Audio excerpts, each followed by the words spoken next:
It's your boy PSA Sitch here with another Sunday stream with everyone's favorite internet niche micro celebrity, Adam Friended. Nice. I like that introduction. That was great. Did you rehearse that? I did rehearse that. I thought about it all night. And we're here with very, very special guests. We have Phil Labonte, who's actually mentioned in this debate here between Ethan and Hasan, one of our favorite commies on the internet. And we have Think Before You Sleep, the subject of our last week's stream when we were talking about him and his internet back and forth with Noah Samsan. How you guys doing? Hello. Doing well.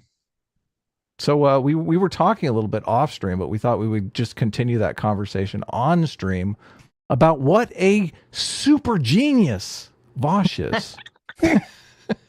Oh, he does this thing a lot where he puts himself next to someone who's more radical. So like he I mean, it's not like that's not a common strategy. Well, like I've never done that before, but like he puts himself next to Princess Flowers, who's like a radical black supremacist or something like that. Who's like, if the colonizers need to be thrown out of the country, so if you are in a country that was that conquered some other race a long time ago, like 300 years ago, it's the right of the people who are conquered to throw the conquerors out. So she's like, well, he's like, well, how do you do that? Well, we could just remove them. Well, what if they don't want to leave? They were born here. They had nothing to do with the conquering. And she's like, well, then the conversation gets a little bit more violent at that point. Mm-hmm. But so he does that, and he puts himself next to Noah Samsan, doesn't do any research. Sounds really, really smart. But then it's like he'll say really dumb stuff like, you got to remember the conservatives, they have all of the establishments. They have all the media establishments because they have the Daily Wire and the Blaze. And I was like, are you fucking kidding me? CNN, MSNBC, all of Disney, all of mainstream media, that's all left. And they have they have billions of dollars. The Daily Wire is lucky if they have 100 million. If he were making 100 million in sales, but go ahead, Phil. I'm sure if they were making the argument that, you know, everything in America is right leaning because it's, you know, everyone is most people are on some level a capitalist and they believe in private property, then that would make sense. But the way Vosh, you know, goes on to frame it, it doesn't make sense, and it's just, you know, it seems like he's just trying to use it as a smear for his audience because those things will be taken as, you know, insults. Yeah, so somehow a claim got made, though, that you were 17 years old, and Vosh seemed to fall for this claim. Now, I've watched a lot of your content, and it's very difficult for me to think, wow, a 17-year-old made all this content. Yeah, it's Vosh doesn't really do any research, and none of these people do any research. Like one of the funnier things that I randomly saw Noah doing, a lot of times you get lucky like this, is he made this comment where like, it's really lame and sleazy when channels will like Vosh or like some other, like all the leftist channels do this like constantly, where they'll put someone's content on the screen, they'll read the titles and the thumbnails, they're like, I know what all this channel is about because I read a couple titles and thumbnails. And then he just does that shit constantly, where he's like, well, these are all woke channel, anti-woke channels. They have a certain narrative, and he just scrolls past a bunch of videos and thumbnails and titles that would say it's anti-woke, doesn't watch any of the content. So I thought that shit was funny. But I don't think any of these guys actually do any research on any of the people that they're commenting on. No, they don't really have a good understanding, I think, of what the conservative / anti-woke position is. But Noah's only 17, so we should give some slack. Yeah. Noah's 26, I think. Okay, throw him to the wolves. Yeah, sorry. He's an adult. Sorry, I actually do research. I know. How dare you?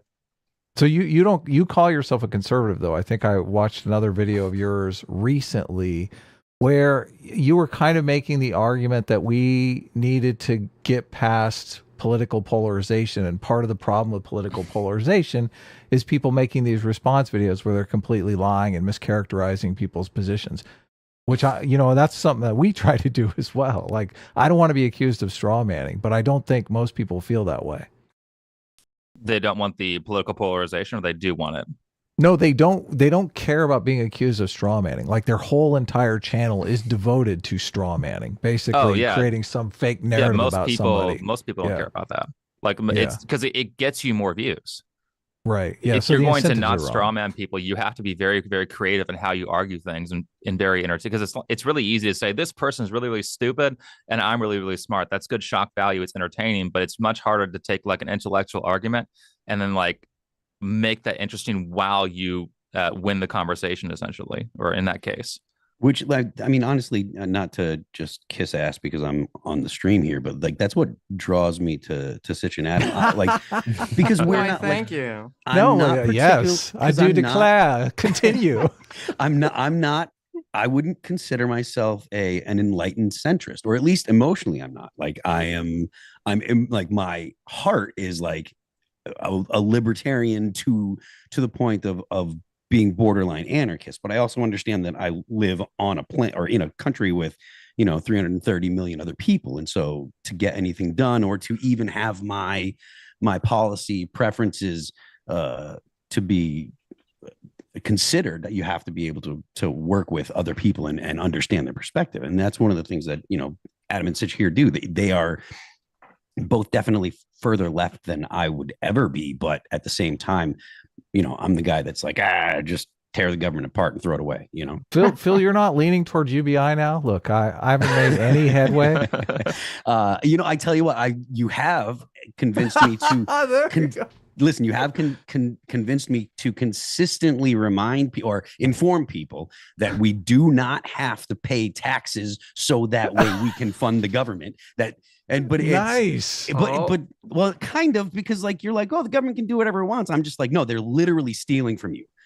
The point is stealing. The point is to take your money away. Phil is taking the wrong message away from our MMT stream. He's going to use MMT for libertarian purposes. I love it. What did you expect? The point is literally take your money so you have less because there's too much money in circulation because they printed too much. They have to lower the money supply, Phil. Yeah. So they're not setting it on fire. They're probably spending it on some other thing. There's no way they would get rid of inflation. No, they would just print more to spend it. Well, how do you describe yourself politically? What should I call you? Sean, it's easier. But, okay, Sean. How do you describe yourself politically, Sean? I was probably more on the right before I started making YouTube content. Now I'm more towards the center because I realized that a lot of people are. It just seems like everybody in politics is an asshole, especially when you meet them in real life. Yeah. So it's like everything you would see, oh, the left did these things, typical, or these horrible things. And you see the right doing the same fucking shit, and it's really annoying. Like, because they're supposed to be the heroes, right? Yeah, well, but that's driven me more towards the center. So what are some of the terrible things that you see left and right both participating in? Oh, I mean, like in terms of like how they are personally, it's like you'll see the conservative guy who is like the family man with the kids or whatever. Oh. And then like behind the scenes, he's a coke addict, cheats on his wife and stuff like that. Yeah. Well, that's not that remind you who you're talking about without saying. But I really feel like hypocrisy is baked into the human condition, though. Of course. Of course. Yeah. Say it's one side. I mean, there's no one that's going to say that to say it's one side is useful when you're trying to attack someone or create a narrative for an audience or something like that. But anyone that spends any time trying to actually get in touch with reality has to understand that everyone is a hypocrite to some degree, that it's part of the human condition, and you're better suited trying to work within a paradigm where you expect that, as opposed to just being like, oh, look, you can't work with this guy because he's a hypocrite. Well, they're going to find you being a hypocrite eventually. Morality binds and blinds us. I mean, that book is really, really good. Yeah. But I will say I'm not a hypocrite. So of course not. You would say that. Everyone but me. And Adam, me, of course. Adam can fair. all the time. Everyone except for present company. How about that? All right. Just to go back to the like straw manning thing, we like to argue a lot on the show, so I do find it a lot more entertaining, a lot more intellectually stimulating to actually know what the arguments are and to compete against those.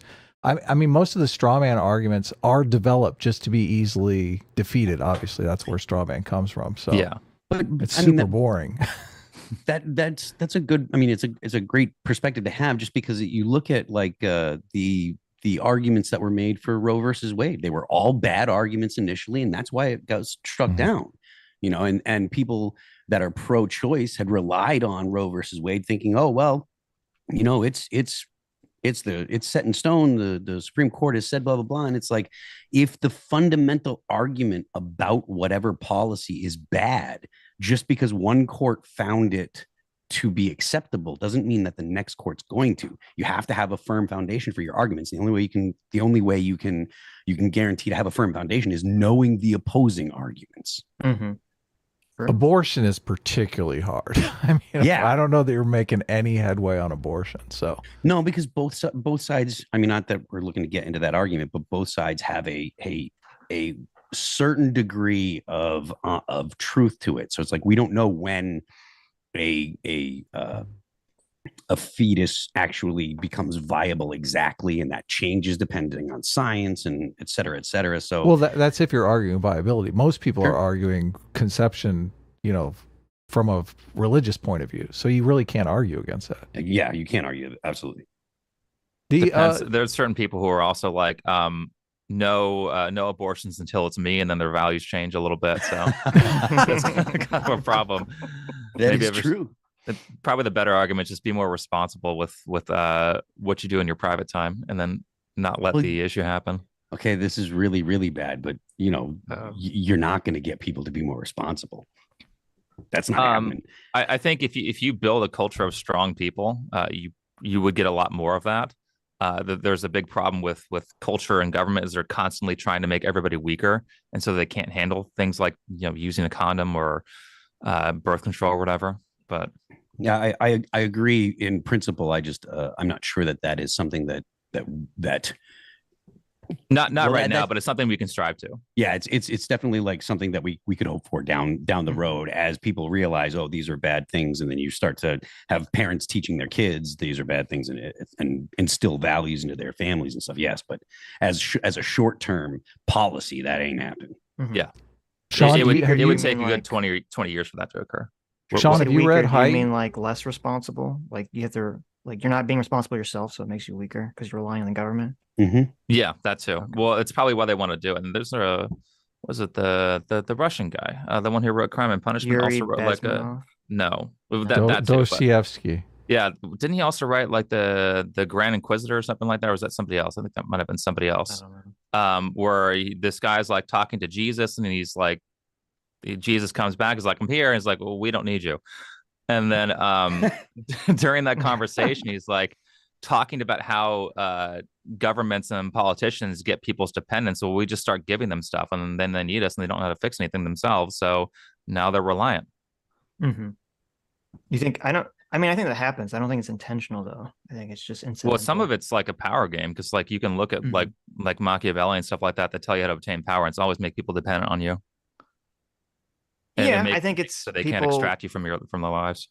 I think that definitely politicians will, you know, they're essentially buying votes a lot of times. Obviously, we saw that with, I think a lot of the student debt thing is essentially just saying, hey, vote for us, you know, we'll basically pay you to vote for us, essentially, to get the kids instead of fixing the student debt problem, we'll just throw money at it, which is very, very bad for inflation. Hey, So, have you read Height, Sean? no, I haven't. Okay. Is there something I should look at? Well, no, your videos seem like you have that kind of perspective anyway. So look, I grew up a liberal, like progressive. And so I was kind of in an ideological bubble as you tend to be as a progressive. So really Height is how I understand conservatives. Maybe you're just a conservative and you understand it naturally, which I'm always impressed by. I mean, I started out liberal. My parents were fairly apolitical. Mm-hmm. My mom's way more political now as an older person. But I started out as liberal. I started out full on communist when I was in college, because they just sit there and advertise communism in college. Really? And they do this. Yeah. Like Did you say really? Like you're shocked? Well, Yeah, for like, his age, I would have thought that's a little bit. Started in the 90s, man. Yeah, maybe it started earlier than that. But I mean, yeah, when I went to school, there was not advertising for communism in my I went to school more specifically, when I took my political science class, like I was a full-on communist. And that was 2009. Right. So, and then I went to a state school, and then they were literally just advertising the Communist Party in like the student center, like when they do all the clubs, and they would advertise like every couple of weeks. And I was like, this is like the fucking Nazis like advertising. Exactly my thought. Like, how on earth Is this acceptable? It was Right. perfectly, yeah, it was perfectly fine. And then I left college before 2014, before things started getting bad. That's when I graduated. So I missed it by like 6 months or a year, all the woke shit. How did you transform from being a commie to not a commie? I watched the internet like everybody else. Oh my God, you got sucked down the alt-right rabbit hole? Is that what Uh. happened? You started watching Jordan Peterson. Thankfully. No, Jordan Peterson wasn't around then. I think it started with Alex Jones talking about firearms rights. So I was like, oh, maybe he's kind of right about some of this shit. And he's like, filter your water too. I was like, oh, you don't have to as much in California, but you definitely have to filter your water in Texas. Mm-hmm. Get a little Berkey. They're great. Big bird. So what, you wanted to talk about some stuff with the Noah Samsan exchange. We covered that last week, and I think you listened to part of it. So I listened to actually. Oh, this is how insane I am. I listened to all of that. Nice. well, look, Nice. that's not insane. That's perfectly That's rational. what everyone that listens to our stream does. Yeah. Well, yeah.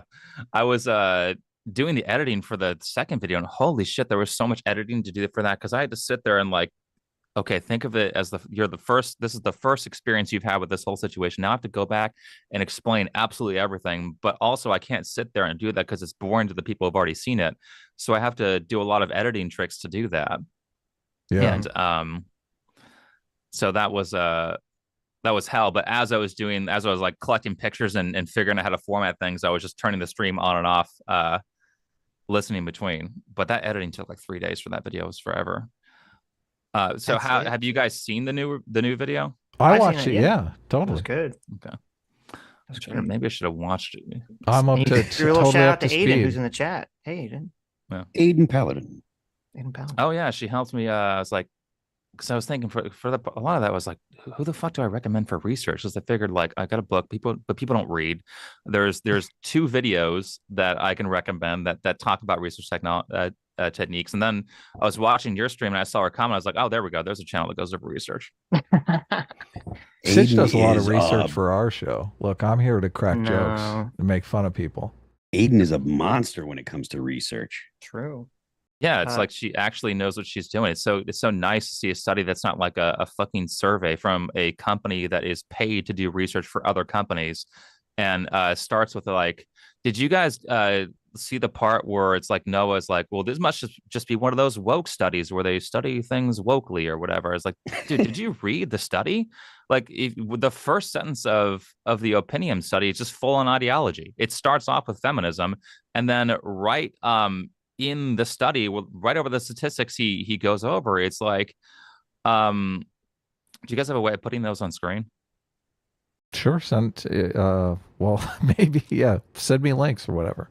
Oh, I just sent it to you on Twitter, I guess. Okay, perfect. Let's see, it's Opinion. That was the funniest shit ever because I was I sent you guys a watch together link too, so click on that and join the watch together when you get a chance. I was just like watching the stream live just with it on mute. Okay. So here it is. While you're doing that, Twitter sucks for $20. Thank you. Says, hey, nerds, and Phil. Well, I'm glad Phil is not a nerd. I just want to say that I've been following TBYS since his first Anita video. So having 2 of my favorite YouTubers together on one stream is mind-bogglingly cool, and I can't wait for this to spiral. LOL. Well, Dude, that was a long time. That was like 4 years ago. Yeah. Nice. Look at that. It's a long time. I had like 1 subscriber back then. That was Twitter sucks. He was the one subscriber. I just sent it to you on Twitter. Speaking of, Okay, I got it. Or X.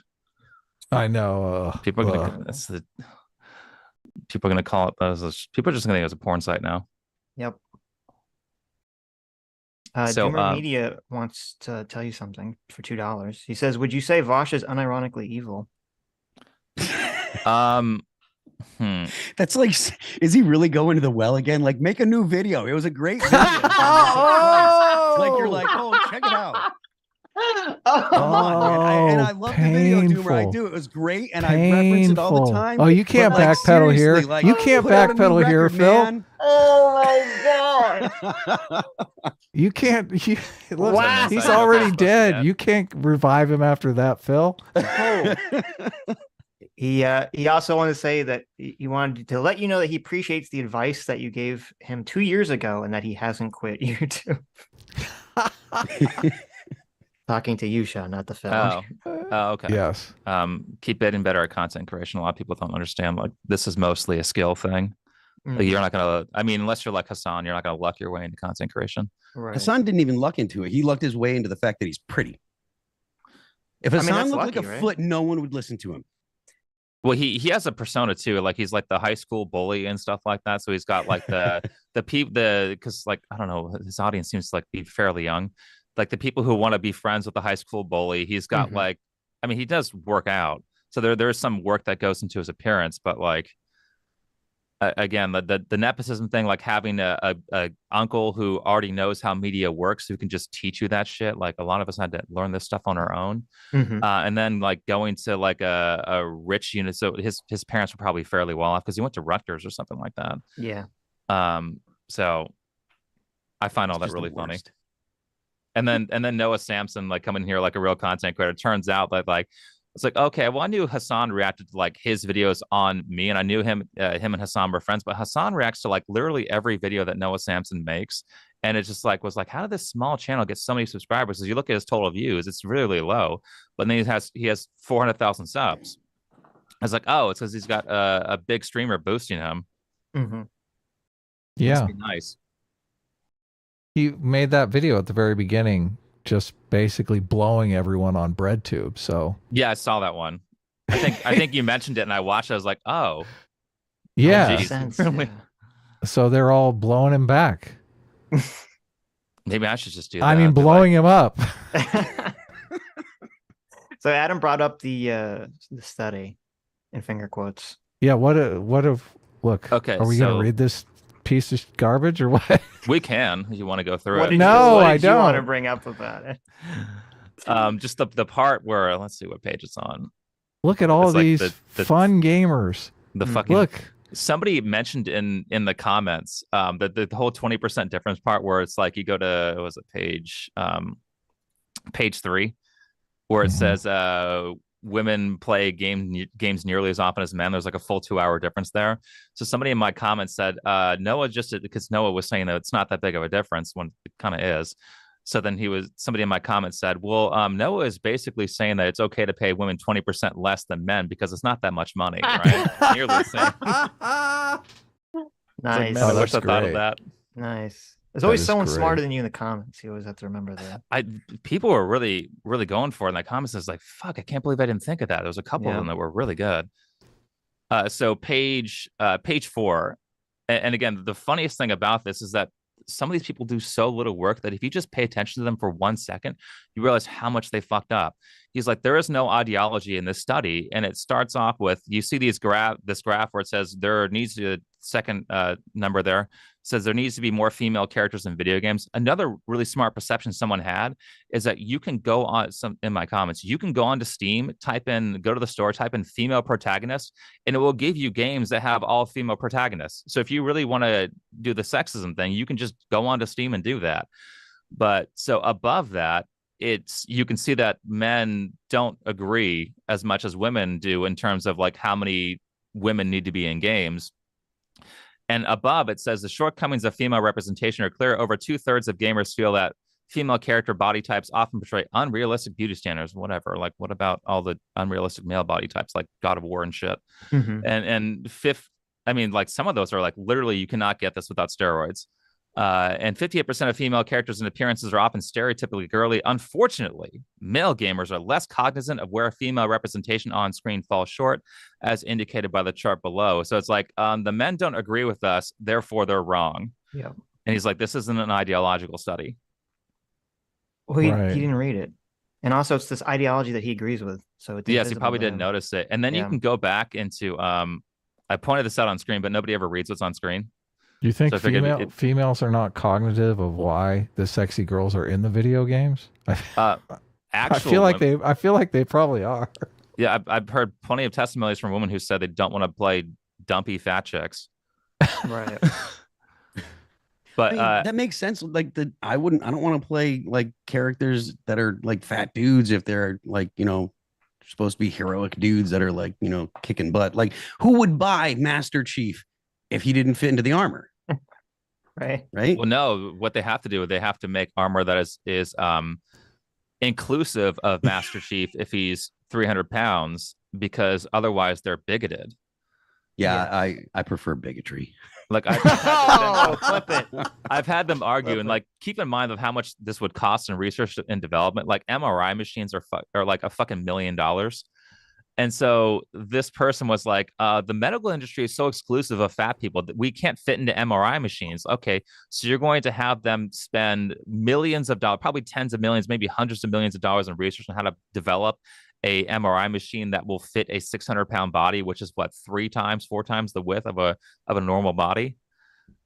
Which is like how much of the population? 0.001%. Yeah, and then they're going to have to also put that in the hospital. And these machines are huge. They have to have a whole separate room for that. And so you're going to ask them to spend tens of millions of dollars because you don't want to lose weight. And you don't need an MRI. Probably your biggest problem is that you're overweight. Yeah. Like if you're that big, you can use the original MRI, your eyes. I look at you and know what's wrong with you. Oh, no. They found a one for that one. So they found a way to gaslight on that one. So you can't tell how healthy someone is just by looking at them. That is bigoted.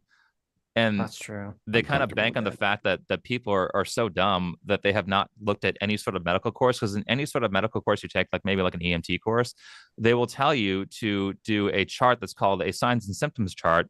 And the first thing you do is look at the person to see what's wrong with them. Like, oh, there's a bone sticking out of their leg. That's I can't judge. I mean, like, the left needs experts. That's why Kajinti Brown Jackson couldn't identify a woman. She didn't have an expert to tell her what a woman is.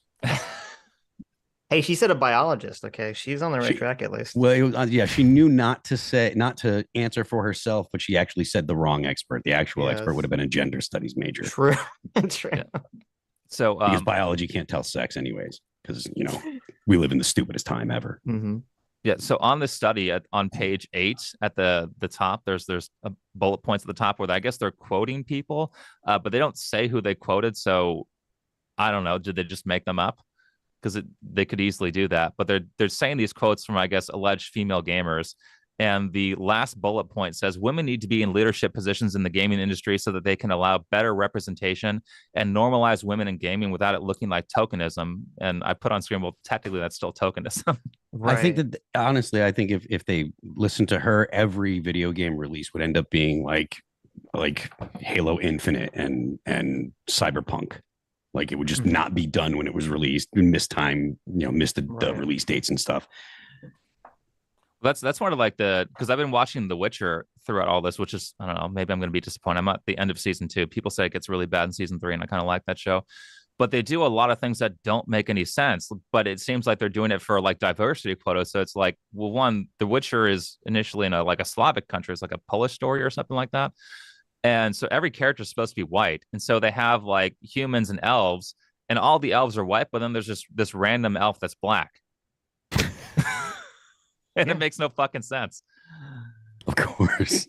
It's the elf from Africa, like the one elf. Like, hey, we have the token elf here, but it's not tokenization. We're trying to normalize.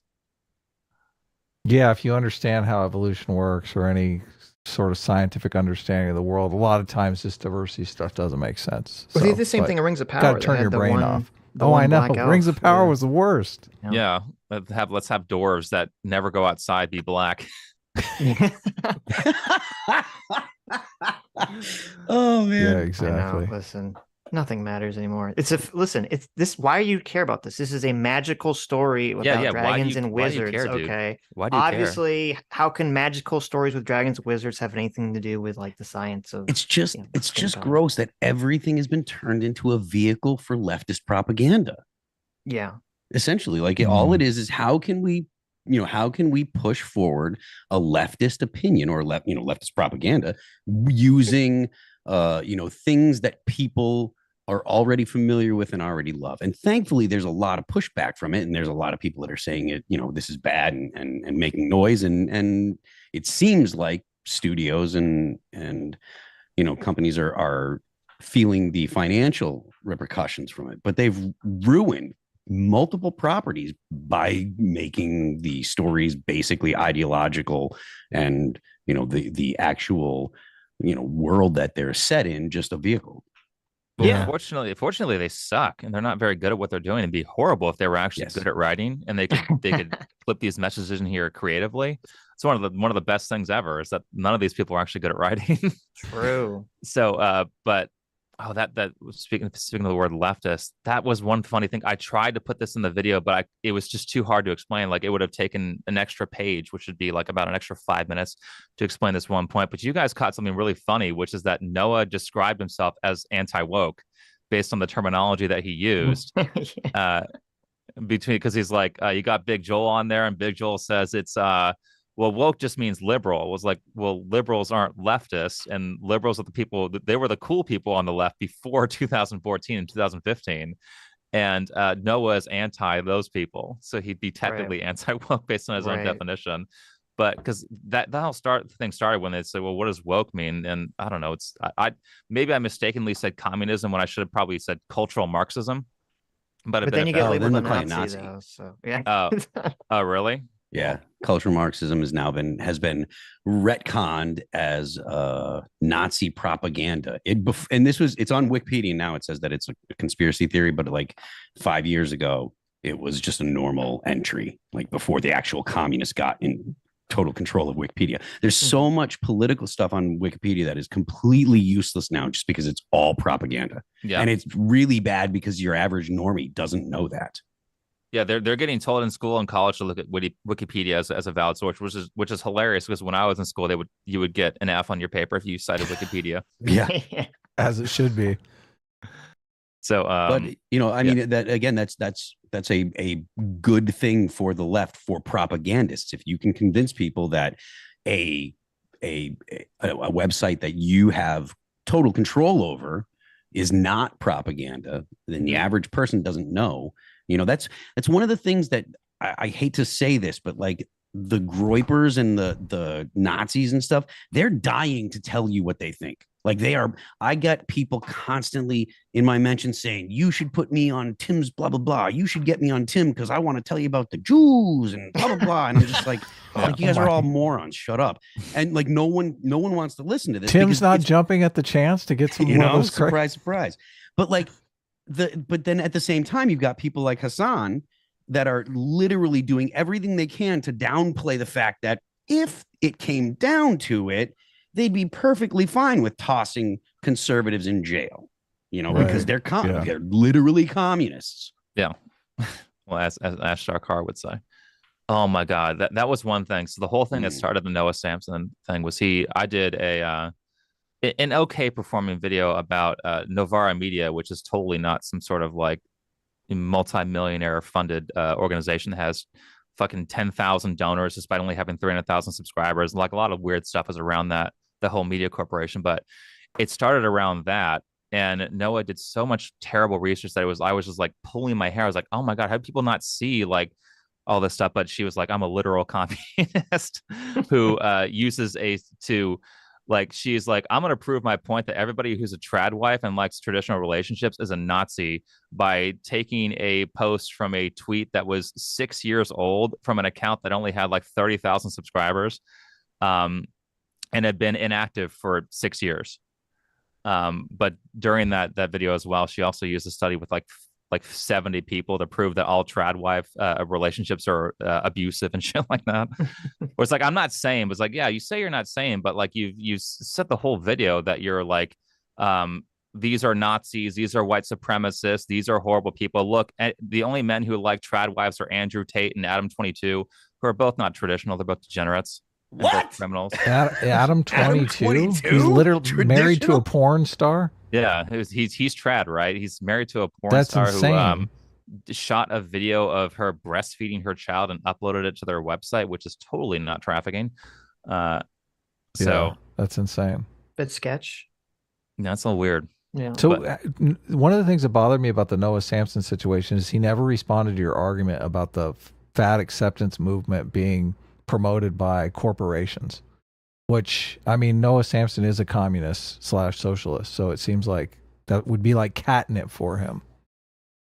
Yeah, you would think, but it's like, I guess just I don't know, because he doesn't really give me any points other than like the I was wrong non-apology is like no, you weren't just wrong, like you were really really wrong. Yeah. Like you gave me a bunch of information, not only just information like that said like, oh, because he initially said, and he didn't repeat it in his second video, that you can be healthy if you're fat.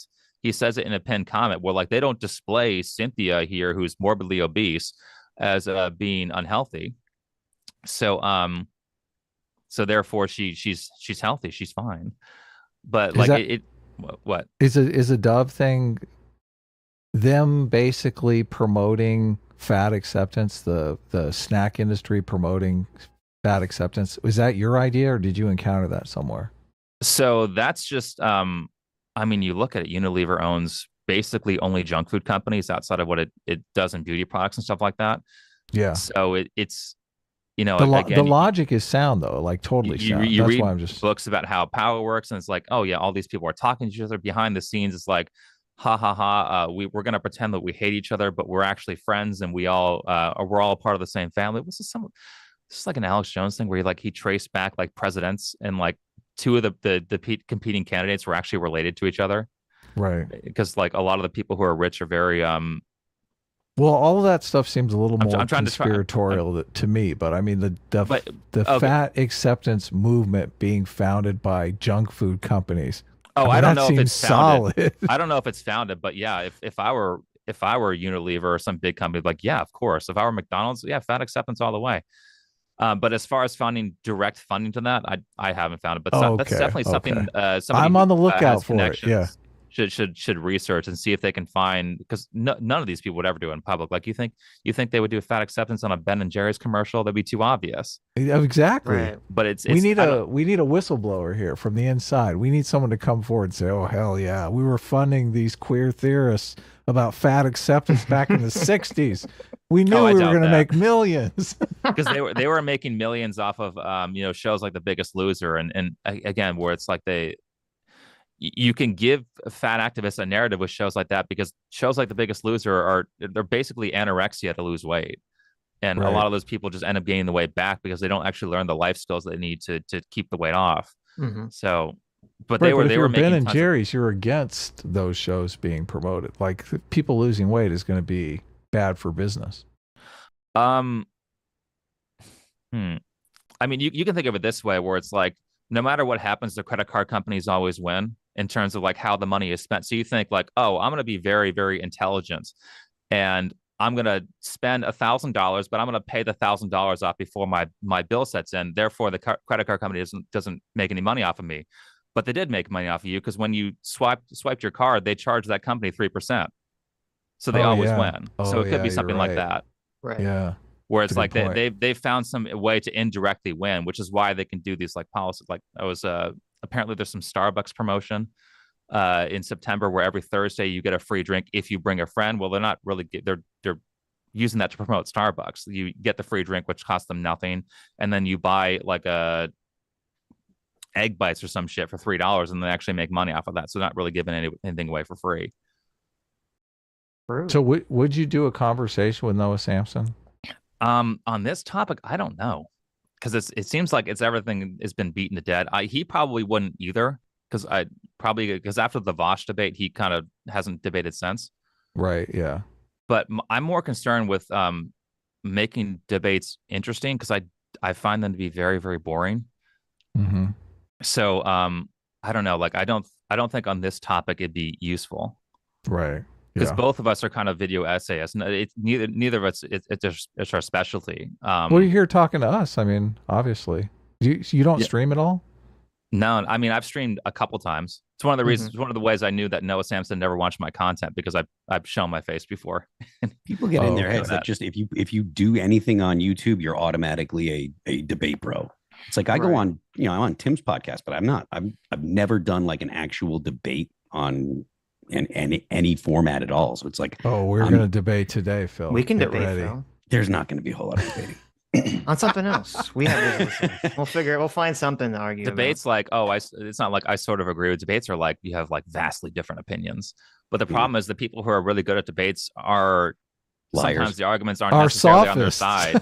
Yeah, they aren't necessarily on their side, and they know how to maneuver and use verbal techniques Yeah. to win. Yes. So it's like Yes. you either And have also- to be good at that, or you have to be so in the right or so researched that they can't do that to you. No Right. way. You can be totally in the right. And these sophists, they're just better rhetoricians. So Yeah. they destroy you and make some true thing seem false. It's horrible. Yeah. Mhm. The only reason I think people don't want to see you and Noah talk is just because I think that'd be the only way he'd be forced to address that the studies he brought up actually prove him wrong, because he'll never address that otherwise. Oh, I think it's hilarious that he won't, and I'm pretty sure he won't because he's friends with Hasan, and I've watched one of Hasan's reactions where Noah's backpedaling on the Vosh thing, and Hasan's like, "Don't do that." It's like, oh man, you mean you were wrong, and you're not saying like, oh, I'm sorry. Like you can say you're sorry. Like this whole thing where you have to use a scapegoat, or you have to throw somebody else under the bus if there's going to be something wrong. It's like, no, you can just straight up say I was wrong. He And said this to Noah, or while watching Noah? Oh, well, he said while watching, and they're friends. So I'm sure they've had a Right. conversation about it because Interesting. conveniently Hasan has reacted to all of his content except for the response I did on Noah's video. Just waiting for that. Right. Waiting for the part where he sees Noah get the wrong study. Where it's You like, think Hasan is going to respond to that? You think Hasan is going to watch your response? I doubt it. Okay. No way. I mean, does Hasan ever watch responses from people? I thought that he was just kind of like he threw his stuff out there and then like I didn't don't really. think- I've never seen him respond to a negative response. I mean, he did. I did a video on him a year and 2 months ago. He didn't respond to that. Yeah. He strawmans a lot. Like it's different if you're not that knowledgeable about the subject, but when you're the subject of the conversation, it's like, wow, you're just making things up that I believe and saying it's true, or doing the thing that Vosh loves to do, where it's like I make an assertion at minute 2 of the video, like I think this is going to happen, and this is why. So he frames it as like I'm bad, and then in minute 10, I contradict his prediction, and then he doesn't go back and correct it. Of course not.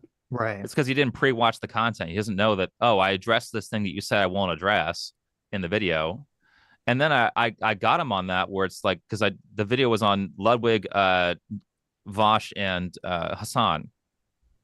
And he's like, oh, this guy, he runs one of those red pill channels. He probably has never said anything good about a woman. It's like, actually, I've made an entire video talking about Lacey Green and how brave it was for her to try to make amends with the people on the what do you call it? It wasn't called anti-woke, the skeptic community. Skeptic anti-SJW community by shaking hands with Sargon when Sargon was technically the one who wronged her.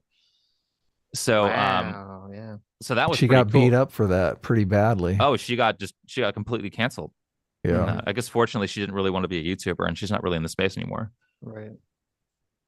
Yeah. Dan, even That's something else to do. in your last response to Noah, you were criticizing aspects of the red pill, talking about, don't be so doomer pilled, go out there and meet women. So, I mean, calling you a red pillar seems silly. Oh, well, because I started out in that area, then I started reading the research, and also I didn't really watch a lot of the other creators. I watched like a couple of them who were more honest, and you start watching like other ones, like, holy shit, these people just make things up, or they just say the stupidest crap.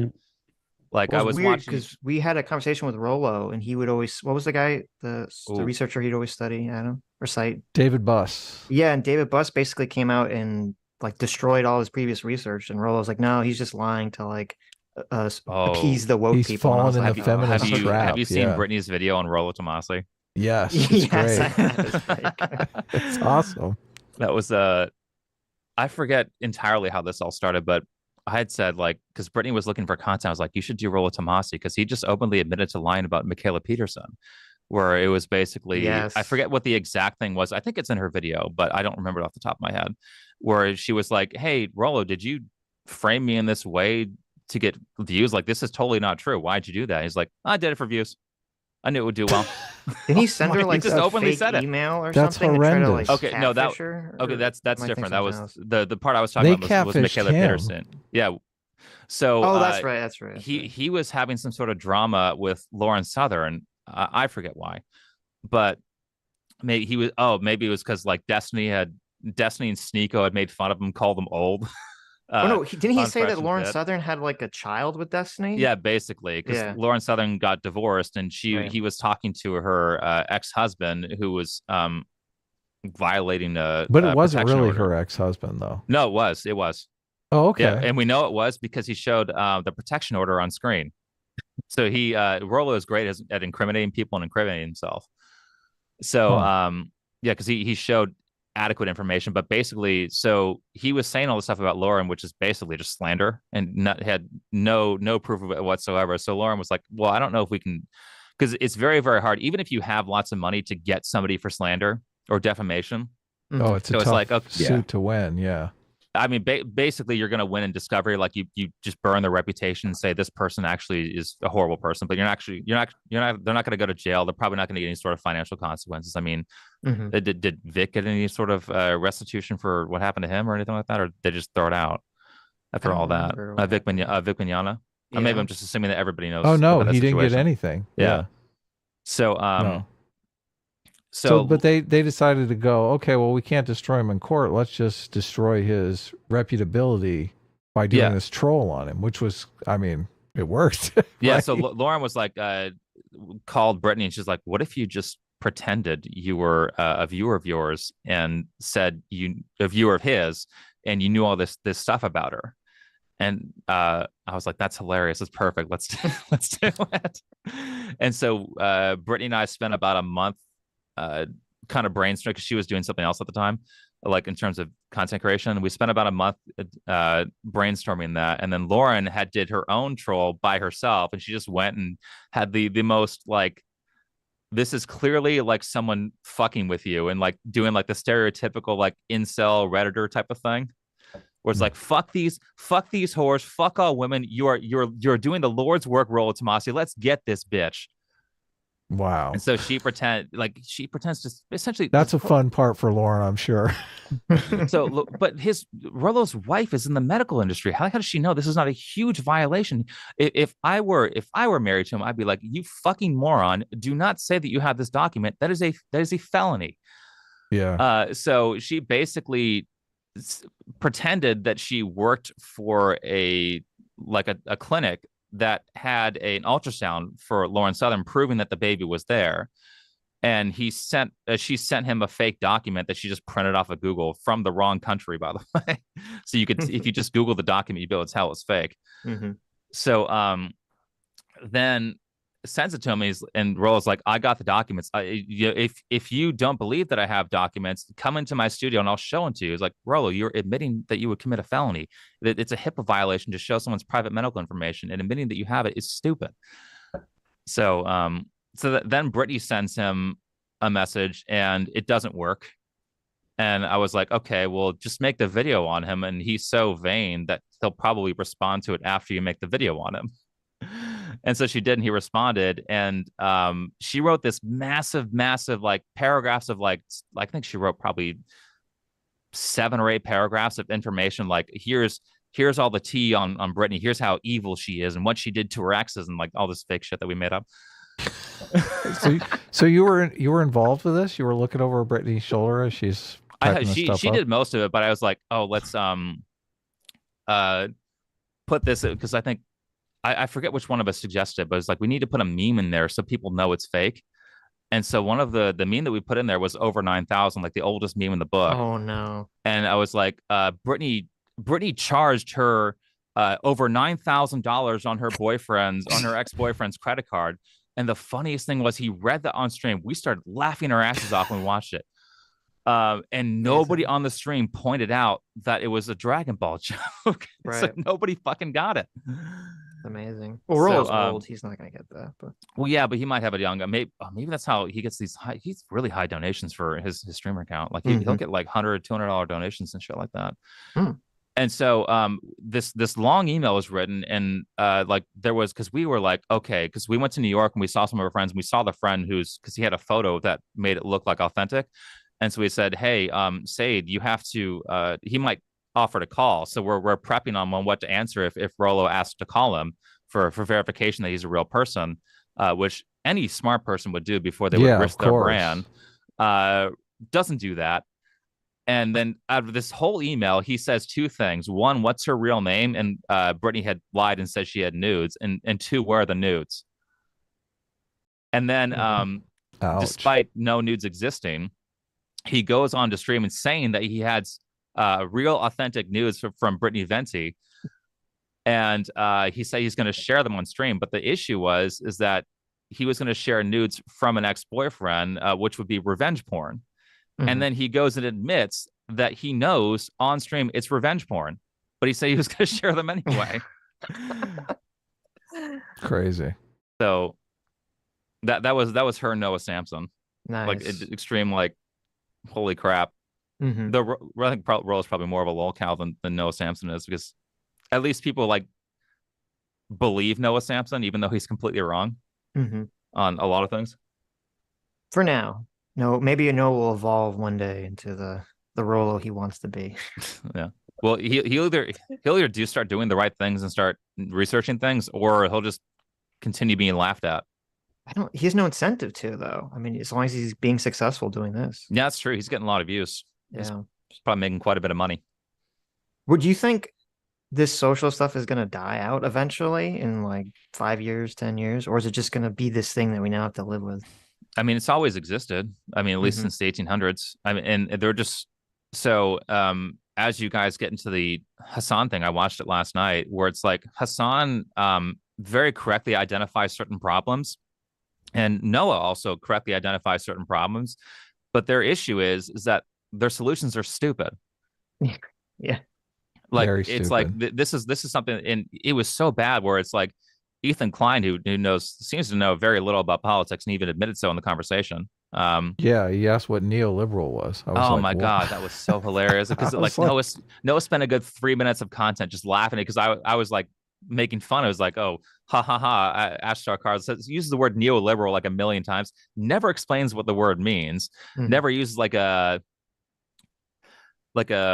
adjacent word like libertarian or free Sure, market. yeah, that's a good Libertarian one. is not adjacent to neoliberal. It's not. It is. What are you talking about? Neoliberal is libertarian. Neoliberals? What's yeah, the difference, neoliberal. When I think of neoliberals, I don't think of libertarians in the vein of the Libertarian Party today. What do you think of? Liberal When means I think of neoliberal, I think of individual like freedom. What was that? No. Liberal means That's not individual what- no, freedom. Wait. Yeah, No one's neoliberal anti-government. Neoliberal means individual freedom of economic freedom. Okay, Yeah. when I think of neoliberals, I think of the modern state of the warfare state, the corporations being involved with the government and stuff like Oh, you that. mean like yeah, neocons and clearing the neolibs? Yeah. field for free markets. Exactly right. Yeah, That's- resetting that's- everything to rebuild. Yes, I don't. When you're talking about corporations involving themselves with the government or vice versa, that is not libertarianism. Libertarianism doesn't want the government involved picking winners and losers. The libertarianism they don't want foreign wars. They don't want us to be involved in giving out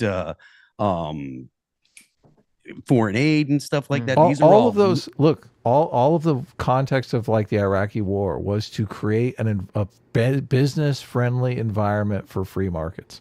Okay. How's that not libertarian? That's not libertarian. That's not the libertarian. Because talk to the Libertarian Party. They're always against war. Like listen to Ron. Like I'm a Ron Paul. Libertarians are in favor of free markets, though.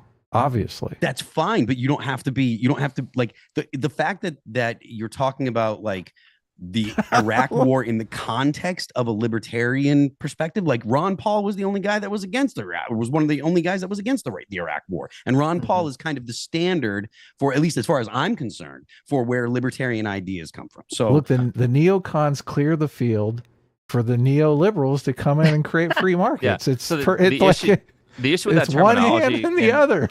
The issue with that terminology, and part of the reason I was making fun of it, why Ash Sarkar wouldn't define it, even though she uses the word all the time, is that you'll get multiple definitions for that word. It's either Of like, course, oh, yeah. you get the Hasan definition where it's like, oh, it's just free markets, like he said yesterday, or you'll get like the neolib or the neocon thing where it's like, oh, it's all these cronies who are like Democrats, but they're actually just selling out to the big corporations.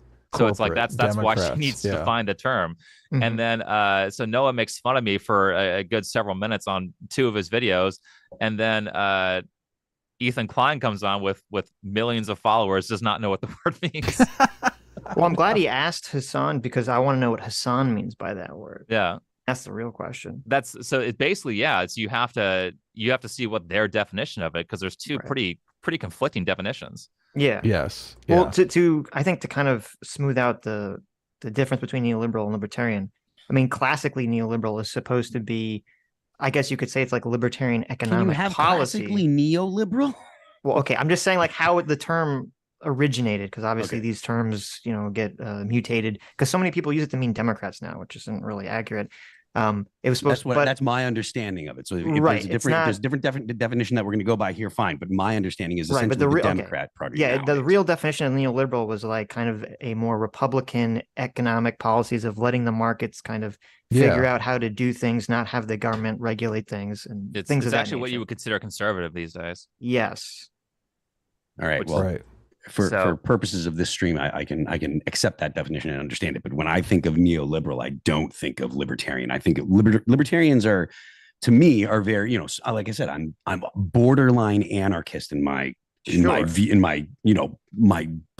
emotional reactions. Well, but no, but here's the difference. Wait. Well, I'll tell you what the difference is. Because like there were a lot of conservatives in the 80s and 90s and Bush and all that stuff who would engage in, quote, neoliberal economic policies to a degree, but they were not libertarian in terms of like they'd be pro-war and they would be pro giving out government subsidies and things of that nature. So it's kind of like a forward-facing neoliberalism, maybe, if you want to. Maybe my perspective on libertarianism is as small of a government as you can possibly get. Right. And so that means no wars. That means no foreign wars. That means no foreign aid. That means no, borderline isolationism by most people's standards. I wouldn't call it isolationism. I would say, trade. Like I would say that it's far closer to what the founders were talking about when they say things like, don't ally with anybody and trade with everybody and not sticking our nose into other countries' businesses and stuff. That to me is libertarianism. If someone says neoliberalism, I think of Barack Obama and Hillary Clinton. You shouldn't, though. Well, too bad. Okay. I just let you know. We don't know what to think, because also I've heard people use neoliberal for people who are woke. Like that's just, neolib means woke. Okay, so nothing makes sense. Nobody is using the words correctly. Term. They should just stop using it, or at least define what Here they it mean is. when Look, they say it. Neoliberal, favoring policies that promote free market capitalism, deregulation, and reduction in government spending. Yeah. What the hell? Yeah. See, Phil, you should be in favor of this. Just Google neoliberal. Like I said, when I think of neoliberal, I think of Libya. I think of the government sticking their nose into Libya and the Middle East and all this stuff. So it could be because of the way that. I think I would be surprised if this would happen. I think basically the communists started calling Democrats neoliberal because from their perspective they are, and then the Republicans, who are like the populists, started calling more old classical neocon Republicans neoliberals too. If that makes sense. Well, that's possible. It does make sense. It's possible, but I think that the term is. I'm saying you fell for communist subversion. That's what I'm saying. Fine, but the point is that the term is becoming less than useful. I agree. How do you feel about Rand Paul defending TikTok, Phil? And supposedly some guy who owns a lot of TikTok is like donating a lot of money to Rand Paul. Well, I mean, I don't know anything about the donations, and I don't know what Rand Paul said about TikTok. There's the libertarian perspective that says, hey, the government shouldn't be in the business of shutting things down. But at the same time, I'm also of the opinion that in modern times, when it comes to that there's different ways of using espionage. And I think that China and other countries that produce technology are extremely interested in having access to as much information about Americans as possible. And that's why they want to get, that's why TikTok collects all the information and sends it to China. And also just manipulate the conversation. When it comes to I'm glad that you brought that up, because when it comes to manipulating the conversation, I'm far more concerned about the United States and what they're doing to the American people. Before the NDAA of 2012, there was the, You're more concerned about that than what China's doing? I know, that seems insane. Listen. Okay, hear me I'm out. listening. Before the 2012 Smith Modernization Act, which was in the NDAA, in Okay. NDAA of 2012. The Smith-Mundt Act prevented the federal government from propagandizing the American people. So you could, if you were in the government, you could produce pro-America stuff for dissemination outside of the United States. You could not produce it for dissemination inside the United States because the federal government is not supposed to have an opinion on what the American people think or feel.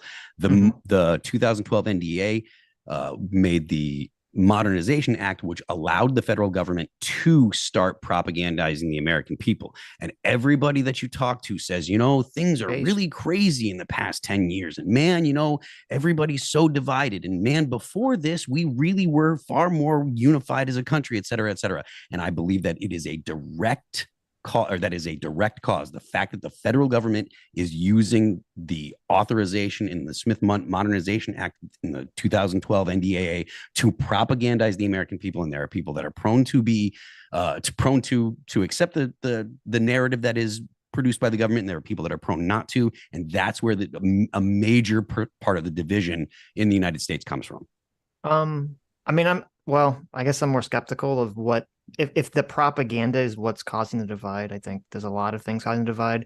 Social media, kind of the way, but the social media, that news consumption has kind of broken down, because both of those things are symptoms, because but that would imply that the news was being based off of some sort of government propaganda as opposed to just doing what's in their financial interest. Yeah, because financial interest is second to proximity to power. There is far more value for a media entity to have access to government, people in the bureaucracy and people that are elected, than it is to actually look at, just revenue dollars, because the access provides revenue dollars over a longer term.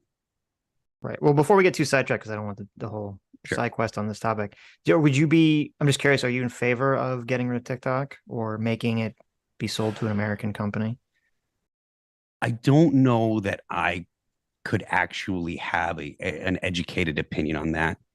Like, I don't know that my opinion is worth anything.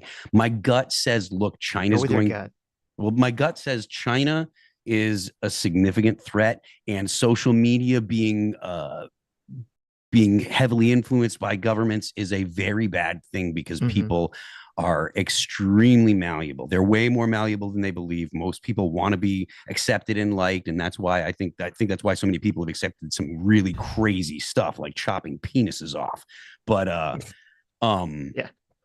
But yeah, Phil, so, if we could, wait. So that was yes, right? So yes. I think it might be something that we have to at least consider. Okay. I would be open to hearing the arguments from people that are more informed. I wouldn't just shut it down right away. But I'm very apprehensive.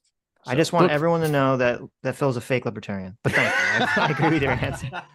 I mean, there's some funny things that are going on TikTok where it's like, in terms of like medical TikTok, where people are figuring out like holistic cures that actually work really effectively for chronic issues that the medical industry sucks at solving.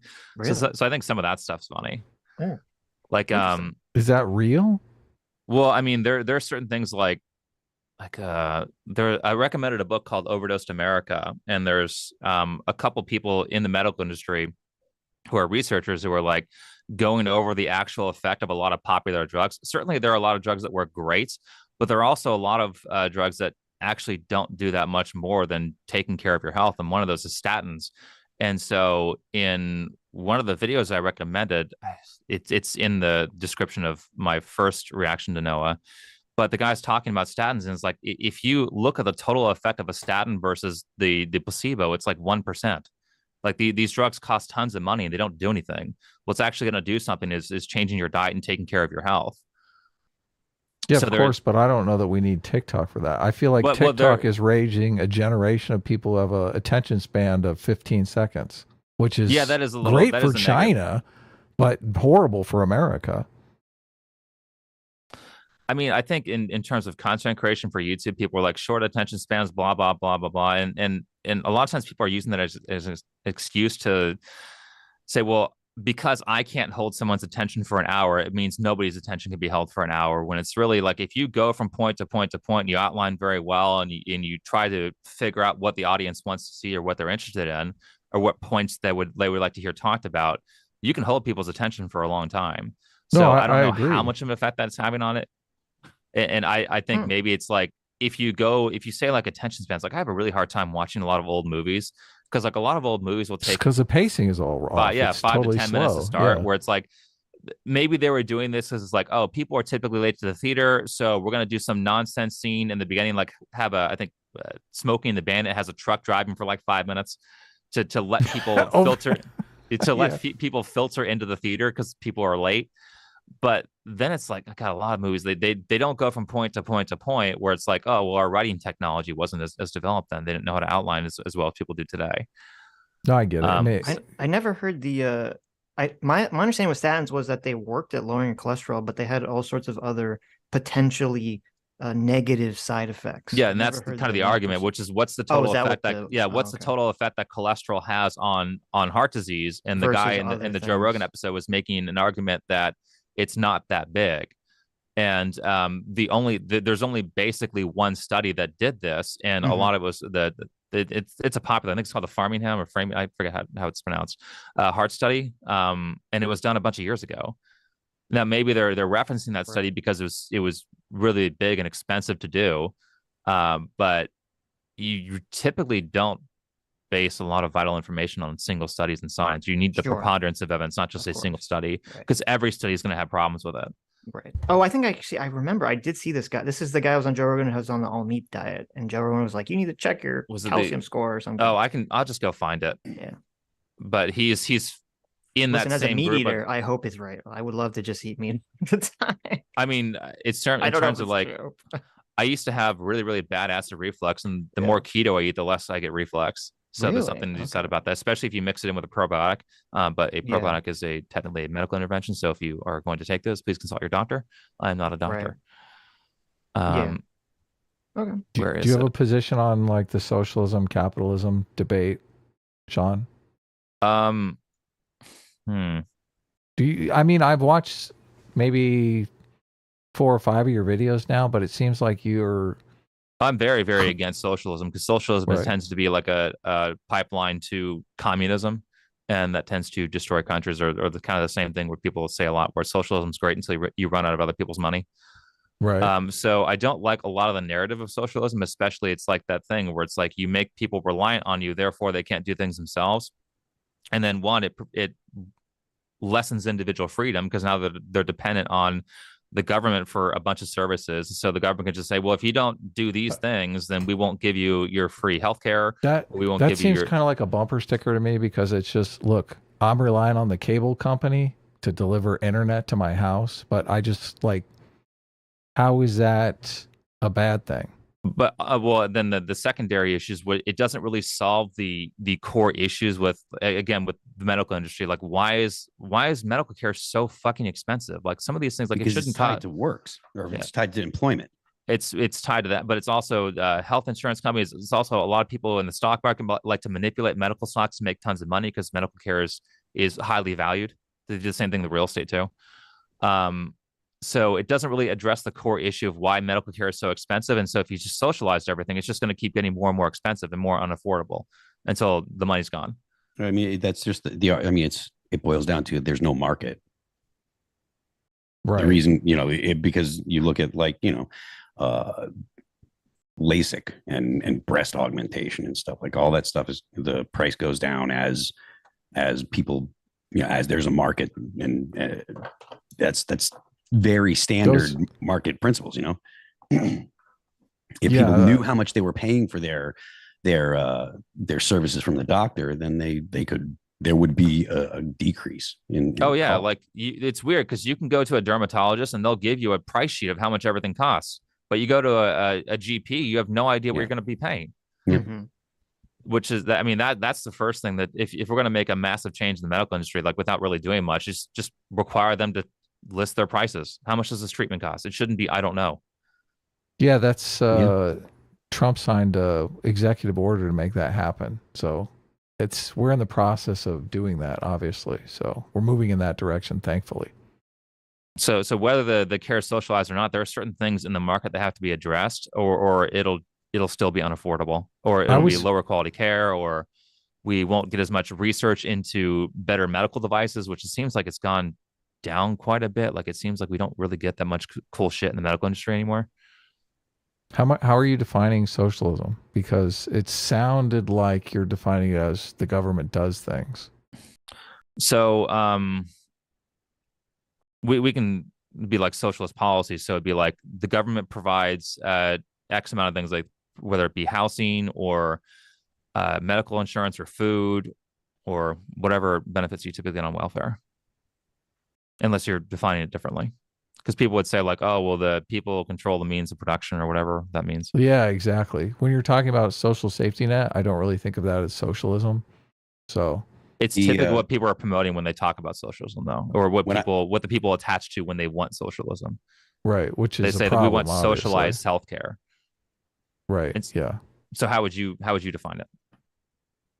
The state takeover of business, the abolition of the employer-employee relationship, the abolition of private property. Abolition of private property. Yeah, exactly. Those are the things that you're technically worried about. Like, I'm not worried about a social safety net. I really think the social safety net was developed to prevent us from becoming a socialist country, because that's a somewhat compelling argument. Like when the first person I actually heard make that argument was you, and I was like, actually there might be some there is some sort of thing in there, because I mean at some point you're going to have people who can't do certain things, of course, but Jordan Peterson talks about tyrant.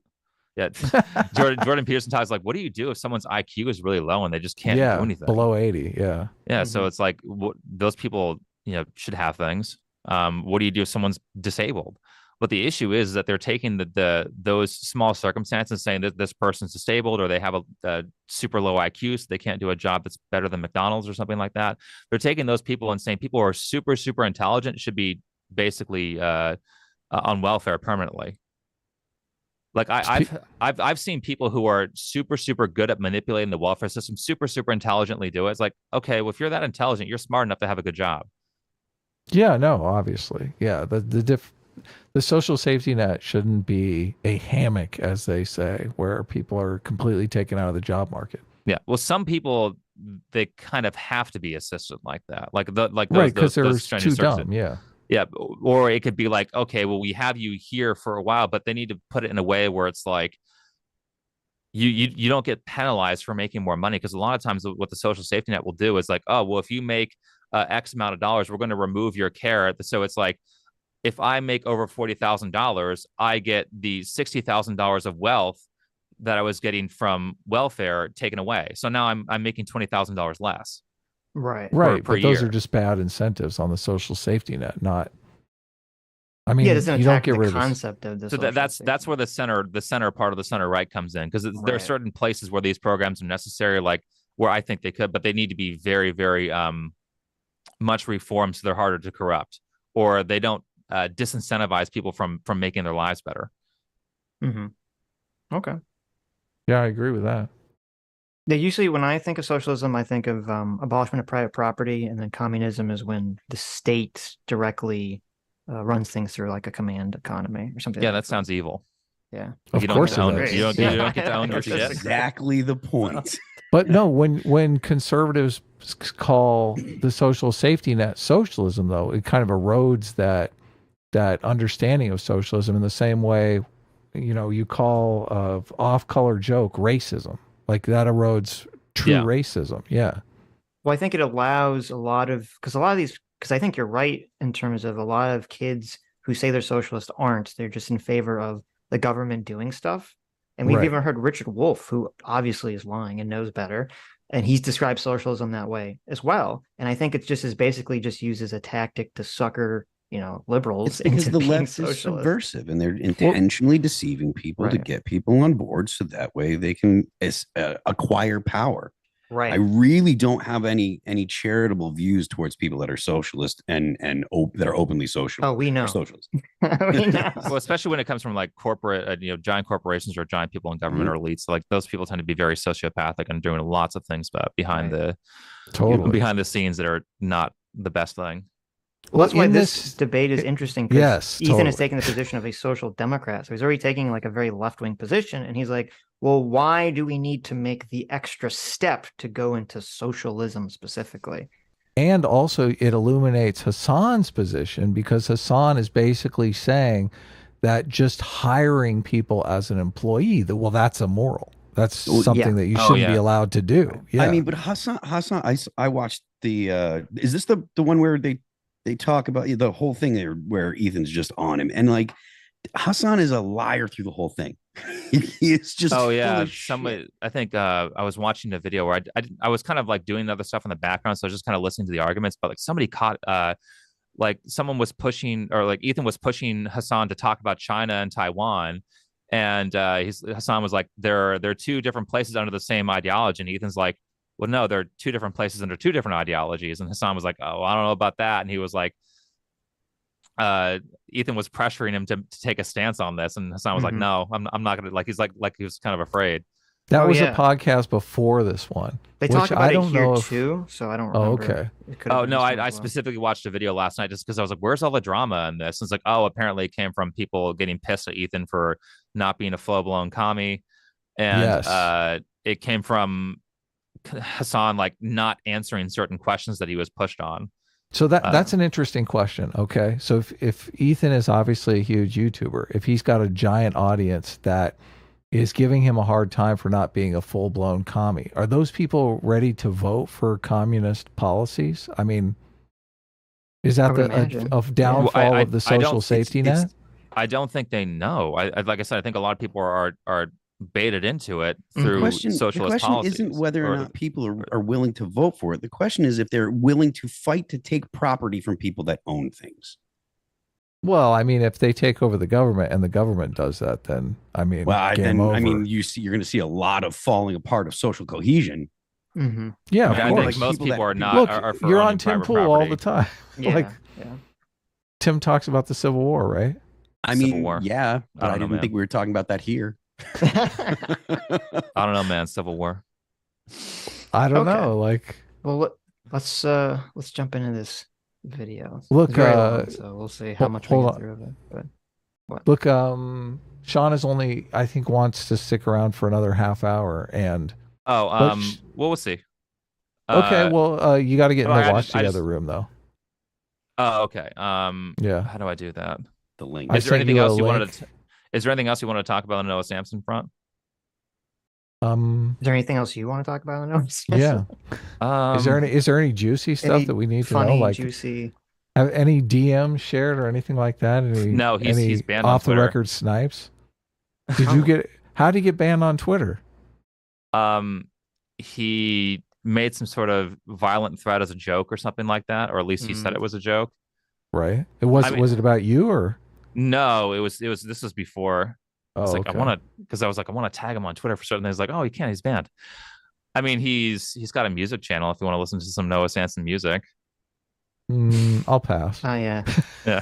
Phil, you want to critique Noah's music? No. And, it's weird. As a failed musician, Phil, you.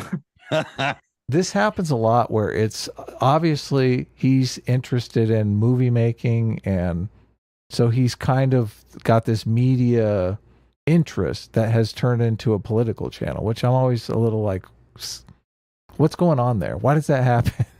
Yeah, from a channel perspective, like his editing is good, the way he frames things are good, the writing is decent, but it's just like he doesn't know the topic he's talking about. He doesn't know anything. Yeah, that's the thing. That's the one thing you don't need to know though on YouTube.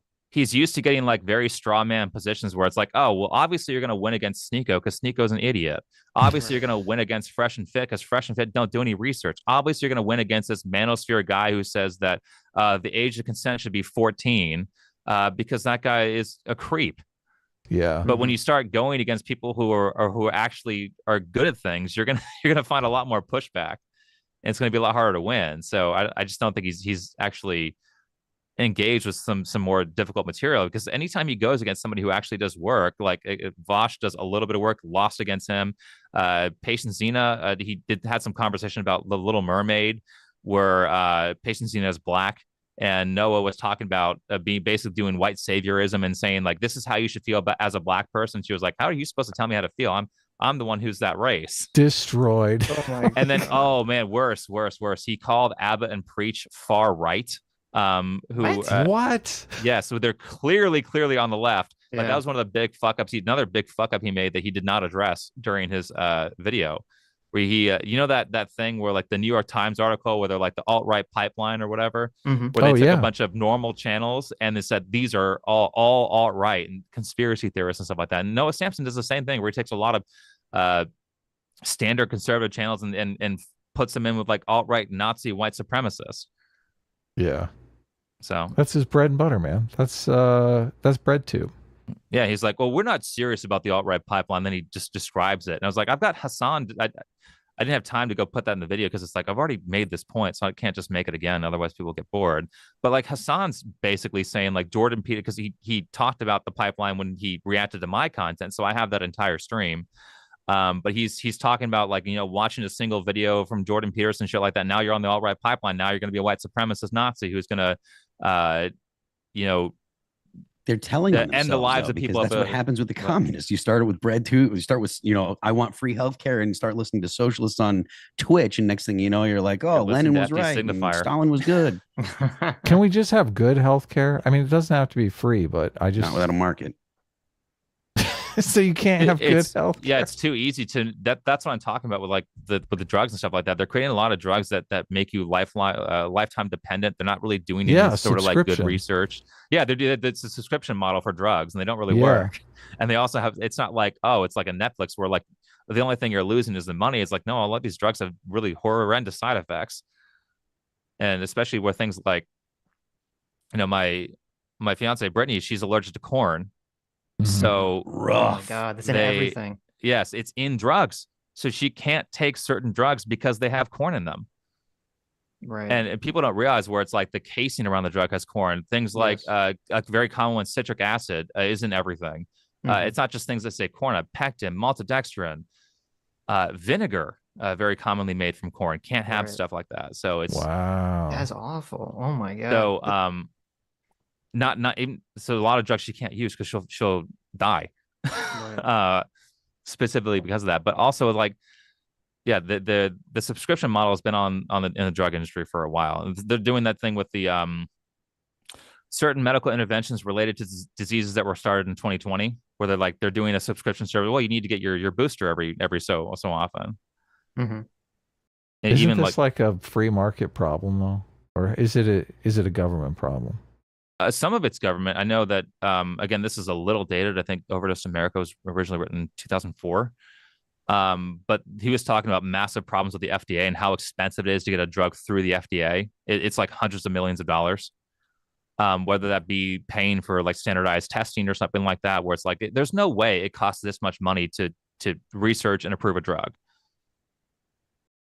Like if you lower that down to 1 million or 10 million, like you get a lot more outcomes. But now because it's so expensive, well, only, you know, Merck or is it Glasgow, Pfizer, stuff like that, they're the only ones who can afford to make drugs, where it's like a similar problem to other markets where it's too expensive to enter. Right. So hey, you want to click on the watch together link, Sean, and we'll watch a little bit of this video? Yeah, you can give us your feedback on who wins. I mean, you've already watched the video, so you probably already have a good idea who wins. We all know who won. Did I do it? You did. Look at this. Yeah. Wow. Any kind of economic technology. Organization, society beyond capital. Can everyone hear? Yeah, I can hear. I can. All right. You didn't go past him. No. Mentioning our friend. I had it the right spot. A few places online where you can just be like out and about and openly defend any kind of economic organization, society beyond capitalism without a tremendous amount of scrutiny. Well, I got roasted in our community. Dogma. Well, of course, the other side was defending you. That's why you didn't notice it. You know, that's not good though. I don't want Tim Pool defending me or whoever. I didn't watch all the. No, I don't think Tim Pool did anything. Absolutely. But one of his commanders. I love it. The guy who's like always the really weird like failed musician guy. Oh my God, that's mean. Phil. Oh, it's so good. Failed musician. So good. What? It's so good. God. There's nothing better than being called a failure by Schenk's nephew. You know. like the Nepo baby here, the guy Right. that the only reason people watch him is because he's, a pretty looking dude and he's Chink's nephew and he got all the attention and stuff. The fact that he calls, a golden platinum selling artist with a 20-year career a failure, it just shows that he didn't, he doesn't know, which is fine. I don't expect people to know who I am just because I'm in a band, but like Right. it's just ignorance and it was enjoyable. And I definitely love the fact that he said it. So. You're forgetting one thing. You're forgetting one thing. Hasan's not just a Nepo baby and born probably of rich parents, but he also stole a lot of content to get famous. Oh, true. Oh, yeah. Like true. that's also point. that's a pretty big part of it, where he just streams other people's content, leaves. He was streaming like mainstream media shows and shit like that. A lot of the Twitch streamers do that shit. Like Pokemon was streaming Avatar. The TV show is like, well, this is piracy and they're making money. I cannot believe they didn't get sued. I think I don't know for sure, but I imagine that Twitch had something to do with that. Did Amazon just foot the bill or something like that? Because like it was so bad. Gordon Ramsay was like, oh well, hey, if you missed this episode of Iron Chef, or what the fucking show was it? Hell's Kitchen. It wasn't Hell's Kitchen. It was sort of like an Iron Chef style show. If you missed the latest episode of that, you can always catch it on Twitch. And like he's basically saying Twitch, but he's like, no, you can actually find it streaming here. Right. It was so bad. He was what? I'm just agreeing with you. Yeah.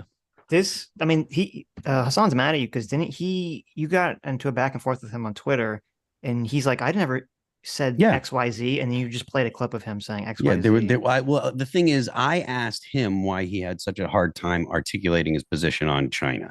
I was like, why'd you have such a hard time, blah, blah, blah. And then he said that he didn't. He's like, that never happened. And he put up something that showed like Anthony Blinken with the US position. What he was saying was, oh, I have the same position as Anthony Blinken, which is, I don't give a shit whose position he shares. The fact of the matter is he couldn't articulate it. And so he dodged that. And so that's why I grabbed the clip of him, hemming and hawing and sounding exactly like I said. He couldn't articulate a position because he's afraid of his chat and stuff. He's more audience captured than most at the very least, Right. I can't think of anybody that's more afraid of their chat than Hasan. So yeah, isn't that great? Yeah, he did get embarrassed by that, and then I'm really happy that he said this because I embarrassed him a second time. I mean, it did. It does. It's hard. It doesn't help that just 2 weeks prior I was in LA playing at SoFi Stadium. You know what I mean? So. Wow. Stop being such a failure. Okay. That's awesome. Well, I mean, and here I'm going to toot my own horn, and I did it on 2 days notice for a different band. They called me and I flew in, played an hour set. Nice. Opened for Metallica, I sang for Five Finger Death Punch, opened for Metallica with 2 days notice. But that's not something that someone that's bad at their job does. Okay. Yeah. This whole business is just about reputation destruction. That's all these people do. That's all Noah Samsan's doing. That's all Hasan is doing. Yeah. That's all Bosch is doing. They don't ever provide any solutions to problems. No, of all course they do not. is like, this person is really bad because they're bad, and then like, okay, well, what's the alternative? Like, we don't know, and that's why I was kind of perceiving that last night while watching this, where they're talking about like business. I'm sure we'll get to it at some point. They're talking about business where Hasan has this problem, and it's like, well, the solution would kill the business for all sorts of reasons. That like he doesn't care. You can't. Like Hasan can start a business where everybody shares revenue equally because they're all rich Twitch streamers. Yeah, like. Right. If you don't already have a following, if you're not already like in video games, if you're not already like a level 100 sorcerer or whatever, like you're not going to survive this. You're not going to survive level 1 and all the bullshit you got to do to live. Sitch, did you see this tweet? Twitch streamer Hasan PIKER has broken the world's record for longest react to a single video on a Twitch stream. I'm assuming that tweet was a joke. It's obviously not true. It's like a 4.5 hour response. So I think they are serious. I don't think they are. I'm assuming it's because like Hasan got so much flack for not pausing enough, not reacting hard enough as he likes a straw man. Because we were talking about, he would just watch content, steal content, essentially chair stream. So this is like some Hasan. I'm assuming it's some Hasan fan tweeting this out to be like, see, Hasan reacts hard enough. It's a Okay. 4-hour, stream. So That's the lamest thing that I've ever heard in my life. I want to make clear before we engulf on this. Oh, did I do something? yeah, it's okay. Oh, I'm sorry. Don't worry about it. Thanks for rewinding the video I for got us. it. Okay, It I was got at the 13 timestamp. minutes. Yeah, because I jumped it because they don't talk about anything for like. I was like, where's the tweet? How come it's not on screen? We're watching together, but I guess it's only for the video.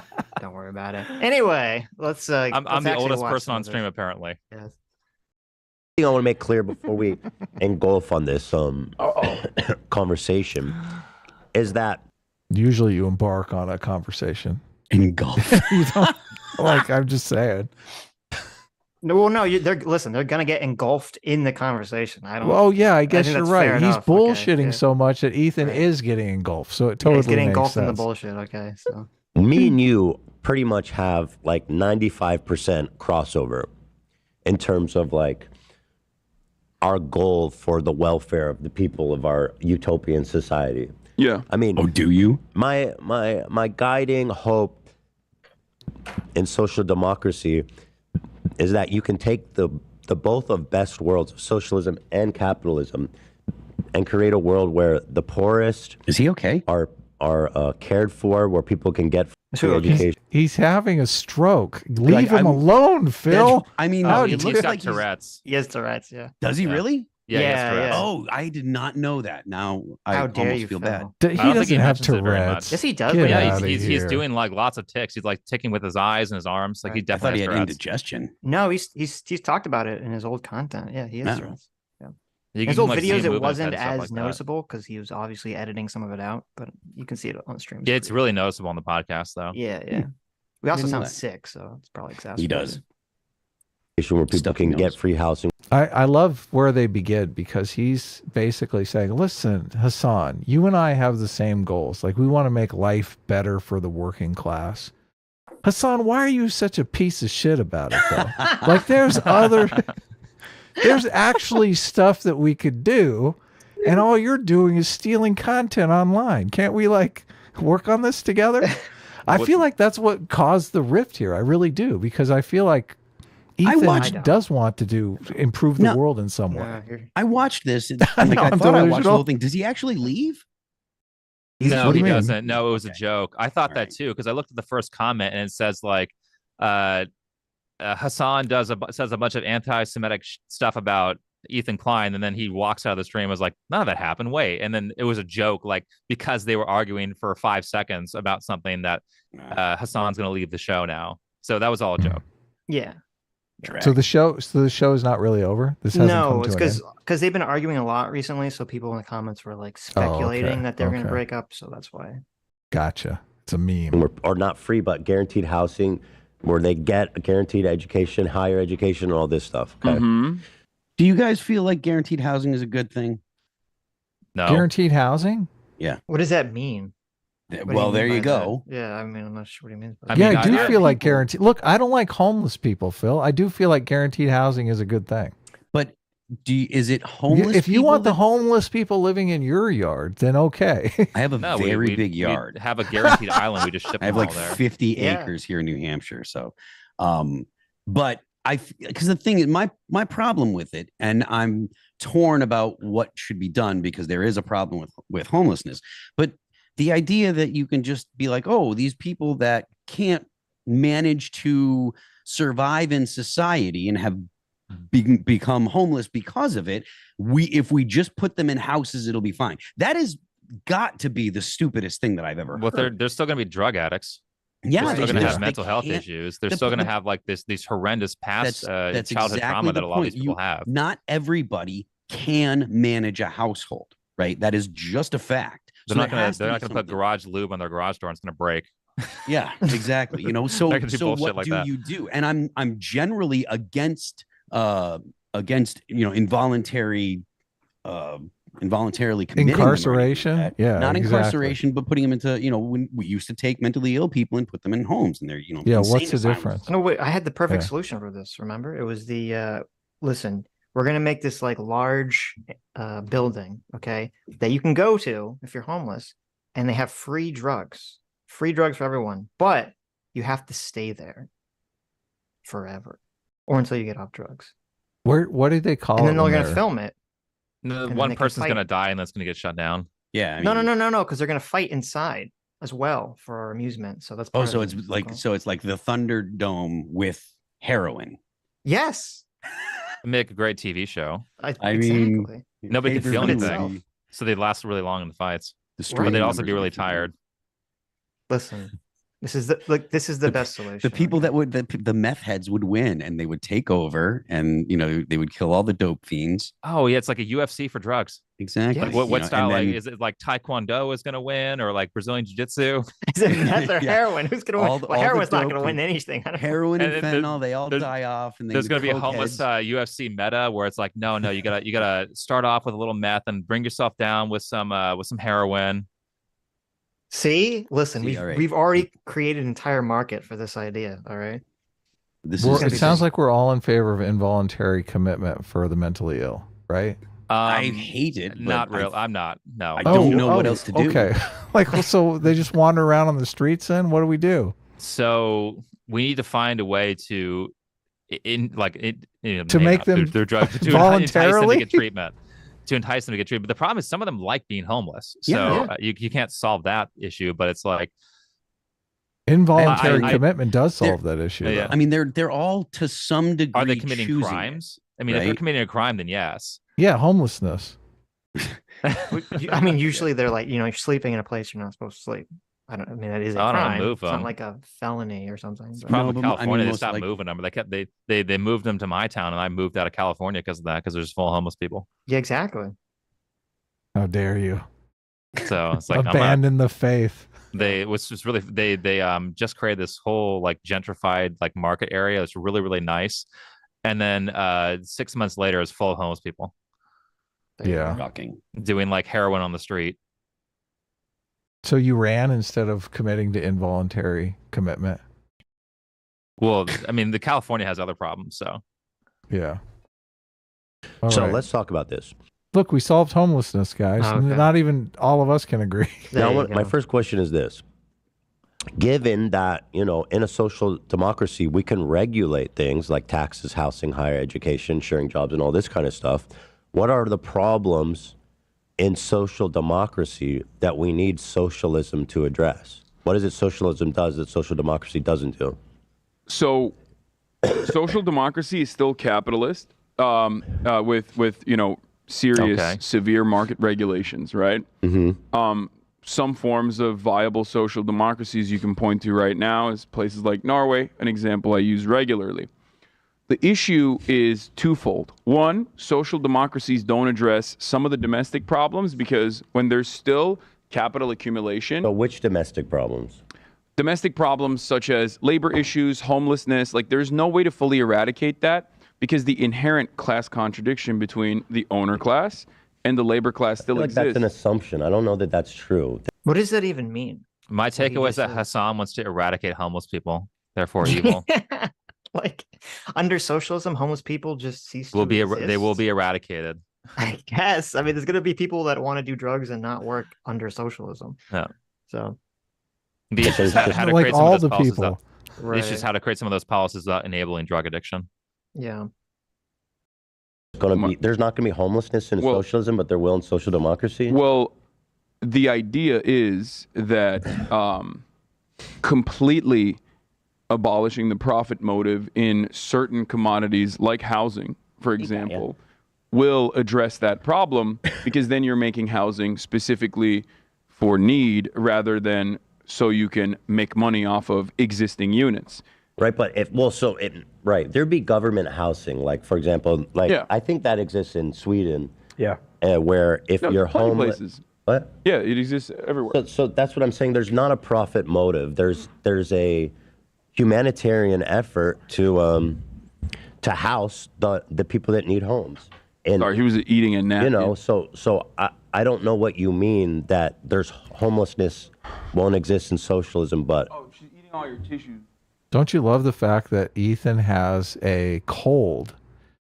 So he's got snot rags on the ground that Hasan's dog keeps eating through this entire conversation. Disgusting. Oh, symbolic of nasty. communism Oh yeah, somehow. she's eating all your tissues. Sorry. I know this is a perfect metaphor for communism, isn't Right. it? Well, Look, you're starving. You got to eat those snot rags, okay? I think the problem with so Hasan has this idea that the only reason homeless people exist is because there's a profit motive for the construction of housing.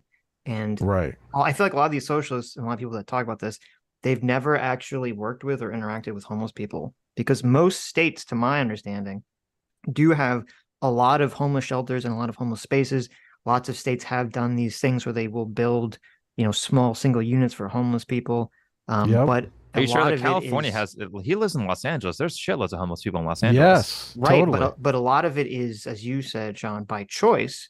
A lot of homeless people don't want to, live in a facility or want to live in one of these little units, and they want to do drugs. Not all of them, but a lot of them, and they have Right. other mental health problems. So just abolishing the profit motive for housing isn't going to solve any of these issues. Or they'll just destroy the house. I mean, it costs a lot of money to build a house, but one person can pretty easily destroy it. Yep. Especially Yeah. if you don't maintenance stuff, As a or if you girl. you're doing a coke a bender girl. and punch a hole in the wall. Right. Yeah. Shame on you. Yeah. She being a nasty girl Better today. used to do that. I was She being a real freak. Sorry. What like, were you what's the saying? homelessness in Sweden? That just as a, I mean, Oh, gotta before be we look really at those low. numbers, something to consider, something to remember always is that homelessness is tracked very differently in different countries. okay. So like those numbers will always be, Look at those the numbers hedging. can be very different. Like you could think like, oh, it's so much worse. Like rape statistics in Sweden. If you look at that, I think Let's Love say- can attest to this too. You'd Yeah. be like, whoa, what the fuck? It's crazy out there. People are raping like crazy, and it's because they have a different methodology for tracking rape. Like each individual act of sexual assault is tracked as like is written up as like one So individual then the act. actual number then isn't that important, but we acknowledge that in a social democracy that's run ideally, the homeless and whoever else needs a home for whatever reason would be provided one. So I don't understand what socialism does better in that case. At the end of the day, these countries, the social democracies that we were talking about, still have a lot of wealthy individuals, a lot of people who are making money off of finance capital and capitalism in general.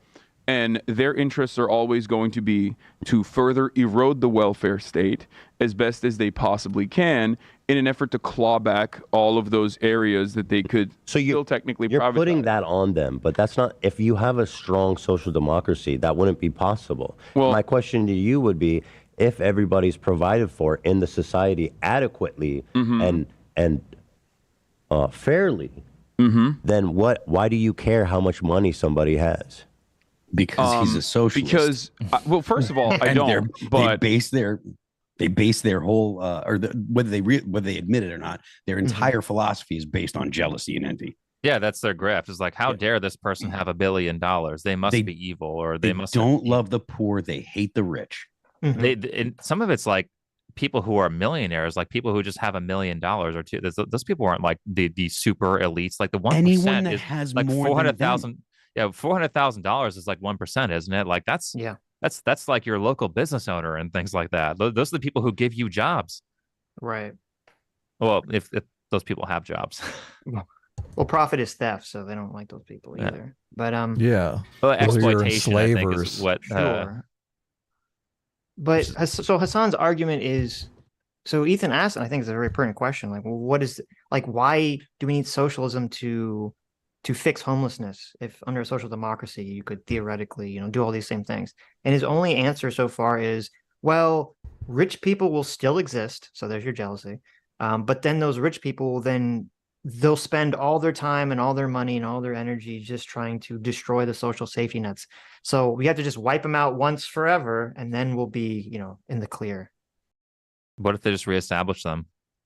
Yeah, it's almost like that happens in every socialist society. It happens ever. all the time, and they ignore it because they like to get the super chats from the or their donations from the. How do we go from there should be some social safety nets to like you shouldn't be able to own property?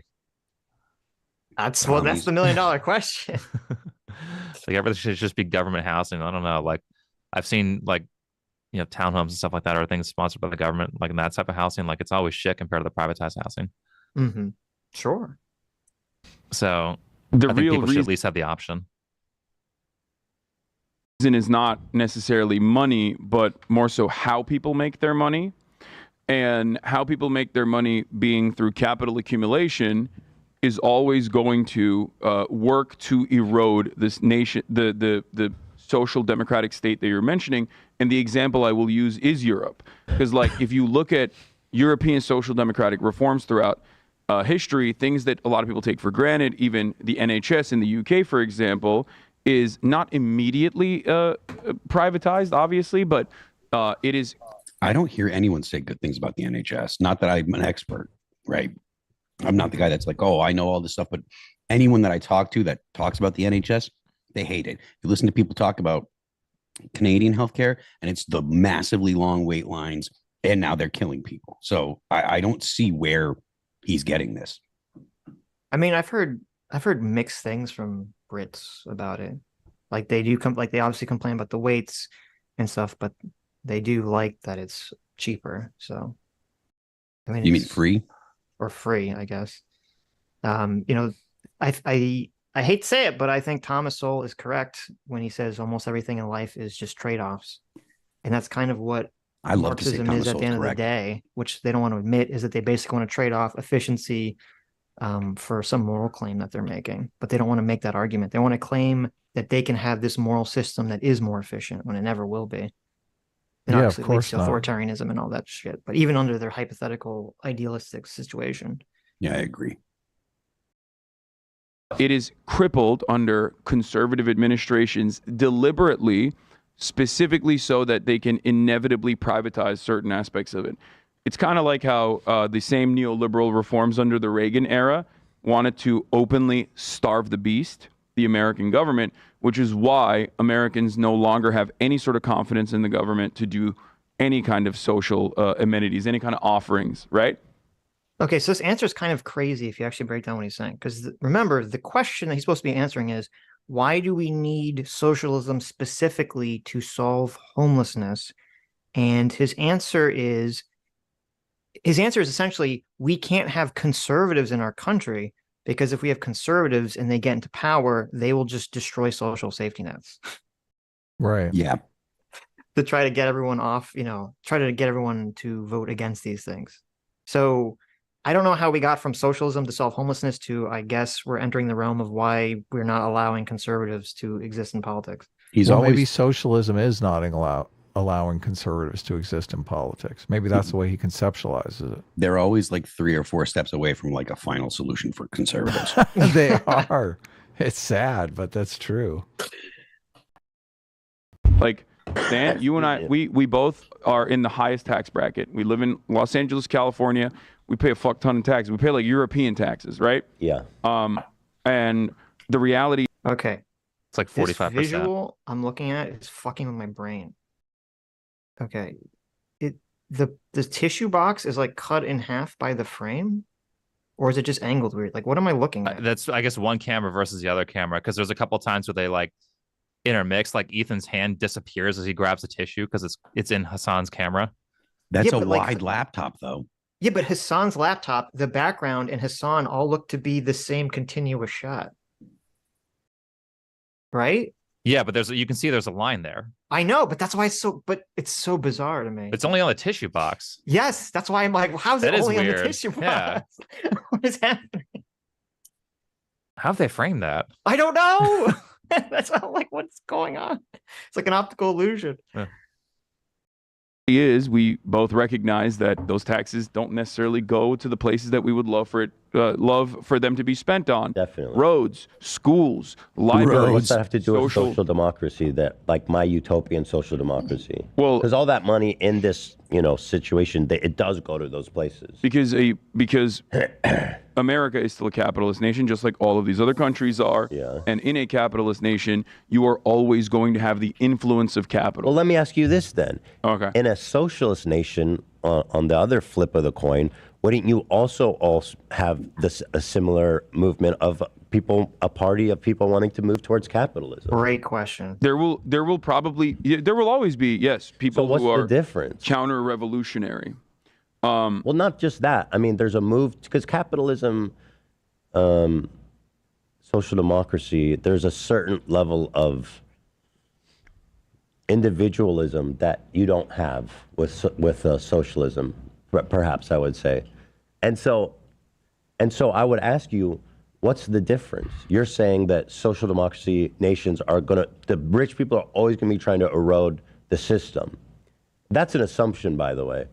Well, it's not an assumption necessarily as it's just not descriptive in comparison to like, I mean, it's descriptive if you look at how it has played itself out in Europe, where we. And you're right. So he'll look at like recent stuff in Europe and say, oh, that's descriptive, but he won't look at the entire history of socialism and see the problems that it produces and be like, oh, maybe we should learn a little bit from that too. What about Venezuela? Aren't they socialists? I mean, if I understand correctly, yeah, Maduro was going around or Chavez was going around and just nationalizing people's property, just expropriating it. Yeah, I remember speaking of communism and socialism being taught in school as virtuous. Like when I was in school, when I was in college, I took the Chicano American Studies, like the GED classes you have to waste your time on before you get your actual degree. So they showed Hugo Chavez as like this hero who plays soccer with the kids. He's so cool. Wow. And then I go on the internet and he's like shutting down corporations he doesn't like. Yeah. That guy was a tyrant. Yep. And obviously kind of ruined the economy, but funny how that works, huh? Yeah. Ruined the economy of a country that has oil. Exactly. Sitting on tons of oil and they can't figure out how to make their economy work. Well, that was the only reason why he could prop up what they were doing for so long, is because they had all this oil revenue that they could keep shoving into basically this failing economy and this failing structure, because no one was really incentivized to, open, expand, and create new businesses under the model in Venezuela. And even that wasn't enough to keep it going. So, well, the price of oil dipped. So that's true. Yeah. The gravy train kind of ran out there. I would say, well, the price of oil dipped, and that's when efficiency actually starts to really matter. And the people that were left there to run the oil industry were not the people that really knew how the oil industry ran, if I understand correctly. Yeah, but if your economy relies on like oil being at $100 a barrel $100 a barrel, I mean, that's as soon as it drops to $50 a barrel, you've got half the state revenue for whatever you're doing. Like, he's basically spending the money to prop up all of these supposedly socialist programs. Right. Because I actually remember the time that happened, there were some far lefties even back then that were complaining that like they were doing this to destroy Venezuela. It's like communist utopia. Yeah, totally. That also kind of relates to another problem that Hasan brings up, which is like, if your revenue like he's talking about like profit share and revenue shares, like if your revenue goes down, like let's say like I'm the dumb average person who bases my income on my best month. And let's say my revenue share is an extra $1,000 a month. So I now live in a house that's more expensive, everything like that. And let's say we go down to no extra revenue for the month. Now I'm fucked. Yeah. Exactly. Good luck telling your employees that. Look, you get less money this month because we're doing it off of profit. Yeah, we're doing profit share. Even if, because I think his suggestion was salary plus profit share. But yeah, I'm dumb, so I'm going to base all my expenditures on bonuses. I don't think you need to abolish property rights to get socialism. I would classify socialism as just insecure property rights. Like, if the government can come in and expropriate your property for whatever it wants to do. Yeah, but that's America. Well, that's going to well, look, I think we have far more secure property rights in Venezuela. Like, until the government wants your property. Like, but there's eminent domain is absolutely a real thing, and they'll take your property if they want it. Look, I completely agree, but there are legal steps involved between them taking your property. I think they have to give you fair compensation, like ×2 or ×4. Like, in these countries like Venezuela, they're like, just move out. Look, we're taking your property. It's a completely different situation. I wouldn't say completely, but yes. Well, with eminent domain, look, I bring this up because if you live in a place where you have insecure property rights, what is your motivation to start a business that as soon as it's successful, the government's going to step in and just take 100%, it from you? 100%. Yeah. Like, if what is the incentive to spend money on your home in that situation? Like, at least if you have eminent domain, the government comes in and takes your property, they're going to give you 2 times the dollar value that it's worth. I mean, yes, I understand if you want to hang on to it, that's one thing, but it's a long way from having insecure property rights. I don't think that's a fair summation of America. But insecure property rights, just like, I think, is a better definition of socialism than just abolishing of private property, which Hasan wants. So the eroding of private property rights, I think, gets you closer to socialism. I agree. That's what they'll be doing. So I'm not even going to argue. Even America had a lot of social democratic principles in the New Deal. I'm not even going to argue that. But I do think that in a socialist country, like I said, there's going to be a side. People forget that FDR only left office because he died and he threw people into internment camps and all the stuff that he would have been considered a tyrant by any metric other than, like, if it wasn't for the fact that people liked him a lot. Like, his behavior was on par with all the other authoritarian governments that were. I don't know, that sounds very ableist of you. Don't you remember that he had polio and he was confined to a wheelchair? I mean, I don't want you spreading bigotry here. I wish the polio killed him. FDR was based, Phil. I don't know why he's such a Sitch, yeah, who was your favorite president? FDR is my favorite president. Okay. Are you serious? He's the best president. You haven't heard us talk about this, Phil? Look. The best president.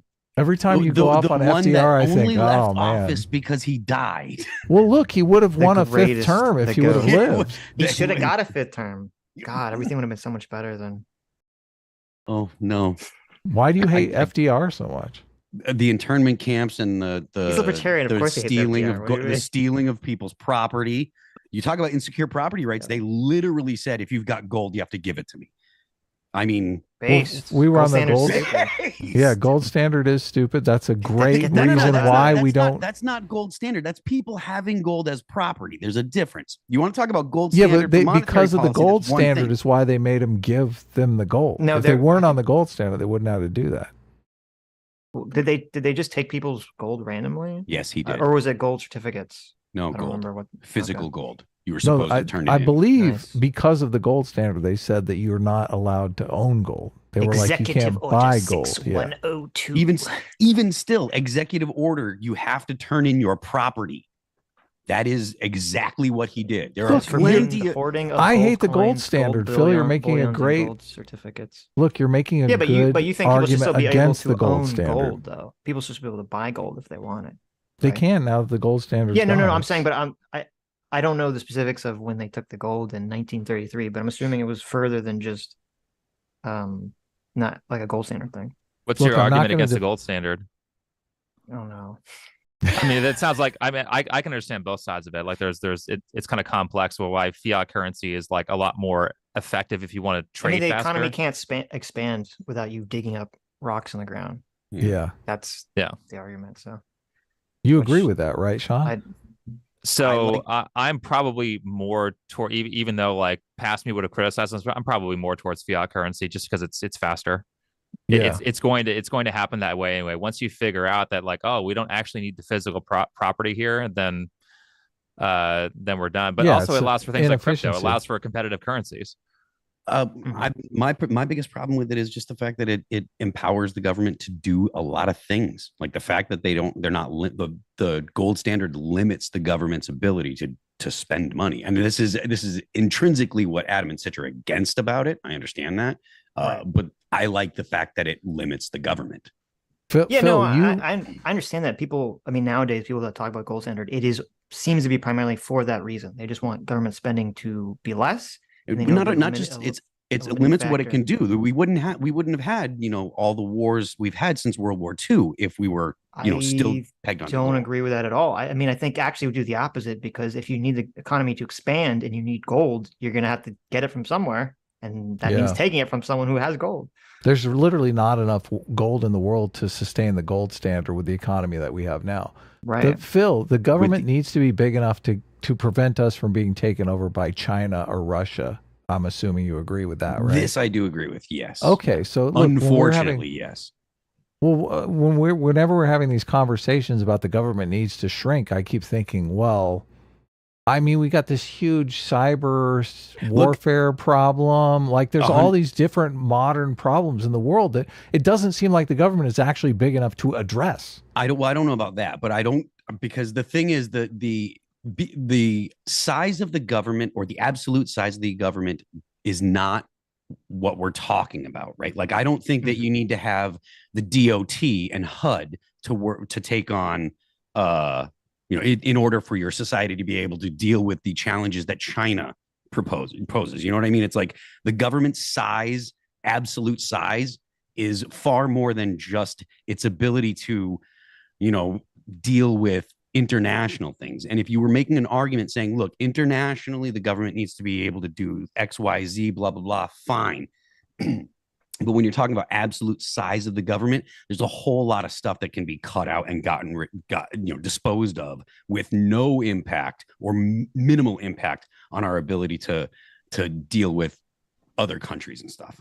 So right, such as, pardon me, HUD. I as, just said HUD. You can get rid of HUD. You can get rid of the Department of Transportation. Get rid of the Department of Education. You can get rid of a lot of stuff.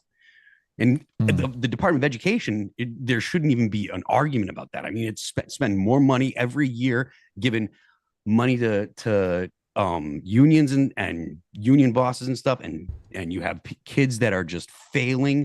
Test scores go down every year. Kids are graduating from the entire United States being ability homeschooled. Everyone's going to be 10 times smarter. That's a straw man, because I didn't say homeschooled. It would all be done by, homeschooled. I assuming you'd want all the standards to be state instead of federal. It would be state instead of federal, yes. And that's something that states can handle. The federal government doesn't need to be involved with.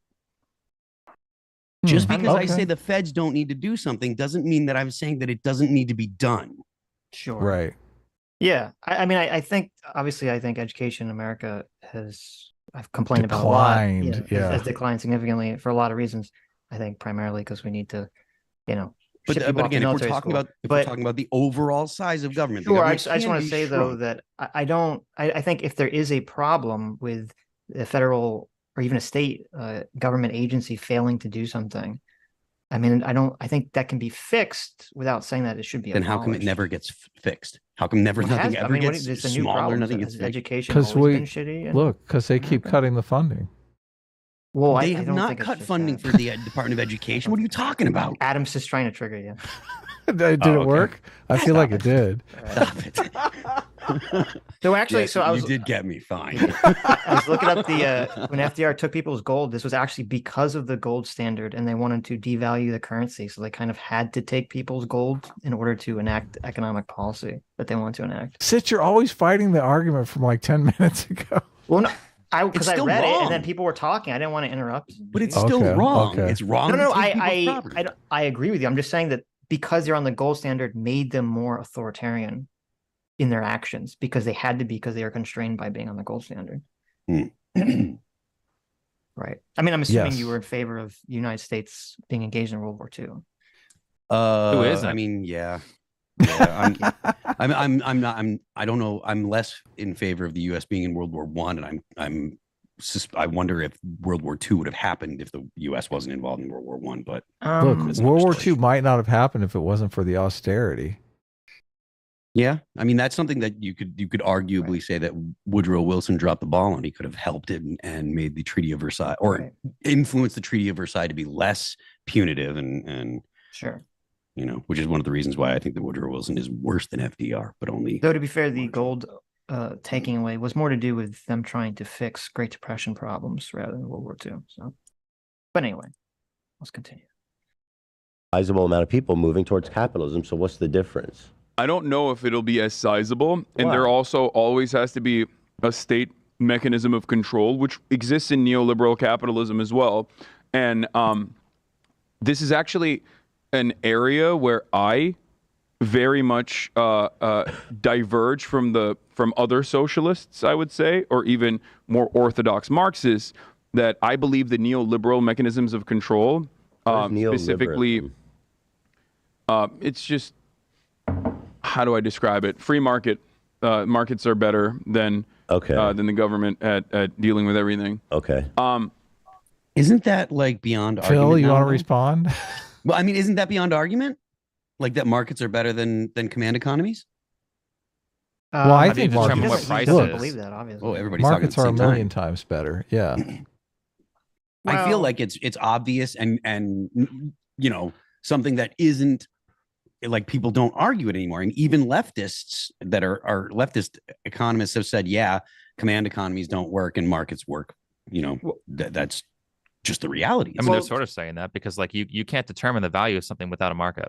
Exactly. Yeah, but to Sure, be, you can. You just be dictate it by fair, the state. to be non-strawmanny, the opposite of neoliberalism. I mean, I guess like the extreme opposite of neoliberal is a command economy, but neoliberal is also, and generally in America, was used as a way to fighting just government regulations. And I'm not libertarian. I do think we do require government regulations in businesses to prevent corruption, monopolies, things of that nature. I don't think the market will solve all the problems. I don't agree about preventing corruption because there's plenty of corruption in government. So the idea that market or that markets are more corrupt than or without government, I don't agree with that at all.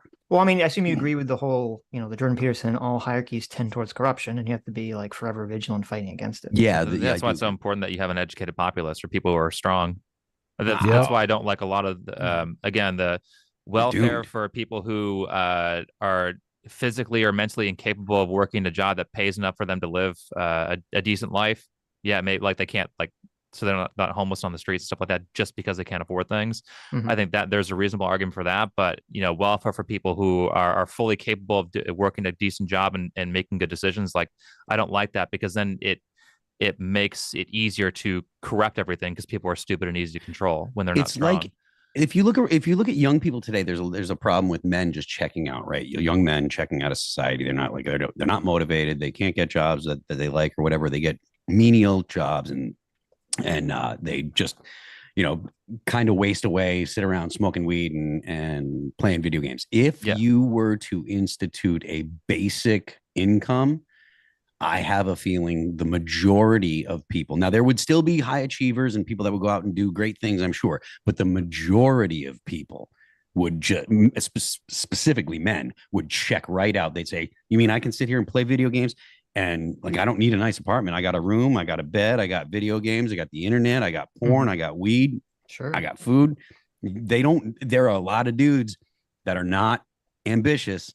And if you don't give them a reason to be ambitious, they're not going to go do anything. And I think that we would have a significantly higher number of people that are just checked out of society.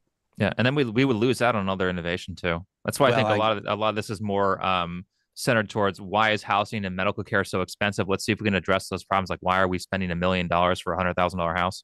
I'm not convinced that those people that I'm referring to are all that would be all that useful, but that doesn't. Well, no, if you could, I mean, some people just need a little kick in the ass before they kind of get it. But, if you work God, the wages have changed so much since COVID.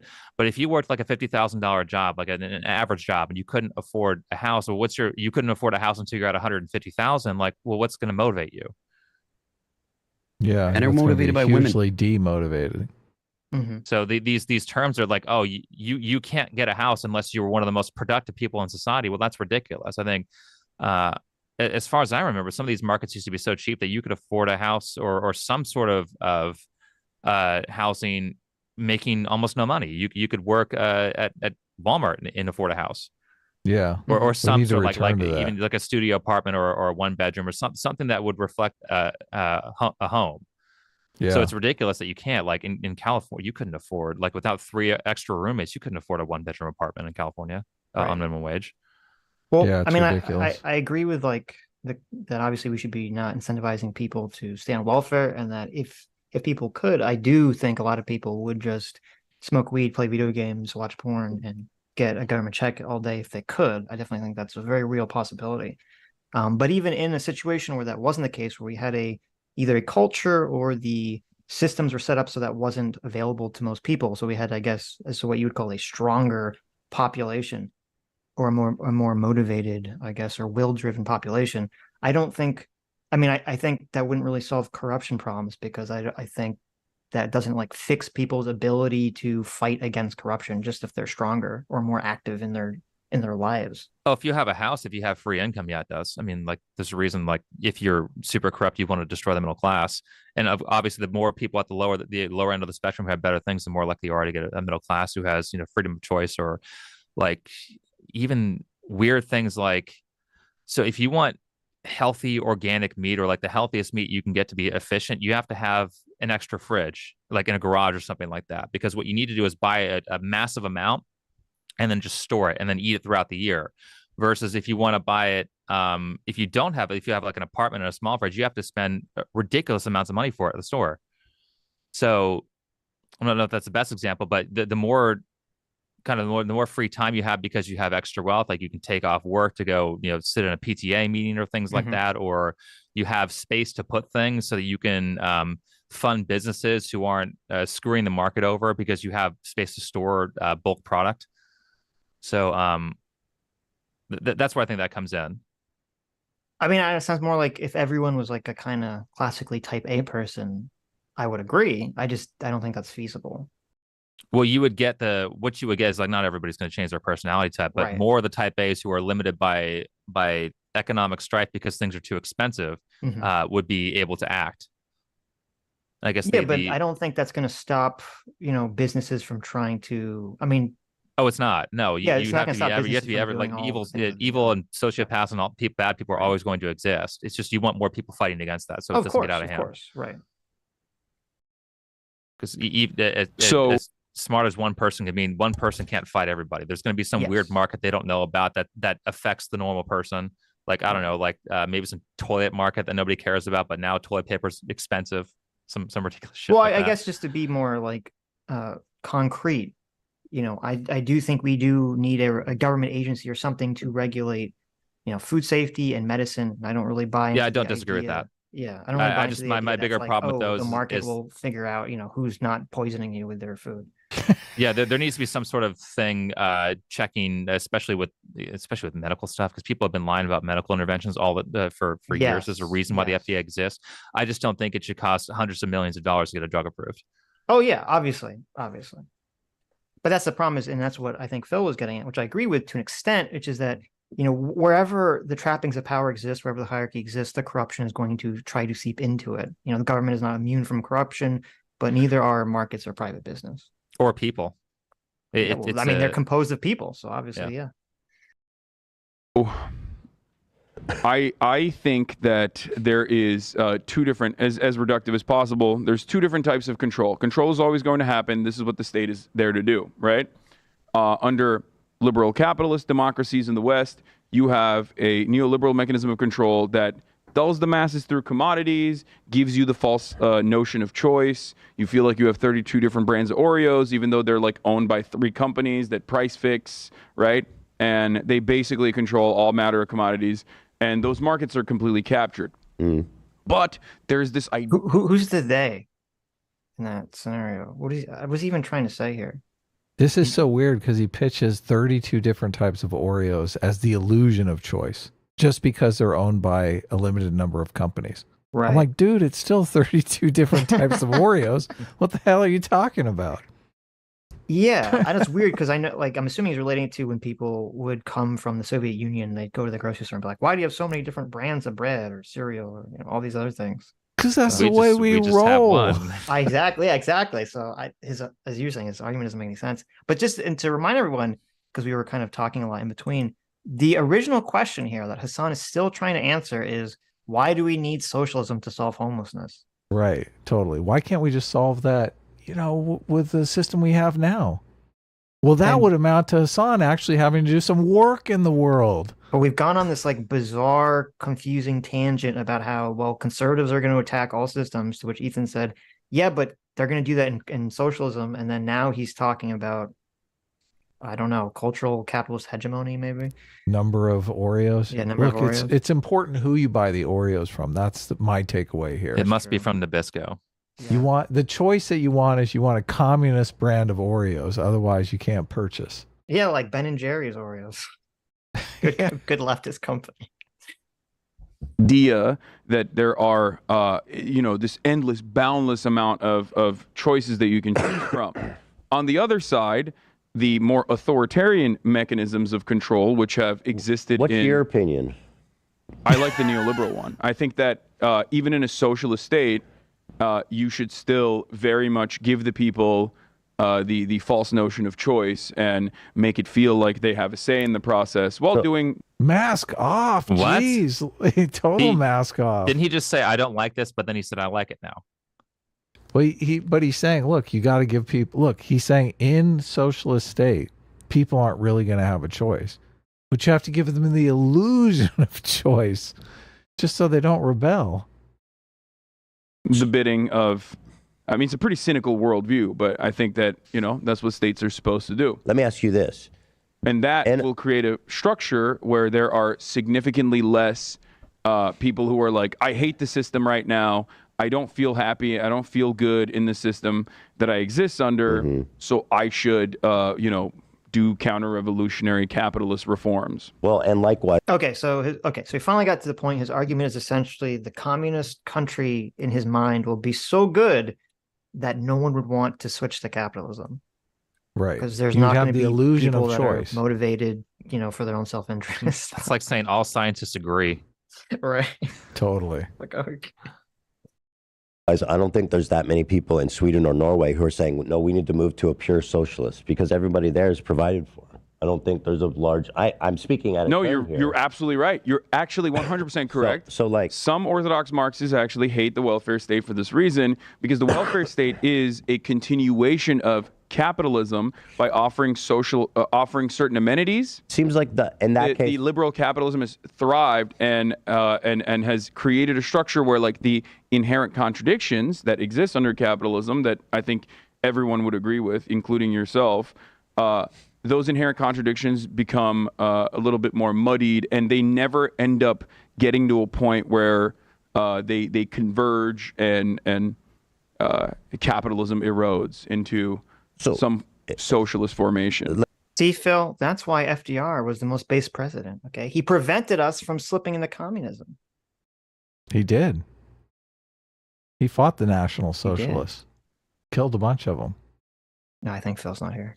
Isn't it funny that... Just go to the bathroom. Yeah. Well, didn't the National Socialists fight the communists? Isn't that how Hitler got into power? Yes. Yeah, locally, Well, I they teamed mean- up with them, and then they fought him again.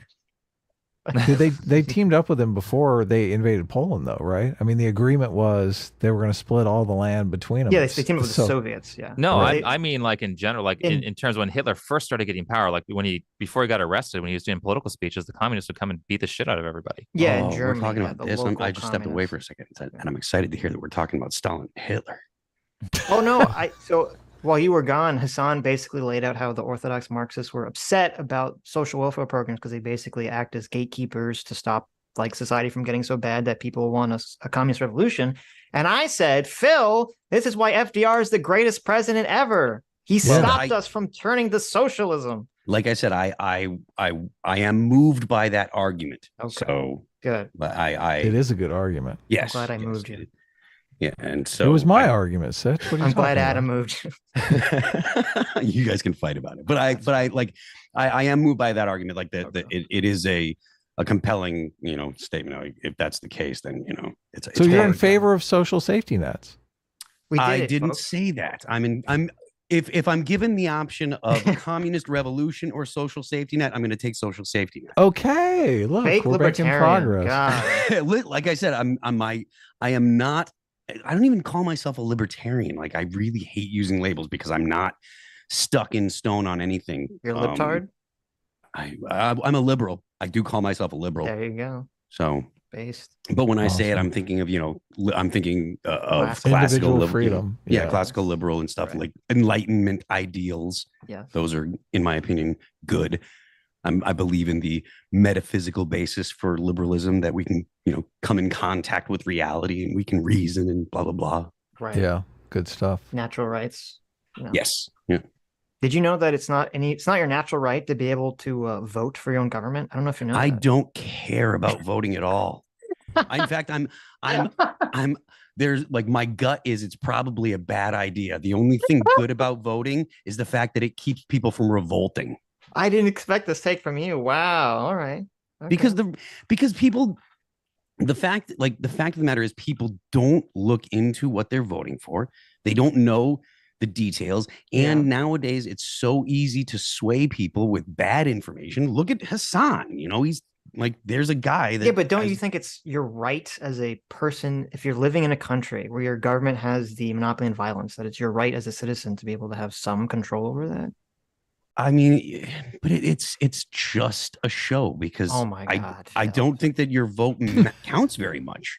I don't think that it doesn't count much. But so if the argument is the Constitution with the protections set in stone that can't be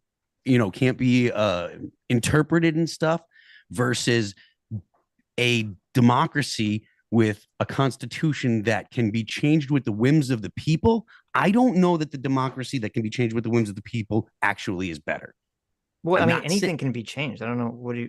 Unless God comes down and dictates something. Well, I don't know what you mean. Fair enough. But the point is, like, if you've got like the concept of a unchanging government with limited powers that really doesn't change, as opposed to one that can be interpreted, if those are your options, I don't know which one's better. I don't believe that people actually make educated votes. Wow. Like, I really don't. I don't think most people go and look when they're voting. And if you look at the last, that's ridiculous. If someone says a president is bad, therefore you shouldn't vote for them, that's an educated vote. They know they're bad. I don't. People are. I mean, we all know that people are swayed with emotion, and then they rationalize it afterwards. Yes. And so if that's the case, then whoever can make the most compelling argument, emotional argument, is the one who's going to get the votes. That doesn't mean that the solution that they're convincing people is going to work is actually going to work. There's no reason to believe that, we voted for this, so because we voted for this, it's possible for them to do it. I mean, I didn't think you were such an elitist. This is shocking to me. I'm not an elitist, because I'm not saying that I should vote. So did we get into this argument where it should be harder to vote? I don't know. No, the thing is, there's an argument. There's two different things going on here. I am not saying, or I'm not making a policy prescription. I'm not saying that we should do this. I'm just saying that I don't think that the system that we have now actually produces the results that people say or believe that it does. Okay. Let me try to steelman your position, or understand your position. It sounds like you're saying, a lot of people, they intrinsically value the right to vote as as a primary intrinsic value that is worth something for humans. And you're saying you would trade that, or that doesn't matter to you, for the more idealistic version of the government you want. Yes. Right. Okay. Yes. And again, none of the stuff that I am going to say when we're talking about this stuff, that I'm really, really, really opposed to me making policy decisions. I can tell you how I feel about things, what I think, my impression, but I'm not going to say that I know it would be better. Sure. You know what I mean? I mean, I think in theory, the great king Aragorn, who's just and wise in all ways, would always be better than a democracy. But in reality, in practice, you're not going to get that 99% of the time. And that's why you do want the democracy and the shifting of power and people voting and having control over things. I don't even think that it has anything to do with having control. I think it's only preventing people from revolting because they feel like they have control. Well, they do. Our politicians do. I mean, maybe so we have a disagreement. Our politicians, despite being corrupt, are afraid of getting voted out of office. They are, basically trying to listen to the bureaucracy makes the decisions. I think the bureaucracy makes the decisions. Congress doesn't pass any laws anymore that are worth a crap. They can barely, everything is a big omnibus bill that just says continue this. The vast majority of the government is run on a day-to-day basis by bureaucracies. There are multiple bureaucracies that make law by passing rules without any input from Congress. So I don't the vast majority of the laws that we live under are actually rules set by the bureaucracy that we didn't have any input on. Hey, Sean, do you need to go? I just want to. Oh, I've got probably about an hour left. I said a couple of hours, but I wanted to get to the part where Hasan talks about his business strategy. Okay. But I think that's kind of far into the video. Cool. If there's a part, I don't know if you know what time it is. We can jump to it before you go. I don't. I can probably just transcripts it while you guys are talking. Okay. Find it. All right, go ahead. Sorry to interrupt, guys. Who's Well, we can who's get back to winning the here? Is it video. Phil or is it? I mean, I'm look, I'm I not don't- sure with the specifics of the fact find. Phil, do you want to get rid of everyone voting, or do you just like No, like this is the No, thing? no, Look, I just want to get rid of we're everyone. people. Nobody should There you vote go. ever. Look, people can opt out of voting if you think you're too dumb to vote. Just don't vote. Like Nobody People thinks won't, they're though. too dumb to do anything. Dude, people think they can fight bears. okay, but Well, I wait a just minute. look. We have do a you think system. you can defeat a horse-sized duck in a fight, Phil? Pe- I mean, the you're a big idea- guy. Listen, I think I would take on 100 duck-sized horses. Look, the idea that 70 million Americans are not going to decide who the next president of the United States is, and that is going to radically change the direction of the country. It's going to be It's half just- a million it's- people in a few areas that will decide. who the But president still, is. that is going to change the destiny of the United States. It's not, the elites are not making the decision. Those few million people in those districts are going to be the ones that make the decision who the next president of the United States is. And just don't think that's that- a I don't- brute fact. I don't. Well, yes, that is true, but I don't think that the president has that much power either. Because I think if the president did, I think Donald Trump would have done more to influence policy, and he had the whole bureaucracy against him the whole time. Look, I think you could make an argument that like Ukraine might not have happened if Donald Trump stayed in office. That's a hugely different world that we're looking at. Yes. Well, okay. So the point that you're making, yes, that is a hugely different world. There's no hemming and hawing about that. You're 100% Putin is literally holding on in Ukraine right now in the hopes that Ramaswamy becomes president and America just gives up on Ukraine and he can take over the whole country. Like, that's a huge difference. Do you If think that Biden stays in office, if Ramaswamy gets in office, like the whole geopolitical landscape is going to change dramatically. Russia is going to take Ukraine for itself. I don't think that Ramaswamy is a real candidate. I don't think that anyone that's Well, no. I don't even think Donald Trump has a chance. Like, I think that the entire really? Yeah, because I think the entire apparatus is aligned against him, and you know the bureaucracy hates him. Mm-hmm. I think that the fact that the last election was so heavily swayed by the establishment adjusting the information that people could get, and also the government putting its finger on the scale. Look, you've kind of shifted the debate here. You're basically now saying that whoever becomes president, whether they're a Republican or a Democrat, nothing is going to change. Everything policy-wise is going to be exactly the same. That's Phil's position, is that there's a bureaucratic force that basically runs everything that exists kind of independent of the president and the legislature, right? And those people don't change with the different administrations. Those people are in DC. They've got pensions. They've got. Well, I mean, I don't like to use that term because people get weirded out, because then it sounds like, it sounds like a conspiracy. It's men and women that worry about their kids' college and have a pension they're trying to get and go to work and think they're doing right. That is you have millions of immigrants flooding through the border because Biden became president. That wouldn't be happening if Donald Trump won the election. Like, it would be a completely different world. I don't know about that is the power of a democratic election. I don't understand how you can deny that. Okay, I'm not denying. Well, I'm not denying that particular point either. I conceded the point on Ukraine, and I can concede the point on the immigration situation. But if it's only because of Donald Trump, and not that I'm like some Trump fan, but like every president prior to Donald Trump. No, it's not because of Donald Trump. It's because of the 75 million Americans that voted for Biden. Well, wait.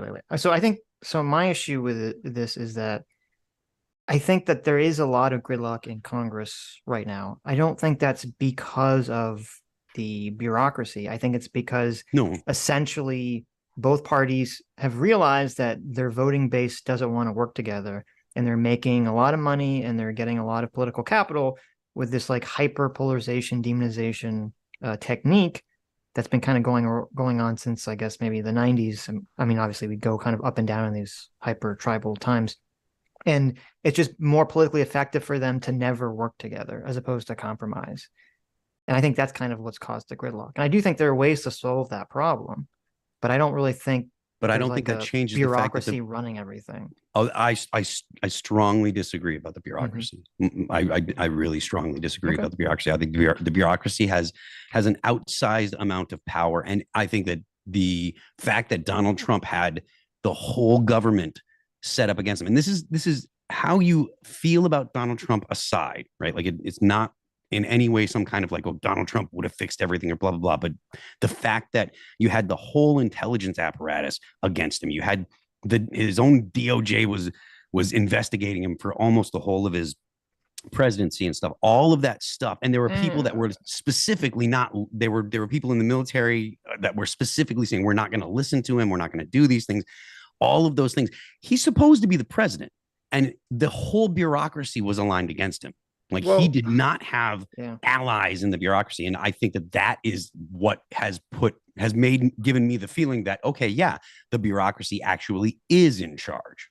I mean, I agree that there are definitely people in these, what we're calling the bureaucracy, that are probably anti-Trump and will forever be anti-Trump. But I don't think it's fair to say like that the intelligence apparatus and the DOJ were out to get him. I mean, he was being investigated before he became president. And if he became president and just said, you can't investigate me anymore, I mean, that would definitely seem to be an abuse of power. You don't feel like the people that were investigating were aligned with his political opponents? Well, no, I mean, if they were, Mueller would have come out and said, yes, he's corrupt and is working with Russia. But he said he absolved him essentially of being connected to Russia, which I don't know why he would have done if this was part of some like ploy against him. Right?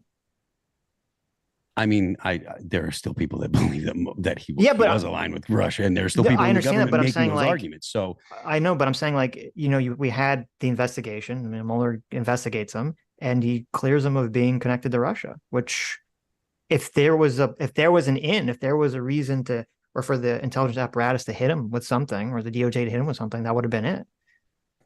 Well, I mean, okay, I mean, I'm not sure what the first impeachment was about. What was the first impeachment? It was the Ukraine withholding aid because he wanted to dig up dirt from Burisma. Okay. How do you not know this and being on Tim Pool's show all the time, Phil? I mean, I'm not the one that talks. I don't bring it up because I don't know about it. He couldn't remember which one was which. Okay.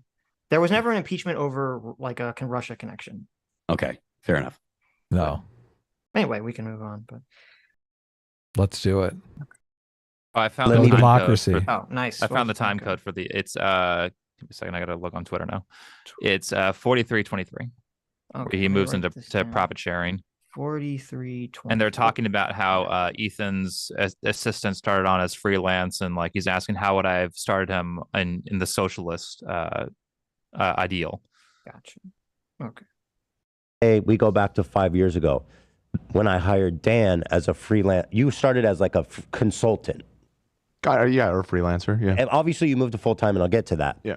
So we found out Dan's a full-blooded communist too. We've postulated that on the show before. Yeah, he says it later. Know.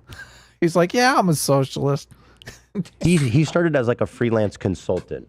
So what would be a fair way of compensating him for that? In your situation, it's like, what is the most like socialist way of doing it? Is that what you're asking? Well, yeah, because that's what we're talking about, right? It would be profit sharing. So this is interesting. So hold on. This is interesting. You're right. This is actually the most difficult aspect, in my opinion, of like trying to create the most ethical way of existing under a capitalist organization of the economy, while you are also productive, and you're doing like an owned and operated media company where you are the product. So I hired Dan. I'm sorry, did you just say that the most difficult thing under his system would be hiring someone? Yeah, exactly. Yeah, ignore that for a second. Think of the constraints he's putting in here. I don't know when he gets to it, because this is, I think it was like an hour conversation from what I was checking the transcripts. But like he's talking about how he runs his podcast business. He's got one person on, and they're like, okay, well, now it's two people. We're going to do a 50-50 profit share. Then it's three people. Now we're going to do 33%. And then it goes to 5. Now we're splitting everything 20%. But maybe that works for his streaming thing because they're all creators or they're all people who are doing lots of work. But how does it work for a I'd say like a McDonald's. company, the one that Brittany and I are involved in. She has a deal with a company that produces soap, and she gets a certain percentage of the profits. Now, it is not 50-50. It is quite a bit less than that. But think of it this way. The person who owns the soap business had to start it at a farmer's market for years, had to figure out how to make all the soaps, had to buy all the means of production to make the soap, has to put in the hours of work to do it. And then in the future has to spend money to pay for more efficient ways to make soap and ways to upgrade the product. So it's either more healthy or it's more artsy so people buy it. So how would a 50-50 profit share be fair there when all Brittany and I do is say, buy the soap?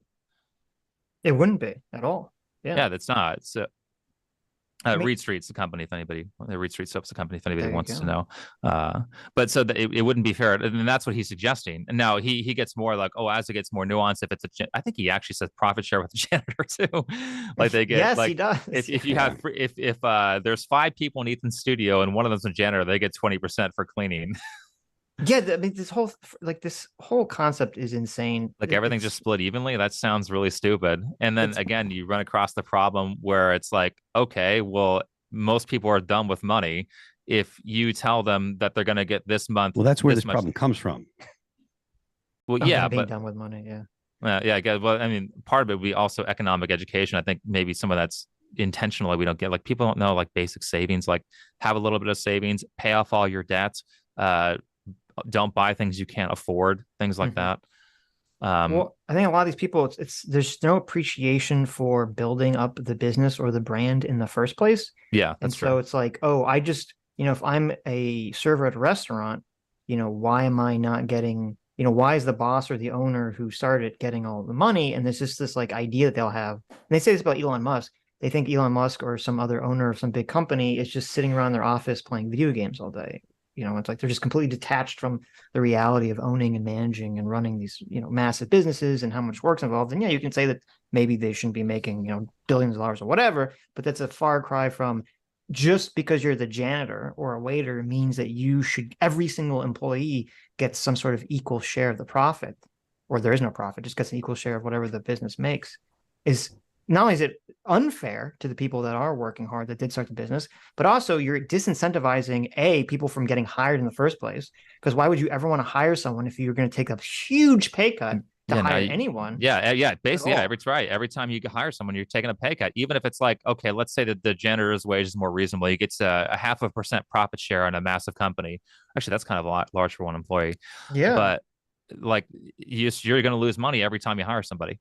Yes, you're gonna take a massive pay cut to hire. And then also, why would you ever expand? Why would you ever open a new location? That's what Ethan brings up later. Is like, how are you expanding if you're going to do profit share?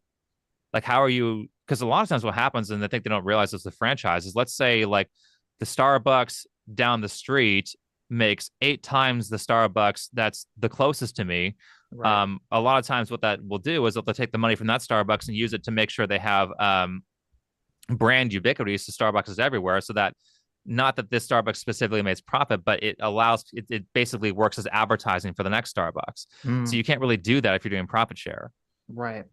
What they're focused on is that you are paid for the surplus value of the labor that you produce. So in the situation where you bring a janitor in, you wouldn't pay the janitor profit sharing, but you'd say like, we would normally pay $100 a room to clean these rooms. And the janitor usually makes less money, obviously working for a wage. They clean 10 rooms and they make the boss, $1,000. What they're saying is the janitor should make that $1,000. Right. So that would be the way that you would look at it, not necessarily profit, because who knows the janitor isn't producing part of the product.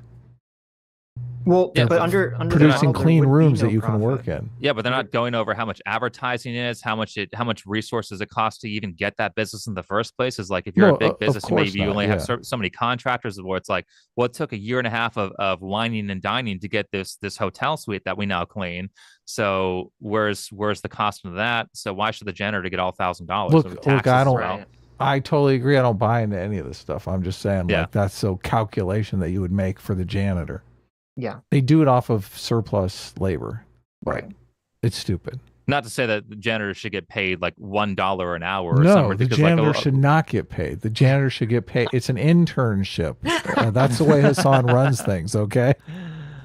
She gets paid in exposure. Yeah. Don't a lot of the socialists do that? Better shit, start though? at that OnlyFans. Of course they do. Yeah, exactly. Look, Like, you're being gonna exposed as the leftovers janitor. Well, Hasan now I think probably boasts about, paying his editors a lot. But I know a few years ago he got into trouble because apparently someone who did editing work for him, like he didn't pay them very well. And Hasan's answer was, yes, He but bought him I a got computer. I got them a laptop, so I got them the means of production or something. Oh, well, okay then. Well, there you go. So, I mean, how editing's expensive, isn't it? yeah. Because like what? Okay, so I edited a couple of videos. That pays for the laptop. Now, where's the rest of my money? Yeah, I mean, especially if you're of Hasan's size, he's raking in the views. Yeah. So like, why wouldn't you get like that's a $100,000 a year profit job, sharing? isn't it? I would think for Hasan's size, you would think. I don't know. That's why I know. I don't know specifically because I don't have one, but I've had people offer. I had someone offer me recently. Like, it's like, dude, I want to be your editor. I don't think this is someone who's actually watched the channel because they have a very generic message.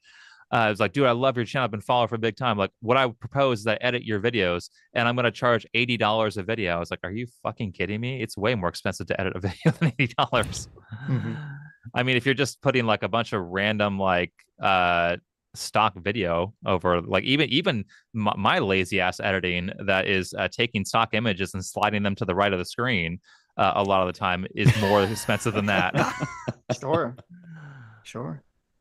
Dan as a consultant, Yeah. just to help us out to get things And I have hired beautified. people as well. So then I'm profit sharing with him. How much profit am I sharing with him? So the way I do it, and I think this will be this is instructive for many others as well. The way I do it, like the most ethical way to do it, is basically try to make an assessment.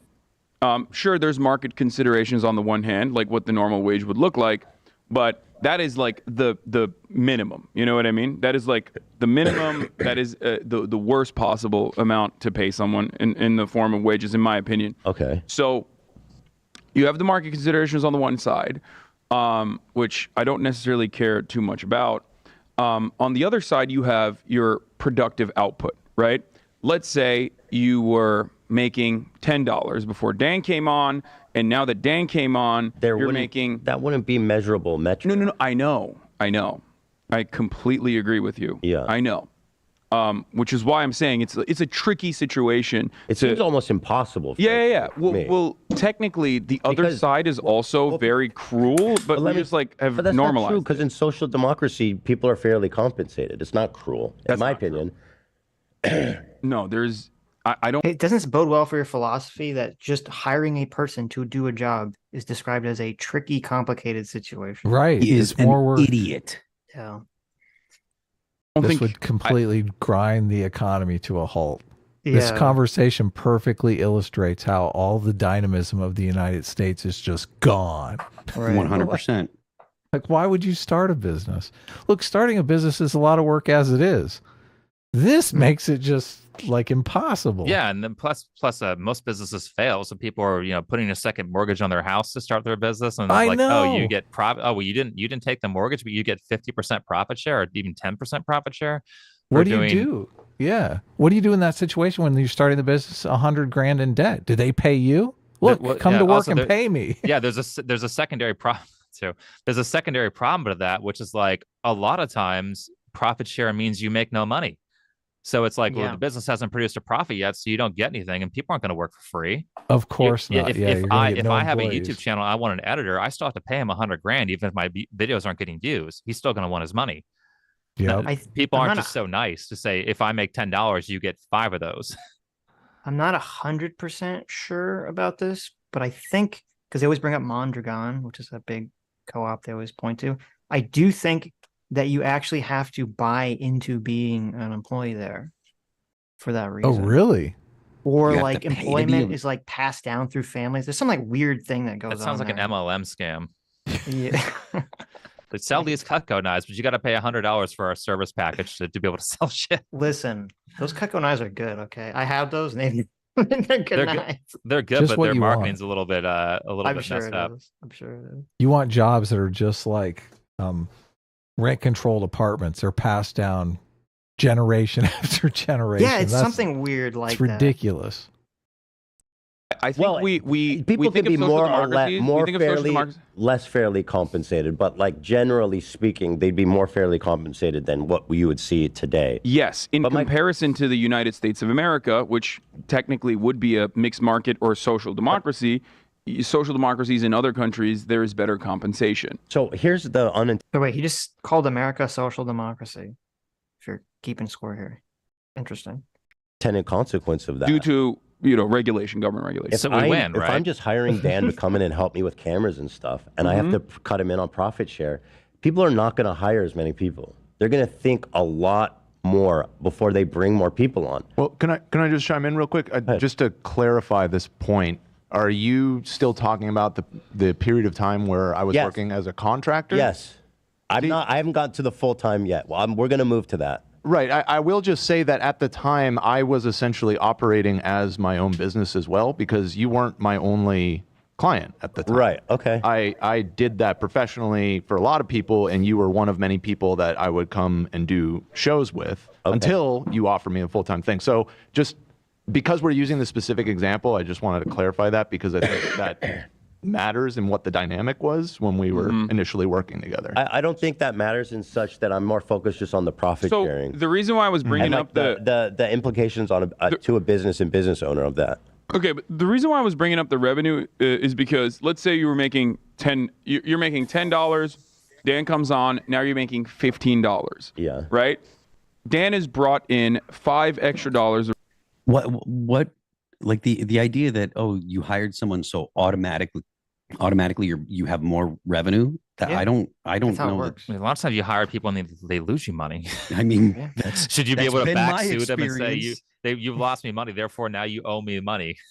I guess. I like how it's like, we only want the positives of this. Right. That's all it is. I mean, it's all just imagination. It is all an imaginary scenario they set up used to cover the fact that they hate people that make more money than them. Yeah, and well, they see Hasan here, who's like, oh, well, he runs a successful YouTube channel, so he must, or a successful Twitch channel, so he must know how to run a business. Well, you have someone who like Hasan, who's been nepo babied into it, versus someone who like Ethan, who's actually made his own business, and you can see they're very, very different perspectives of like, hey, you wouldn't survive day one of business strategy if you did this shit.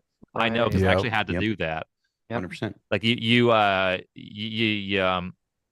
you leached off of Uncle Chank's business, his work. I bet well, I don't know, because Chank has vastly changed how he speaks over the past 10 years. He was very, very much like, he's on the left, but you can, like, if you're on the right, he's on the left, but you can listen to him. Now he's just like party shill, like he'll make up stuff and slander people. So all he does, like every time I hear, and I grant that I don't watch a lot of their stuff. I have watched some since Anna has gone on her right wing conspiracy arc. I'm just kidding. I'm kidding. I was like, she switched sides. Well, she is actually Vosh more is trying to kick her out of the tribe, but I mean, I think she's still obviously on the left. She's still a progressive, yes, but she's much more reasonable, and she's much more reasonable than than Vosh. I mean, but what does it really take to be more reasonable than Vosh? Cenk used to be pretty reasonable, though. But Cenk is constantly, the Republicans are evil. They're just evil. They want to kill people. They just want you to die. Like, yeah, and he used to not say that. He does that stuff constantly now, and it's like, I mean, I know that views matter and stuff, but the idea that he is trying to produce positive results for America, that's ridiculous. All he's trying to do is demonize, just like anyone else that gets on there and says, blah blah blah, the opposing team is the bad guys. No, positive change is possible. We just got to get these Republicans out of the way first. Right. We got to kill all of our opponents, and then see, there are arguments on both sides of that. But it's like, man. Do you want to be in a country? Can't we just incarcerate them? I mean, why does it have to be death all the time? You either kill them all off, or you're in a country where half the people are losers. Do you really want to be in a country where half of everybody's a loser? No, of course not. Yeah. So it's like, how about we be more reasonable and stop demonizing our opponents, and actually maybe once in a while say something good about them?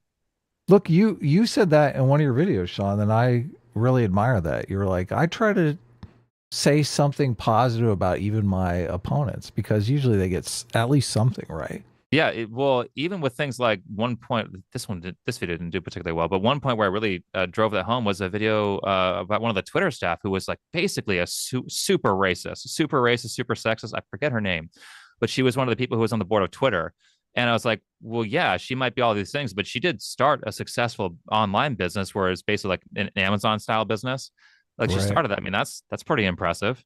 Mm-hmm. Yeah. But like there's just like the people who just never ever say anything good about their opponents. Like they're just now you have this certain framing where the only thing they can do is bad stuff. Well, now you're just going to hate everybody who believes that those ideas, or you're going to do that thing where they do the scroll through your content, look at your title and thumbnails. Oh, now I know this person's evil because they have the same ideas as this person. Oh, Noah Samsan, he has similar titles to Vosh, therefore they're the same person, without any investigation. Now that a lot more that's true upon investigation, but like you can't just make this sweeping judgment of a person just because they're a part of a group that you don't like. Yeah. I mean, I like to think of us as idea people. These people are it's gossip girls out here, Sean. I mean, all they want to do is destroy your reputation. Well, they're really motivated by trying to win elections. And yeah, so kind of gossip is what wins that the most. People want like TMZ and entertainment today. I don't know if anybody watches those shows anymore, but you're making my point for me. Yeah. The voting point. You were arguing against this stuff just a few minutes ago, and now next thing you know, I wasn't arguing against that. If we're making your point, we should move on. I think it should be more difficult. No. First of all, we're not making his point at all, because if you're saying the dum-dums fall for propaganda, which I do agree, dum-dums do fall for propaganda. That's true too. Both sides are putting out propaganda, and both sides are equally winning shares of the vote in that propaganda. The decision is really made in the middle with the people who are the informed voters. They're the kingmakers. They tip the balance. But why would you want to disenfranchise all of the people who are the dum-dums when maybe they're a dum-dum now, but maybe they grow and they move from the dum-dum category to the kingmaker category? Again, I understand what you're saying, and I have not said that I want to roll back people's voting. Right. Like I'm of the opinion that if you attempt to tell people, hey, I want to take away your vote, you lose, period. Like you don't win that. That is not a winning strategy. You're not going to ever get anybody to vote to give up their vote, or you're going to get so few people that it won't matter. So that's not what I'm saying. I'm just saying I don't know that voting. I know voting does not produce the best results. I don't the results that the most people want. Who knows what the best results are, though? I mean, I find it very hubristic to think any of us know what the best result is. Fair. That's like price. You can't determine price without people's collective decision on what's valuable and what's not. Exactly. Yeah, that's why I call it a market.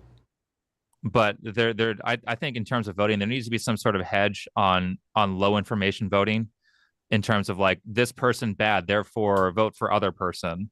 Of course, that wouldn't be like, oh, you can't vote unless you have a political test. That's stupid, because then who runs the test? It's always going to be partisan. But I think it's something it should be thought about. Look, I can identify problems. That doesn't mean that I have solutions. Okay. I can point at stuff and say that sucks. That's a pretty difficult one. Some people are saying net taxpayer. I think maybe the voting age should be raised. But whether those interventions actually work. So what about now, again, before we freak out, hear me out. What do you think about you have to either own property or a business? Because nowadays you can start a business so easily. You can corrupt that pretty easily. I know you can, because BlackRock can corrupt that. They'll just start buying everybody's property in certain areas, and now there will be less Republican voters here because BlackRock wants the leftist voters. Or all the voters, all the voters are incentivized to do away with the minimum wage and also, or they could raise rents. Yeah, they can they can also donate properties to people who know will vote for them or vote for their policies. I don't know that I don't have a better idea. I just know that the what we have does have significant problems. So, Look, anyone that Everything anyone has- that doesn't have but- political power is going to be taken advantage of by those that do have political power, The- Phil. That's the problem. yeah, Yeah, like the problem is it has to be compared to something else, right? So like I understand that our system has problems, but what are we comparing it Yeah. to, right? Mhm. Like what would we want instead of having people vote that would actually produce results that are good? I don't think I don't think you're this way either, Phil. There's the dissident right people that want to go back to monarchy. I don't think that No. that's going to be a better system. I don't think that was a better system. I mean, the best thing that I can come up with, my little brain can come up with, Mhm. is like more focus on a small federal government and more focus on localized I state understand. governments, I which is understand, but that doesn't have necessarily to do with voting. no, fair enough. Yeah, but the if your vote will matter more if it's a vote for local politicians and stuff, because of Yeah, if the just because of voting numbers. base is smaller on whatever you're Yeah. voting for, sure, of course. But I mean, my problem is with the court of like the restrictive voting thing, because it basically always goes down to the question of like how informed or intelligent like people are that are voting. There's this like, and I understand it. There's an intuition that, you don't want complete idiots or people that don't know. I only brought this up. I wish I hadn't. I only brought this up as a joke, an hour ago because of the Matt Walsh clip. Sure. Matt Walsh was responding to, I don't know, something like 17% of the population couldn't name a single branch of government, even though I'm pretty sure like 17% of the population is like under 85 IQ. So I don't know. That should be really surprising. But anyway, like it always becomes this kind of like, oh, I don't want stupid people or low information people to vote because what the fuck do they know? And my problem with this kind of line of thinking is that I don't think the way that I conceptualize people understand the world is I don't think people are these like rational agents that basically look at all the facts and make some sort of cold Vulcanish logic determination about what's real. They have all of Strongly these agree. biases, all these perceptions, generally stemmed in moral intuitions that are controlled by their emotions that have nothing to do with facts or logic. And the smartest people in the world all get suckered into all this stuff and believe in all these political positions that have nothing to do with intelligence. So I don't think like any of it really matters if that's the criteria. Yeah, maybe we can think of some different hedge against that. Maybe it's not voting, but it's certainly a problem that has to be addressed. Yeah, I mean, unfortunately, the problem is it's supposed What like is the the hedges problem that against it has was to be supposed to addressed? be. Well, there were two hedges against it. It was supposed to be A, we're not direct democracy, we have representatives, and then B, our institutions were supposed to prevent against that. But unfortunately, our institutions seem to have been captured and corrupted by a lot of Overall, I mean, it took garbage, but- like 100 years to do that. right. So it was work. So I think we can go back. I think we can solve those problems. What is the problem that needs to be addressed?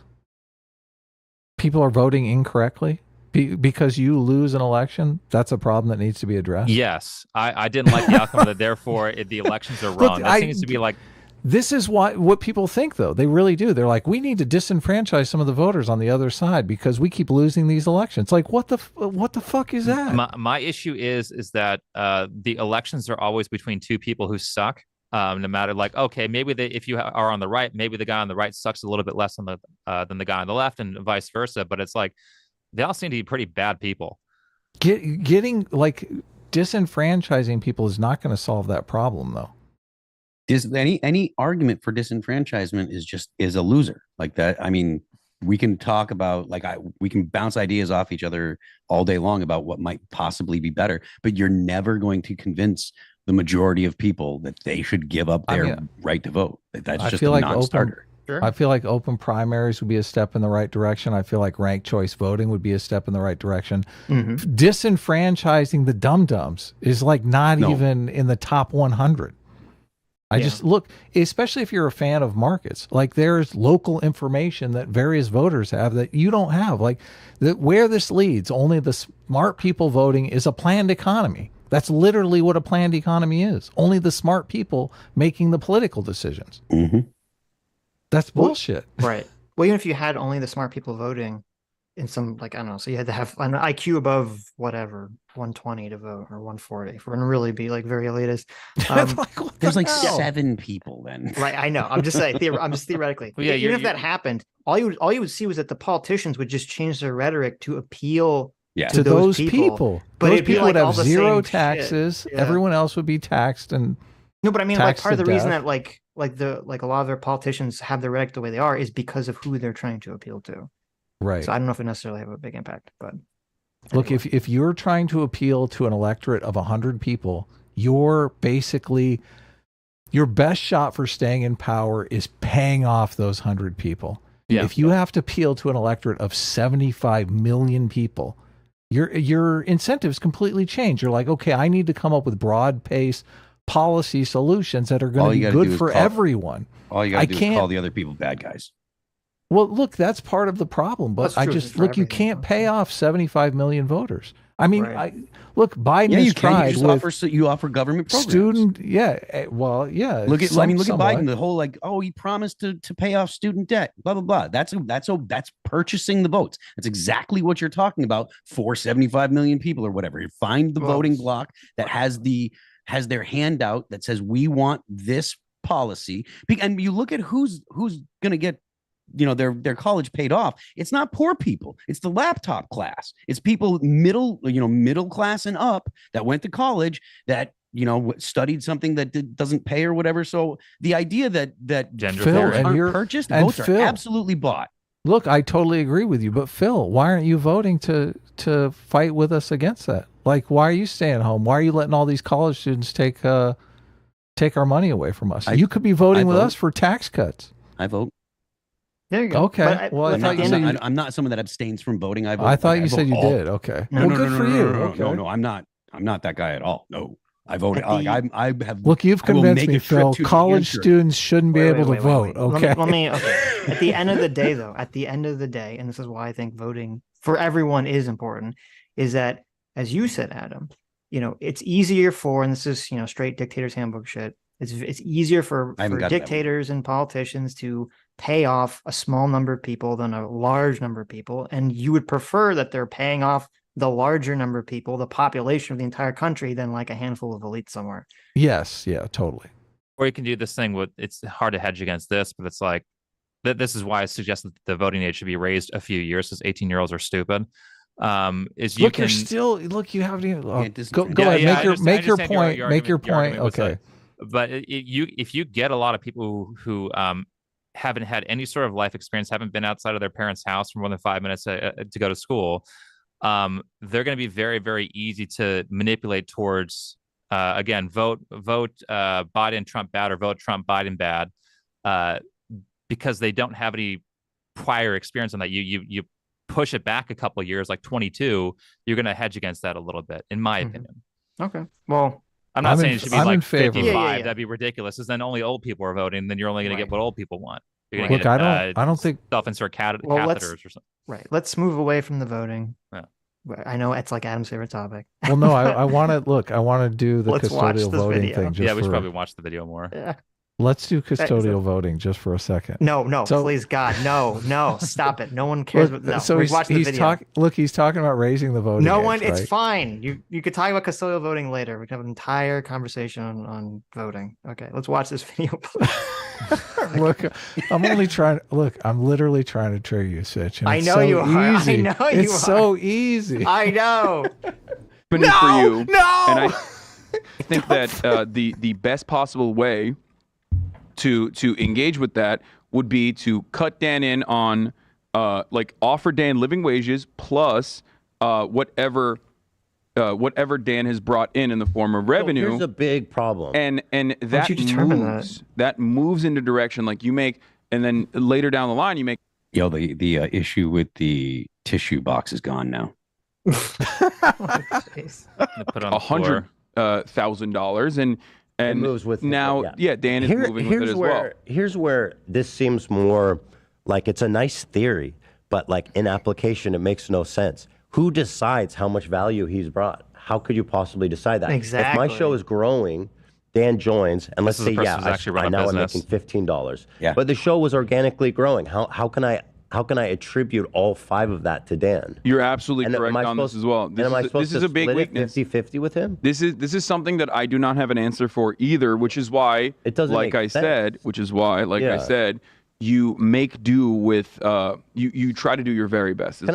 How can you have so much ego, so much hubris, that that you're advocating for a radical system that completely would change the current system, the entire current economic system, and you can't answer the basic question of how the fuck do I hire someone and pay them money? Because How do all you he do the cares about is tearing calculation? it down. Yeah, anybody who has like an entire system reform where we need to change absolutely everything, the likelihood that that's going to be wrong is very, very high. Very high. Most people who yes. make creative ventures, like, hey, this existing thing, I'm going to add one small thing to it and then make Totally. $1 million. Right. Yes, I'm going yeah. to iterate a little bit, but just Incremental change. this is the most basic thing. How do I hire a person to do a job for me? Well, that's a very complicated question. I don't know an answer to it. Rarely okay, is someone thank that's you. smart enough to figure out how to restructure an entire system by themselves. Right. Like, The Jesus. price discovery on that person is going to happen sometime in the future. That's the problem. You don't necessarily know. So I mean, Well, this even is then, what it's not like there's business no is all magic. guess. Yeah, how do you know but after you're 1 always month, guessing. too? They produced $5 extra this month, but what if they produce $1 extra the next month? Yes, Right. exactly. The How do you know the the actual business owners value? are the ones that are the risk takers. They're the ones who are willing to live with that risk. The employees are generally the ones that are like, look, I want to make a wage. I want to go home to my wife and kids. You worry about it. And not have to do homework when I get it. I think they also like how much homework is involved in business where it's like you're never done. Of Right. course. Like every time you take a break, you are now losing opportunity cost. Yeah. And a lot of people get stuck into that with addiction where it's like, I need to work 22 hours a day because otherwise I'll lose this amount of money. And often can't go home and do stuff. Yeah. Like who wants to be the like regular people don't want to have to worry about that. Therefore, they shouldn't get profit share. Yeah, I agree. Can I be? It seems like a big problem to say you don't have a solution for it if you're advocating for a socialist society. I agree, which is why I Because it doesn't always. seem like well- it's ready. Well, can I just Ready. chime in on this? This Wait, don't say Hasan. He just said, I don't think you're ready for the prime time. I know. It's so good. It's so isn't good. Maybe this theoretical. maybe this There are- cake isn't completely baked here, Hasan. Yeah, You should like yeah. think about taking this Gee. out yet. there are lots of companies that do profit sharing. I do this as I well. know, but it's not like. But so like let's big say companies. this. Like, and they have various methods of how they do it. The way I This guy's fully started advocating for profit sharing in his job. He's like, oh, what an opportunity here. I'm on talking to the boss. I like the Hasan- grift. I appreciate the grift. I know, me too. Hey, can I want the chime in? I want 5x my pay right now. Yeah, exactly. In 2 weeks, Ethan's gonna have a whole new crew of people working. Everyone gets There fired. you go. Yeah. This Oh, is that'd be dishonest awesome. though, because that guy, if he's a socialist, he knows that there's a difference between like working for a company that says, okay, like we're going to give you, some agreed amount X of profit sharing versus saying, no, profit can't exist. Everyone, all the money has to be. Of course, evenly he's distributed. dishonest. He's a socialist. Okay, you know what? You're right. That's why do I? That is that's just a good point. it's boggling my mind how he doesn't figure out that makes it harder to hire people and harder to expand the business. It just Of seems like an course. obvious fact of business. Anybody who's run one would know that. Well, it's Right. just How they do you don't run have a you don't have a factory frame of that way? reference. Oh yeah, well actually no, because he doesn't have the frame of reference because of the nepotism and because he hasn't had to expand a business or it'll die. Like if Hasan doesn't expand his podcast business, well, he's still probably going to make money. He's not like, oh, I'm still in the green here.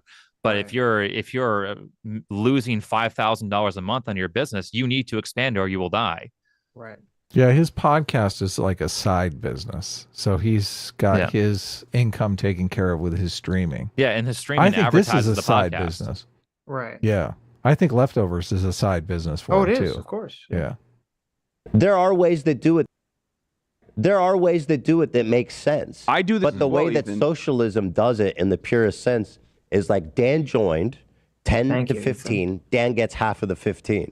So That's his Ethan, labor. this is if we're talking pure Hold on one theory. sec. If we're talking pure theory, Yeah. I would rather have an imperfect structure that still It's absolutely not offers imperfect. better. It doesn't work. Well, If you don't know the how people capitalist- get paid, how does it even work? the capitalist structure also is imperfect in the exact same Well, way. it's functioning at least. Yes, I know, but the idea that like the other structure would not function is not correct. Especially Sure. Except for all of history showing that it doesn't. And you don't even know how much to pay somebody. Like you how can't do even you answer look- basic questions. Yeah. Unreal. Yeah.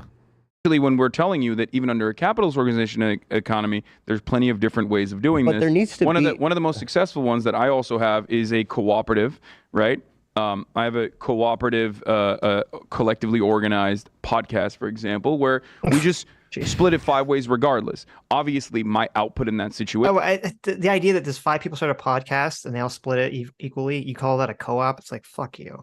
Yeah, what do you? Give me a break. Good luck opening a grocery store like that. Yeah.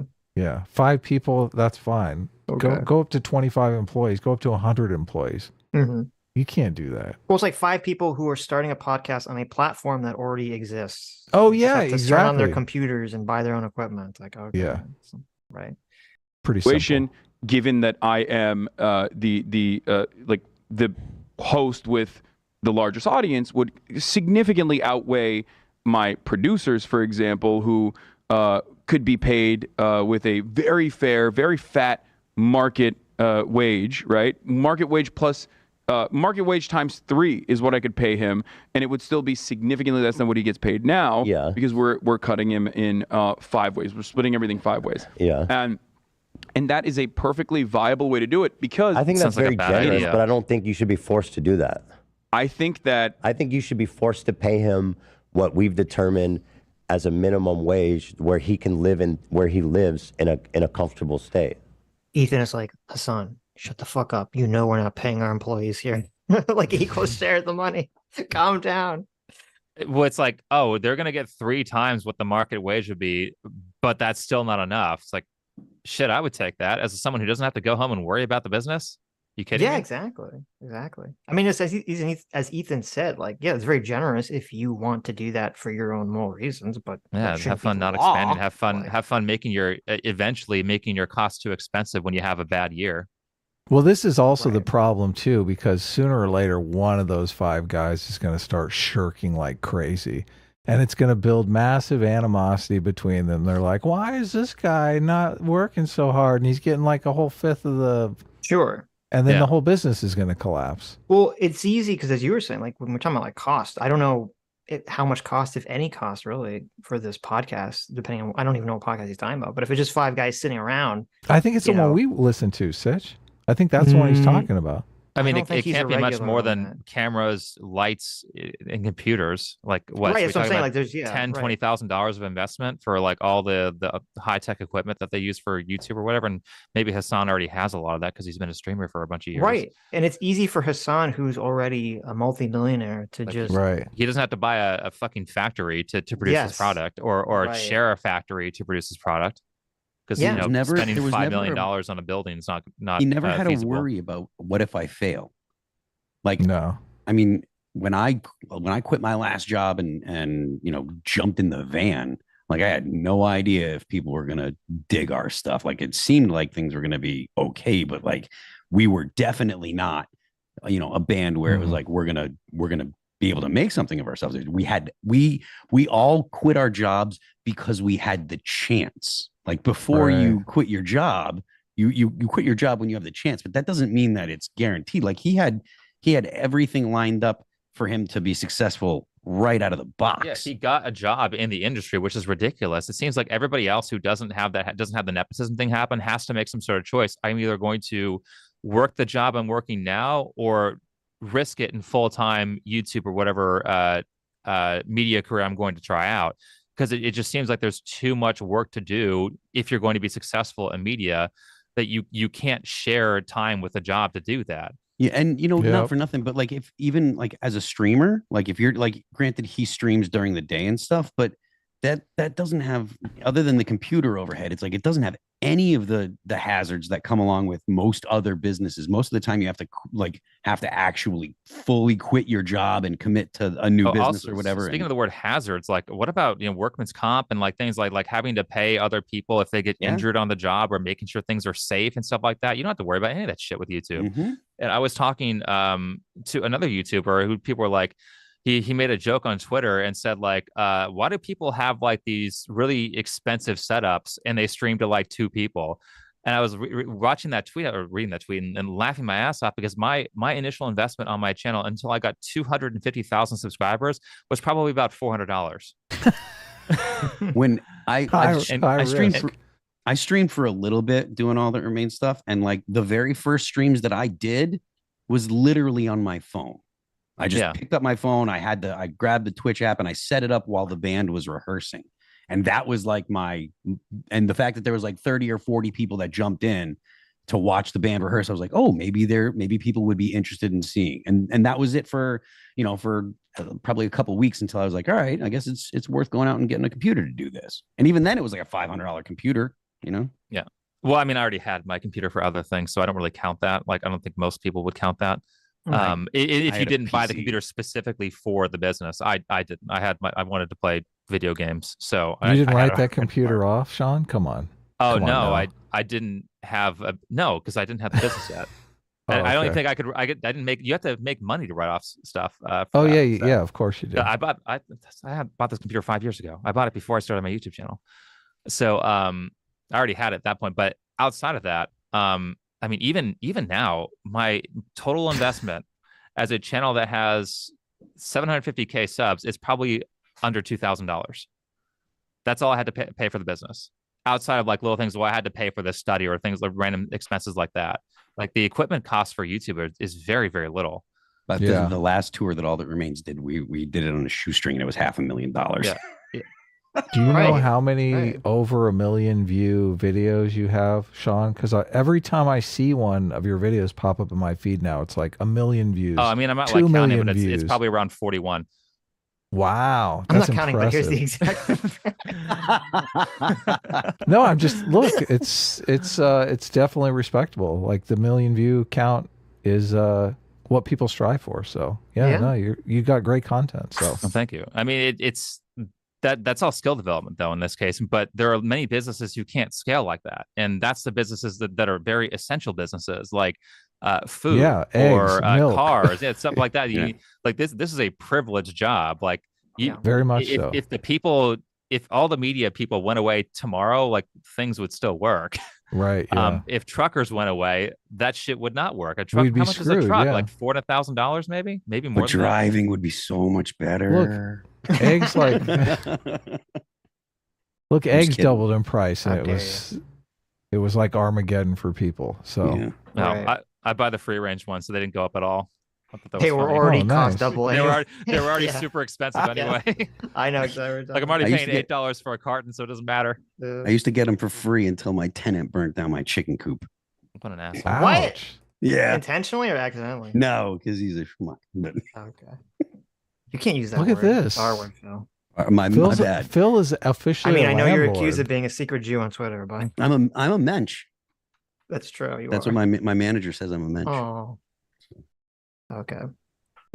Yeah, I don't agree think, with that. and I don't think And that it's it not. prevents It goes people beyond. from It being goes beyond wages too. generous. It goes either. beyond wages as well. There's also another aspect of this that many people fail to consider, which is decision making. So there's also the structure of decision making, the structure of autonomy. When we are setting up the time for when we are going to shoot the podcast, like everyone has to be on board with it. It has to work around every single person's schedule. These are all God, that sounds slow. scheduling conflicts exist usually, but it's like in good faith, every single person is like giving their most, giving their all, and it ultimately, I think, creates a pretty solid product. Let me ask you. Oh my God, are we allowed to pause it at this point? Like, Yeah. Yeah, holy go ahead. shit! I know it hurts. Imagine. Okay, so this kind of relates to something I want to say later, and I'm probably just going to say it now because I don't have the extra hour to talk It's about fine. to wait for Yeah. it. Because so what he wants is like not only is there a profit share, but there's also share in the workplace culture of when things should happen. So imagine how that could be corrupted and abused if you don't have like again a super type A motivated staff. So it's like, oh well, doing my janitor job between the hours of 8 a.m. to 4 p.m. doesn't really work for me. I want to do it at like, I don't know, 2 a.m. or something like that, so I can play Xbox before I go to work. Right. Imagine all the scheduling conflicts you would have to try to schedule 50 employees who clean rooms and try to get those rooms clean in a timely manner so that your people who you're sourcing to actually want to pay for your business. Yeah. No. And so later he's also talking about what, again, this is the correct problem has been identified, but the solution is stupid, which is that, okay, DuPont got caught polluting in local reservoirs to get rid of all their, I don't know, pesticides or some shit, whatever they polluted or whatever. And so what his solution is to have like a hedge against that to be the employees choose how DuPont gets rid of their waste. But the problem is, one, we have things like unions, and unions are paid off pretty easily a lot of times. But two, what's the average employee going to know about waste management if they don't even experience it? So how would they even know what the right solution? Dump it in the river. Yeah, they're like, oh, there's a river over there. That's cool. Just throw it over there or something like that. Right. Yeah, I don't live over there. So how are they going to even know what the right interventions are? No. Well, they have this fantasy notion that like, oh, well, if the workers are voting, then the companies are going to do less bad shit. It's like, why would you think that? They have a greater incentive to do bad shit now that they're going to make more money. We'll pay you more money. And there are a lot of people who have no problem throwing a little poison into the local river to make more money. Yeah. You think if the cigarette companies were co-ops, they wouldn't have been trying to pay off doctors or something? Yeah. Selling I get a percentage of this? Fuck yeah. Smoke all day. Yes, it's like the incentive's literally backwards. It's retarded. You could so easily find people who would be willing to make 3 times the money if you just said pollute over here. Of course. Totally. And then also just like Hasan comparing, and I don't know if I don't know what his like CV is. I don't know if he's ever worked like a non-media job. Because the idea that he's comparing this to like, okay, so he's a podcast with 4 people, and I guess the 5th person is like the person who films it or whatever, or the manager or something, or the producer. He's got like these 5 people on this podcast, 4 of whom I'm assuming are like already streamers. One of them's Tana Mongo.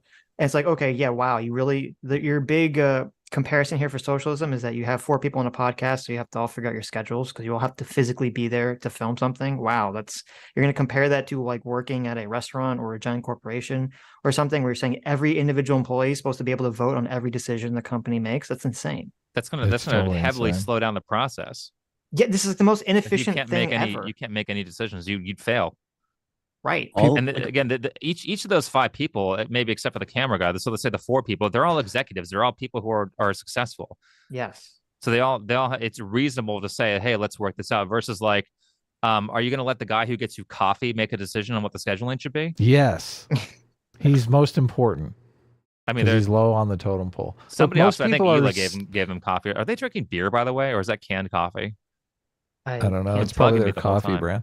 Most people are totally averse to personal risk too. So like expanding the business, anything that you might do that could seem risky, they're going to shoot that down immediately. Like, should we hire 10 more employees and expand? I mean, we may lose money. No, don't do that. Well, that's going to cut into my profit. You would have other employees saying no to hiring more employees because they don't want to get rid of their profit. Of course. You mean every time you hire another janitor, I lose 0.5%? Fuck that.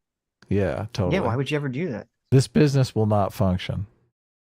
Yeah. I would love to see it in practice, though.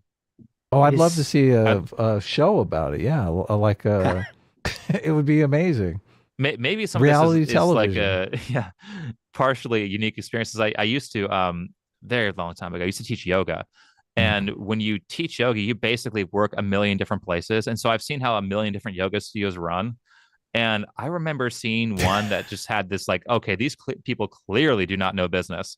Because I was like, they showed you their pay structure on like a piece of paper. It was like, oh, if you have by the way, this is if you had 1 day of teaching experience, you would get paid this much. By the way, usually if you have 1 day of teaching experience, you're lucky if you get to teach for free. Right. So if you have a degree, you get paid $20 more an hour. If you have this specific certification, you get $10 more an hour. If you've got a personal training certification, you get 10. This is like, you're going to start paying like, by the way, you have no students in the class. Nobody's paying anything.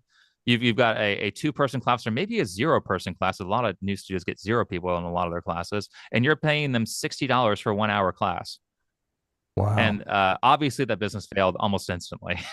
Which yoga studio is run by the right wingers? What kind of right wingers start a yoga studio? That's what I'm curious about.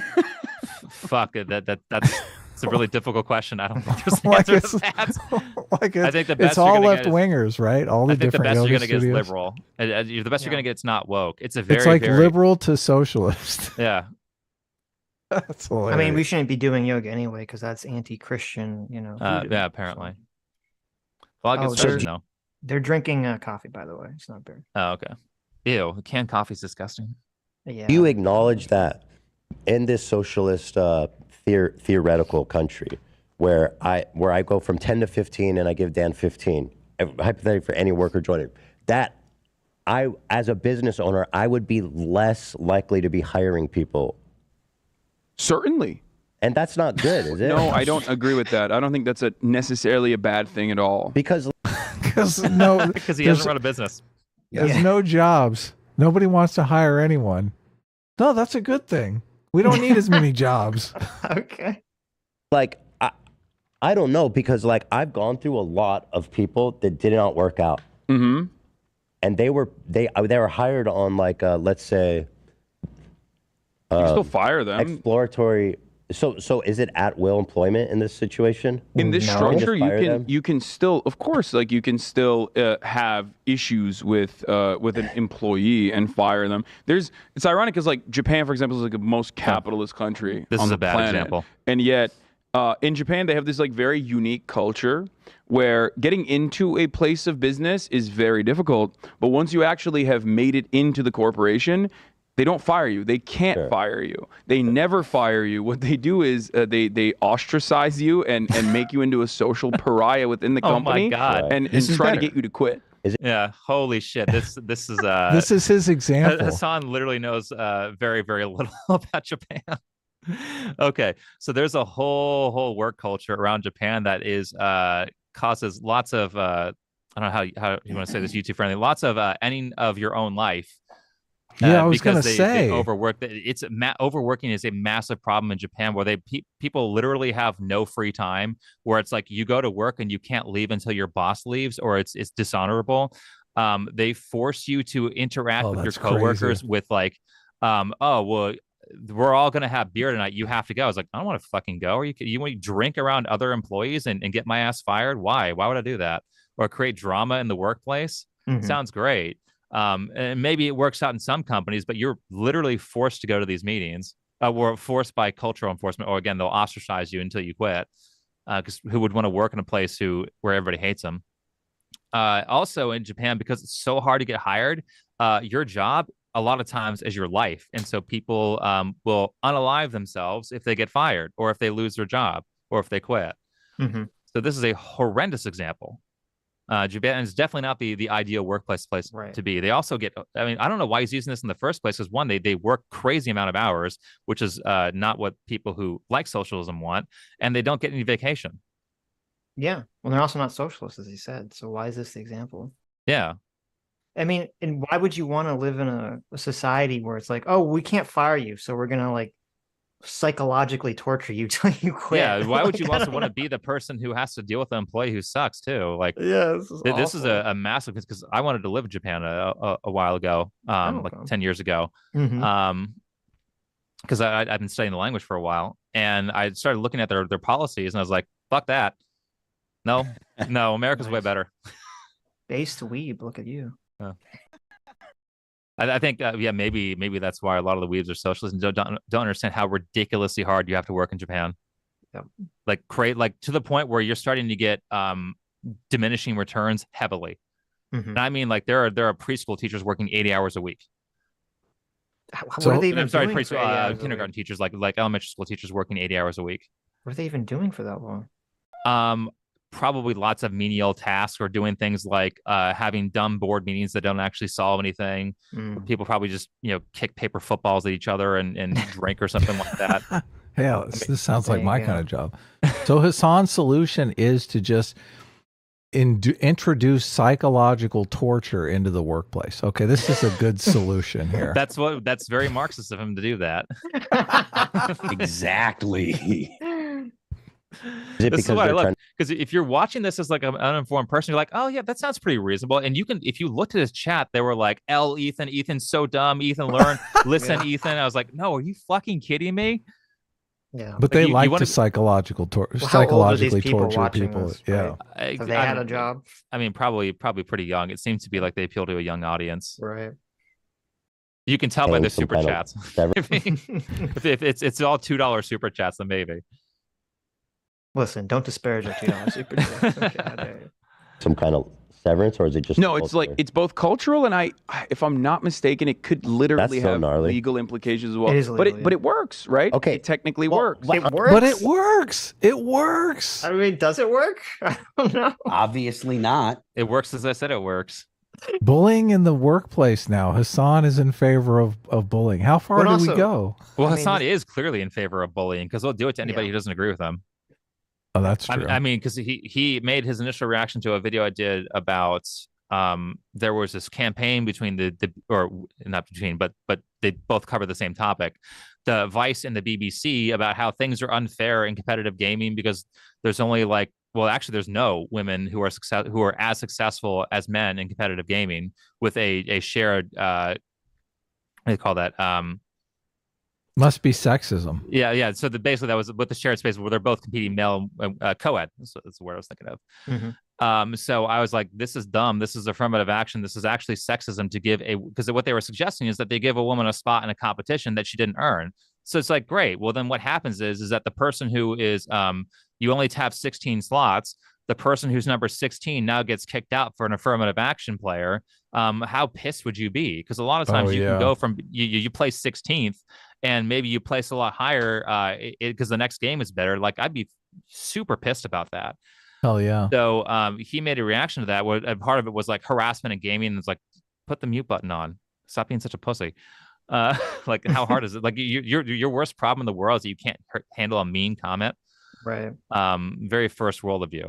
Most people worried about being killed. So throughout history. Yeah. So I basically said that. And by the way, I didn't like make fun of it and be like, oh, this person has blah, blah, blah. Or like the only thing I'll do is I'll criticize someone's appearance if there are factors that they can change, like being morbidly obese, or if they get a bad piercing or something like that. But then what about a face tattoo? I mean, yeah, that's weird. I mean, depends. Like most of them look pretty bad. So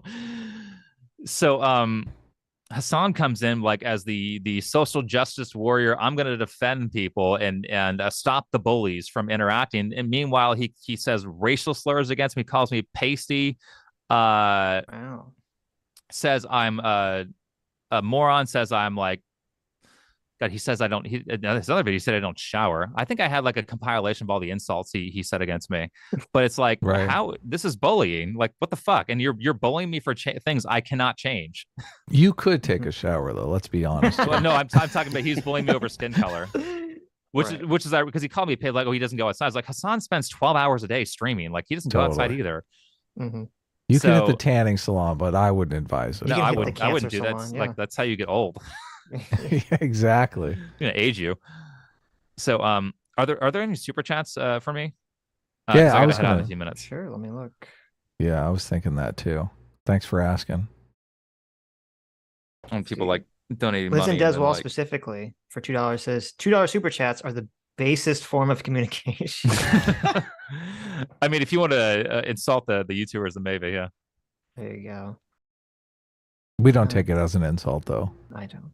I love all super chats. No. Oh, sorry. Let me rephrase that. If you want to say an insult at the creator, not the money is Yeah, an right, insult. right, Yeah. right. If you want to say, oh, you're dumb as a super chat or some other offensive word that would get me canceled. See a lot of super chats defending Phil. Oh, really? Yeah. Well, that's great. That's Yeah. awesome. We should beat up on Phil more. We should. Get That some gets more the super chats to chats. come in. Get some more super chats coming in. There you go. A lot of people are It's anti-democracy. I just like I don't get it, but I It's guess Aiden I that- do. It's get Aiden it. that did it. Aiden Paladin with Oh, her you're right. with her monarchy. You're right. Your You're monarchy right. Oh, she stuff. got you. Oh, now you got the rap. No, not for going. me. I'm saying you that- got Aiden riling up the viewers to super chat you. Yeah. Yeah. You Well, should that's get a cool. timer to do that, but Look, I we're think I good scared with it. Doomer off. no, he just $2. Doomer is he? says, "I'll super chat $50 if you kick Phil."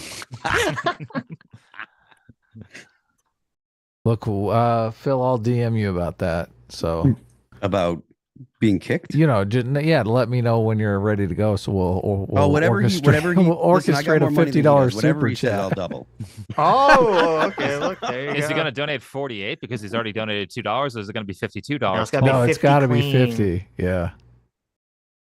Okay, so we're up. So Phil's going to 100 to wait to not be I'm kicked or to kick definitely- Doomer. I'm definitely not Should we- paying to stay. It's to kick. Should we Doomer. auction it? I mean, $50 seems a little. Can we auction it to like $100 to 200? kick Doomer. Do I have 101 to keep him?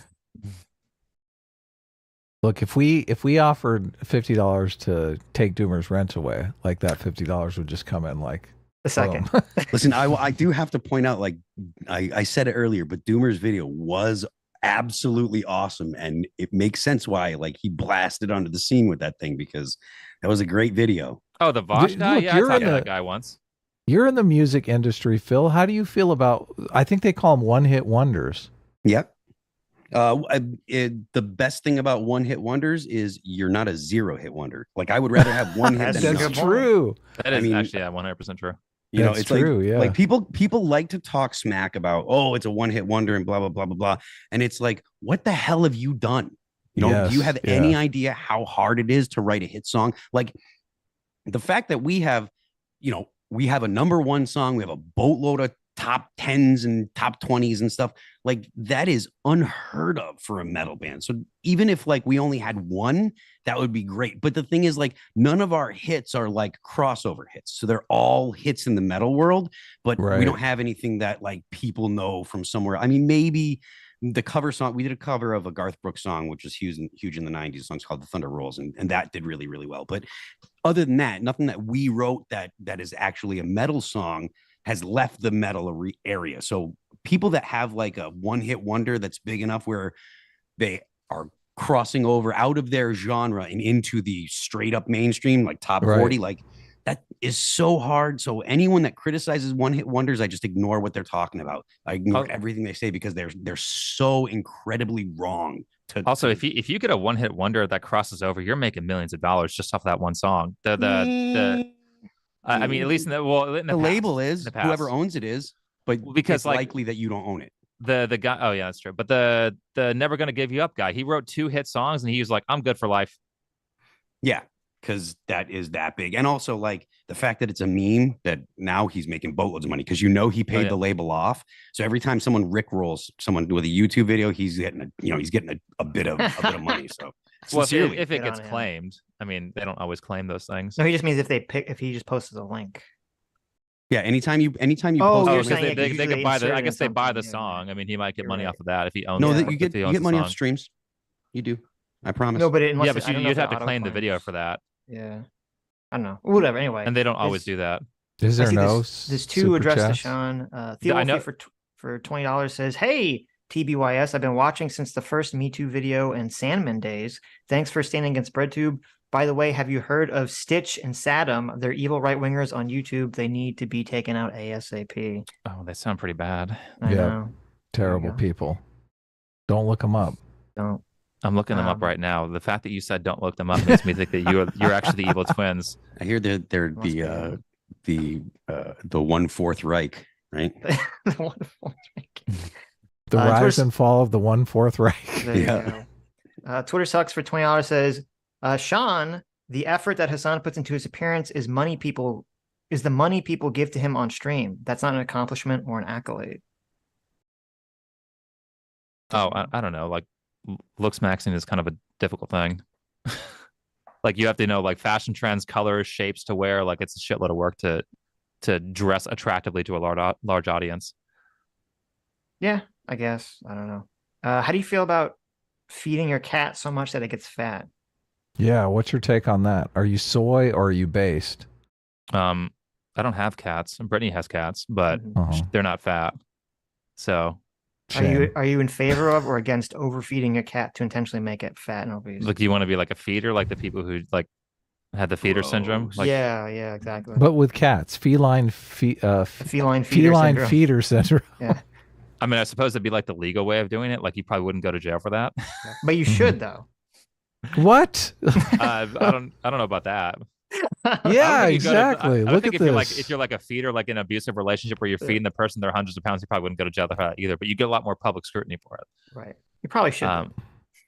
But look, the cat is not being force-fed. I'm against it. Okay, thank you. Soy. I got a politician now. I could have never answered that question. I know, it's fine. It's an art. Thanks for coming out, Sean. If you have to go, it was a great talking. Yeah, thanks. It was fun being Good on. to meet you. Yeah, nice come back again. Hang out with us a second time. Yeah, absolutely. All right. Take All right. I don't know how to leave actually. There's a button. Never to used them leave before. at the Just bottom. leave it Red on. leave button. I told you I'm the oldest person in the audience. We So want yeah, to we thanks want to for- hear Red you leave wandering button. around in the background as we're Yeah. as we're, Yes. as we're reviewing Going the to the video. bathroom, eating. Okay. You know. All Here, right, I'll- I'm gonna I hit the can- leave. I'm gonna hit the leave okay. button. All right. Okay, See you guys. later. Later. Am I gone? No. Nope. Okay, I think you had to hit it twice. All right. No. There you go. Okay. What's your time scale here, Phil? I am a grown up and I can do whatever I want. Okay. Good. What time do you have to go to bed? Yeah. What time do you have to go to bed, old man? I don't have to go to bed. I'm just Sitch gonna, likes to stay up till 3 a.m. oh, I'm aware. Usually I'm listening. I listen to you guys every At 3 in the Sunday. morning. So Yeah. we could be up. I mean, I might be here for a while, but then again, it also it's cool outside and it's dark, so I might go play out in the woods. Wow. That's okay. cool. Okay, so we're at 52:36. Let's go back. Are we going back to 24? Yeah, I think we should. Okay, There's some cool. crazy shit that gets said. We're probably not going to finish this video. Why not? Videos. Well, we'll try. We'll see. We'll try, guys. Look, I want to beat Hassan's record for 4.5 hours. We've beat Hasan's record every Sunday and Tuesday. That's not a challenge. Yeah, you do. So Some socialist formation. let me be, I guess, more specific. If you're in a socialist country, is there one party or multiple parties? He's already said yeah. he wants to kill the Republicans. We had to go. Look, we had to Yeah. go back for That's this. why I wanted to go back. Yeah. This is amazing right here. Is Right. there one party or two parties? Yeah. Look, Ethan knows jack shit about this stuff, and he's still asking great questions. Yeah. Yeah. It depends. I mean, It Because depends. one party's scary, right? Can we agree on that? A one-party I would- system is not a good system. I think you and I would agree that we. No. I'm just asking you. I don't care about the United States. I'm asking you about the- socialism. I think that there are different forms of governance, and the United States is not. He can't. He just hems and haws because he's terrified of admitting that, I know. like he doesn't want to. I don't know if that he believes that it's bad or he doesn't want to admit that he knows that it's bad. But I have there like no matter what comes out of his mouth because of the way he delivers it, I'm not buying it. Right. He just needs to You come know? out and say yes or no. And Yeah, you it's know, like when you yeah. hem and haw and you warble. Like there are times where I pause and I take a second because I'm trying to select the right word. Or I'm trying to make sure that I'm articulating myself properly. He's hemming and hawing because he doesn't know. True. Well, because he knows it looks bad. Yeah. He, comes out and says, I'm in favor of one party if the other party is going to be a non-communist party. Because Yeah, like the video you guys were playing the other day where he was talking to. I think it was know. We got him Turkish to admit something. it. We got The him to second admit thought? the one party. Maybe, but the guy, they were clearly like doing the hiding your power level thing. Yes, I think I yeah. forget. I asked Adam Ben for Burgess. the link. I forget what it was. no Oh, second. wait. No, what? No, we're Second talking to thought. second thought. Hasan was talking to second thought about The hiding Iranian power. guy. Yeah. Yes. Why don't y'all the people on Second Thoughts podcast? I don't know all the people's fucking names, like Hakeem or something. That's Yeah.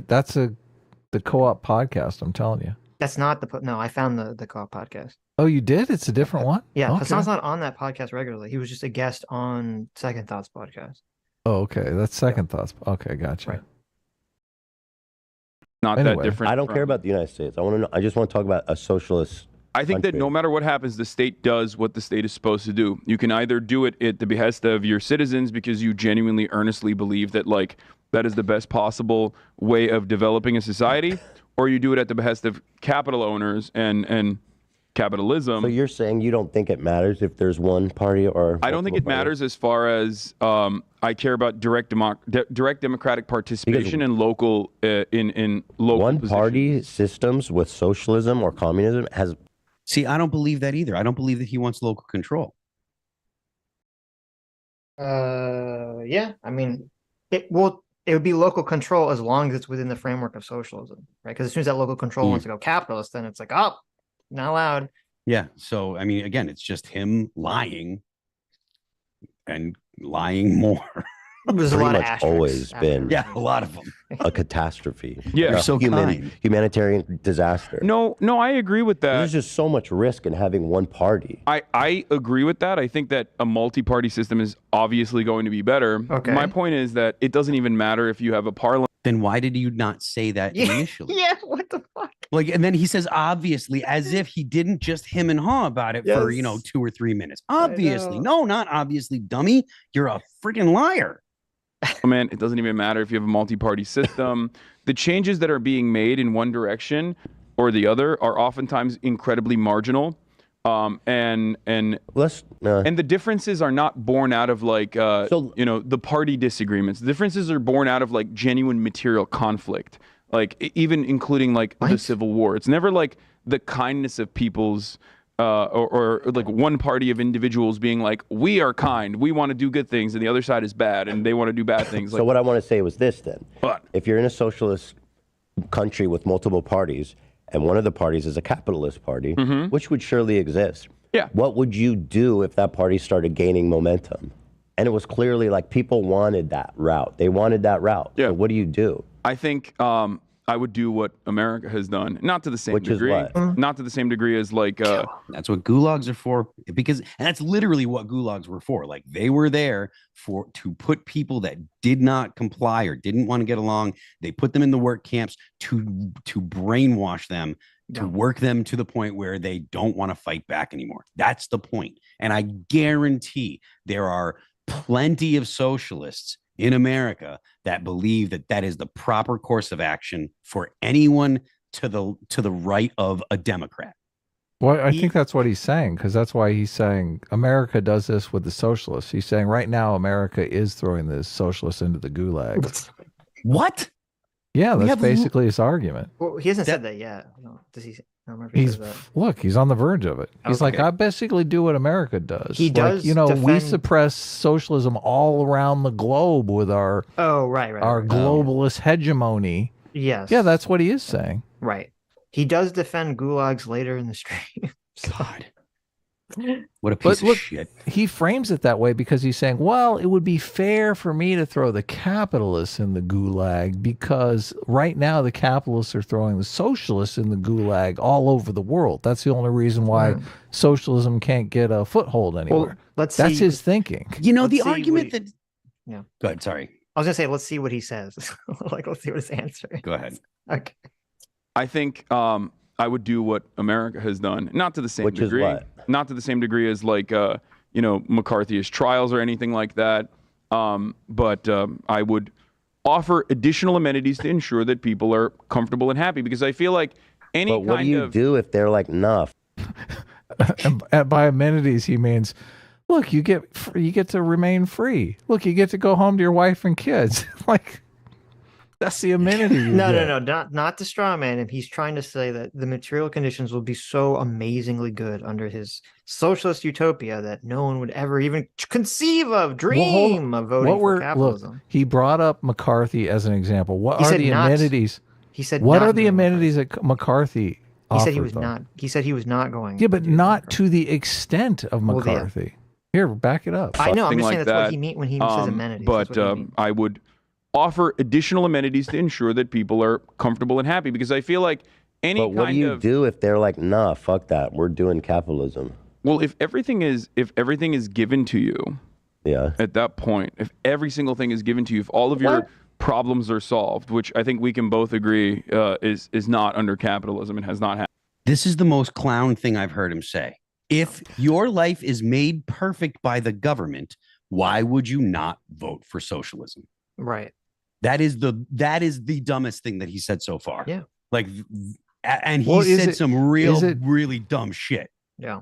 Why is it dumb? Is it dumb because the government? It would be impossible for the it's completely impossible. You can never ever, because look, but hypothetically, if the government could do that, but humans are never satisfied. Like, as long as there's the possibility of people wanting things, they're going to feel like they want things. I mean, and the government could never predict and give people all of the things that they might want, because people want things just because someone else has it. Like, as soon as someone sees, that guy's got a yacht, I want a yacht. Why isn't the government giving me my yacht? That's what causes the socialism right there. Yeah. His idea is to take away the guy that has the yacht. Well, not if he's giving everybody everything they want. because the premise that he's laying out is if the socialist government gives everybody everything they want, that means fulfill every desire. And there's Phil. Oh, I want a fucking yacht. I mean, there's going to be people that'll say it. Personally, I'm not a big fan of boats. Look, I'm going to say it. Where's my yacht, Hasan? This government sucks. That's right, man. I don't even have the possibility of having a yacht in this government. At least the last one, I had the possibility. It's just ridiculous. Well, and also, I mean, this is part of the ridiculousness beyond obviously the fanciful nature that this would even be possible. Is this like if you wanted to actually have this socialist country be created, it has to start from a non-socialist country in the first place. So it's not like they're going to start off giving you everything you want. It has to be built up. It has to start from a place where things aren't perfect, Hasan. So what do you do in that situation when you have a country moving towards socialism and then you have the people resisting it? Like Phil. God. Like Phil, yeah. Yep. All he wants is his yacht. And a Ferrari, too. If all of those problems have been solved, then there is no need for conflict of that regard. But they're saying, no, we want to do, because they're like, yo, this is a free country, right? Well, we want to do capitalism. We think the market should regulate the prices and shit. Like, we don't think the workplace should be socialized. Okay, that's a This totally ignores like so much conflict is just relational conflict. Someone disrespected me, you know, I cheated on my wife cheated on me. Like all those conflicts still exist in this situation with where you have the material conditions taken care of. I would argue that that's far more conflict in society than the material conflict. Mm-hmm. Yeah. Great. That's a great question. And what if you have to ask why though at that point? Because like, people never can be explained by why anyway. You know what I mean? Some people are gonna be dumb. You're right. It's like you don't. It's just gonna exist. You know it is. Yeah. And so if the will of the people is to go back to do more of a social democracy, is that something that a socialist country should move towards, or should there be resistance in the government to keep socialism? I think the resistance should be akin to how capitalist governments have resisted historically any kind of socialist movement, not to that same degree of violence, but I think that yes, the solution to that would always be education and offering. How stupid. The solution is just education. Just educate the people and then they'll understand. But you can't make the unable to understand able to understand. That's the the biggest problem, or one of the biggest problems with socialism is, or with the idea of equity in our modern current system or situation, is you can't make people that are incapable of doing something or understanding things, you can't make them capable. That's why we have people failing school with the No Child Left Behind stuff. Like if they can't grasp the stuff, then they need extra time to grasp it. You can't just be like, oh, here, let's educate you and automatically you're going to understand it. Like it doesn't work that way. He totally ignores the fact that he's dealing with human beings. Yeah. Well, when he says education, he means brainwashing and propaganda. Yes, 100%. I mean, this is why all these socialist regimes don't care about free speech, and they basically become, you have to keep towing the party line, because there's this idea, this insane idea that like you can just propagandize an entire country just to believe whatever, and people will just accept it. It's like, no, there's always people that are gonna be like, no, this is bullshit. So people that can have moral intuitions that completely go against your communist gobbledygook. Hasan is literally the example of an example of the problem he will run into. He does not understand that this is not possible. And it seems like he cannot be made to understand that it is not possible to just make people agree on things. You know, it doesn't work that way. Yeah. So. Re-education? Re-education, certainly. Yeah. I know that's like a trigger put them in word. Camps. No, not like that. I know there's a trigger word. Like the nice way of re-educating people. Such a stupid idiot. Because everyone goes, oh, re-education. What do you mean? Like immediately people think like, are you China talking does about that. Are you talking about like resident schools? Are you talking about the Xinjiang? Yeah, 100%. They do. They do it. They did it in Xinjiang, which I think good, right? No, I don't agree with that. Yeah, I don't think it was good. This is something I have openly criticized as well. Like that's not good. The massive pat me on the back because we criticized re-education camps. That makes me like the good boy. I deserve kudos for that, which is so ridiculous. He wants credit. Yeah, he does. And later surveillance in the stream, he kind of defends, he doesn't defend, but he kind of whataboutisms like, well, America has the largest prison population, and it's like slavery is still illegal in American prisons. Like he just when bringing up the Chinese situation. So I don't give him a pat on the back for this. No, he doesn't deserve a pat on the back at all. He deserves something completely different. Speaking out against the government and violent crime are exactly the same, Sitch. Like, yeah, all those people in prison in China. What do you mean, Adam? We live in a white supremacy. All those people that are in jail were innocent. Oh, okay. Sure. They were all jaywalkers. They're all jaywalkers, yeah. Apparatus they built in Xinjiang is not good. So what would be good about a socialist re-education camp for capitalists? It wouldn't necessarily. I don't think it'd be camps. I mean, it depends on crimes, right? Like, are people committing crimes at the behest of this? Because if there's a socialist state and someone is doing like white terror, let's say, or someone is doing South Korean style, purges of communists, which has happened historically in every country that America is aligned with, because they were anti-communist, where they've launched, military dictatorships, whether we recognize it or not. Those things have happened, right? So, see, I was totally right, Sitch. That's exactly where he's going. Yeah, he's listen, America's terrible. We do all this suppression of socialism. Like, if we're going to suppress capitalism, it's just getting even, basically. Well, he's kind of doing both. He's saying, well, I don't think we should do this. However, America has done all this bad stuff to suppress communism, which, and he said it here, and he kind of brings it up later in the conversation when they kind of go more into China, where he ridiculously equates the Chinese government that ran away to Taiwan, that became Taiwan. He relates that to the South in the American Civil War. He says they're all fascist and nationalist and blah blah blah. Which I mean, they were nationalists, but they were socialist nationalists. Well, the people that ran to Taiwan, I don't think were socialists. They were. I thought they were. I think they were socialists, but they were. But he relates it to the South, even though the communists were technically the people rebelling against the established government of China, and he's just doing that because he wants to give it like the slavery association. But the thing that he always does in these conversations is he always acts like the killing or some horrible war crimes is always one-sided, which is true. Like, yeah, the government that ran away to Taiwan during the Civil War killed shit tons of people, and they did some horrific shit. And that's fine to call that out, but what's dishonest is to ignore all the horrific shit and killings that the communist rebels did. They also killed hundreds of thousands of people and did such a horrible, fucked up shit. It was horrific because it was a civil war, right? Like, right.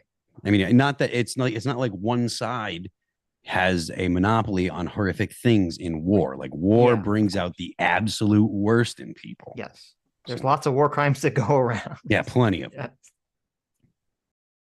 In a situation like that, I think if there's any kind of like terrorism happening, sure, yeah. If there's violence, that's obvious. I do think that there should be an enforcement mechanism, and in that enforcement mechanism, I think like rehabilitation, which would include re-education as well, would probably be a lot better than like a prison structure where they have slavery, like in the United States of America. I'm still a little bit confused about the ideal mechanism of a socialist country, how many people in America that are in prison are like in forced labor situations? I don't know. They always throw this out there. I think all of them are, aren't they? What do they just mean, like maintaining the prison? Like, no, they give them jobs. License? Is that true? I don't feel like this is true. They do. They get paid like pennies to do what? But can't you opt do out of whatever businesses want to do? Like, businesses contract prison labor all the time. How look into it? It's true. Prisoners work jobs. They pay them so that they can get their commissary dollars, so that they can I get know it cigarettes happens, and stuff. but I don't. They're acting like every single prisoner is doing some kind of private job. They don't get to chill in their cell all day, Sitch. Mm-hmm. They absolutely I should. understand that. I'm not saying that they do. But my understanding is because I remember when I looked in this before, the majority of the prisoners that were working, they were considering work like they were doing laundry for the prison or janitorial stuff for the prison. It's like, yeah, there were some people making license plates or whatever. Those are just chores. Right. Those are your prison chores. Those don't count. Those don't count towards your work hours. Okay.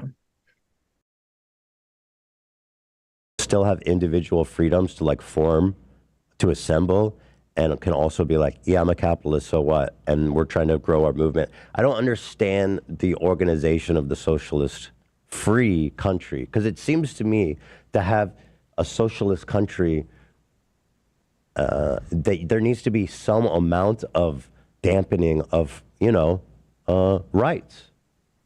Well, because like for what I said. Yes and no, because my point is always the same. It's that this is a constant. This is consistent. What you're describing is consistent with the American formation. It's consistent with capitalism.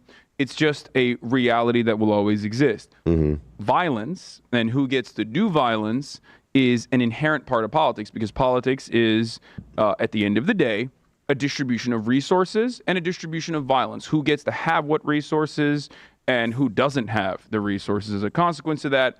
And if they do something to get those resources, what the state will be able to do.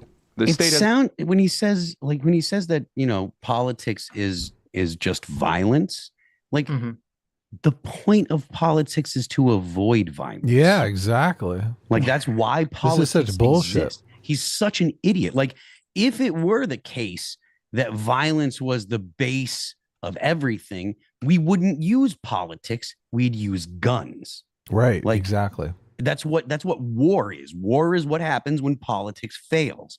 Yep. He's so backwards about everything, and it is mind-blowing. Persuasion is more powerful than force. Because Absolutely. force you have to be vigilant about. Like it's much easier if you can talk somebody into doing the things that need to be done. Because then they're doing them of their own free will. That's right. Talk them into voting for the goodies. Yeah, this is why slavery is so inefficient. It's like it's terrible because people who are slaves rebel and shirk and work as little as possible. People are working under their own for their motivated by their own incentives, work much harder, Absolutely. create a stronger economy, a more conflict-free economy. Yeah. Better society all around. Yeah. That's why Hasan is just BSing here for like 10 minutes straight. None of what he's saying makes any sense whatsoever. I really do think that like he was just doing his best to cover for, because Ethan was putting him on the spot. Right. Yeah. Hasan is like a frat boy. All he knows how to do is like insult the video in front of him. He's the socialist himbo. Totally. Yeah.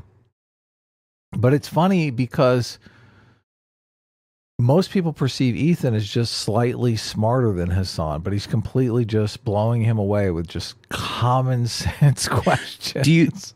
Do you think that it's just that Ethan is not ideologically possessed like Hasan? Yes. Yeah. I think that's a lot of it. Yeah. Yeah, because I don't think Hasan is actually has like a low IQ. He's just possessed by this dogma. Right. Yeah. That's absurd. This dogma that he doesn't have a high IQ. Being employed by somebody is the same as slavery. That's like the dogma that he's living under. Yeah. So Hasan is squarely in like the 100 range. Okay. Right in the middle. Maybe he's 99. There's a monopoly on violence across the board, no matter what happens, right? I'm not an anarchist. A lot of anarchists will get mad at me for saying this, but the state should have some level of a violent mechanism, because no matter what happens, and there's different forms of violence as well. The structural violence of poverty, or direct violence in the form of. And I have a massive problem with that kind of stuff. The structural violence of poverty. That is a ridiculous make-believe statement that doesn't relate to the world. What does that mean? Yeah. What do you mean the structural violence of poverty? Because violence is an action. Like it takes. Like there has to be something going on that is physically happening. How does the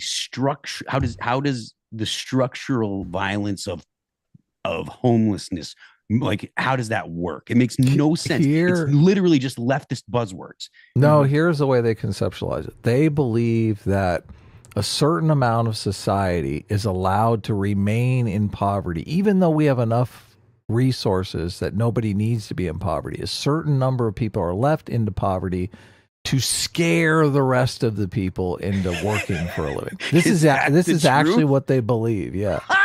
So when he's talking about the structural force of poverty, he's thinking of it in this way. Like, he doesn't think, oh, there's a certain number of people who are mentally ill that would rather do drugs and stay on the street all night. He doesn't think of it that way. He thinks like the powers that be are forcing these people to be on the streets to scare the rest of us to get up in the morning and go to work. That's the way he conceptualizes it. That kind of stuff is exactly why I see communists and Nazis as exactly the same thing. It's the same type of conspiracy theory.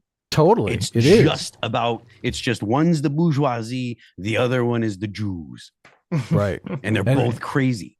It's odd because Hasan will then go on to his Twitch stream and talk about the conspiracy theorists on the right, the QAnon people, and dude, you have a conspiracy.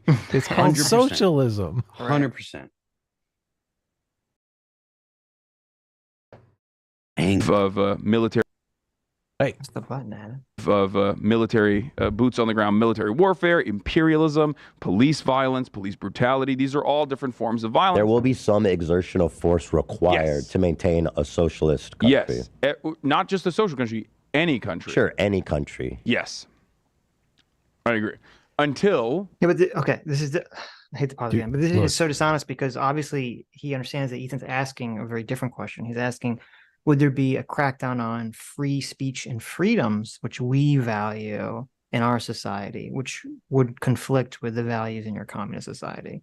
So don't talk about policing that's happening right now or whatever gobbledygook you're referring to. The whole philosophy of liberalism is literally about maximizing individual freedom. Like, that's the whole goal of it. Of course you have to do this balancing act. You can't let people go around murdering each other in the streets, right? That impinges on people's personal liberty. But we want a society that has the least amount of violence and the most amount of personal freedom. So we're trying to balance those two things. So this idea that the capitalist system is the most violent system, I mean, that's a big claim, Hasan. You need to trot out some evidence or something if you want to make that claim. I look around and I think, look, I've read a bunch of books about different places to live. I mean, America does, I mean, we have these school shootings and stuff like that. That's a mess. We do have a level of violence that it might be more than maybe Sweden or Norway or something like that. But as far as this isn't South America here. Like, people aren't getting their heads chopped off and put on people's porches and stuff. Yeah. Look, how dare you insult South America? Look, there's some places it's literally run by like a mafia state. Sure. Yeah. Parts of Mexico are run by cartels. Yeah, exactly. So just to classify America as capitalism being as violent as one of these places, it's unrealistic. And he's only doing it to basically say, look, America is so violent, we have to change things to a system that will be more violent, because obviously we have to have re-education camps and stuff. We reach a point of I guess until we reach a point of production and our productive output has gotten to a point where it's so streamlined and so organized that there is no need for a state. But I don't know if we will ever be able to get there. That's literally just when you get to the total communism, where there's no need for a state. The state withers away and falls away because the people realize that it's redundant and they don't need to do it because we've reached the communist utopia. Like, it is literally the religious part of communism.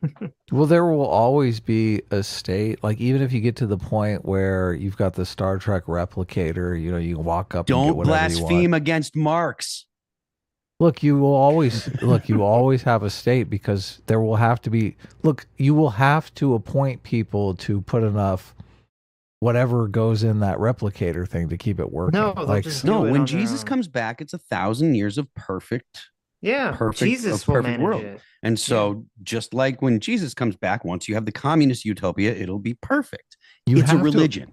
Look, you have to at least elect somebody, so when the aliens show up, they'll know who to talk to. Wait, okay? no, they're going to Somebody talk to has Jesus. to be What in do you mean? charge. You just point to Jesus. Look, when Karl Marx, okay, comes back from the grave, when enough people believe in communism, Karl Marx will spring forth from their collective will, and he will guide us to a better future. He's the one. So when the aliens say, "Take me to your leader," we'll they say mean it's Marx. that guy, it's Karl. And we'll point to this corpse that everyone's been hallucinating has been alive that we dug from the ground. And the aliens will say, we need to get the fuck out of here. Yeah, well, that's good. As long as they leave. Okay. Please leave our ocean. They were going to give us warp drive. What do you mean? Now we lost it. Oh, damn it. State withers away, and we have a classless, borderless, moneyless society. Yeah, I mean, if it is, it's Like not in a like long time. techno-communist. It'd have to be like post World War III or something. Look, poor Ethan here. He's like, I just want to know how I'm supposed to pay the new guy. How much I'm supposed to pay the new guy. And here you are talking about a classless, moneyless society. What the fuck? Right. Let me ask you, I guess, another angle here. So, worker exploitation seems to be at the heart of socialism and communism. Yes. And so I want to ask you this question. If an employee is fairly compensated, and by fairly, I mean that factors like work, compensation, they're being paid well beyond the means of living. They can afford comfortable housing, food, pleasure, vacation, savings, all the things people would want to do with money. If they're provided in all those ways that we see as important, is that still exploitation? In the Marxian sense, yes. In the capitalist sense, no. Capitalism is when you say Marxism, you're talking about socialism. Yes, right? yes, yes. Okay, okay. So, in the Marxist perspective, under Marxian economics, Marxist theory, exploitation is not a good or bad thing. It is just a thing that happens. Okay. And it goes back to something I've described many, many times over, which is that there are two classes. Poorly, I'm confident of that. There is the labor class, the wage laborers. Wait a minute. I don't believe this. I don't believe that when Marx or whoever is a Marxist uses the word exploitation, that they mean it in a neutral sense. No, that's No, total bullshit. not at all. That can't be true. Okay. It's not true. Yeah, to exploit and it's just the word itself. I mean, obviously, because Karl Marx was not English. I'm assuming whatever he wrote was in German, right? And it has been translated to use the word exploit. So unless you're going to say well, he used a neutral term, and now the dirty commies in America just changed it to exploit, it doesn't make any sense. Nope. The proletariat and the bourgeois class, the capital owning class, right? And these two classes have two inherently contradictory interests. You worked jobs when you had a boss and someone was paying you, and you have been a boss, so you have gone through both of these stages. So as someone who worked in a job as a wage laborer, as a W-2 employee or 1099 contractor, you wanted to work the least amount of hours for the most amount of pay. That's understandable. That's perfectly reasonable, right? Yeah. You want more money and you want to work less hours. You want to have more freedom. Your boss, on the other hand, wants you to work the most amount of hours for the least amount of pay, that they can get away with. Yeah. So this inherent contradiction is at the heart of capitalism and is how commodities are produced under a capitalist mode of production.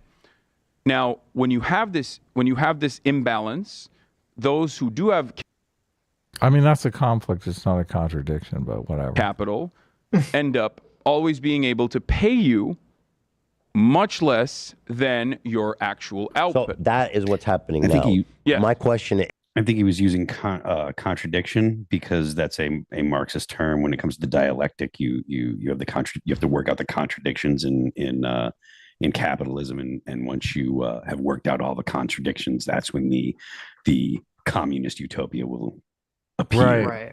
I mean, I don't know that that's necessarily one of the contradictions, though. When he talks about contradictions, I think he talks specifically about things like profit being driven down to a point where businesses basically break down, money breaking down, things like that. Not necessarily the wage conflict. But he's also like not really laid out. Marx is very specific. And I think we covered like a Philosophy Tube video where it was obvious Philosophy Tube had read Marx and was like, look, I served a beer in like 5 seconds and the beer only costs $8, or basically added up all the $8 beers that were served in an hour and was like, I'm making all this money, that I should make all that money, right? Mm-hmm. That's the labor theory of value.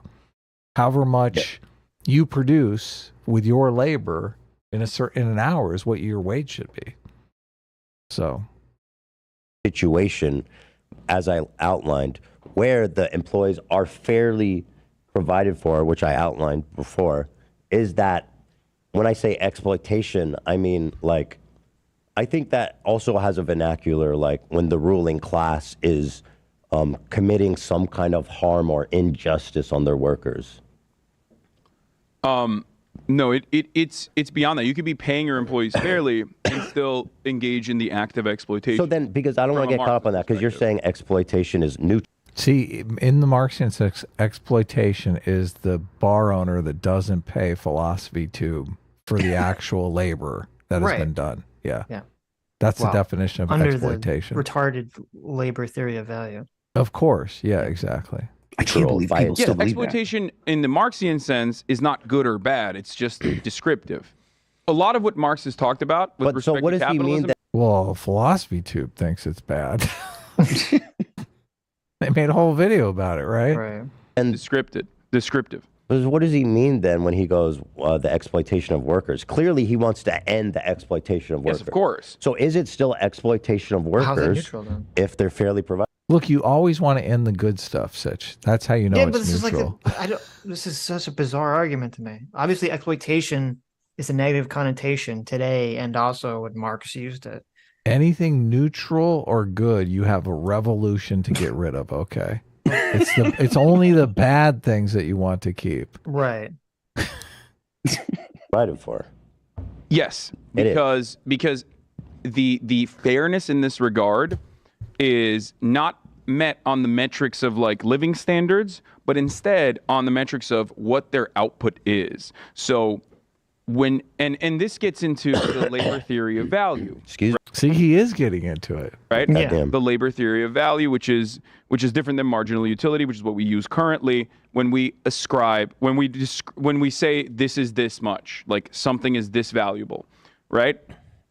Ice cream is $4, but if it's really hot out, maybe ice cream is $5 because, well, there's a little bit of scarcity on the supply, but the demand has gone up. So now ice cream is more expensive. Whereas from a Marxian perspective, or maybe it's really hot out and it takes more money to run the coolers. So it's actually more like to actually keep the ice cream cold. But, you know, smooth brain here. Lots of different reasons. The value of that ice cream is stable. It's just what kind of labor went into the production of it. What were the resources used to make that ice cream? What kind of kind of capital was put into the ice cream factory? So even all if of the that, and then also the moving part in that situation would be the labor of it. If the employee is extremely satisfied, and they feel well provided for, I mean, in a sense, it's like, who are you to tell him he's being exploited? Well, you're again, I know you want to get caught up on that, the definition of that word, but you know what I mean. Yeah, no, I understand. It's what I would say in that situation is this, right? Relying on the magnanimous nature of your boss and hoping that like your boss doesn't succumb to greed and choose to change certain things about your workplace conditions can be great. And there are people like yourself out there who are, as far as I understand, pretty good bosses, right? But that is never going to be that's never going to be the constant. That's never going to be the case. But in social democracy, you set up the bumpers, you set up the systems where they have to do that.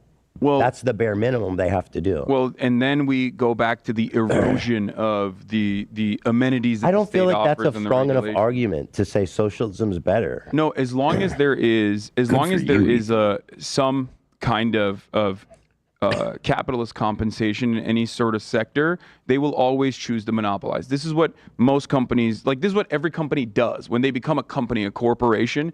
Their job is their goal is to inevitably become a monopoly. You can do that by rent seeking. Well, so what? So what? If they still have to follow the rules. Well, no, when you are becoming a monopoly, yeah, you are either engaging in horizontal integration and expansion or vertical integration and expansion, mergers, acquisitions, and what Amazon has done, for example, in e-commerce is a great example of this. And when you get to that point, especially under a capitalist state that still has market reforms, you end up using the additional capital that you've accumulated in the form of profits from your workers to lobby the government and erode the safety nets. But you're talking like it's a guaranteed. And again, I go back. It has been a guarantee every single time. And it's been a guarantee by the. So far, his only argument so far about why you have to go all the way to socialism and you can't just exist in a social democracy is because rich people will use their money to lobby the government. Right. That's it. That's the only argument we have so far. That's why we have to be socialists, everyone, because we can't stop rich people from lobbying the government, which, by the way, under socialism, I don't know why the fuck this would change, because instead of having like one or two, rich elites under Hasan's worldview lobbying the government, you just have larger groups of people like the oil co-op, right, that has all the money. They're going to be using their money to lobby the government, right?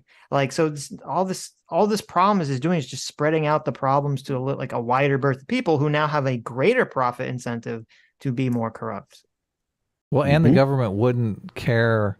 The government would just do whatever they wanted to do. The elected leaders would do whatever they wanted to do because if it's a one-party system, I mean, yeah, sure. Yeah, exactly. Right. Yeah. Well, he keeps saying like the rich people will always succumb to the rich business people will always succumb to greed. Well, what about the party bosses? Yeah. Are they not going to be wealthy? Yeah. Look, they're in a position of power, so they could easily become wealthy. But you're saying they're not going to succumb to greed? They're not going to start greasing their palms a little bit? Of course they will. They're not going to say, oh, look, the nationalized energy system makes a lot of money. I think maybe some of that money should come my way. It's like a regulatory fee. There's something that a lot of socialists miss. The point of money is power, right? The whole reason that people want money is so that they can exercise power. They can do things in the world. If you get rid of money, you don't get rid of power.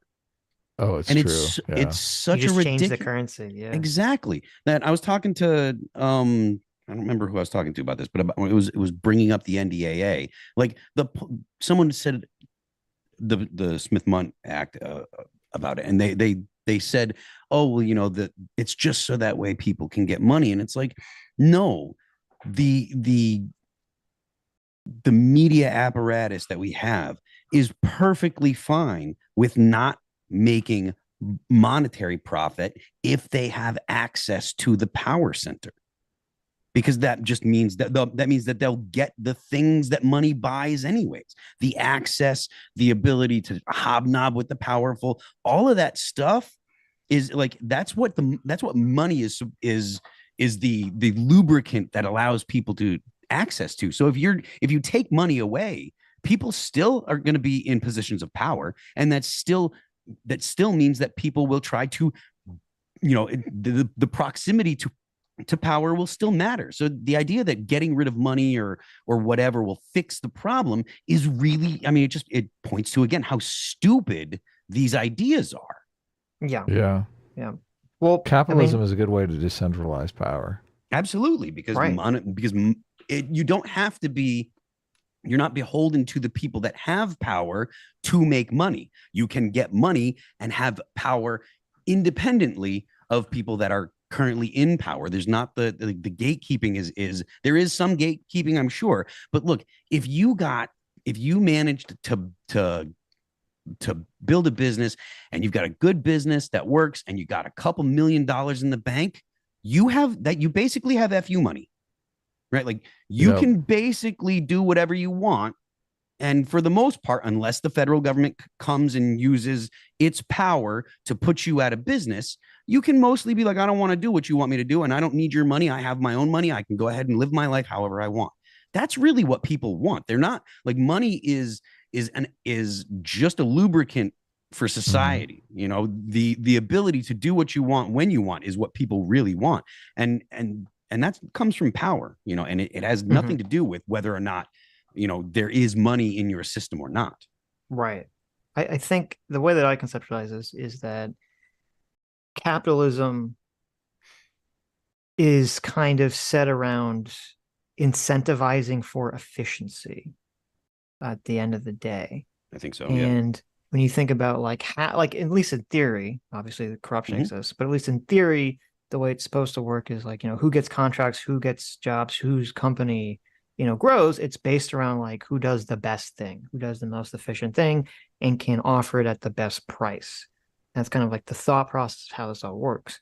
And then in an ideal society where the government would, you know, exist to come in would be when, you know, there are the bad actors who are kind of corrupting away from that model.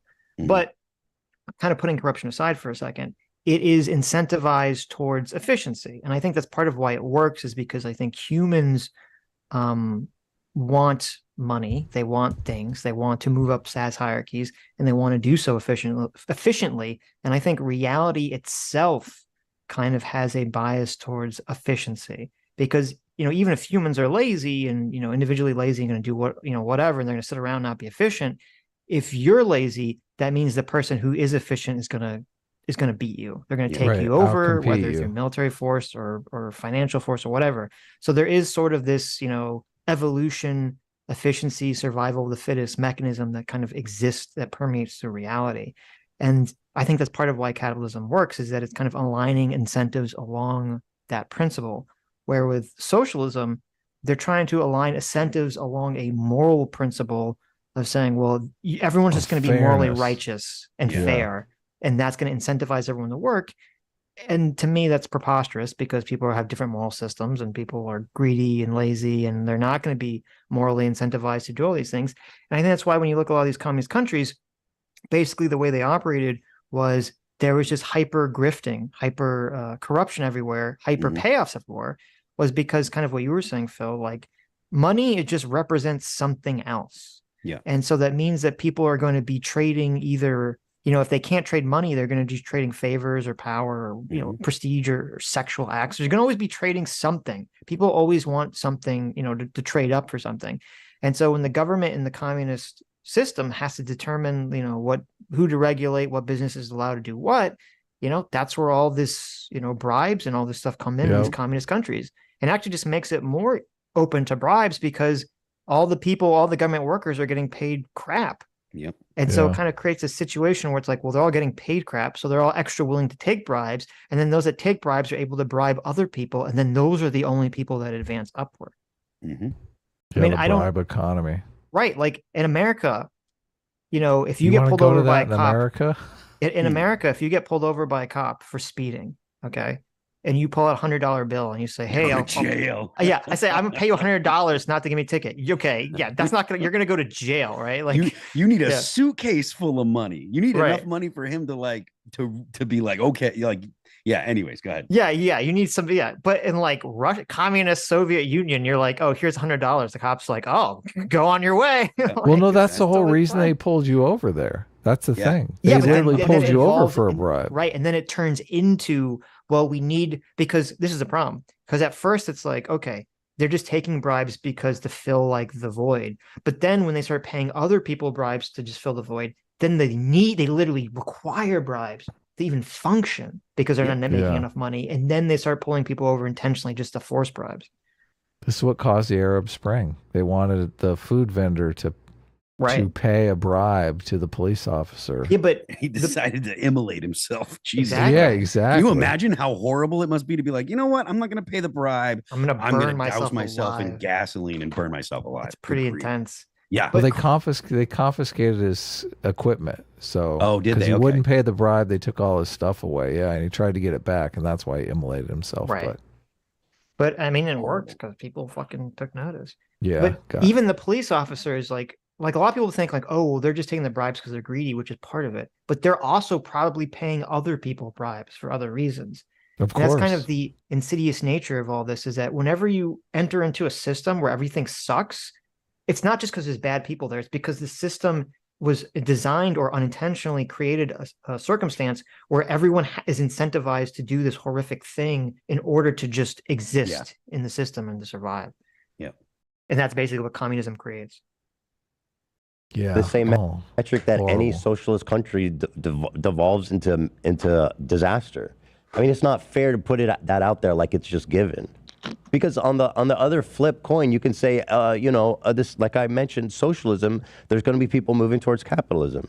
So socialist But it's nation states, too hypothetical. socialist nation Too states, however, hypothetical. historically, most of them at least, have not eroded or been destroyed due to like people who are just like, I want to be capitalist. Usually those people are being goaded or supported, facilitated by a much more powerful nation that is using the inherent greed to their advantage to cause divisions. But the real material issues in socialist nation states, historical socialism, real socialism in the real world that has happened, has always been due to mishaps, famine, or the government exercising too much authoritarian control. Yeah, you could say the same these thing. sorts of things. These sorts. Yeah, but like so many of these famines were created because these communist countries were operating under an idea of like, we need to get rid of the oppressive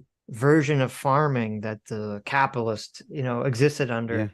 Yeah. We need to give a bunch of people that don't know how to farm, we need to give them the farmland to farm and also teach them how to farm under communist principles, which end up not working and translating into, natural sciences.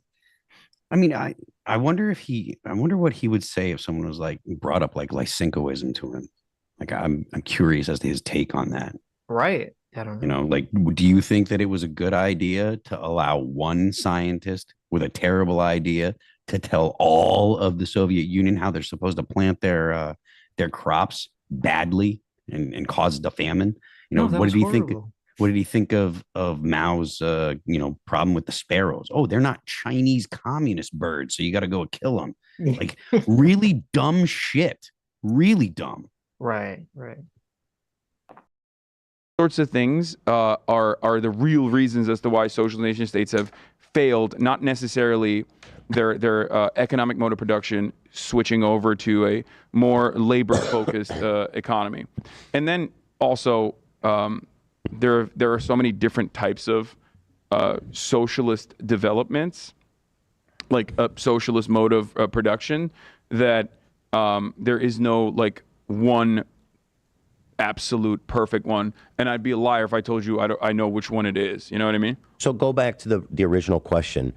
Let's just ignore this theory that in social democracy, and I'll say this, obviously we have antitrust laws that are not good, that are not been effective in the least bit. Yeah, so it's I would also ask you something why. you can regulate. No, but I would ask you why. Well, because our government is super corrupt. Mm-hmm. Why is the government corrupt? Because people are inherently flawed. You think the government's corrupt Wrong. It's capitalism. because people are inherently flawed? Corruption in that sense, I disagree with you there. Some people, not all people. No, That's another thing I said. People are inherently greedy and people lost their mind. Some people are. Actually, I want to talk about that at better length, but go ahead. That's actually a great take as well. We can cover that as well. Yeah, I do want to. I always butcher this quote, but I forget who it was. It might have been Mark Fisher, might have been someone else. But assuming that greed is inherent in human nature under a capitalist organization of the economy is like assuming the black lung is inherent in human nature if you work at the fucking coal mine. Oh my God. This is so like when I heard this. You like that analogy? Oh my God. I was like, how? Capitalism is like soot. Okay, listen, makes maybe me so Hasan, angry. I know, maybe Hasan is 80 IQ because this is really stupid. He's And a Mark Fisher, I stupid don't know whoever man. said this is stupid. This is like really dumb. Okay, because first of all, he is operating according to the fanciful nature of the communist fairy tale that all people are all born as like innocent snowflake children of innocence, and then evil society corrupts them. And Ethan is more like, no, people are just corrupt, Hasan. You need to address for that in the system. People are just greedy and corrupt. That's human nature, because obviously that is human nature. And I think Hasan kind of ends up walking this back a little bit as he walks back a lot of the stuff in this conversation.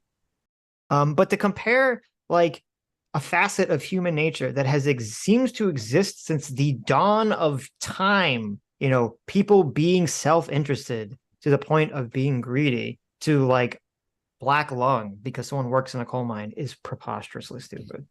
It's punishing. Yeah. See, that's not a good analogy. Because no, you're in my right. opinion. Greed is a part of it. Self-interest is a part of it. Not greed necessarily, but self-interest is a part of human existence. Why we have built societies, and how we've done it. However, it's a biological survival mechanism. However, if we didn't have self-interest, we wouldn't survive as a species. I don't disagree with you. Yeah, you're absolutely correct. But my argument always, and many Marxist arguments actually, have always been around individualism and self-interest, and how socialism, as a matter of fact, creates more opportunities for individual liberties for the person. It's only been so. I am going to have an aneurysm. I mean, it's just so wrong, so incredibly opposite of the truth. Yeah. And he just sits. So I'm probably gonna have to debate that Jackson Hinkle guy, and I know it's gonna be me saying something, and then he's just gonna say, "Nuh-uh, look at this BS stuff that's not true." Nuh-uh, Solzhenitsyn. I just saw something. Someone was like, "Oh, Solzhenitsyn was a Trotskyite, and that's why blah blah blah blah blah." And it's like, you are all just believing anyone that tells you anything that supports your perspective, you take as gospel, and anything else you say is not true, even though the whole world, we have had adversarial media at times, right? So when it was not a media that was going to just parrot the government's line, and they would go and look at like socialist countries, and they came back and they would say, yes, these bad things happen. And people like Hasan and some of these other communist idiots, they just sit there and say, nope, that didn't happen. Nope, that was a lie. Oh, that was CIA. Oh, blah, blah, blah, blah, blah. And it's like, well, then there is no talking to these people. There is no discussion, because all they say is, I don't believe your information. I only believe mine, because it's a religion. Like, I'm not going to be able to convince a Christian that Jesus wasn't the Son of God. That like, you're not ever going to make that argument where they're like, you know what? You got me. You got me. Because they're going to say, but you have to have faith. And that's what Hasan has. He has faith that a socialist system would work. Would create more opportunity, which is a bigger claim. Yeah. Especially when, like, we just went through the how much do you pay the person? There's probably going to be less incentive to actually hire new people. Like, where's all this opportunity come from? Absolutely. It's so frustrating to hear. Yeah. But anyway. You mean you don't buy that socialism is going to create better opportunities for the individual? Look, if it did once, I might. We can't even get a healthcare system to work under capitalism. I can't, like a worker co-op healthcare system. Give me a fucking break. He should be happy. Is that going to work? He's making the individualistic argument, Adam. Socialism is really the individualism. I already told you that's exactly how they all think, but you're the only one that hasn't bought into it. No, okay. Okay. Told told to people as though it is this gray brutalist architecture, city blocks. You have to do your government mandated coal mining job or whatever the fuck. But the ultimate goal has always been to open up more individual liberties. Yeah, the goal. I'll give you an example of socialization that you and I both agree with, right? Healthcare. Nationalized healthcare or socialized medicine in general gives you more liberties as a person, that you can actually leave your job if you fucking that would hate happen it. in social democracy as well. Yes. However, like I've said, there has to be the countermeasures in a social democracy are the capitalist forces. This is even in the situation where you have universal health care, like in the nations where they have universal healthcare, I guarantee you they are not paying the people according to the labor theory of value. Like doctors are not making money based on the labor that they put in. No, that's just janitors are still ridiculous. making less than doctors. Yeah, you can look. This system is just it does not work. It cannot function. Right. Yeah, it's ridiculous. Are significantly more powerful because ultimately the state is still operating as a capitalist state. That is still the norm. So I think we're having like a kind of just like a disconnect, or not a disconnect, but maybe at an impasse on that idea. But what I'll say, I want to give you a specific example because this is interesting to me. Let's just take this workplace as an example because we're all familiar with it. So I started my career 10 plus years ago, and I was successful by myself with 0 employees. Yes. I made a lot of money. I did well for myself. And then, you know, Jesus, his Tourette's is like worse than I'd ever seen it before. Jeez, what's going on?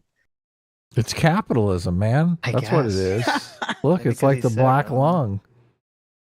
5 years ago into my career, I made the podcast, which obviously you all are watching now. So let's say we go back to 5 years ago when I hired Dan as a freelance. You started as like a consultant. Yeah, or a freelancer. Yeah. And obviously you moved to full time, and I'll get to that. Yeah. Are we going to move past this once I feel like we're on the edge of it. Oh, is this where we got? So he started as like a freelance consultant. So what would be a fair way of compensating him? Okay, this is where we for that. Okay, so let me. In your situation. Okay, this is where we started watching. Okay, let me jump ahead. We stopped at 52:36. We listened to. Be back in 1 second, guys. Okay. Take your time. Okay, we were here. This was the whole. How much do I pay him? Yeah. Yeah. How do I hire Dan? And then Hasan's answer was, I don't have an answer to the question. Right. How to hire Exactly. someone. You're gonna have like a lot more opportunity and stuff, but hey. Right. Okay. Dan's not gonna have that opportunity because I'm not fucking hiring Dan if I have to bring him in. Right. And it is. Look, when you hire new employees, you don't know if they're gonna work out or not. Come on. No, every of single course not, company has like some kind of grace period. Well, and that's why like the whole, even talking about like the whole Japanese model is bizarre, where it's like, oh, it's like super hard, like it's like really impossible to fire someone, right? But it's like super hard to hire them. But it's a lot easier to get them to delete themselves, or to just like bully them into leaving. It's like, why do we just have this complicated? It's like, okay, maybe in Japan when they have like this completely like unique, very different culture from like a lot of other parts of the world, you can do this strange system. But like, why can't we just have it be normal, where it's like, no, if you suck, you get fired? Like, I don't tell you. Right. I'm saying, why is it? Hey, why is it not a good? So as a business owner, I think the fact that I was not super hesitant to hire lots of people, find the crew that works. I worked with a lot of people.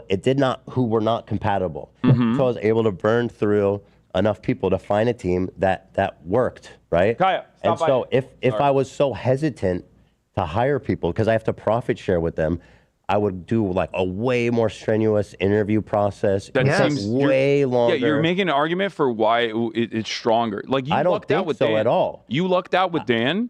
I don't think that's a good argument because first of all, it's good that people can go try a bunch of jobs before they find one that works. And as an employer, it's good to be able to try a bunch of people till you find the right fit for employees. If I had to go through this strenuous process to find each one of them, this podcast may very well likely not exist as it does today. It might not exist at all. I disagree with you on that for sure. I think that it's better to have a strenuous process of ensuring that you have the best possible person. Here's a question. So this is Ethan started this podcast, presumably, or this is it like Ethan's staff. So did Hasan just show up to this essentially? Is he just like, is he an add-on? Because didn't he used to do this with Tana originally, right? Or someone else? Yeah, no, I think the new show was leftovers once Tana left. Right. But so that means that Hasan presumably didn't have anything to do, or very little to do, with the initial setup and creation of all the staff and the studio and everything and all the work that went involved with that. Right. And so it is kind of hilarious. So Ethan is saying from his own experiences as a person who basically started this podcast and ran this business and has to hire all these people and do all these things. Because by the way, when I checked out Hasan's podcast that he was talking about, his co-op podcast, it's literally just in his house, in his room from a different angle. And it's just 4 people sitting around a table. Oh, Hasan's podcast is? Right. Really? It's just 4 people sitting around a table in his room, or at least it looks like his room. It looks like from the backdrop of his room from a different angle. And I guess there's a 5th person who, runs the video or something. Okay. Where in this, it looks like there's a much larger setup of everything that's happening. This is like a huge warehouse, man. This studio big, that they shoot in, it's like, I'm like, where the hell is that in LA? Right. Yeah, they have a big studio. They have this backdrop. He's got to be in the worst part of town in order to have that much space. Right. They have a bunch of staff. They have someone who looks like they're producing the show. They're editing. Shit's not on Wilshire. Yeah. I guarantee you that place would be like $100,000 a month. Right. Exactly. But doing segments and all this stuff. So it's like a lot more involved process than Hasan's. 4 people show up to Hasan's house to do a podcast, sort of deal. And so Ethan is talking about from his own business perspective how if he had to give everyone that worked for his show literally a piece of his show, and that firing them was this big hassle to do, like it would be so much more extensive work for him as a business owner, as the boss, to like hire someone and to really, you'd be so scared with every person that you hire that they're going to screw you over or something at the end of the day. And so it'd be so much more difficult to even run the business. So Ethan just says, well, I don't even know if I could do this. This could have never even existed in the first place. The barriers for entry here are just so astronomical.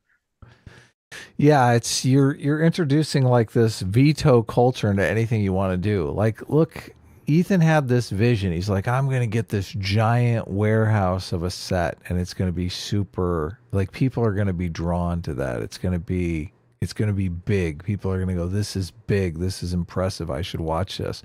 Imagine having to run that by your 10 employees. Look, it's going to cost us a lot of money. They're going to be like, no, let's shoot it in Hasan's bedroom. Exactly. It's Right. going to Exactly. you're never going to be able to sell that. Yeah. Or what like if you're never Ethan... going to be able to live your vision. No, of course not. And what if, but that's what they don't want you to, because you're an individual. And, what if Ethan hires 4 people, for his work to create this, and then they all get equal shares of the profit. They all get equal votes. And then after like a year, they're like, you know what, Ethan, we're going to vote you out of the business, right? Yeah. We don't think we need you anymore. Like, Johnny over here, Dan over here decides that he thinks he could do a better job being the face of the organization than you. So why don't you get lost? He wants to be the host. Yeah. Like, this is just ridiculous. Almost entry-level job? Yeah, I think that it's. But then perfectly valid. doesn't that result in people not getting work? So yes, it will. So there's, but then we're talking about like an entirely separate way of organizing the economy. Let me go back. Why is it better? Why is it better that I have to go through like extraneous full-on HR processes? We're talking about hypotheticals. Yeah. In this situation. Yeah. So I can just hypothesize that you found Dan. Not even hypothesize. Well, no, we're not talking. Well, we're talking hypothetically, but we're talking. You found Dan, so you clearly. But we went through a lot of people before we found Dan. Yeah. Well, you could have arrived at Dan as well, is what I'm saying. It would have taken a lot longer, and the business might not have survived. Okay. So there was a point where the podcast almost got wrapped up. Yeah. So why is it better in theory to have that extraneous of a hiring process than being able to kind of just people try things out? Oh, that's such a good question. And also, because if he said that the podcast almost died, okay, that means, presumably they almost ran out of money to do the podcast. If they were doing a profit sharing thing from the beginning, they would have run out of money. Just are you that old? There's no way that they couldn't. Yeah, of course. Yeah, what do you do then? This is only one aspect of it, but what you're talking about, like the extraneous hiring process, also would exist under a social democracy as well. It should exist in some form under a social democracy as well, like some level of protection from being fired. But so in social democracy, you're not rev sharing. So there's like this big thing that you're like, I'm a business owner. I've created this business from my own sweat and blood and tears over the last 10 years, and I'm making a lot of money. I got to hire this guy who I don't know anything about, and I got to cut him in on my profits. That doesn't exist in social democracy. So the risk to me as the business owner is way less. But it's much smaller, to a much smaller degree, because it's supposed to exist through unions. And once again, it's not just revenue sharing. Everyone always focuses on that aspect of it. But rev sharing comes in the form of benefits. Rev sharing comes in the form of like how much we invest in R&D, for example, or what kind of R&D initiatives we invest in. All of these decisions are made by a board. Well, that's all regulated. Fiduciary responsibility to the shareholders that is not regulated under a social democracy. This is the major point of contention. What do you mean by rev share then? Okay, this is so retarded. This is like painful. Okay. Well, first of all, he's like, why does everyone always bring up rev share? Because that's kind of like the core component of socialism, Hasan. And it's also the core component that you brought up when Ethan talked about, well, why can't we just do these things under social democracy? Is that you brought up, well, the core difference is rev sharing. And you know, you're the one that brought up the labor theory of value. I mean, that's the whole thing. Right. But if you have a drug company, okay. Sitch, I think you're wrong about the IQ thing. I think it is lower than 100.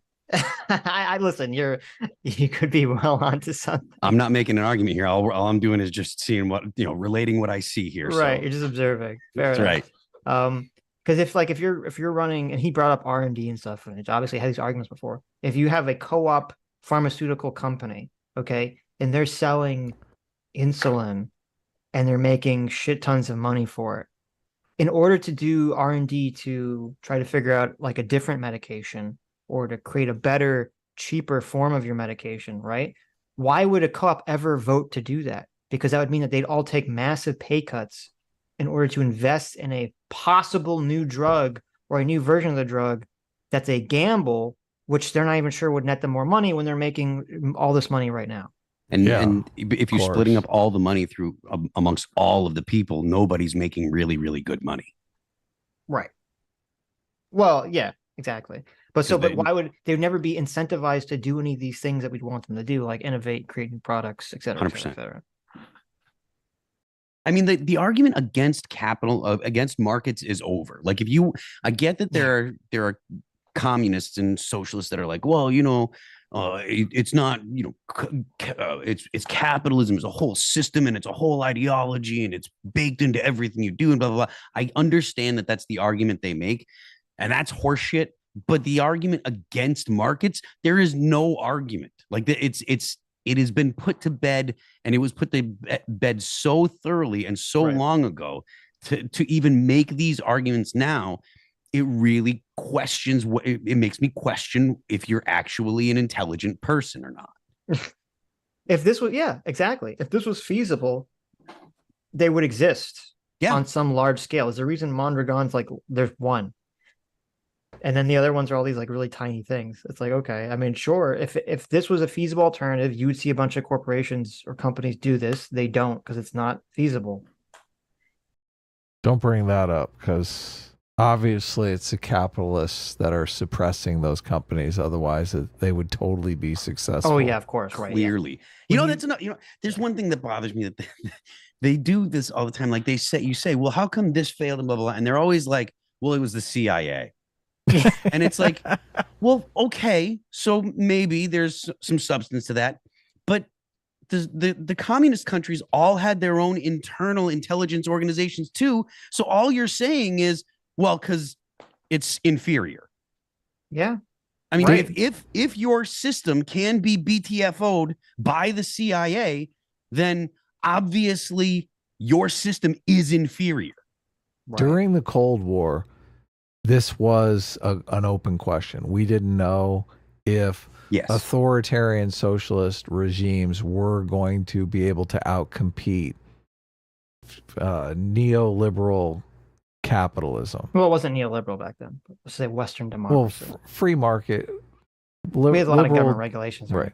I wouldn't say it's neoliberal, but well, free market capitalism. But Sure. anyway, we were unsure if a command economy could beat us. right. That question is settled.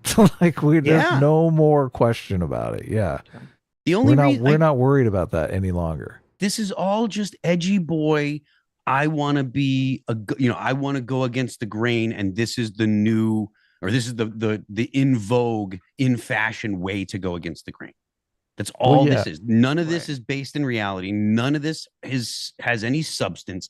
It's just people that are like, ooh, I'm an edgy boy and I hate my dad and I hate the government and blah, blah, blah, blah, blah. You know, it all boils down to that, because they're making arguments that are patently wrong, that are verifiably wrong. Yeah. I think, authoritarian governments and this kind of command economy stuff, that can work quickly and efficiently to transform some sort of like feudal agricultural based society into an industrial society.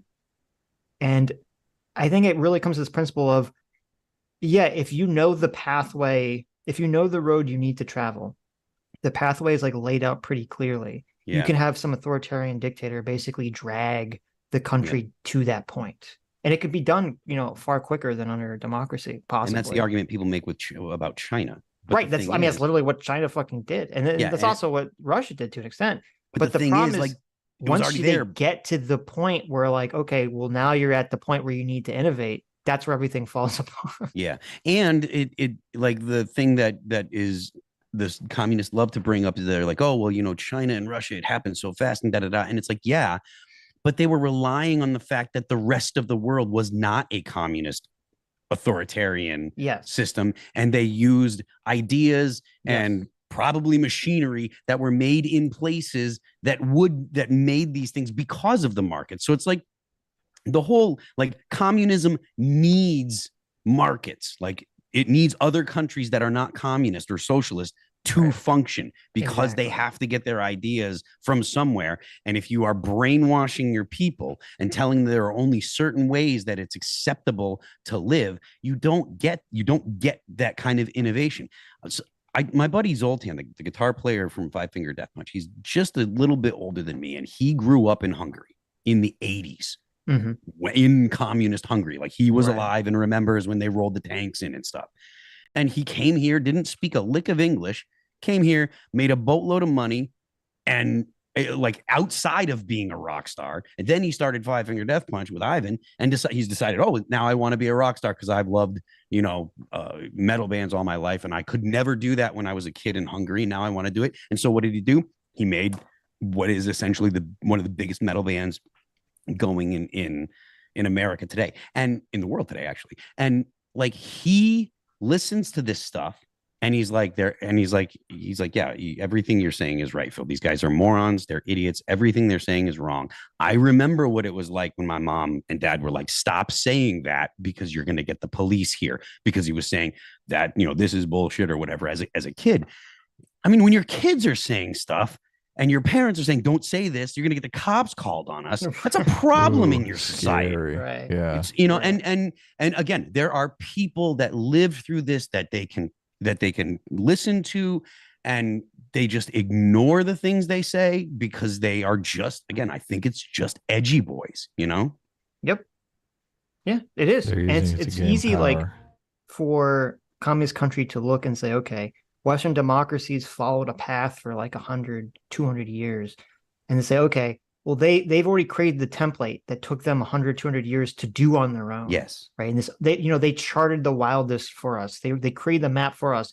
So now I can, just using authoritarian power, can look at the map you've created and kind of force everyone down this road in like 50. It's like, okay, good for you, I guess, Yeah. Congratulations. But I tweeted out this stat I came across in a book. Material incentives matter. When incentives were changed in communist China in the late 1970s, the peasant farmers were suddenly allowed to keep their surplus crop yields. Agricultural output doubled within 4 years. Like, you can't do that in a social, like, right. No. That's fundamentally, socialism is opposed to people taking their own surplus. So Right. I don't see how you can do that. Well, that's why they've all kind of moved away from this, like kind of the shell game here is like all the command economy stuff has been so annihilated. Yeah, it's totally That, like, destroyed. That's why, like, yeah, there's still the tankies that exist, like maybe Jackson Hinkle or something, but that's why most of like the popular socialists are like, oh, we're not we're not tankies, we're not for command economies, we're for co-ops. Like they've all shifted to this like magical co-op model that's never like existed wide scale because it can't. Yeah, and But this is soon as against the co-op model, this incentive structure. That's why I'm saying, like, Well, no, because they would I say don't- that like the individual farms would still get to keep their surplus labor amongst themselves. it's ridiculous. you're saying that that's a co-op.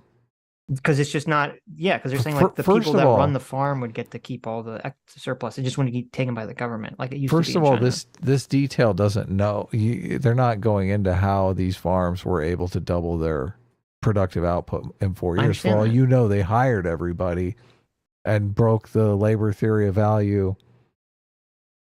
as they were hiring. No. I understand that. They probably did. I'm just saying if you were to tell this to Hasan, he would say that doesn't contradict his argument because his argument would be he's just saying that he thinks that the guy that owns the farm shouldn't get all the surplus crops. It should be all the people that work on the farm. And he would make this ridiculous argument that, well, if every person, was working and had a share of the revenue and profit, they'd all work harder and thus they would create all the additional supplies, et cetera, et I am cetera. saying, look, capitalism forms naturally. It's a natural process. I All agree. they have to do is say, listen, we're going to get out of your way. Like, we're going to stop telling you how to run your farm. You figure it out. And whatever extra you get to keep. Yes. People are all of a sudden going to be like, oh, look, I've got this extra land over here. I can hire 3 guys and 4 guys. And look, that's what does it. Yeah. You can't step in and start micromanaging things. And socialism is the claim that I think I'm really contesting here is the idea that these authoritarian governments can kind of drag the people to some sort of productive output. I fundamentally don't They sort think of that's the can if case. they know how to a little bit, but you're right. I do agree with you that they do. You need to allow people to do what they're going to do. That's always going to work better. I mean, I think that's why I think machine learning is such a good analogy. It's because it's like, okay, they spent forever trying to figure out how to program a robot to do something and they can't. And they're like, fuck it, let's just let it like randomly do shit and then it'll it figure learns the itself same out. way a Right. child learns. Right. It learns, the same way evolution, Trial basically, and just doing error. a bunch of random crap and then through trial and error, it kind of figures it out. And the thing is that's essentially how capitalism works. That's essentially how these large markets work, is that you have a bunch of businesses that they're not doing things randomly from their perspective, but from a kind of larger macro perspective. You kind of say like, well, they kind of are doing a bunch of different random things and whatever works ends up, becoming the model. Some is random, some is not. Obviously, none of Right. us know the future. The environment can change. As soon as those things happen, it is kind of random. You're like, I don't know if this is going to work. Right. How do you price things? They convince You themselves it's not look at what random, other but- people are pricing and you kind of go from there, right? But if you Yeah. don't have, like, if you have some new novel product that no one's ever bought before, Right. you're like, I don't know. Let's try something, right? Right. Yeah, the socialism, I think, has been just thoroughly debased, debunked. Right. That's why they all have to It makes switch to absolutely co-op no model. sense. Yeah. 100%. It's all working backwards. It's playing off this intuition. The gut intuition is your boss is an idiot and you are smarter than him. That's basically where it comes from. And it's Yeah. like, okay, we need to build an ideology around this that people can buy into. Like, why does this world exist where you're getting paid shit wages and your boss is rich, but he's the idiot and you're the fucking genius? Yep. Like, It's and then they build it up. Oh, it's the world's against you. it's the ideology of the envious and lazy. Yeah, totally. Industrious people, like people that are like go-getters that are industrious, like you can't keep those people down. They're not, You they are can't, never failures.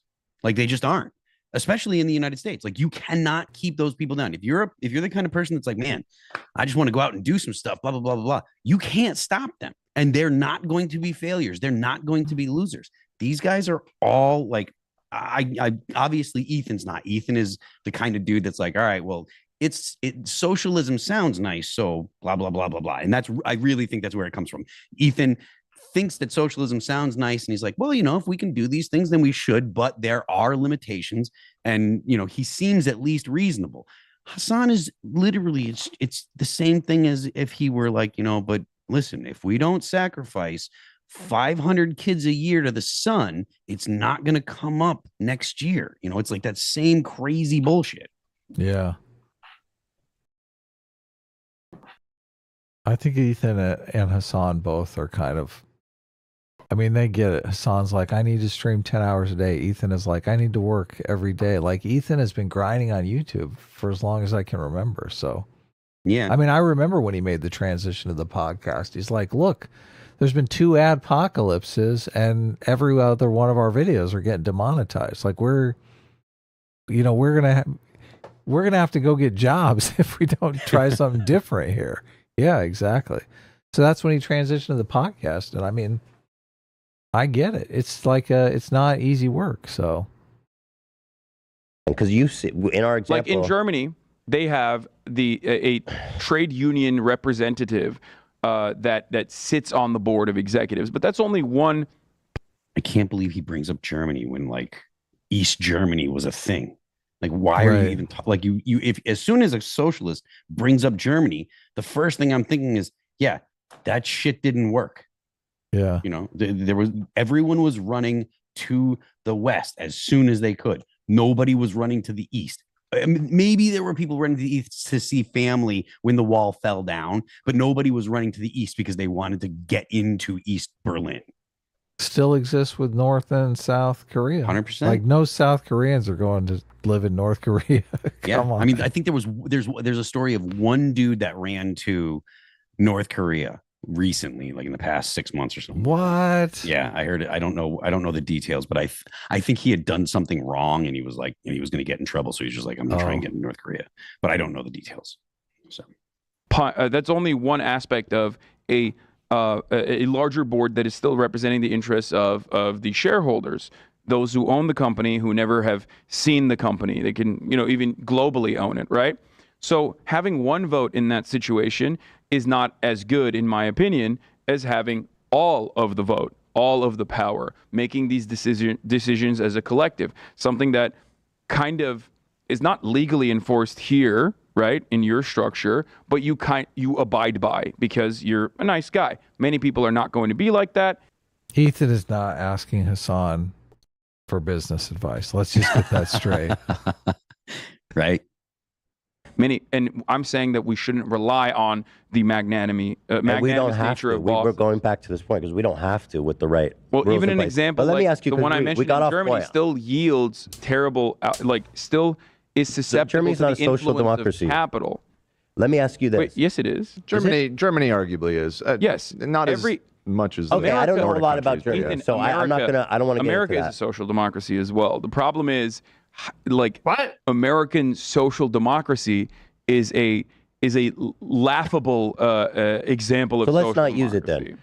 But going back, Wait, America's a social democracy, but it's a laughable example of one. What does that even mean? Well, he just means regulated capitalism. That's all he means. Well, that's retarded. That's not what a social democracy is. This whole thing has been retarded. Okay, Yeah. fair point. Okay. It's on why brand. is it better? Because I don't think I ever got an answer to have a strenuous hiring process. Why is it better to have a strenuous? When you engage in commodity production with another person, I think it's perfectly valid to ensure that this person is not going to be like a scumbag and cheat you, fuck you over. I think it's good. That's the way Sitch and I started our show. I was like, Sitch, would you like to engage in commodity production with me? It'll be a lot of fun. I had the DMs. That's what he said. What a retard. Yeah, like it's just so dumb.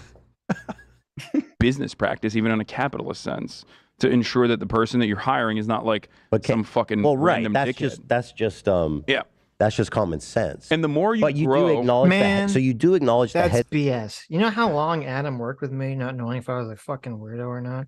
He didn't know Look, if I was a still weirdo. don't know. That's right.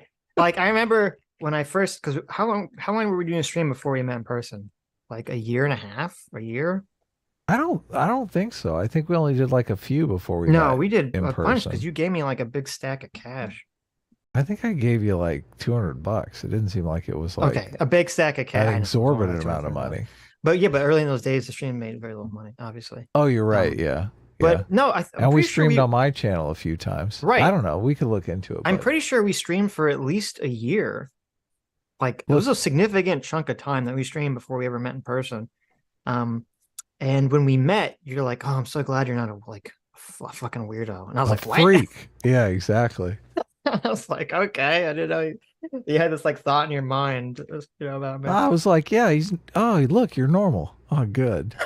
How could you judge it just by looking at me? We didn't look like Sloth from the Yeah, you Goonies. thought I looked like a troll person. Or something. Look, we've Like, literally I could've talked for been- thousands of hours. So Yeah, but I could look like a crazy troll person and been like totally like the best person in the world, or I could look, incredibly like nice and handsome and be an insane person. So guys, Sitch is not a psychopath or a sociopath or anything like that. Sitch is a great guy, totally Adam is saying- trustworthy. Yeah. Look, you don't know this, especially in this day and age, in this kind of business. I do think a lot of people, because we interact with a lot of people just on the show, and I think, oh, this person's great. We had a good show or whatever. Maybe we've had them on a couple times, and then they're out there stabbing us in the back. I think, like, what the hell happened? Yeah, I know. All I ever do is say nice things about you guys. You do. Look, Phil's Phil, great. And I do it on big podcasts. That's Phil's true. never stabbed us in the back. Never. Despite Phil's the Sargon of best. Akkad, Carl Benjamin's reputation for being some monster, guy's been straight up with us, never stabbed us in the back, always been nice, always honored his commitments with us. I mean, you do meet some nice people, but a lot of people just they don't give up. They don't care about you. I think I'm going to meet Carl for the first time this week. They I'm would throw excited. you under the bus. Oh, Oh, are you really? that's right, he's Oh, in that's America. awesome. Mhm. Oh, is he coming to Tim's? I can't say for sure. Oh, I think but- we just Excuse me. made I news think- here. I Uh-oh. think we Didn't. just made news here, did we not? Look, You're gonna I'm meet keeping him my- at he's some other place. Well, I know he's in the U.S., so Yeah. I mean, I'm not going to say where I'm in the going to be or U.S. where he's is, going to be, is but Carl Sargon? he's in Florida right now. I thought he was in. Yeah, I thought he was in your neck of the woods. He is. No, he's in Sitch. Florida. No, my neck of the woods. You should hit him I don't up. like talking to people. Send him a DM. I feel that, dude. Look, if I'm horribly antisocial. This stream. So am I. Yeah, this stream is like a lie. Okay, people think I'm not social at all. Dude, Oh, people wow. expect me to be like this boisterous, outgoing dude, like because of the Because you band and are on stuff. stream. Yeah. Well, yeah, but when I'm in comfortable situations, but like I'm Right. like a super introvert. I spend the vast majority of my time alone. There's Good. like probably 90% of my time I'm alone, no one else around. It is incredible how I've managed to present myself as like a normal, fairly outgoing social person, and really I'm just like, ooh, I hope they cancel going to hang out tonight. I don't want to do anything. Yeah. I'm that guy that's like, oh, I know. oh crap, we're not going. Man, I was looking forward to it as I'm like already in bed or whatever, Yeah. Me and Phil are the That's same type hilarious. of person. Okay, that's exactly how I am. this reminds me a lot of my experience with Phil when he came to Los Angeles. I was working. This is though. basically exactly what happened. Phil hit me up in Hilarious. DMs. He's like, "Look, I'm coming to LA. Let's hang out." It's like 3 weeks later. Hey, did you ever come to LA? I look. The thing is because I'm in Lakewood and it's it's kind of a No, hike to it's where a you are. long. Yeah, everyone's So- coming to LA and they don't realize LA is like 4 hours in all directions. Yeah. Right. And the thing is, like, Lakewood's like far away from everything, it seems like, even though it's like kind of my favorite is, area that yeah. I've been to. I love it down there. But LBC, man. yeah, it's gorgeous. I love it. Were we watching a video? What's going on here? We're hanging out. Hesitancy to hire people. I do. But I'm you not don't- necessarily saying it's a but bad I don't know what. thing. Okay, we'll move I on, don't think because it's a this is, bad I guess a bit of an because impasse again. and I don't think it's a bad thing to totally grind your business to a screeching halt. It's just so mind-numbingly brain dead. as companies grow, you have different people in different units that also are, you know, engaging in hiring. Like, it's just that workers now have more of a say in which direction the company should go, and that's a good thing. This It's not a dude worked bad for me thing. for like a week after on my business I spent 5 years building. I don't want to give him a decision on where the company goes. There you go. I think that Why should he have that right? When You know what I mean? Yes. I'm not saying Look, he has no experience. You brought him in. He knows absolutely nothing. Like, he's a thumbnail guy. What the fuck? And Hasan's just stumbling over Look, his he deserves a ideas. say. Look, she cleans the office. Oh, she deserves a say. the janitor comes in and unilaterally makes decisions. That's not how that works. But I'm curious how it does work. So Look, if you have 5 janitors and you have 5 owners, they literally can outvote the owners. Yeah. They have just as much political power as the owners. They are making decisions. Dumbass. Yep. it's communication. The other person is a human being as well. If you have a major disagreement, then you look for someone else to work in that position. This is how it works. Okay. The I'm only not getting difference a in clear that answer on the situation is rev that you don't share have either. the fear of like subsistence living at the other end of that bargain. Whereas like you have better amenities, better protections, and So by therefore rev you're more share, you just comfortable. made good living conditions? Because The idea is that's what I'm that This is why I wonder if UBI would just completely wipe all of this socialist nonsense off the table. Because what are you even having a conversation about? You're like, go take the UBI, get out of my face. Right. Don't try to restructure my business. Shut up. Go play your video games. Go play your video games. Smoke your bong, play your video games. Shut the fuck up. Stop trying to have a say in international business affairs. It's Or funny. he's So saying that I don't. Dr. Diller sent me this study because we were talking about Venezuela. It's about it says in the study, it says it soon became clear to Venezuelan policymakers because they forced every company or a bunch of companies to become co-ops. It said forced Venezuelan policymakers that many cooperatives were behaving like capitalist enterprise, seeking to Oh, I know maximize their this. net revenue without consideration of the ways that they could help all. And then it I kind of know talks about this. how, you know, and kind of look into it. It's like, oh, surprise, surprise, when people are incentivized a specific way, they act that way, where essentially all the co-ops try to basically hire as few people as possible to like squeeze out as much profit as possible.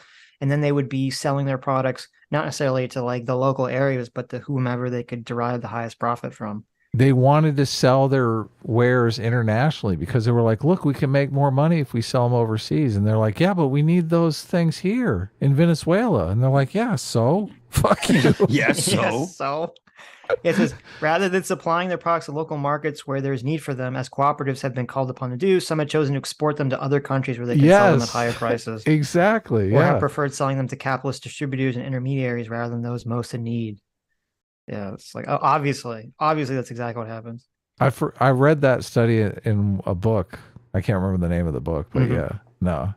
Look, the idea that you are going to prevent people from being greedy or being self-interested is ridiculous. Capitalism focuses that self-interest on a productive output where, you know, back in the Middle Ages, it was focused more on like stealing and plundering other nations.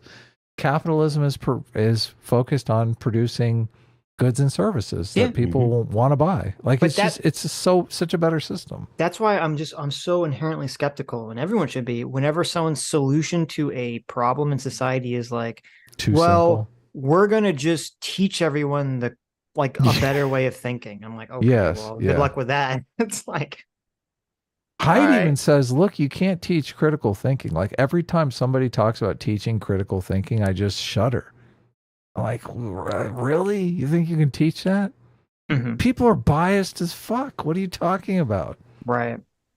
You can't teach people not to be biased. I really wish that like you could get that book by Haidt into like Oh, I into know. schools. It is. They should be teaching it in so sixth valuable. grade. Yeah. It's so valuable. I mean, like I said, you guys really do a very good job of covering the broad idea in the book, but it's so incredibly worth spending the time listening to the audiobook Yes, or reading it. It is definitely. really, really, really good.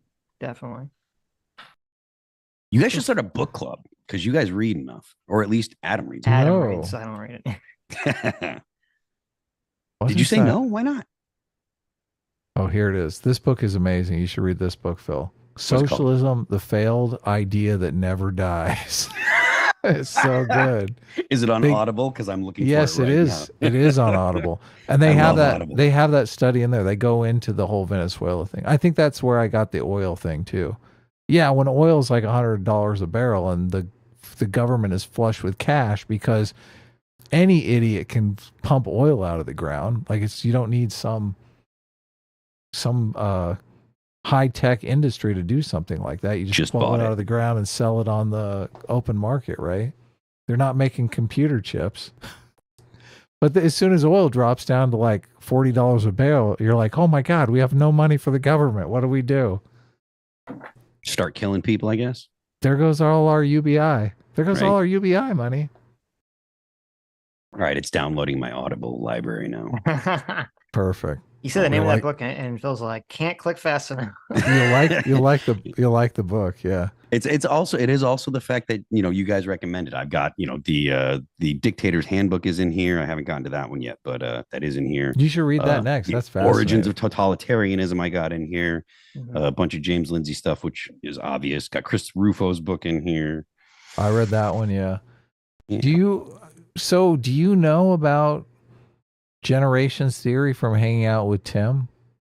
Because like all the Civil War stuff is basically generations theory. I don't. Are you talking about the fourth turning stuff? Yes. Because I'm only familiar with it, but I haven't read the books that are. Has he told you to read that book? No, he hasn't told me to read. Oh, anything. okay. So, but is it worth reading? You probably shouldn't read it. Well, look, I don't know that I would recommend the book. I find it very interesting. I don't know if it's true or not. So, but it is an interesting take. Okay. There's a book by a guy who was a Russian oligarch. Mm. That book is super fascinating. That's one of my favorite books that I read this year. Mikhail Kornakovsky wrote it. He was actually imprisoned by Putin. Mm. I can't Who cares remember the about name of books? the book. Let's watch them. I Okay. think that makes socialism unique. No, I because want we to. can I want to provide ask Phil about identity politics. good living conditions and We benefits. can, but we haven't. Now, that, by the way, But one aspect again, of social democracy that we've talked about is the domestic one. We have yet to even uncover the other, much worse side of social democracies, which is resource extraction in the third world and imperialism. And that is a necessity under global capitalism. And that is the reason why we have the haves and the have-nots. On the domestic level, you believe that there is a regulatory agency that can make things more just. I don't feel prepared to have a conversation about the third world stuff because I'm not super familiar with it. Perfectly fine. This is all bullshit, by the way. The whole resource extraction. The U.S. is going in and extracting resources and keeping the native population down. Complete and utter garbage. Like My gut was that it was BS, but I don't know the arguments against it, like the actual substance. Look, it takes a lot of work to build. Nation building is not easy. Like Sure. the people have to want it. The institutions have to be built. Some people split like state building into building government institutions, and nation building into like building an ethic of shared traditions among the population. I kind of like that split, but both of those things are very hard to do. And obviously you can't Iraq. Iraq is a perfect situation. Like we had this hubris that we went in and thought, okay, well, we just build a bunch of McDonald's and everything's going to change in the culture, which is completely ridiculous. Yeah. That's this book. It's called The Russia Conundrum. Is actually a super interesting book because the guy lived through the transformation from the Soviet Union to like Putin's Russia. So he basically lived through all of these different instantiations of the government, the Soviet government to the Russian government. And yeah, it takes forever for those kinds of things to change. So they don't change overnight. It's not easy to do. And the idea that you can do it just willy-nilly is completely ridiculous. Yeah. Well, it's not so much like, oh, the capitalist country came in and created these negative conditions that have, kept people in these third world countries in poverty by resource extraction. It's that essentially those countries were already in bad conditions, essentially. Right. And the capitalist companies come in to basically do business with the corrupt system that exists already within that country. And, they're putting a bunch of money into that system, but since it's already corrupt, the money is just obviously going to, the corrupt people, and that allows them to further subjugate the people that are already in a bad situation. But look, if we could go in and just buy, like if there was a Western style capitalist democracy that we could buy those resources from, we'd be happy to do that. Mm-hmm. But we don't have a magic wand. But would it? Look, I mean, that's usually why they want to get. We're not Well, look, ExxonMobil is going in there and extracting the stuff and selling it on the open market. The American taxpayer, what do they care if? Sure. Like if ExxonMobil is working within a democratic framework, I mean, they're going to charge them the same amount anyway. I don't like, how is it any different? Who's going to charge my point is, yeah, it's not easier for us if it's a situation where it's an authoritarian dictatorship. I mean, we would rather have safe streets and a Western style democracy to deal with than we have to hire our own private military to secure our working conditions, right? Well, I think private businesses, all they care about is whatever the cost is. Right. But you're saying, look, you're saying we get a better deal in the authoritarian regimes. I'm contesting that claim. Well, I think it's high. I would argue, or I would imagine, because I don't know for each thing, I would imagine it's highly dependent on the individual thing that they're buying, the individual country, or whatever they're doing in the country, the individual country, the government, how unstable or stable the government is, how corrupt or not corrupt the government is, et cetera, et cetera, et cetera. I don't know if there's like a catch-all for any of this stuff. The problem for me is if, like, what I'm basically saying here is you're usually paying a certain amount of money for the oil rights, or you're paying by the barrel or whatever. That price, I don't think, changes with who you're giving the money to. If you're giving the money to an authoritarian regime, obviously that money is being used to subjugate the people. Right, but okay. So the idea is, like, if it was a first world country you're dealing with, you wouldn't, it'd cost more because they'd have human rights and things of that nature, which is true, probably. However, I don't necessarily know that that's the case, though. But it probably is true. But where Hasan is wrong and the communists are wrong is that they're operating under this kind of like idea that there's a conspiracy where first world countries like America and private businesses that are American businesses like are intentionally making these countries suck in order to extract cheap labor or cheap resources from them. That's totally false. Right. Yeah, it's more like, totally well, false. we need this thing. This is cheap over here. We'll do it. We'll buy it from you. Right. It's false to the point of ridiculous. I mean, I agree, but this is something a lot of these fucking people believe. I sent you a link to that book, Phil. Thank you very much. I appreciate it. Super fascinating. You'll like it.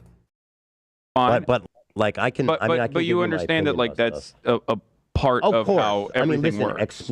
So exploiting in the truest sense of the word is definitely what's been happening. Even on a capitalist understanding, that's like hyper exploitation. I mean, clearly, I think that all humans on this earth deserve rights and comfort and a right. You know what I mean? It is funny though. Like, one thing I will mention in the domestic, going back to the labor force thing, is that like we're so susceptible and so programmed under capitalist dogma that we refuse to see a world outside of it, and we're so captured in that worldview that oftentimes the number one counter against a socialist governance or democracy in the workplace or anything like that is always like, what do you want, the fucking janitor just came in yesterday to make these decisions? Like, no one said he's the CEO now. I just want to understand how it works because you keep saying rev share.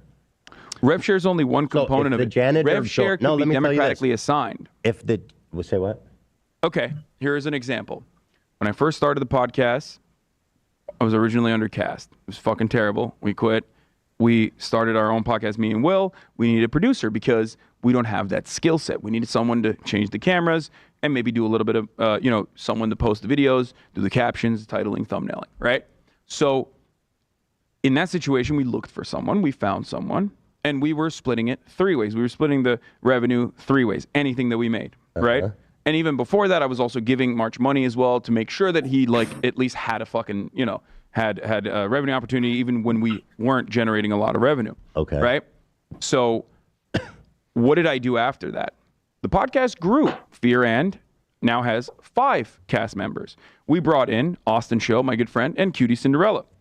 And when that happened, us 3, we got together and we had a conversation. Okay. Do we need more hosts? Do we think that this will be beneficial? Right. Right? Do we think that we will end up making, more revenue, generating more revenue in the long run? Right. Will we have people with unique creative ideas? Like, I care more about the creative output than anything else, than revenue. I haven't even touched the fucking revenue that I've generated from the podcast. And we got together and we had a conversation. That's because you're already rich. I know.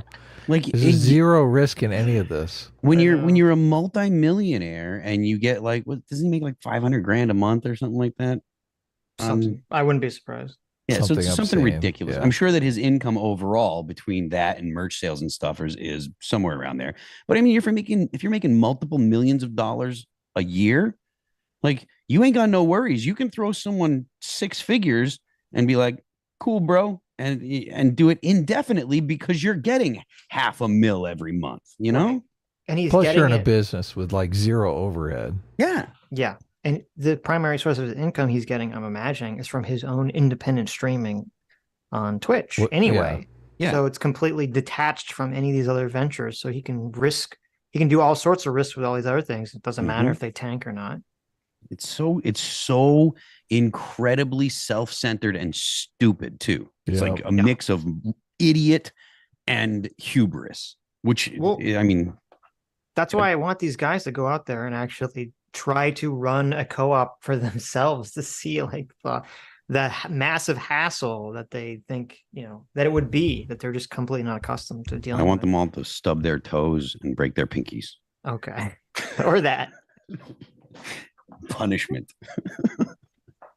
And I think that is a significantly more equitable and just and better way of doing business than me hiring March, me giving Will some money originally, like a fat salary, or maybe cutting in on the rev share for him, and then giving March like a super high fucking wage, right? Way higher than like the average producer. And then making these decisions single-handedly. Let me add another aspect to your example. Let's say you need to hire a cleaner to come clean the office. She works for the podcast. She comes, she cleans the office. She works full time. Well, okay, before we get into the cleaning example, what Hasan's saying is really stupid. Because, like, okay, so he hired a producer, and listen, I mean, I think especially if you are well off, you should definitely pay. And if you're making crap tons of money, I do think it is the moral thing to pay people, big fat salaries. I 100% agree with all that stuff, especially if you're in Hasan's position where you can afford that. But this is a retard. But to give control of it to this producer is so stupid. Like, if it's Hasan's project or he's kind of the thing that's like managing the creative vision of it, why should he care? Why should the producer who's filming it and doing the thumbnails and doing like a lot of the tech side of it, why should they get a say in whether they get additional hosts on the show or not? If Hasan, who's the creative director, thinks it would be better for the show. It sounds like he doesn't actually make a distinction between like the operations and owning and any other, he doesn't. What the roles It's all are. the same. It's just like a giant pool of people. Which speaks to the idea that comes from leftists frequently that people are not, people are interchangeable. It doesn't matter the person, you just put them in the circumstance and they will perform whatever it is that you need them to perform. Right. Like Which they're is just all patently interchangeable. false. Yeah, like everyone's an interchangeable piece to just Yeah, put into the there are giant- people that believe that Elon Musk you don't need Elon Musk to be Elon Musk. Like Right. like anyone that had been in his situation would have, would have made Tesla, SpaceX, and blah, blah, blah, Right. which is obviously wrong and obviously stupid, but they really believe that. It's like you just throw someone in school to be a doctor and they'll come out a doctor. And no, that's not how it works at all. There's a reason why we have these filters in society to make sure that people can do the basics to step up to reach the next level of whatever it is that they aspire to be, because you Right. need to make sure that they're capable. Exactly. Time. How do you pay her? The cleaner side of this is not like, I mean, I don't have an office like that, but the janitorial services would- theoretically. in a theoretical situation where we have someone Full-time cleaner. that needs to do it, we would also get together as a unit. Yeah. Okay, the existing company would get together and decide. Wait a minute. He said he doesn't have a cleaner. Why does he not have a cleaner? Does Hasan, vacuum the floors? He has Scrub his the mom table? do it. What are I you thought his talking mom made about? his chicken. Oh, nuggets. okay. It's because it's at his house. Okay, so right. So I guess his mom does, or do they just hire a maid who cleans the house and he doesn't conceptualize that as being part of the business owner because it's his house and he just happens to work in his house? Yeah. Okay. Well, I think it's his mom, to be honest with you. Well, But it could be. It could be. But yeah, we would also get together as a unit. Yeah. Okay, the existing company would get together and decide what level, just like hiring the two other hosts, we decide what level of revenue cuts we are going to take from our 5% to give So you're making to her a the other job offer. person. It's not really that different than a salary. And once they get that job, and there are many different ways of doing this, but once they get that job, and let's say they worked for 2 years, 3 years, then they have a say in the revenue sharing structure and the power sharing structure as well. Because it doesn't have to happen like instantaneously. A lot of people forget that. Well, my problem is that in the socialist economy, if this is being regulated by the government. People can get together now and decide to do whatever the fuck they want in their company. And that's great. But in the socialistic economy, there's rules that says you need to pay her X amount of rev share. What you're saying is not true. Okay. You want to know why? Yes. Because you want a social democracy, which kind of exists, and market regulation exists under capitalist formations, and plenty of capital owners hate that. As a matter of fact, I would say universally capital owners hate any kind of market regulation, which is why they choose to erode it as best as they possibly can, or they use it to their advantage to create an artificial barrier of entry into certain sectors. I'm saying in a social... Okay, wait. He's talking about the socialist system, though. He just said, number one, he's talking about social, but he just said both things. He said all these evil neoliberal corporations, they all hate regulations, but they also like them because then they use them to basically create barriers of entry for, to price out smaller businesses. I mean, that's true. It is true, but it's like, well, okay. So do they love them or do they hate them? Or what is the argument here exactly? Right. Hey guys, I gotta jump out. My dog is needing me. So That's cool. Thanks for coming on, Phil. Thank you so much for inviting me. I love hanging out with you guys, and hopefully we can do it again soon. Of course. Yeah. And hopefully we will have a topic as much fun as dunking on Hasan. Take care. So, thanks, guys. Take care, See ya. man. Later. Now we can talk about identity politics. No, stop. socialist economy, there's going to be laws that Just say like how there you- are laws in a I'm capitalist just economy asking that you, capital in owners hate. socialism, how I'm saying He's asking what the laws are, you dipshit. He's asking what are the laws going to be? Well, this is annoying because, okay, I'm assuming I'm going to assume here, Hasan is being dishonest because he should understand the question that Ethan's asking, which is he's saying, playing dumb. right. Yeah, he's doing the performance stupidity thing because Ethan is saying, well, listen, the structure of business you're talking about, anyone can go and do that under our free system. Okay. But if we lived in your system, Hasan, no one could by law go out and start a capitalist, corporation or a Right. business that's operating according to, you know, capitalistic principles. So he's trying to figure out when in my system or when in your system, Hasan, am I breaking the law? Look, Right. I'm a good law-abiding citizen. I don't want to break any rules. Tell me Right. what the rules are. He's, well, I don't know. Right. It's just like capitalism, but Well, cool. This is what annoys me in these conversations where people are like debate brain, because it's like, it's very clearly that is what Ethan is talking about. Very clearly, I'm assuming Hasan. I mean, I don't know. Maybe I shouldn't assume this because, you know, we talk about the Hasan's IQ. Maybe he doesn't know, but it should be very obvious that's what Hasan's asking, or that's what Ethan's asking. So Hasan's response is to say this kind of like obfuscation of, well, there's regulations under capitalism. It's like, okay, Right. that's not what I'm talking about. What are the regulations under socialism? Right. That's what I'm asking you. The government is telling you how much you need to pay the janitor. That's not how that would work. Then how would it work? Because It would be government. Isn't that how is that functionally different than a minimum wage in our that's society? my point. That's my point. Yeah. Why Okay, do they? well then- So, Well, so why I do you, think but socialism is much more radical. We're talking. it's not. Social. It doesn't have to be. Moving I think it's, America. Moving Socialism isn't more radical than having a minimum wage. So what is the point of advocating for it? Yeah, we're already there. The socialist utopia is upon us. We have a minimum wage. Socialists won, everybody. We can all just relax. Put your hands up in the air. Chill. The socialism's already here, baby. You can all cancel your subscriptions to Hasan now. There you go. You guys already won. It's over. America to a purely socialistic society. Instead of, my thing is, I think social democracy is better than socialism. And you guys are explaining something that to me sounds a lot like something that we can already do without this huge undertaking of changing our economy from a capitalistic social democracy one to a socialism one. You're talking about a minimum wage. We already do that. And we can already do better with that via regulations. But, so why but the reason why we haven't been able to is because, like, I think the best way to explain it is this way. Okay. I don't. How are they doing this? Isn't It's that crazy. okay? Yeah, because it's so weird. There's like the front of the table is green screened out, I guess, but the back of the table is continuous and the backdrop is continuous. It's fucking It's so insane. bizarre. I don't. What is the point of even doing that like that? Are they How like? is his pinky over the tissue box? Makes no sense. Well, I'm wondering if we saw the table in real life, maybe it's like a giant table and they're actually super far away from each other.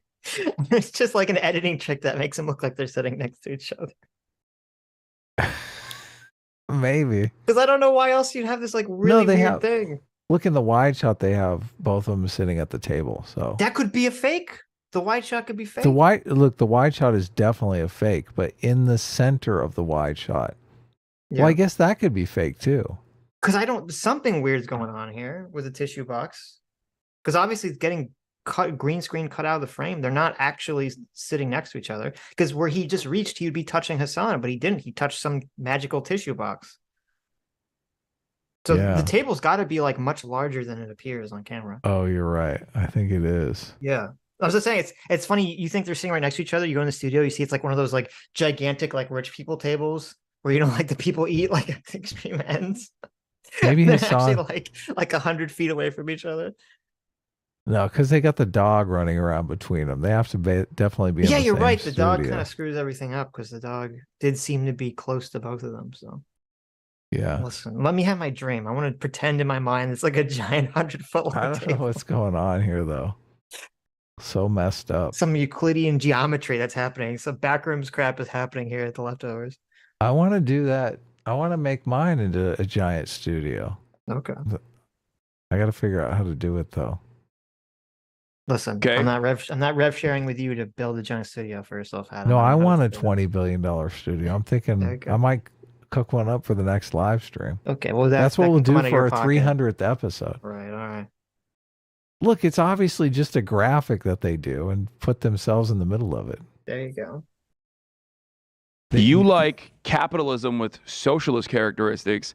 I like socialism with capitalist character. Yo, you just said that. So, we're both Democrats. So that doesn't mean that I'm no. Difference? I still believe that the government Wait, what's should the difference now? You said you like socialism with capitalism. The difference is no. I said I like socialism with capitalist characteristics. Look, the tissue box is gone now, Sitch. Wait a minute. It's vanished. That I'm no. I still. Oh no! Wait, it's still there. See that? It's no. Look, they're editing it out. It's not being moved. Leave the government. You can see them moving. You can see them moving the mask. Hold on. You're right. Is because like okay, so he moves the tissue box. Yeah. Maybe it's the tissue box that's moving. No, it's not tissue box. I think the best way to explain it is this way. Okay, you like capitalism with socialist characteristics. I like socialism with capitalist characteristics. Yo, you just said that. So someone's masking it out. Oh, look what they're doing. They're like, holy shit. The tissue box appeared. We're both Democrats. So that doesn't mean that I'm no. Difference? I still believe that the government what's should the be. difference now? You said you like socialism with capitalism. The difference is no. I said I like socialism. Look at that. They went over right to the edge of the can. What is this voodoo that they're doing? Why don't they just put the tissue box on Ethan's side instead of having? This is like, I feel like this is like, you know, when they spent, you know, millions of dollars to digitally edit out Superman's mustache. This is as opposed to just like shaving it off and giving him like a $10 fake mustache. They're literally editing out the tissue box. So when they cut to Ethan, they have the tissue box out of frame. It's just so weird. They don't want they're trying to get the tissue box so it doesn't appear. Why? But it's on the table. Why? Who cares? Just put it on his side. This is so crazy. Bizarre. Capitalist characteristics, meaning that the governing economy, like the entire economy, still revolves around a socialist mode of production where the owners, the workers are the owners. They own the means of production. They have they have a say in their benefits. They have a say in what happens in the company. And I can fire them whenever I want, though. Well, there will still obviously be protections against like unjust firings and whatnot. And there should be, certainly. There are now. And there are now as well. Except really good. America is a great example of. In California, there are really. America is a great example, however, of like how there aren't. Okay, now it's a 2-shot. Look, it is green screened. Look at this. No, I know. Not even in the same room, dude. Well, no. I know the backdrop is green screen. They're not even in the same room. Is there like a whole bunch of crap in the front of the table that they just somehow edit out or something? Like there's a bunch of like dildos and like used condoms that are just laying on like the front of the table or something. Look, I don't even think they're going to the same studio. I don't even think they're in the same studio. You don't think so? No, I think they're at the same filming studio. from a green screened. Unless you think they have location. 2 identical tables? Yes, I do. And 2 identical rooms with identical lighting and an identical backdrop, and they just kind of like. Look, you could totally tell Ethan is green screened there. That's a green Well, no, they're screen. sitting in front of a green screen. That's what you're seeing the edges. Right, but yeah, but they're well, it shouldn't be, and it shouldn't be that way. Exactly. Yeah. But the reason why it's not that way is because we have capitalism with like laughable. Well, I guess that would be difficult to be a 2-shot like that if they were in different locations. No, I think you're right. Just for the meme, I'm gonna say that they're actually in 2. They bought 2 studios that have the same setup and the same table, and they just film independently. Right. And they just like mix it together. He's really reacting to. He's really reacting to like a holographic Hasan, and Hasan is reacting to a holographic Ethan, but they just spliced it together with the real. It's nothing that complicated. It's just like an iPad that's like taped to a broom that has each other person's face on it. That's like facing them. That's better. That is better. It's on it. I like it. The broomstick iPad. And there's there's 2 dogs. There's one in each studio to create the illusion that the dog is running back and forth. The dog is actually a broom on a skateboard with an iPad. Just tooling around the studio. There's a dog somewhere, but it actually has like a doppelganger like broom dog that's being controlled by its movements. Okay, here's the 2-shot. Right now, there's a box of tissue there between them somewhere. Where is it? Well, where's it's also the box of tissue? I have no clue what was going on there because the box of tissue was actually casting a reflection on the table too, and that's gone as well. Yeah. So like, I don't know. Well, nothing else. I guess nothing is technically on the table. Everything else is just behind the table. Oh, you're right. Yeah, you're right. But I don't know how it's casting a reflection. I literally don't. I'm not smart enough to understand how they're getting rid of all this shit in the foreground. But I'm an idiot. Fascinating. So what do I know? Full socialist Dude, characteristics. We don't even I have find any it social very characteristics. interesting that you're saying you want socialism with capitalist characteristics. Capitalist characteristics in the sense that it doesn't touch the means of production or the mode of production, but offers an abundance of resources and offers the idea that you have freedom. One of the major problems with former historic socialist projects have always been commodity production being streamlined on necessity and not necessarily silly things like lighter production, industries that revolve around making, I don't know, chocolate and coffee. Coffee was a major problem in East Germany. So like things of that nature that people need, I think those are things that we need to work on. And that capitalism, I think, has done a much better job at offering to people. And that has a very sedating influence on the masses. I don't see consumerism. So did he just say, okay. So he just say that capitalism has done a much better job at providing people with the goods and services that they need? With coffee and chocolate, at least, yeah. Well, he said that, but he also said just things that they need. First of all, who doesn't need coffee? Okay, that is a necessity. But okay, so what's the benefit of communism now? You just said capitalism is better at literally doing the thing. And that creates a sedating effect. Okay, thank you, I guess. The sedating effect is that it works, and people go, oh, this works. That's not a sedating effect. That's people like saying, oh, this thing works, and your thing doesn't work. Socialists in the modern age need to make their peace with capitalism because they lost big time. Yeah. I don't see what's so great and humanizing about hiring a janitor for 0.000015% of the company. What do you? I don't understand. That's not what I said. You just made that assertion. But we're saying there's a minimum wage. There's a minimum equity share that janitor would need to get. Well, are you talking about in comparison to doing we're profit talking about sharing a socialist model? minimum wage. Right. But comparing it to a model where employees are cut in on the profit is what you're saying. Comparing that what we have now to that. Yeah. Okay. So, I mean, I would just point out that, well, so first of all, you had talked about it a lot earlier about like, well, what companies do that? There's okay. What are they all like retarded? What's going on here? It's very clear what Ethan was saying. He's saying if you're saying there's no difference between a minimum wage in this, in the capitalist system versus a communist system. So under the communist system, instead of a minimum wage of like you have to get X number of dollars, it's you have to get 0.000 whatever percent of a company, right? And he's saying, why is that better? It's very clear that that's what he was saying, and they're all just like, what? Huh? I don't understand. What? Who? Yeah. Huh? Anime noises? Yeah, it's dumb. A lot of examples of bigger firms that do this kind of thing. Okay. A great one is Southwest Airlines. Did you know that they have a massive employee profit sharing model? How does it work? What's the details? So it's a once a year payment, and they look at how they did the last year, and then a certain percentage of the profits they distribute as bonuses to all of the employees. And it's pretty not socialism. And it's fairly They have no say in how the company runs. They have no percentage of the company when they're hired. Significant. Dude, that's great. Like in a socialist country, that's it? That's all you want? Because that's easy. You know what I mean? Like what are you asking for when you're asking for socialism? Just a bonus fund based on profit? Because that's easy. No, not necessarily, but I wasn't trying to make any assertion about that. I was just trying to give you an example of, you were asking earlier. You were asking an example to explain your socialist system. So here's an example of something that's not socialist, that exists under capitalism, that has nothing to fucking do with what I'm talking about. Yeah. You need to go back to being the gear guy.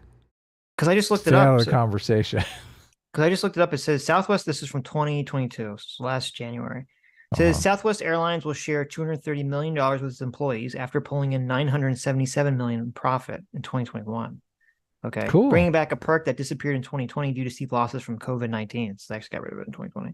So first of all, I'm good. I mean, that's good. I'm all in favor of profit sharing. That's awesome. That's great. I do think that's more moral. But that's not socialism. Socialism would say they're not allowed to make the $977 million profit at all.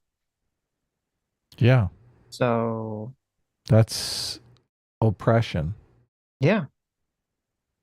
Is that what it is? What is it? It says the average worker got $4,250 from that. So good.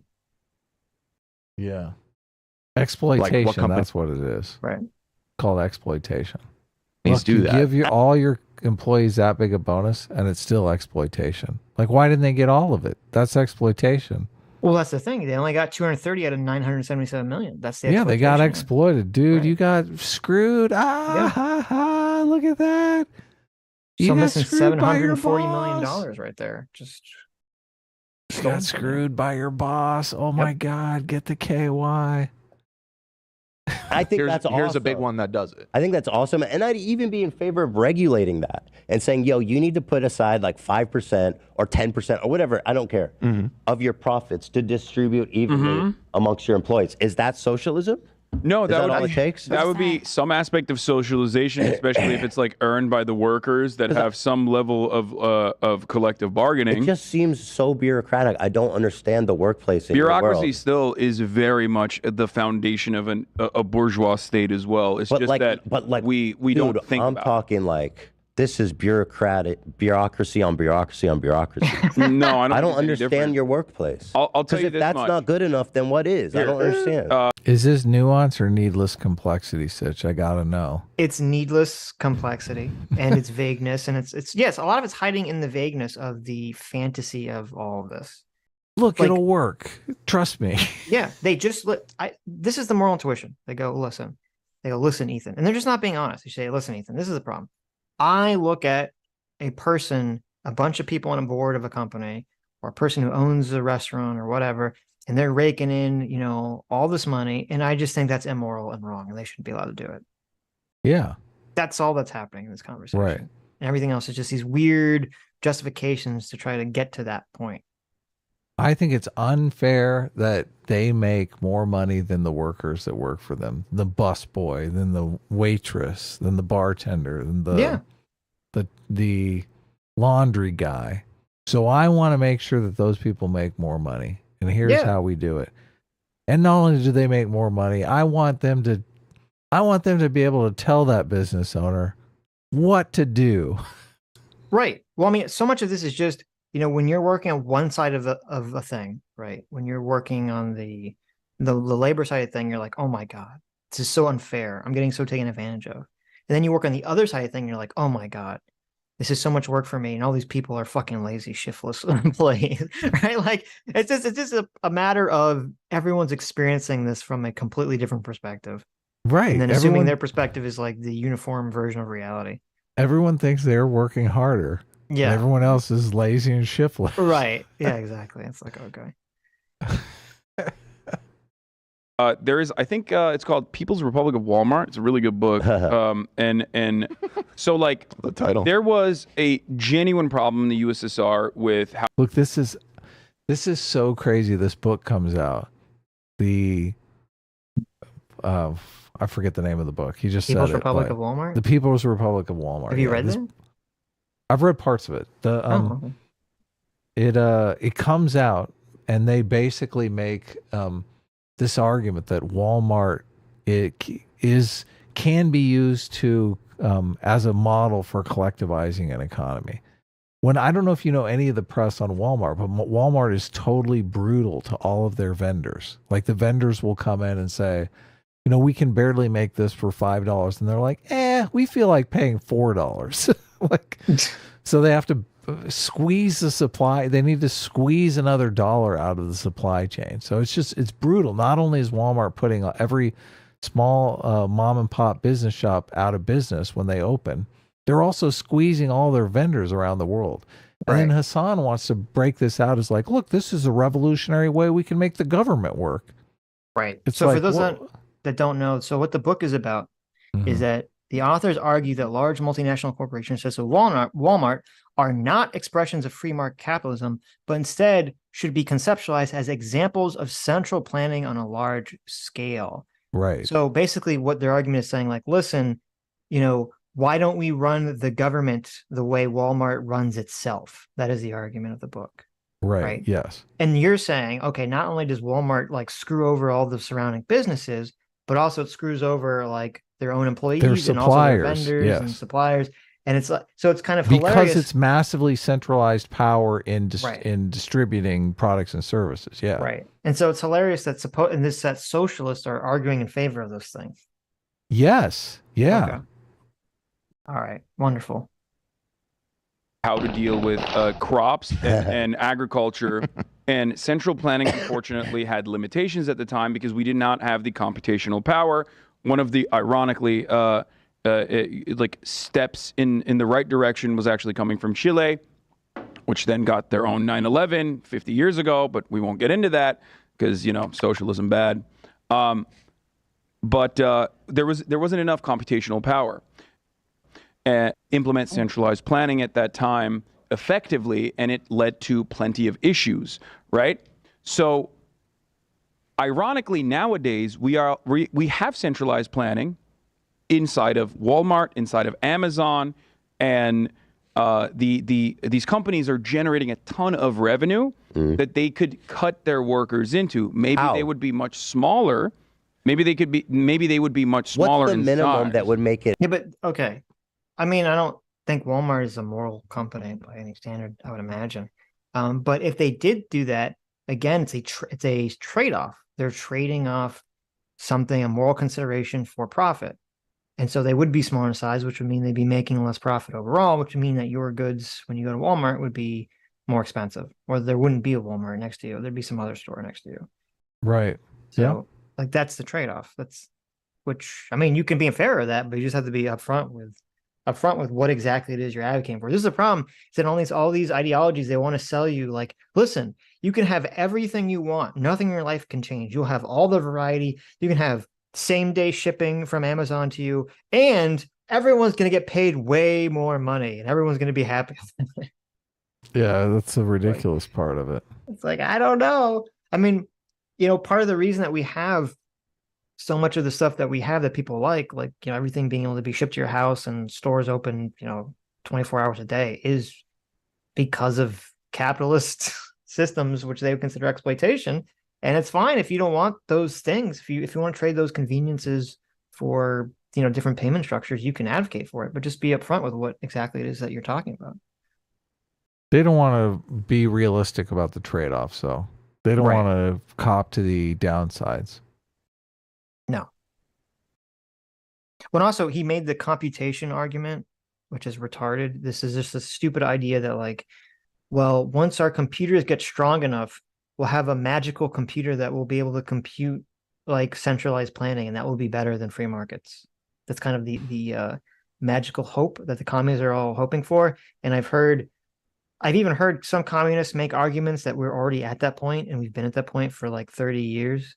That a computer from like 1980 could have, has the processing power to figure out how to run essentially planned economies, productive, in an efficient manner.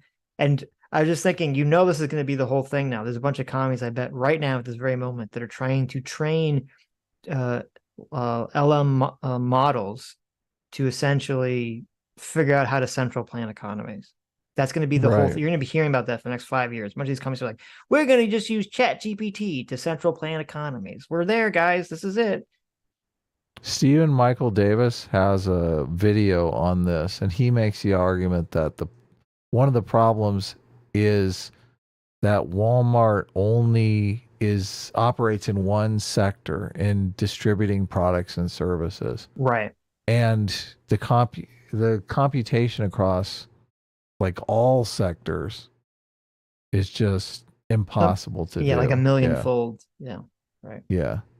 Because you would not only look, all Walmart has to do, all Walmart is doing is keeping like a computer spreadsheet on how many of this product and service goes from the shelves in this particular amount of time. Yeah. But they don't measure any of the, obviously their vendors do all the computational work on actually developing the product that goes to the shelf. So they would have to also do all of that computational work on the thousands and thousands of products that they stock. Yeah. And how to make them and all that stuff. Yeah. That's how much money to allocate to those sectors. It's like insane. It's a stupid concept. And also the decision making on what are the products and services. Like obviously people come to Walmart and say, look, I've got this product and this product I think people will want. And Walmart goes, yeah, maybe, let's give it a shot, right? Right. But Walmart doesn't. Imagine if Walmart had to actually come up with all the products that they put in their stores. Yeah. That's a whole different thing. Yeah, I know.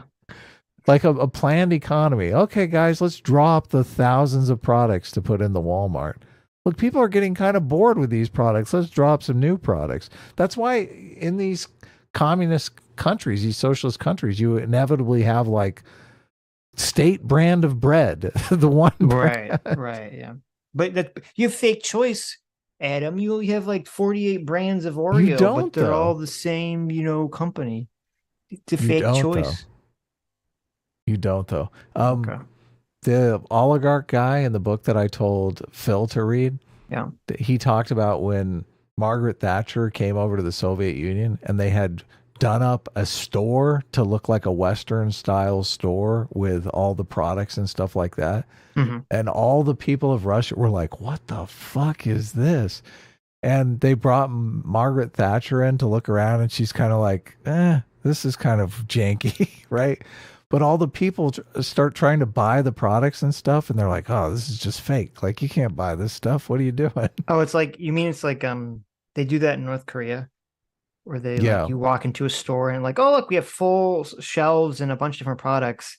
But there's like, oh, it's really like the same bread. They just put in a bunch of different packaging, right? Yeah. Well, I mean, that kind of ends up happening here in our stores as well. So obviously you can see different bread types, but some different bread products are made by the same manufacturer. But anyway, no. Yeah, but okay. But what I mean is, like, there's one. It's not the same because not like there's one state bread. And when Margaret Thatcher comes, they put it in like 10 different packages to make it look like it's 10 different types of bread. Yeah. Potemkin Village, I think, is what they call it when they create some fake thing to impress some dignitary. But right, and. Yeah, and then she shows up and she's like, "This looks janky," because you could tell that is something off here. You're like, I don't know about this, I don't know about all this, but then the people are like, "This is amazing." This is like the best thing that they've ever seen, right? Right. It's hilarious. So then they shuffle her out of there, and everyone's like disappointed because they can't really buy the products. They're like, "Come on, these are all the products and services from for the party boss." Not for you. Look, you can't buy this. Get out of here. It's just to look good. It's not to actually go wait in the bread line. Right. Can you imagine that? Look, this was going on. I think Margaret Thatcher went over to Russia in like the 80s. I mean, that's when she was around, yeah.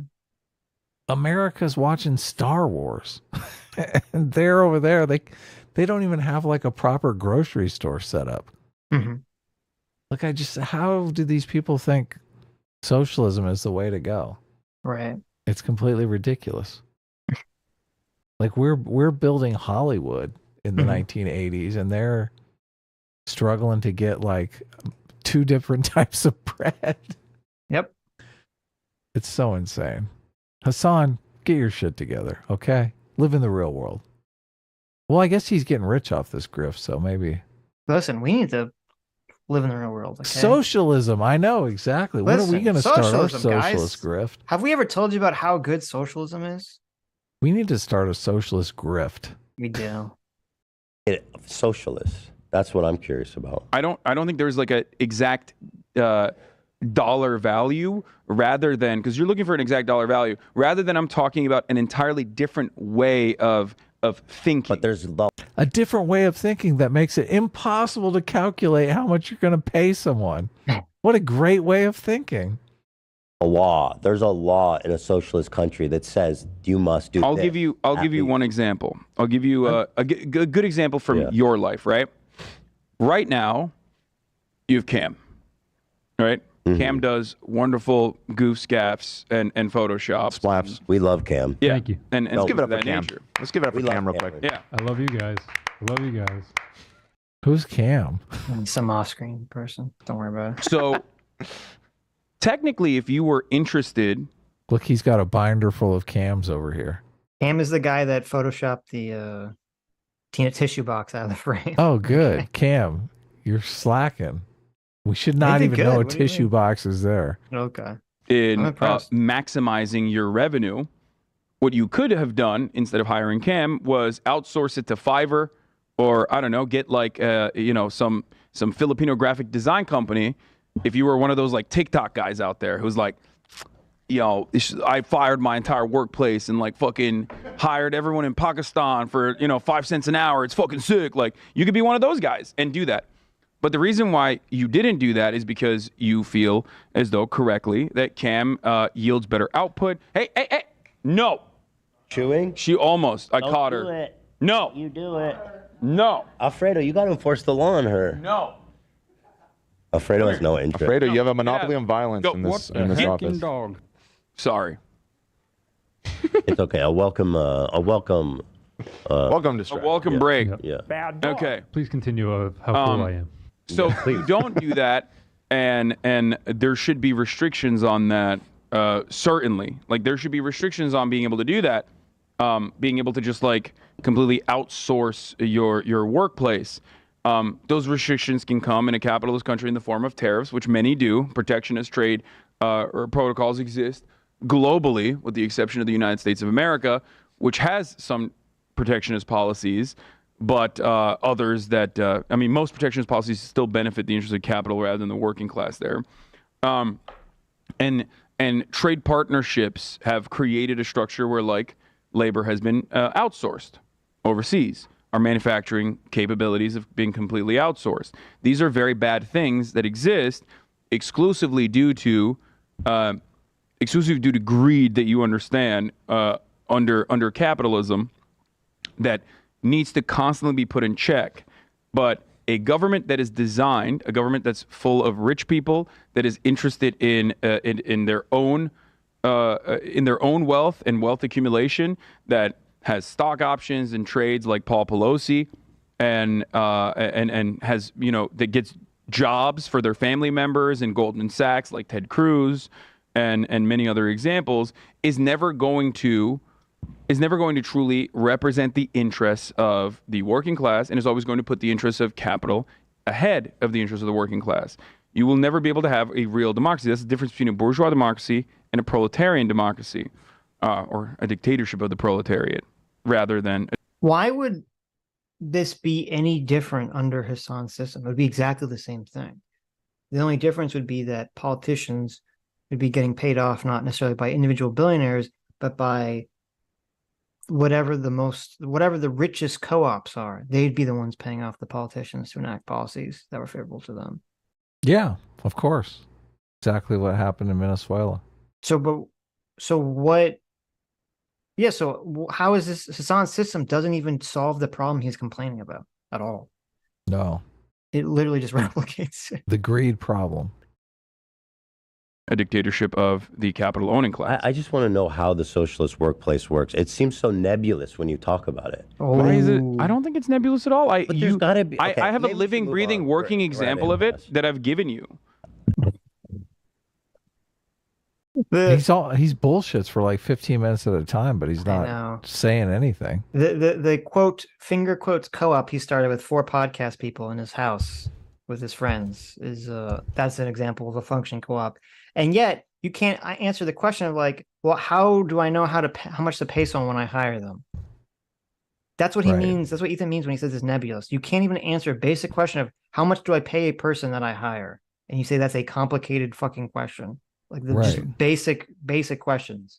about how an economy is going to work and be structured. Under capitalism, you pay him whatever he'll accept to work. Under socialism, I don't know. It's complicated. It's complicated. Well, how do you know you're not going to get thrown in jail? You don't. That's the thing.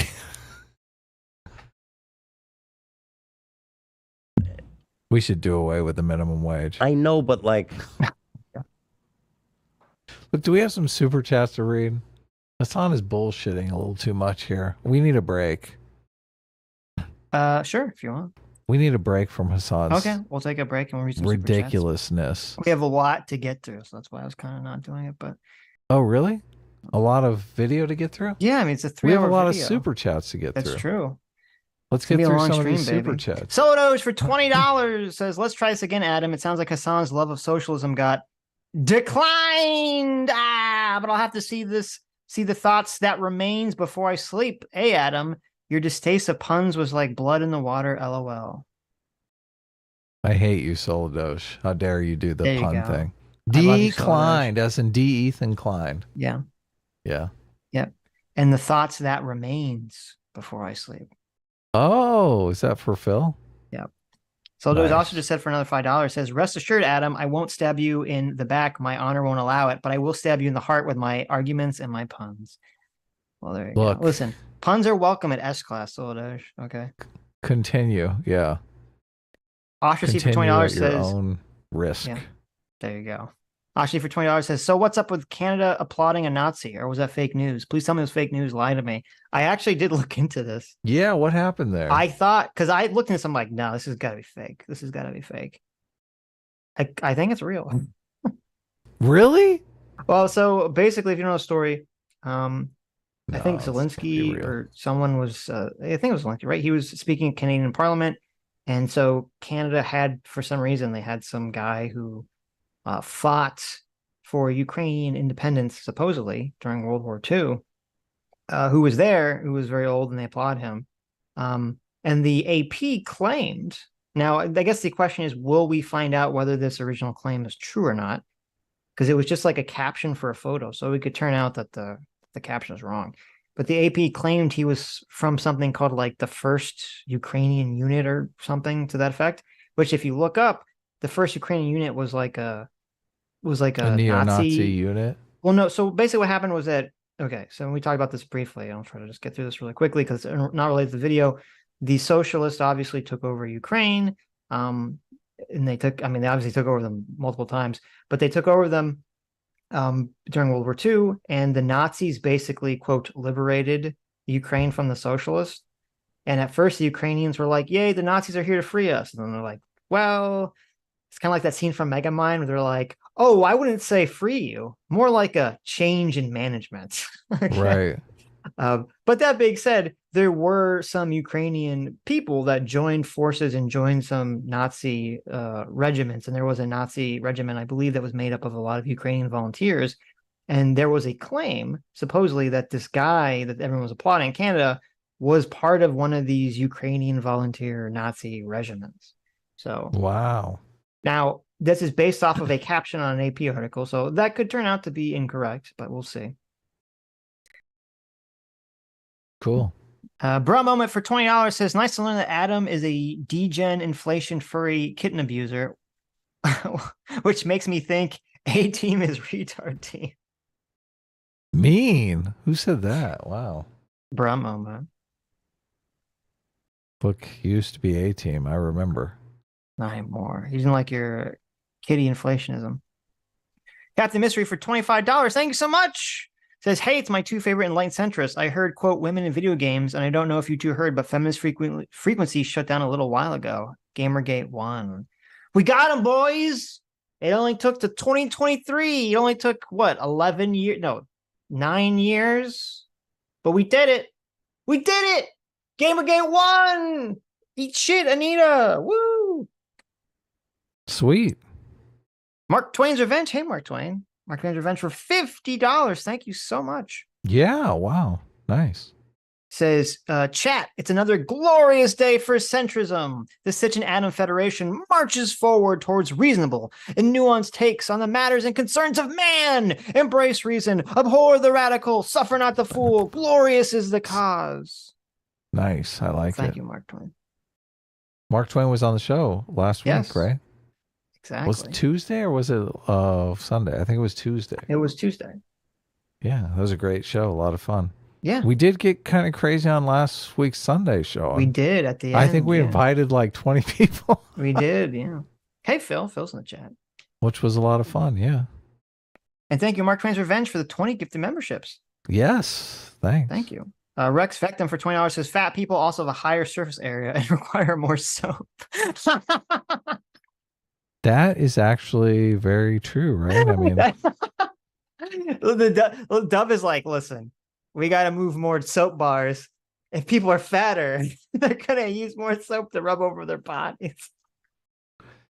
I mean, you think about it, a fat person probably does go through a bar of soap quicker, right? Oh, yeah, because it's more body to get through. It's true.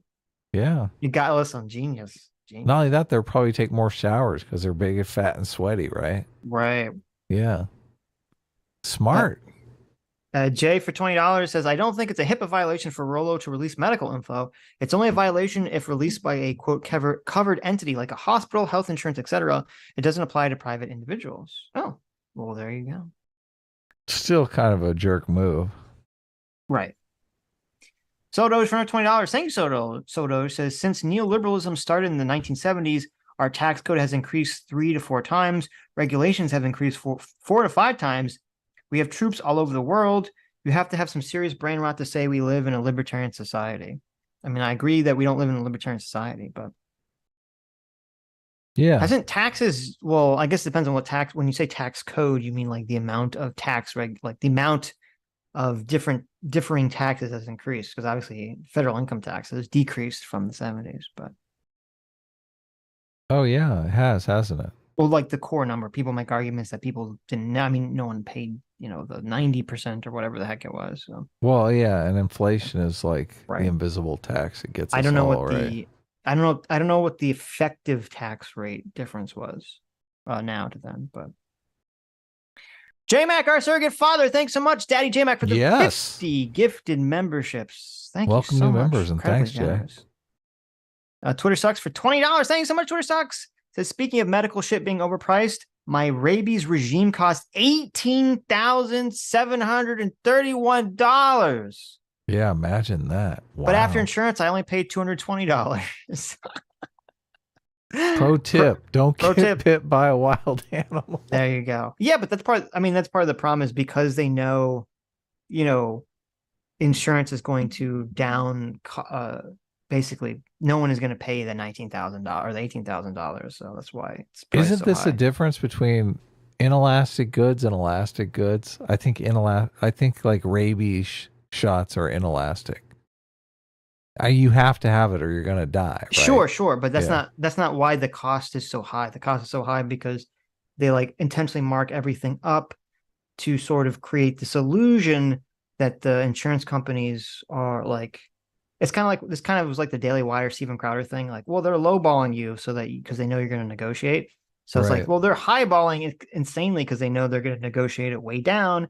And then to $220, can you imagine what would have happened if they would have just said like $50? Right, and then they negotiate. They negotiate it way down. So then the medical insurance company gets to go to you and say, the consumer, and say, look how much we saved you. We saved you, like $18,000. And I was like, okay, but if it wasn't for the whole way this is set up, no one would have been charged $18,000 for a rabies shot.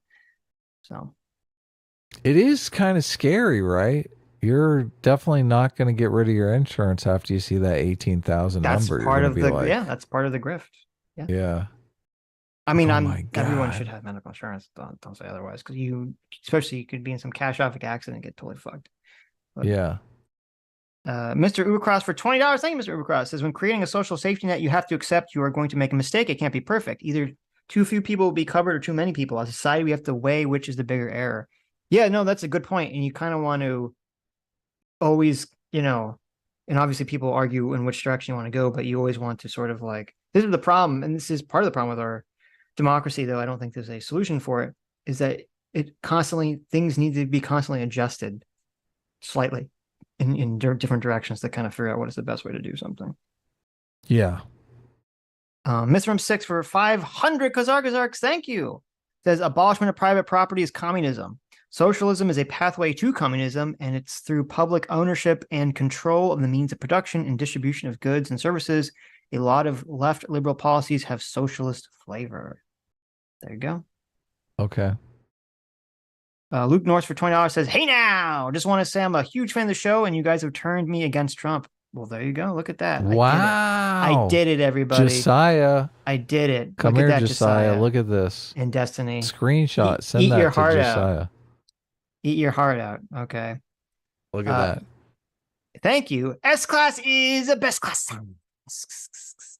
Now we have to just do that with the 500 other people that Josiah turned to Trump. And then,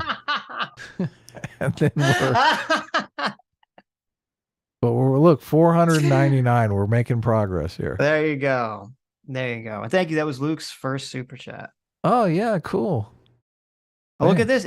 It's CSA Pitch. Looks suspiciously like an inverted version of me for $20. CSA Pitch says, Phil, I would never call you a fake libertarian. Kind of makes you wonder who is truly the evil one. And for those who are curious, I think chopsticks are superior. Wow. There you go. An enlightened shopper. I like it. Yeah. The dirty pitcher over there. Twitter sucks for $20 says, Hasan, quote, abolish selfishness. Hasan, I got some bad news for you. Totally. Look, and this is the thing. Hasan can't even abolish fucking selfishness for himself. What these workers that want to get paid, 5 times what they're making now, why are they not the greedy ones? It's a good question. Yeah, what's going on here? Mark Twain's Revenge for $50. Thank you so much. Says, when I hear far left people or socialists talk about their prescriptions for housing and real estate, I get so effing triggered. Holy crap. They have no idea how the underlying industry works. I mean, I think all socialists have no underlying idea of how anything works. But how any industry works besides your socialist podcast. Yeah. I have a co-op because me and 4 friends have a podcast in my house. All right. Okay, buddy. So ridiculous. I did hear Hasan. And I think it might have been while he was debating Larry Elder, which makes this even more insane. Mm-hmm. His pitch for solving the housing crisis was that there were the same number of houses that were empty on the market. Just give those empty houses to the homeless people. Yeah, I remember that. Yeah. It's okay. What? Smart. Duke Norton for $20 says, question for the panel. If Hasan succeeds at creating a socialist government, do you think he'd be on the chopping block or he'd be one of the elites that puts others on the chopping block? Phil and S-Class are the best class. He would be on the chopping block immediately. Yeah, I think a lot of the he wears black nail polish. What the fuck are you talking about? Yeah, I do think a lot of the bougie bread tubers think that they would be the elite class, and they would not. They would get because here's why. They would all be perceived of immediately as threats. Totally. Because if the socialist revolution happened, all the socialist mouthpiece people would have a lot more power than they do already now. Yes. And so unless they're going to toe the party line, whoever that party is, because Hasan's too lazy to go out and start the revolution himself, they're going to all be, heavily monitored and be more afraid. They're not going to have the free speech they have now. Look, you look at those places like the Chop. Mm-hmm. What those like places in Seattle and Portland? Yeah, the Chaz. Yeah, the Chaz. That's the other one. Yeah, the Chaz and the Chop. Those places were immediately run by violent criminals because they're the ones that were like, we can provide the security just by not beating you up. Right. Like, Hasan isn't going to be in that situation. Hell no. No. Yeah. Jay for $20 says the ideal economic society should provide every communist with their own personal Raphael Ganovich. Yeah, who the hell is that? I don't even know what that's in reference to. I assume it's something not good. Angry Man for $20 says Phil's absolutely right about the U.S. in World War One because Woodrow Wilson wanted to destroy the Austrian monarch. While we succeed in doing so, it arguably wasn't worth it, seeing as we gave a straight path for socialists to fester. I mean, I don't know enough about it to comment, but if that's the case, obviously that's bad. That's bad. This guy was an anti-communist in Poland. Okay. So. Good for him. Yeah. I assume he's a person that took out communists. Sounds like it. Phoenix for $20 says, I know the reason why I lost some motivation out of college was because how discouraging life turned out to be. Jobs were nearly impossible to get outside of crap work, and dating felt pointless without a good future. Yeah, definitely. I agree. Those Definitely. are the material conditions being horrible. Yeah. Yeah.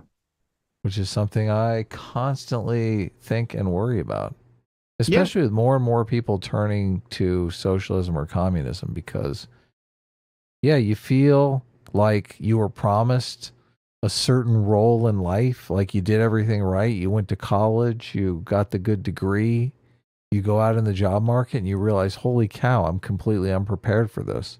Yep. And I'm deeply in debt from student loans or whatever. You look at the price of housing, like you're just sure. I don't have a good job. I'm totally worthless on the dating market. Like, that's a horrible situation to be in. No wonder so many kids just check out and go, I'm moving back in with my parents. Like, this is just untenable. Yeah. It feels like that if they made Fight Club today, instead of it being Fight Club, it'd be Socialist Club. Yeah. No, that's exactly what's going on. Yeah. Yeah, I worry about that kind of stuff. But this is when, obviously, you want to think that we're not on the verge of civil war, but everyone's talking about it. I mean, this is the kind of thing that would drive a civil war. Just this kind of life is unfair. Yeah. Of course. Yeah. And I mean, I think that we were obviously too far in the neoliberal direction. I do think we were too far in maybe I shouldn't say neoliberal. I think we were too far in the direction of capital having too much power over labor, and of wealth inequality being too vast. I do think we were in that direction. And the problem is, as that disparity increases, it allows the socialists to basically gain favor by pointing to that, because people become more and more disillusioned with the way things are going, and they start wanting the radical change. Right. Cryomancer Lex for 200 Megaman X dollars. Thank you. Says, I disagree with Hasan on conservatives clawing back capitalism in Norway. But remember, Hopi states that in an ideal libertarian land, suggesting any illegitimate democratization, even among homeowners associations, means immediate exile. Hilarious. Wow. No, they don't even allow HOAs. I mean, I'm kind of in favor of that, though. You're like, listen, I'll take the monarchy if we can get rid of HOAs. Look, I don't want a monarchy, but I would like to get rid of HOAs. Okay. Fondue for $20 says, it's so troubling to hear all these anti-vote takes. We didn't fight a war for independence because of taxes. We fought it for a say on how we are governed. Saying voting doesn't give good outcomes is missing the point. True, Fondue. Thank you, Fondue. Right. Yeah. Thank you. And you make the argument over and over again about how, it's not about intelligence. It's about surveying people's perspective on how we're doing today. But it just doesn't sink in. Everyone immediately defaults back to, they're dumb. They're going to make dumb decisions. Like, yeah, maybe they're going to make dumb decisions, but maybe, nobody has a crystal ball. Just the hubris to think lesser people are going to make a good decision is ridiculous to me. Right. Cameraman 502 for $20 says, Adam, Ukraine and increased border crossings are not examples of democracy changing things because neither were the result of policy changes made by Biden. But they were changes that were made by the voters. I'm not sure I understand that. I mean, I don't know specifics of what the border crossings were under Biden and Trump. I'm assuming there's a difference, and I don't know if I don't know if they're just saying it's a difference not via policy, but a difference in terms of the environmental factors. Changed. It is a difference, though. Listen, all the immigrants, all the people who were coming to the United States were coming because they knew the Biden administration wasn't going to enforce the immigration laws. So, I mean, it was a change in policy. Okay. Look, you recognize that we have a massive influx of immigrants now crossing the border because Biden became president, right? I don't know if it's because Biden became president. I don't know why. I mean, I don't know what are the number upticks since Trump. Because my understanding was that before COVID, we had massive numbers, and they kind of like things they did increase lockdowns and stuff because of COVID, and then when COVID ended, some of those previous restrictions went away, and so the numbers kind of bounced back to what they were. So you're But I don't saying know it's specific- unrelated I don't. to. Well, I don't know if it's. I don't know. I just don't know. I don't know if Biden did something specifically to incentivize people to come. I don't know if Pretty sure Biden it's just said, the look, perception of Biden being president makes people think that there'll be more lax. I don't know what the answer to that question is. yeah, I think the problem is, and I'm actually kind of surprised that this isn't the main issue, unless I'm mistaken. I don't understand why this isn't the main issue Republicans aren't pushing for. It's actually, it's interesting. I actually had a conversation with some of my like mainstream Democrat family members. And immigration is like a bad thing when even they, who just consume normal like MSNBC, New York Times news, were like telling me how they agree with me that immigration is basically going to like really harm the Democrats in the next election because it's just out of control. That crime and immigration is out of control. And I think because I used to, and like the Republicans, I think really kind of screw the pooch with a lot of the abortion stuff. But I think that's all going to be a wash because the Democrats are now screwing the pooch with all the immigration and crime stuff. So they're essentially going to cancel each other out. yeah, and they can't do a thing about immigration because they're going to get hit with the racist stick by their own party. Yes, right. Their voters are going to call them racist if they actually do anything about it. But here's what I don't understand. So my thought on immigration would be, besides quote securing the borders, whatever that means, would be to just say, listen, we're just no longer doing this. You can apply for asylum at the border. That just goes away forever, or just at least for now. Just say get rid of it. Like no, you have to go and apply if you want to become a citizen in America. You have to apply in your country, or there's like little places I think you can go in Central America to apply for it. That you have to wait at. To say if you show up at the border, it doesn't for any reason you are not getting in. We are just turning you back immediately. There's no longer applying at the border for to become an American. Just get rid of all of that. And I'm kind of surprised that that's not like the policy prescription that the Republicans are just pushing for, because it's like a simple, easy to understand thing, which would presumably fix the issue. Right. Would it not? Yeah, totally. I just, yeah. I think I read it in Jank's book because Jank was talking about immigration. And he said that's against international law. Is it really? Fuck international law. So what they said in the chat. Someone said that. You can't. So why does Trump care? Trump should be like, I don't give a shit. Yeah. Immigration. I mean, immigration. I think, and the Democrats used to get this. Like Bernie Sanders used to get this. Immigration is bad for the working class because they're competing for lower wage jobs, entry level jobs. Right. Yeah. So it's economically damaging for working class voters.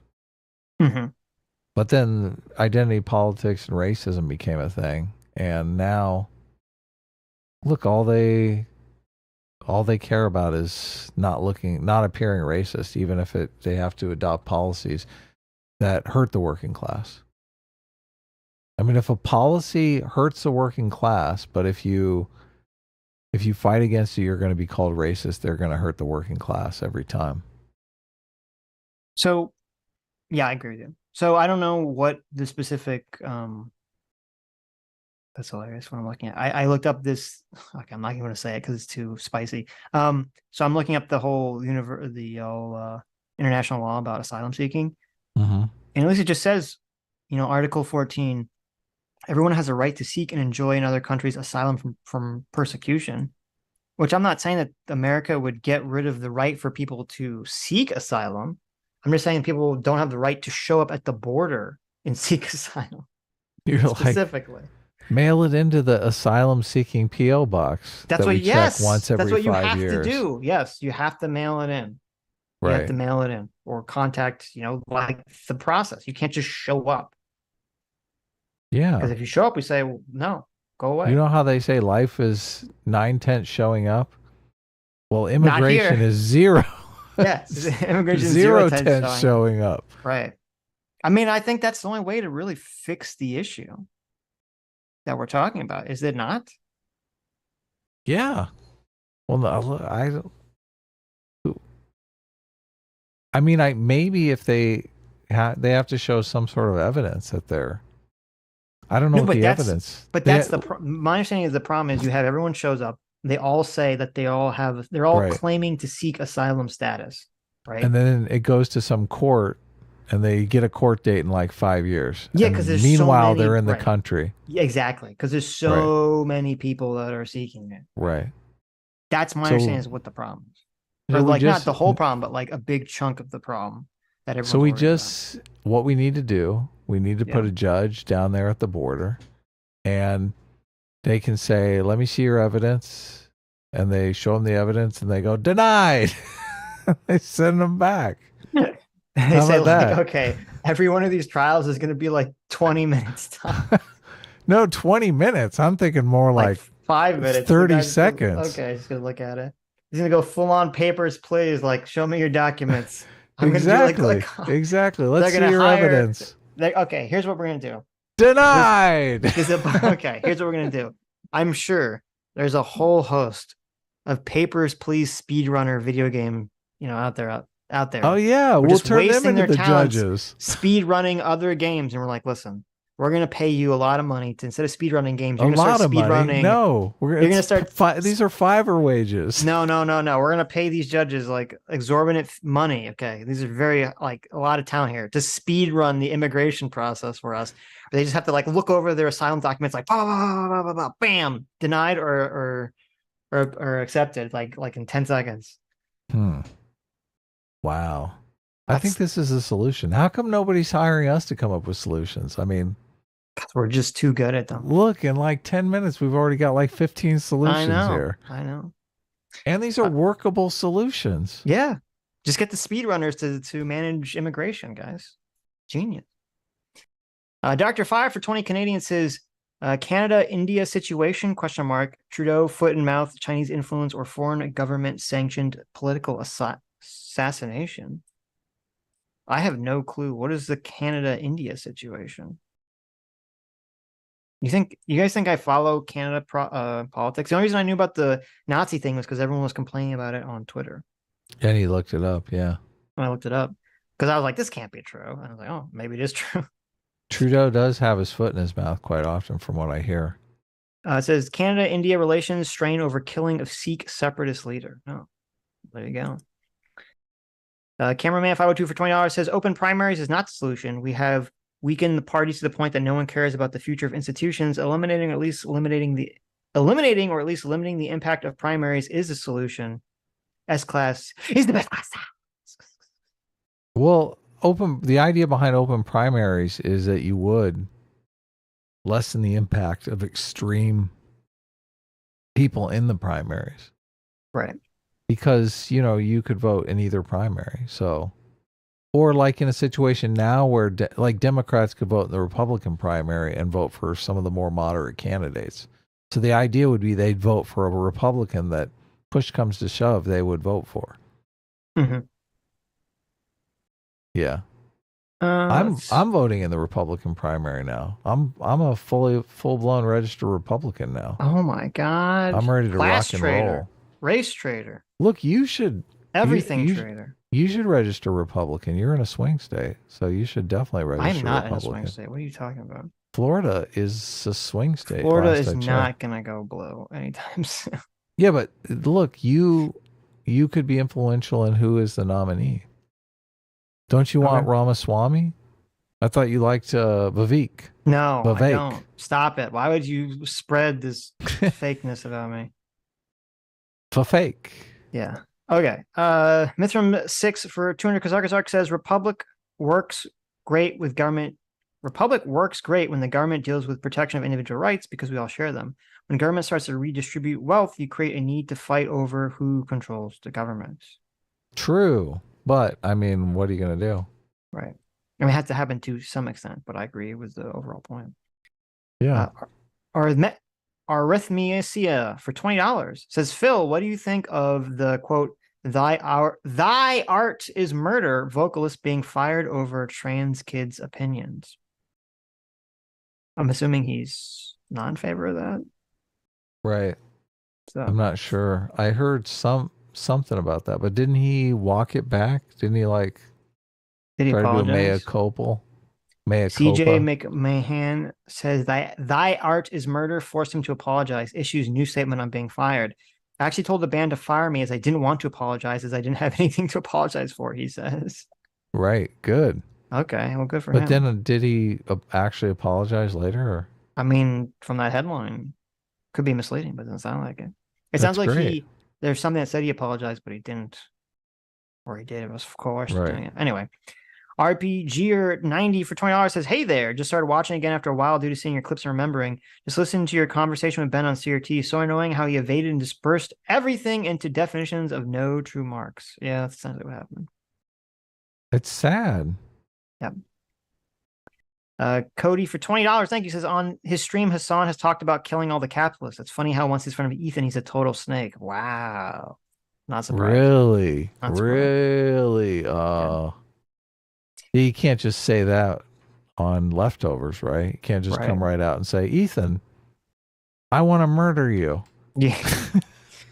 Aaron Ferris for $20, thank you, says communism is slavery to the state. The state is a plantation which owns you, and private property rights are basic human rights without which you don't even own yourself. Very true. I agree. Property rights are the foundation of Western civilization. I know a lot of people don't like Western civilization because they're dirty America bad haters. Right.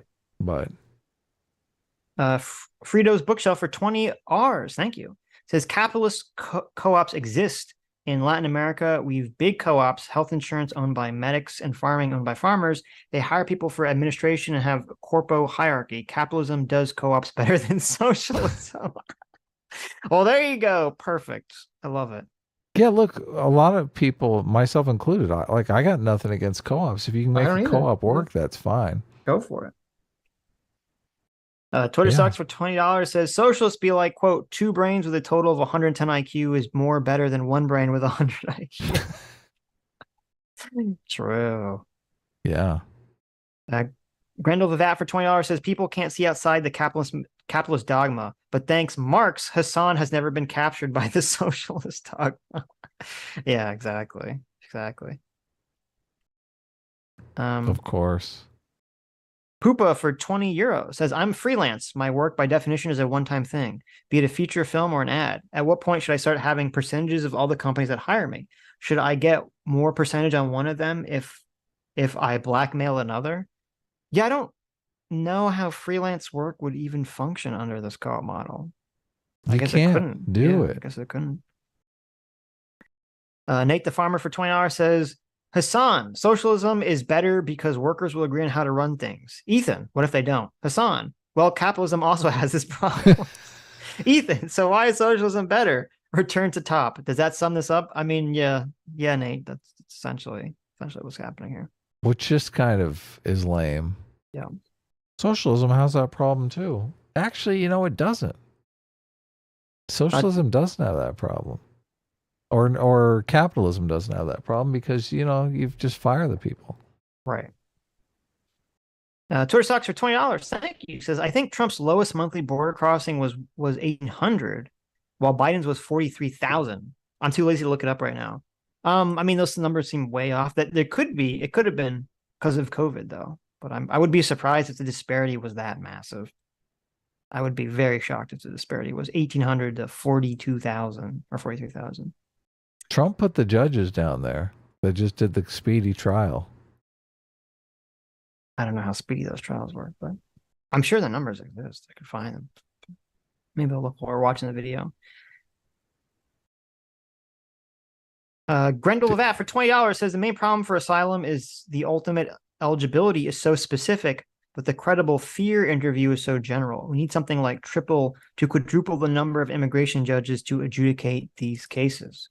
Yeah, I mean, I don't disagree. Well, Can't first of all, we I just think we should just get deputize away judges? No. Why not? Well, no, you have to pay them, Adam. That's the issue. No one wants to fund anything. So you have to you have put to a bunch pay of the tax judges? revenue to get. Yes, you have to pay the judges. Hmm. I mean, they're just So. going to be turning people away. They're just going to deny people. They don't really have to look Mhm. at the evidence or anything. Right. They just have to pretend to look at it. Okay. If you say Back we to have to pay them, video. I think it'd Ready? be more fun not to pay them. Ready, Adam? Has your brain worn off sufficient? Have you taken enough of a break from listening to Hasan's dumb stuff that we can get back into it? Yeah, let's press play. I'm going to take a quick break when we press play. I'll be right back. There's got to be like a constitution that says, outlines, or I don't know, whatever the fuck you want to write, right? There's got to be something, and it says like, or rule laws that says, you know, this is the minimum that a person should get from the company. Yes. And it should be married to the output. It should be married to the productive forces. It should be married to the output. That should be pegged. We talked about this enough, though. I don't want to bore people. That should be pegged to the performance. And I think that that is the best possible way to work. I guess my problem on that is like, how could you possibly enforce that? No, not even enforce. How could you possibly even analyze that? Like, how much more how much more money are we making because the janitor comes in? That's where we go to the Walmart example. That like we are already completely aware of that. We have, you know, we have actuaries, we have CPA. So, okay. So in order to figure out how to properly pay your employees based on their exact value, you would have to be as large a company as Walmart in order to figure out how much to pay every employee. Okay, that's great. That's great. And also, all he said was he just wanted in law. Basically, he's just trying to peg that by law there should have to be some version of profit sharing, which is, Ethan already said, exists in our capitalist economy. So that are working in real time, making mathematical equations to figure out exactly what not to pay people, technically. And they could be in a total social reorganization of the economy with a socialist dogma. Okay. So would work in the opposite direction. Okay. It's kind of like this. Well, and also this whole idea doesn't even make sense anyway, because like, okay, was he saying like the government is going to be the one to make that determination? Or like, because if each private business has some magical computer algorithm that determines the value that each worker produces, obviously the corporations or the companies that had this would try to fudge the numbers to lower it as much as possible. So the government had to have some way of like checking that information. So now the government would have to be able to somehow magically determine the exact value that every employee brings to their job in order to make sure they're getting fair compensation. But then even that's not fair compensation, Hasan, because you don't think profit should even fucking exist. Like this whole argument is insane to me. Unless what he's saying is like, okay, profit shouldn't exist. So like if you have like Walmart, for example, say there's like one Walmart store. We're not even going to go corporate Walmart. There's one Walmart store. The government has to have the ability to enter the store, like figure out how much actual revenue dollars are produced by the janitors versus each person that stocks the shelves versus the person that manages the store versus the HR person versus the cashier. Like, I don't even think that is a possible thing. Hasan says that Walmart's figured that out. I don't think that's real. I don't think there is an objective metric to any of this stuff. If there's a bottle of aspirin and they're selling it for $10, but you know it costs $4 to make the bottle of aspirin, right? Is that $6 profit? Is that illegal too? So each no, as long as the profit made, is spread out to everyone in the store, that's fine. Okay. Well, all the people who manufacture the bottle of aspirin. Yeah, so the people that manufacture the bottle of aspirin, okay, they sell it to Walmart for what, $4? Right. And So then Walmart whatever, marks it so up. say it costs them $2 to make. So then the $2, all the people that manufacture it spread amongst themselves, and then Walmart tucks it for another $2, and then all the Walmart people get spread the $2 amongst themselves. That would be the idea. Right. Okay, so profit is allowed. Well, when they say profit, what they mean Markup is allowed. Yeah. So to be clear, whenever they talk about profit, what they specifically mean the money left over from a business after they pay their employees. Right. That's what they're referring to. They don't think that money should exist. Right. Because it should be split among the workers. Yes, all that money should be split among them. Right. But so the business is basically going to have zero working capital. Well, that's a good question. Look, I'm just saying, Yes. sometimes sales are bad and you have to dip into savings because, to pay your workers. I don't know how that would work. They'd all the employees would have to basically agree. There'd have to be a pot somewhere that is collected, the rainy day fund of the individual Walmart store, which exists as a safety net. And then after some time period, they slowly eat away from it when they feel safe to do so. Right. Yeah. Please, let's talk. Okay, I don't want to bore people. Well, wealth was one aspect of this, right? Like, we already have property taxes, for example, in America, but we never make similar. Okay, just to be clear, we're at an hour and 16 minutes in this conversation. Hasan couldn't answer the question of how do you know how much to pay someone that you hire? Right. Okay. Totally basic question. Right. Mathematical equations on capital gains, earnings that you make in the stock market. Wealth accumulation could work in the exact same way as property taxes, and yet we don't have any mathematicians working on that. That's a good idea, but and that's a great idea, right? People probably do that in a lot of countries that aren't socialist. Well, this is not just the distinction between socialism But that's and whatnot, okay, because there is. We talked about But I theory. think that's We talked a good. lot about theory, but then we also have to talk. You know, another thing too, I just thought of with the whole like Walmart has a magical formula where they know how much each individual employee is worth. Like under his model, do you get paid the same for each class, each like category of job you do? So like, does each person who stocks the shelves, do they all get paid just the same amount of money? What if someone is like way better and way faster at stocking the shelves versus someone else? Do they get should paid more? more. Yeah. Yeah, but do they get paid more? Because they're under his co-op producing model? more. Because they're actually producing more production. Yeah, but Yeah. do they act? But under his view, would they actually get paid more? And who would make the determination to pay them more?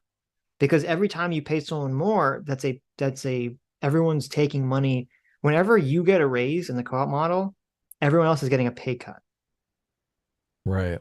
So why would anyone be ever incentivized to give anyone a raise at any point in time? There's none of this works with incentives. Right. It's just ridiculous. But that's why, as the study Diddler sent me, it's like in Venezuela, lo and behold, when you incentivize people to hire as few people as possible, that's literally exactly what they do. Right. Talk about like what is possible, right? At least in the short term. And that is the reason why I always try to tell more rugged, more rigid, more passionate socialists. That's where I'm coming from, To though. cooperate, to cooperate with people that are also perceived as radicals in America. Like, there's a reason why Bernie Sanders, who has been a socialist his entire life, basically has only implemented, instituted, or advocated for social democratic reforms in the United States of America. That's it. That's the only. The only reason why he's done that is so that he can inspire the masses and create an opportunity where workers have more control over their own lives and develop autonomy and inevitably develop class consciousness, creating ample opportunity for, if you believe in that sort of thing, socialist revolution. Right. It's so silly. It's so silly. Right. Class consciousness.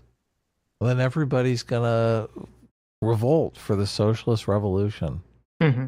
These guys are such LARPers, Sitch. Like, what They does that are. even look like? Look, we all developed Klant's consciousness together. What do we do now? I don't know. Is there an app for that? Yeah, exactly. How do we do the socialist revolution? Does this mean I don't get any more PlayStation? Right. But that would never happen if the people I just wanted to say, were happy with their conditions.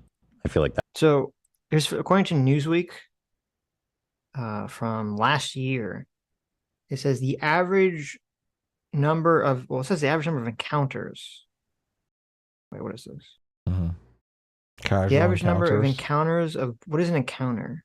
A border patrol encounter. Does that mean they caught somebody? Oh, yeah. That means they found someone.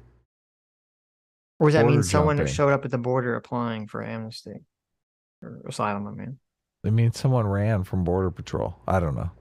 Well, anyway, it says the U.S. Border Patrol's report is from last year. U.S. Border Patrol is reporting more than 3 times the number of encounters at the U.S.-Mexico border than experienced under Donald Trump.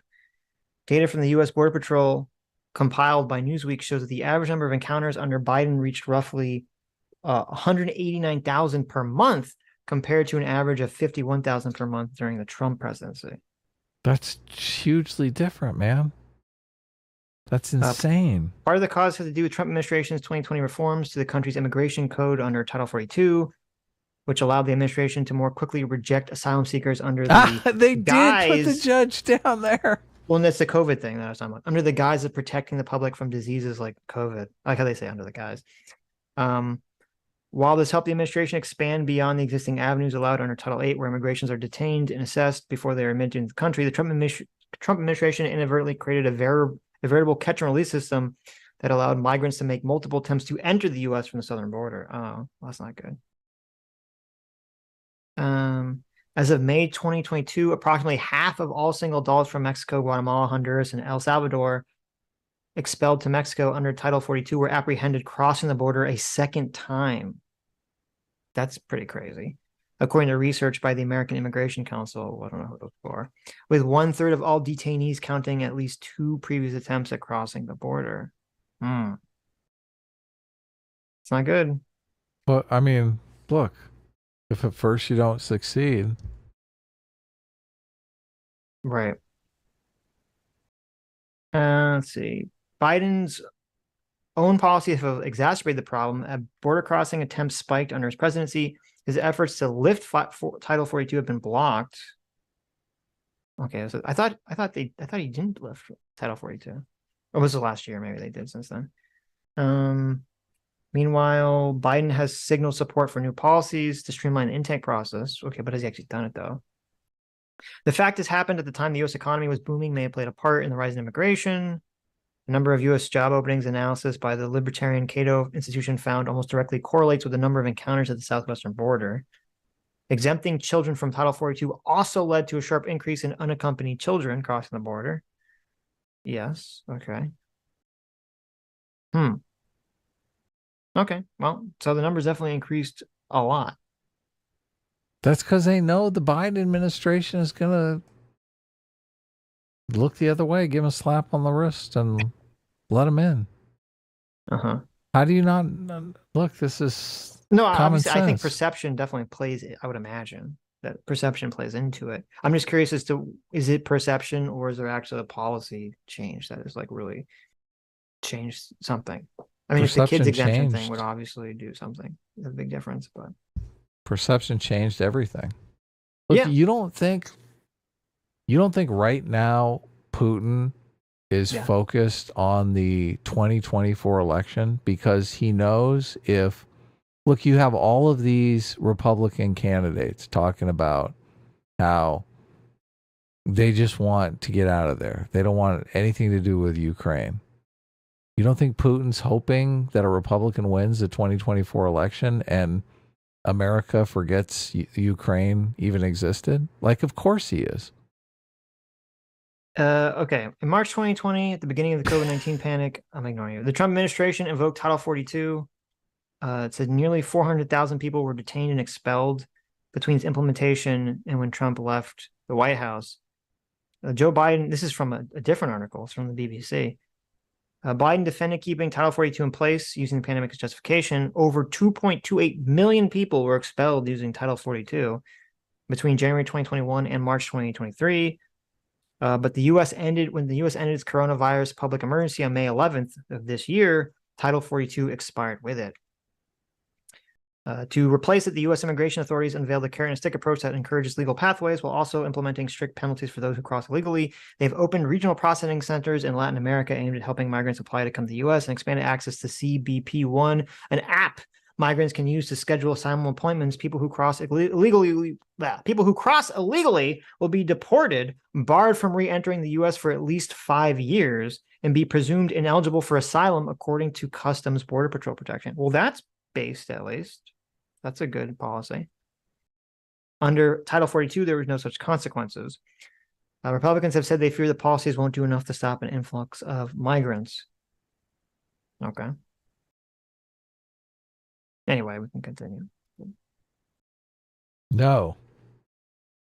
They should go to my policy. No one's tell international law to fuck off. We're not accepting anyone at the border for any reason. That would not happen.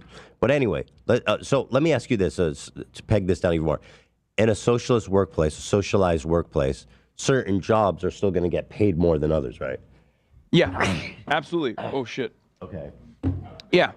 So there's still going to be class.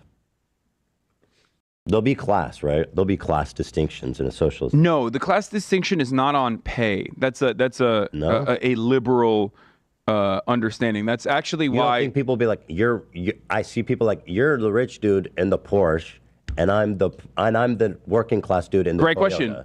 Great question. You don't think people will see that? So social hierarchies are inevitable. There will be different kinds of hierarchies. What you're talking about is perfectly valid, but the class distinction in a socialist economy is completely abolished, because the idea is that there will be those who have and those who have not, is what you're saying, at least in the interim. Everyone will have.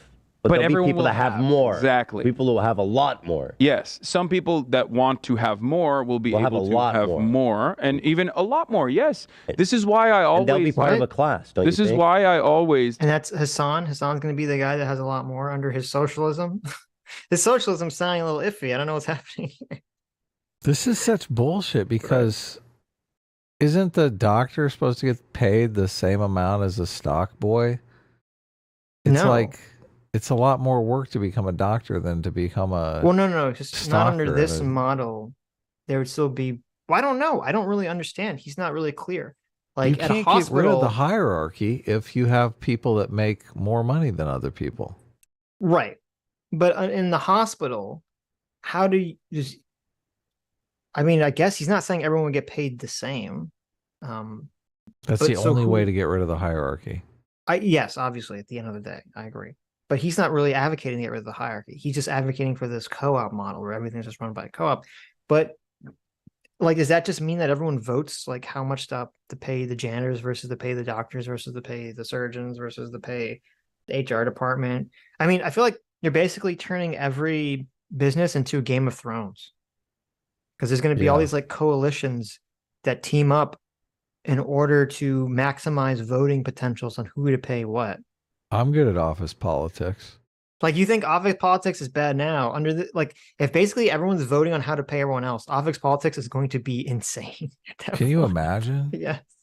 You could be just the secretary and making 10 times what the CEO makes just because you've done office politics better. Right. Yeah, I know. It's going to be like, that's what's funny. They're basically just reproducing like mass levels of corruption, because it's going to be the person who's most efficient at not necessarily whatever job they're doing, but the most efficient at inspiring groups of people and managing and organizing groups of people in a political sense will rise to the tops of every company.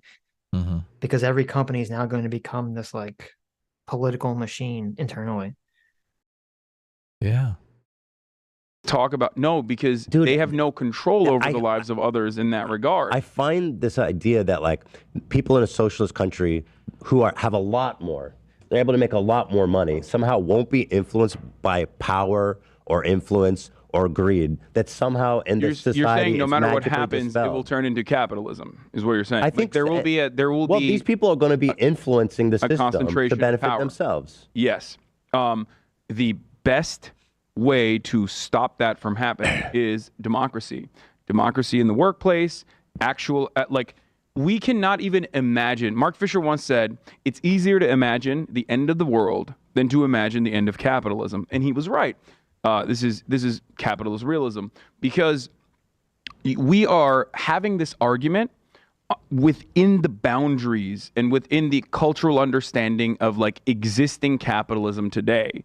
And the reality is, we have no way, you and I, as it stands, I have no way of like helping you try to imagine a world where like each individual worker has more autonomy and does not suffer from alienation in their workplace, which would offer them plenty of more educational opportunities, plenty more free time. I guess the example you can point to in terms of difference, different degrees of this fantasy notion. Okay, the explanation, the question is, if these systems are better and more efficient, where are they?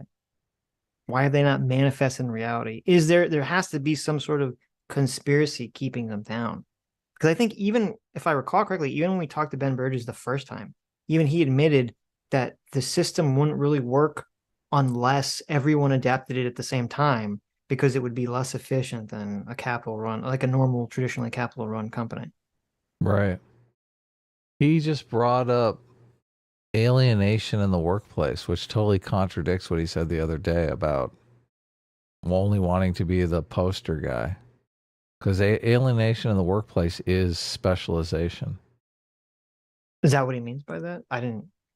That's what Marx means by it. Look, I think he's just bullshitting. I think he's just throwing out Marx buzzwords without really... I mean, he does know what some of them mean. He is getting some of it right, but... Marx's theory of alienation describes the experience of human life as meaningless, or the human self as worthless in a modern capitalist society. Right. Yes. But that's because of specialization. The theoretical bias of alienation is that a worker invariably loses the ability to determine life and destiny when deprived of the right to think of themselves as the director of their own actions. Right. So I think that's not necessarily a specialization. I think it's more of like the whole why the workers should all get to be able to vote to make determinations about where the company, what the company does. Okay, that could be right. Yeah. Right. So you have some sort of determination. So you could be specialized as long as you have some input into how the business runs. Right.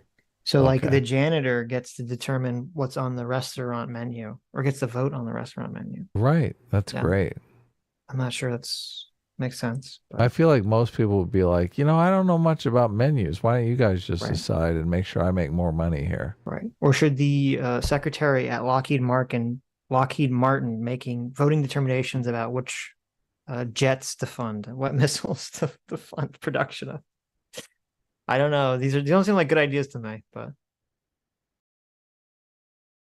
socialization would be a person doing contracted work at Uber, okay, to make ends meet in America, versus like a regular unionized factory worker in Germany. The level of autonomy that they have, and the level of interest that they have, and the level of engagement that they have in a workplace democracy or some form of it, is drastically different than the contracted Uber employee. Their worldview is drastically different. Their democracy yields drastically different results as a consequence. But let's be realistic. We're not going to spring into an alternate reality where capitalism doesn't dominate the world. Which is why I always advocate for. Which is part of why I'm saying no, but that's why I always advocate for. That is why I always advocate for, in the interim, social democratic reforms that will yield more opportunities for workers to organize. Now, of course, you can prove. You can. I want to follow this out a little further, because I think it's interesting. So, in a socialist country, there's going to be people who make a lot more, and within a company, are they exploiting their workers? The CEO, the founder of a car company, he makes a lot more than the workers. As long as it is democratically organized, in the sense that, like, every single person is like, no, your productive output in this circumstance is significantly higher than us, then yeah, that would be. And how do they valid. determine that? Okay, so not only do we have a system where every time you hire someone, you're taking a pay cut, we also have a system where every time you hire someone, they get to vote on how much you get paid. Yeah, screw that. We hire no one. Like this Ever. Oh my God. This is insane. Through a They do like democratic process. They have like a vote for everybody in the company has equal ballot power. Depending on like how long you've worked at the company and things of that nature. These are different formations at this point. Like this is now we're getting into like how do we organize our workplace and like how much power do we give each individual vote in the workplace? Yes, they would have one vote, but ultimately, what are the matters that they are tasked with voting on? And there's like even in unions, there's a structure, right? Like every single person does have a vote. The rank and file will always vote, but there's still a negotiations committee. There's still someone engaging in the contract negotiations. Let me say this. There's still elections being held inside of the union. Does that make sense? It does. Like, did you think that private businesses didn't have enough bureaucracy in them? Yeah. They're gonna have commissions on what each worker is voting on. No, what we need is more business regulation. I think that's really what we need. So is it going to be like John from accounting that does the commission, or do we need to hire and all take a pay cut? We need to hire an individual person to do the commission for the voting, who now becomes the most powerful person in the entire company. The guy who counts the votes. The guy who commissions the votes on the thing. We're gonna whip our staff into whip up our votes just like they do in Congress. But here, does this make sense? Yeah. You're inside a, and I want to ask you, Dan, because I'm curious about your opinion. You're inside a big company. Let's just say they make cars. There's tons of employees there. The CEO, founder, he makes a lot more than the employees. He's Elon Musk. He's rich. Right. That's why it's funny that he keeps saying a car company, because you know what he's saying. He's rich. Do you think that the leaders should make more than the workers, Dan? Well, it just kind of depends on I mean, there's. Well, what is this? Well, look, it's such a. He's asking him. Look, Dan, you work here. You think you should make more money than me? Yes, you're right. Maybe that's why he's like, ooh, I don't know how I want to answer that question. I know. That's where the well came from. Yes, perfect. Well, I mean, you do a little work around you. You know what he's thinking. Be careful, Dan. I know. You know what he's thinking. He's like, I'm getting my ass fired here, aren't I? Yes. We don't have socialism yet. I think there's nuance there because I think it really depends on. I think there's nuance there. That's why he's wearing his temple beanie. Yes, I do deserve a raise, but at the same time, I don't like you calling me out on the show like this. Yeah. What the company looks like, how it operates.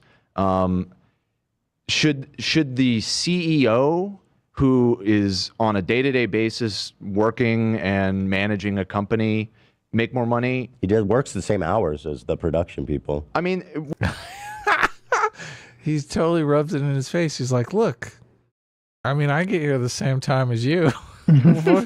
I leave the same time as you. Right. Look, should you get paid more than me now? With more responsibility, I think should inherently come with some more privilege. However, I mean, now, are we talking about a CEO or are we talking about an owner? Because a lot of owners don't do shit. No, I'm talking about someone who's working. Oh, he throws it back at him. There's all these owners out there that just sit around eating bonbons, I guess. Look, a lot of owners don't do shit. Well, okay. Working because the idea of ownership is probably different in a socialist. Right, and the owners may be private or it may be a public company. The CEO. So you agree he should make more? So let's depends. get, so let's follow this. It just You're- depends. this You guys, Yeah. there's not there's just, Wait. He should let him off the hook. He didn't say he should make more. He said that they get certain privileges. What kind of privileges? Do they get extra like massages from the massage girl at the company? Do they get like tokens for the soda machine? What are these extra privileges that they get? just there's not room for nuance. What do you can't. There's just not. What do you mean? If there's you not if you're room for living in a nuance? socialist country, this shit needs to be like laid out. Like there's Yes. not room But for just nuance. like- where but- in every workplace, just like we're going to there is- decide just little like there's different rules nuance for everything. under capitalism where you have the freedom to No, fucking but there's operate in rules that like regard. minimum wage. But with rules, exactly, you would have the similar structure pegged to like. I'm trying to ask you guys what pegged the to rules, and I worker keep getting these compensation, nebulous like a maximum wage answers. tied But- directly to your lowest paid employee. This is what I wanted to say though.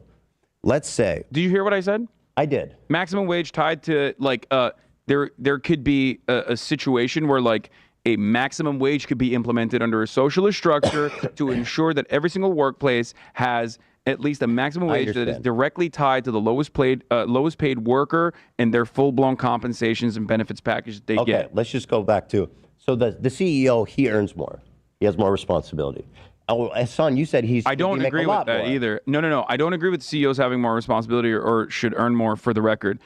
What? You just said No. that they should. If you're The an dude has the owner Porsche, operator, the if dude you're with an the owner Toyota. operator and you're literally fucking, I was talking to Dan about this earlier before you got here, but it's Oh, I was talking to your employee before you got here about We were how, planning strategy. how with the you're kind of revolution. how you're kind Right. of exploiting him. I think if you had a situation where the top earner had to tie their salary, had like there'd be some percentage, like say it could be theoretically only like, 8 times higher than the lowest paid employee, Mhm. or something like that. You get this weird system where essentially a lot of people who shouldn't be would all get paid the same. Like the janitor would get paid the same as like an engineer because the CEO wants to make like a lot more money. Right. So like a lot of people in the middle would be getting kind of like, what the fuck's going on here? Yeah, because they'd be getting squeezed. Right. Because they just Yeah. have to raise the bottom up. So it would create a bizarre situation. Wow. it's like the difference between what you do and the difference between, like, let's say a jewelry designer is that a jewelry designer can outsource their fucking labor, but you are the main product here, which is why it's very hard for you to see it. I'm using a different example. Yeah. So if you're a fucking jewelry designer and you are responsible for all the beautiful designs in your jewelry that's like super competitive, everybody loves it, everyone wants to buy your fucking jewelry, right. You can still hire other people like designers to help benefit that process and in this and make perfect better democratic jewelry. workplace, Okay. where everybody's altruistic, Yes. they vote to say the CEO should make more money than us. Yes. Well, the way that works would be slowly but surely. Wait. Hassan just threw like this ultra sarcastic thing at Hassan. Ethan threw this ultra sarcastic thing at Hassan. I don't even know he realized. He's like, oh, all these altruistic people are just going to vote that the CEO gets paid more money than them. Right. He's like, of course they're not. Right. Yeah. We're actually, with the top wage being tied in the lower wage thing, I think you might get a situation, depending on like how extreme the difference would be. You could get a situation where it's just like basically you get rid of all the like the lower end staff and you just force people who are not, doing those like secretarial or janitorial jobs. You just force those roles onto the other workers who are doing other tasks too.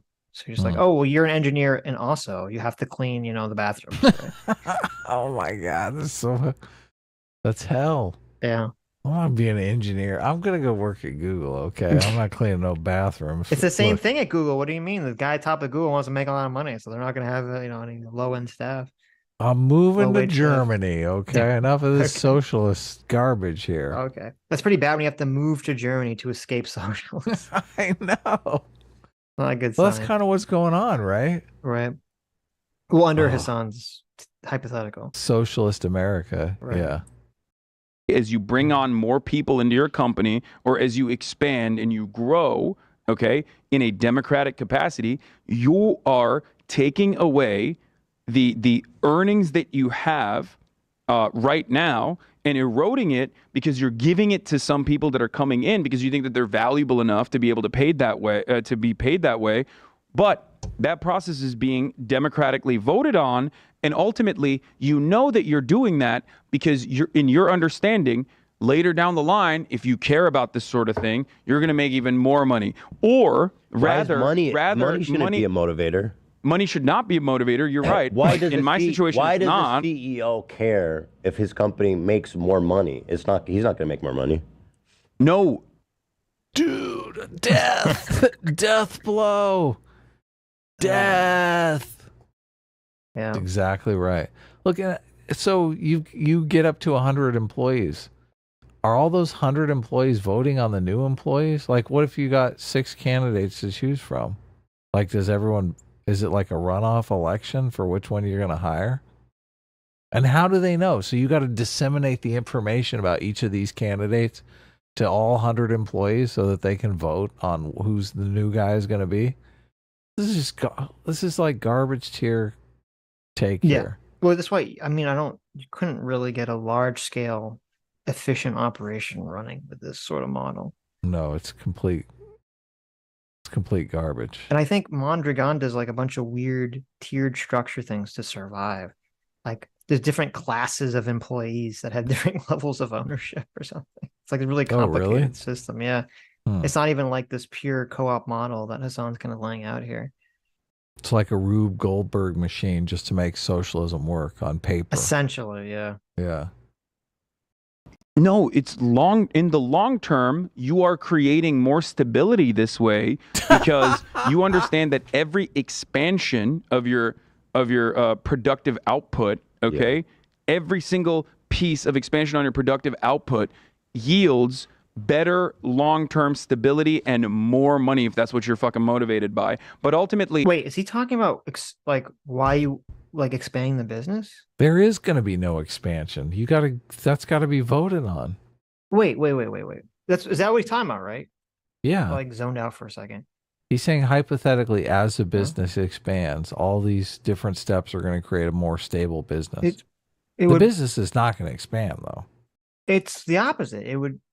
There would be less stability because if you expand your business and everyone has to put all their profits together, that means if the other business that you're not at physically starts to do worse, it's going to dip into your profits. Yeah. So it's actually it's a much larger gamble for you to ever expand than under our current system, like significantly larger gamble. And I don't know why anyone would ever take that gamble because like, and this is why this idea is so stupid. So under this like pure profit sharing co-op model, the only conceivable way you would make money by opening a new location is if the new location increased your profits by more than double. Oh, true. Because then otherwise, because up until the point where it's making less than double your profits, it's just paying for itself.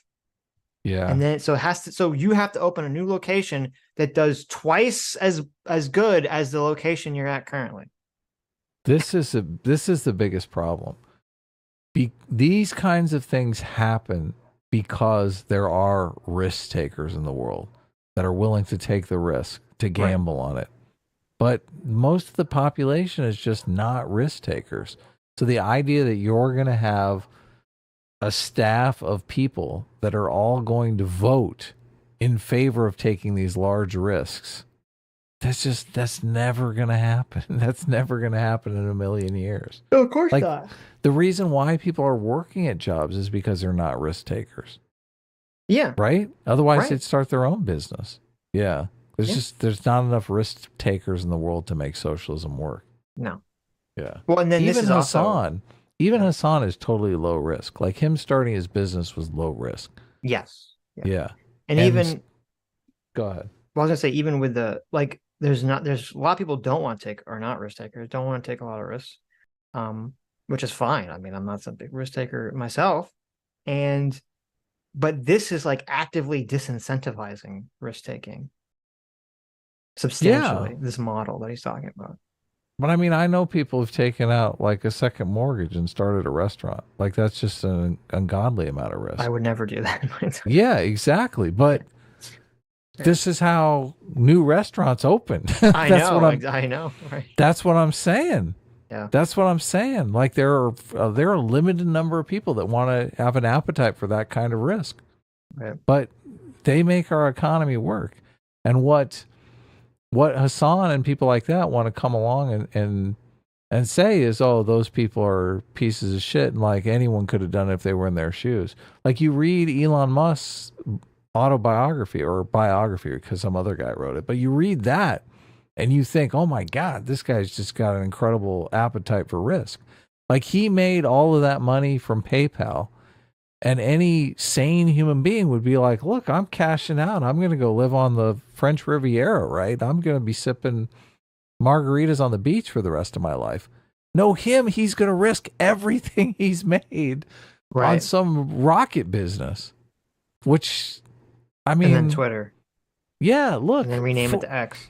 Look, $44 billion he spent on fucking Twitter. Like this guy has an appetite for risk that normal human beings just can't stomach. Right. Yeah. Right. So, but when that person, that insane person, walks up to the roulette table and puts like $1 billion down on black and wins, Hasan wants to say, "Oh well, anyone could have done that."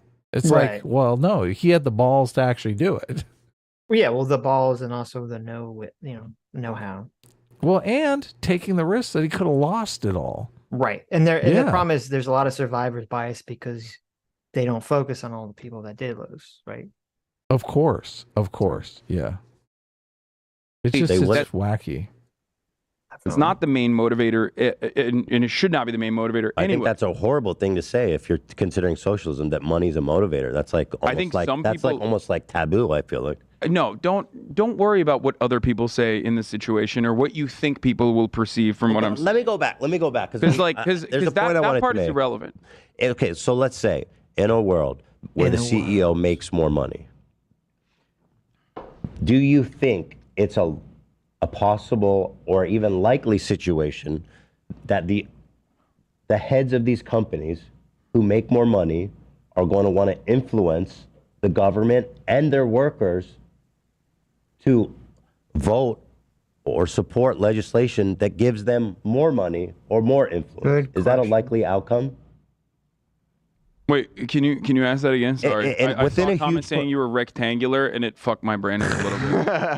I think that I think that yes, and I think that speaks to what Hasan was saying. I think it speaks to what Hasan was saying earlier about why a lot of Marxists have criticism of social democracy, that lack of elimination of the capitalist profit motive part of the economy. It doesn't will naturally work. Result in what you're saying. That's my point. So thank you, Dan. In socialism, the money motive doesn't. It's literally it's not compatible. It doesn't work because you're going to have people at the top who are going to want more.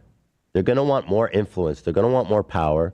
They're going to want more money, and they're going to exert their influence, their status. Even if they don't make more money, they have status.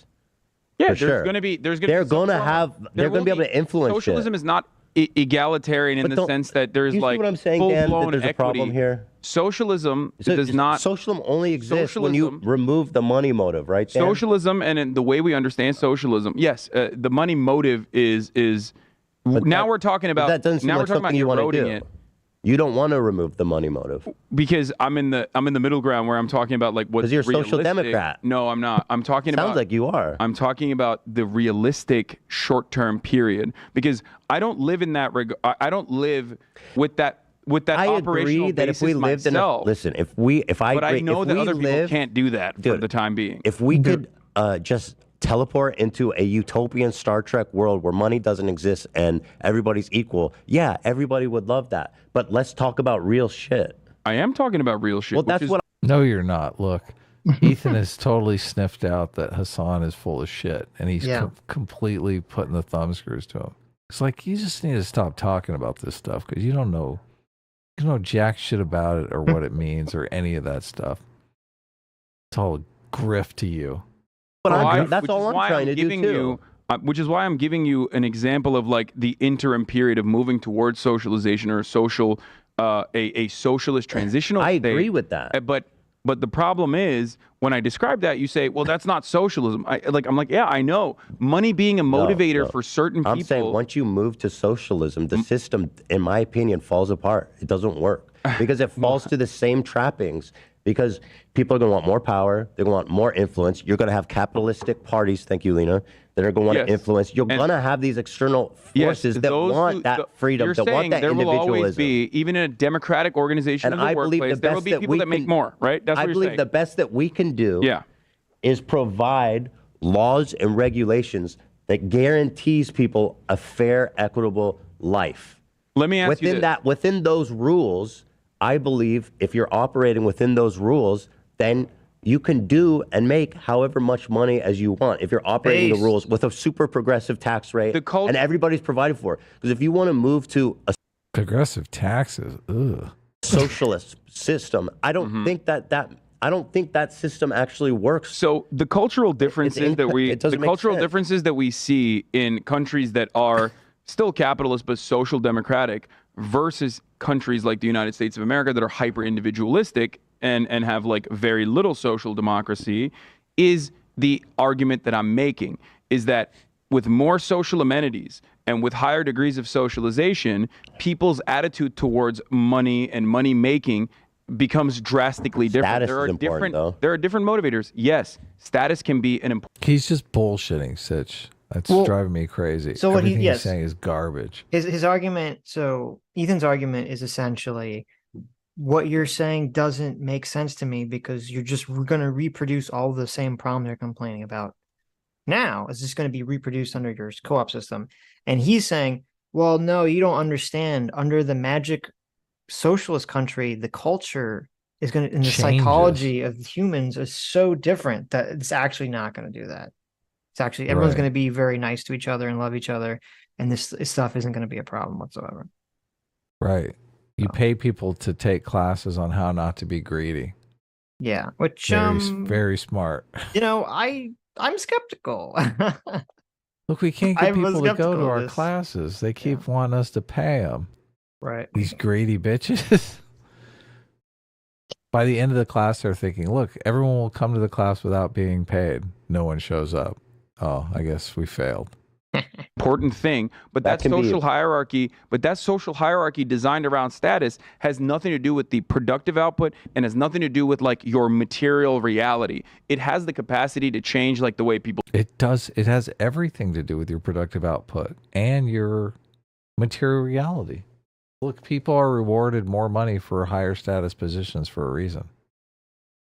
Will perceive you. It's like an attractive person versus like someone who is maybe not as aesthetically pleasing, right? Those things are going to exist. Like there's always going to, socialism doesn't mean like LeBron James has to be the same fucking height as like, you know, like a 5-foot person to play basketball. There's going to be different earners. There's going to be there's always going to be some level of competition. Okay. This is not a bad thing. This is a good thing. This is how you innovate. If there's different levels of earners, do you agree that that seems to be incompatible with Marx's theory of socialism?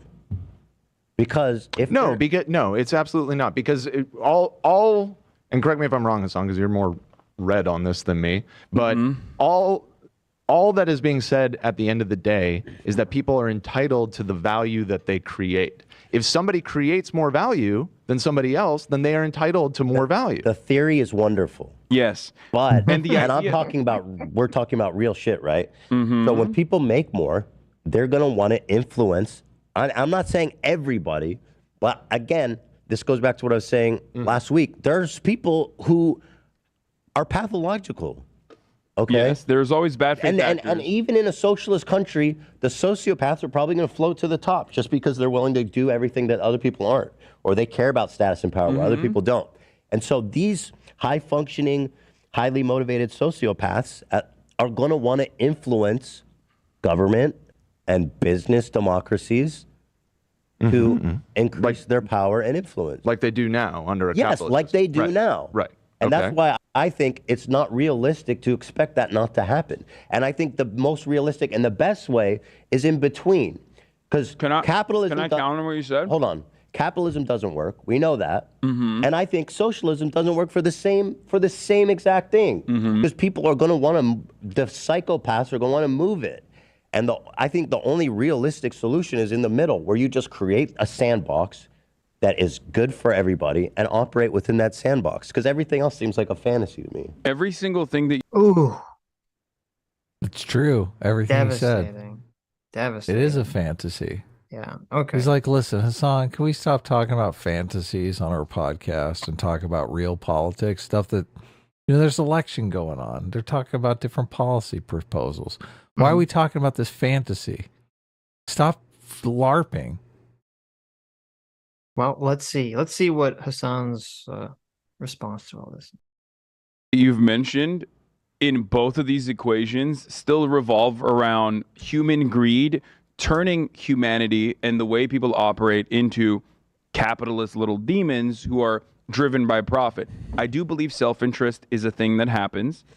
That's certainly true, which is why you have to have certain restrictions placed upon people that ensure that they don't get out of hand with the level of power that they have. The way I describe it is this. In America, people always say labor unions are corrupt. They're actually really bad. They have a rigid hierarchy, and they are also susceptible to nepotism. This much is true in certain labor unions. So there's been a lot of reform in the Teamsters and the UAW. Shouts out to that. No, what do you mean? Historically, there absolutely has been. I don't say that about unions. No, I know you don't say that about unions. My point is this, though. The way I counter that always is this.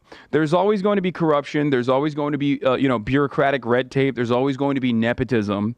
But I would much rather, if corruption is inevitable, I would much rather have a more just and more equitable, a more democratic process that at the very least by its very design, like in the union structure, offers tangible benefits to the workplace, the workers, rather than the corruption that we currently experience on a daily basis under the capitalist corruption. That's the same thing I want. Okay, which is why I said, but you're not comfortable with socialism with capitalist characteristics. I also think that socialism, when you consider corruption and high-functioning sociopaths, there's a lot more risk when you. So wait, okay, to be clear, so Hasan's counter argument to Ethan is just, yes, but under socialism, everyone will be better. Workers make more money. Everyone just have a different moral fiber to them. The culture will be so substantially different. People will just learn to accept all this stuff. People just won't be greedy. Like, there's obviously cultural differences that exist in every country and every system. But to sort of say, well, people won't be motivated by like greed is preposterous. Well, I don't see how you can say that when the whole goal is to make workers more money, because they're literally motivated by greed. Well, that's why they want to make more money. That's fairness, Adam. I don't know what. How dare you even suggest what you're saying? Okay. Sure. Okay. Centralize the power at the top. Let's say one party for a dictatorship or tyranny. My thinking is, look, if you entertain the idea that just every single worker is going to make more money, let's say hypothetically the businesses can survive, right? Right. What you're going to deplete is their working capital for making new products, for making new, opening new businesses. Yeah, exactly. Right. So my thinking is that's what's going to stop. Because as an individual worker, sure, you're making more money, but you're not necessarily thinking, well, I'm going to go out and start my own business, right? Why would you? Yeah. Yeah. Why would you expand? Yeah, exactly. There's no reason to expand under this model, which is one of the key failings of the model. Right. Yeah. So I think you're going to get a far less dynamic economy. Sure. And also the incentive for the person saying, look, I want to start my own business because I want to get fabulously rich. I mean, that's completely taken off the table. And I would argue even businesses that are, that are modest, I mean, people don't go into business so that they can have a modest business. People go into business thinking, we're going to take over the world. I'm going to franchise this business. A lot of businesses do that. Yeah. Even restaurants, because a lot of restaurants a lot of franchises start off as like one restaurant. Of course. And then they take probably off most of them and do. franchise. Yeah, exactly. So this idea, you totally demotivate most people to even start a business because they're like, what's the point? I'm barely going to make any money. Why even do it? Mm-hmm. And also the businesses that are up and running, expansion becomes nearly impossible. So got to solve those problems, Hasan. I actually don't agree with it all. I think that the democratic process in and of itself, whether it's a multi-party system or a single-party system or a two-party system like we have that yields like results exclusively, like the material changes that are made are done at the behest of corporations and the wealthy capital owners. No matter what, I think that a more democratic process is always going to be a better and more effective mechanism at fighting against centralized power and sociopaths that want to assume control. I think that if there are, again, if that is an inevitability, no matter what happens, I personally believe that more of a democratic process is going to be more effective. I'll give you an example. I like democracy DuPont Chemical. DuPont Chemical, under the capitalist, liberal, bourgeois democracy in the United States of America, was able to dump toxic waste into farmlands and destroy natural water supplies and delicate ecosystems. They still do it to this day. We have PFAS, the forever chemicals, right? That is everywhere. We have microplastics, all that good stuff, right? In a situation where, let's say, DuPont Chemicals was like at least democratically organized, the workers themselves have more power to say, what the fuck are we doing? You're destroying my fucking uncle's, farm. You're destroying my backyard. Right. And that way they can put a stop to it, or at least demand changes to happen, rather than expect the government to turn around and be like, all right, we're the EPA. We just realized that we are going to. So you want less government or more government? Because socialism is like all government. Government. Okay. So before we get into that, so let's look at Hasan's hypothetical. First of all, even accepting the fact that I don't even think under this model you could have these large companies like DuPont Chemical even existing in the first place. So the whole thing seems kind of like silly to me to even address this. But even to address this argument, this is how the meeting's going to go. All right, guys, we have to dispose of all these chemicals. We can either hire someone to properly get rid of it, or we can dump it in the river. And you have like the 100 workers of the co-op, and they say, "Oh, I say we dump it in the river." No, stop. They're going to say, "Listen," they're going to go, "Whoa, we can't dump in the river. Like, we're all people who live here, and we like this river, and our family uses the river for water and swims in it, and my uncle has a farm, and blah blah blah blah blah blah blah. Like, we should hire the correct person to get rid of these chemicals." And they go, "Okay, well, to do that, you're all going to have to take a 10% pay cut." I say we dump it in the river.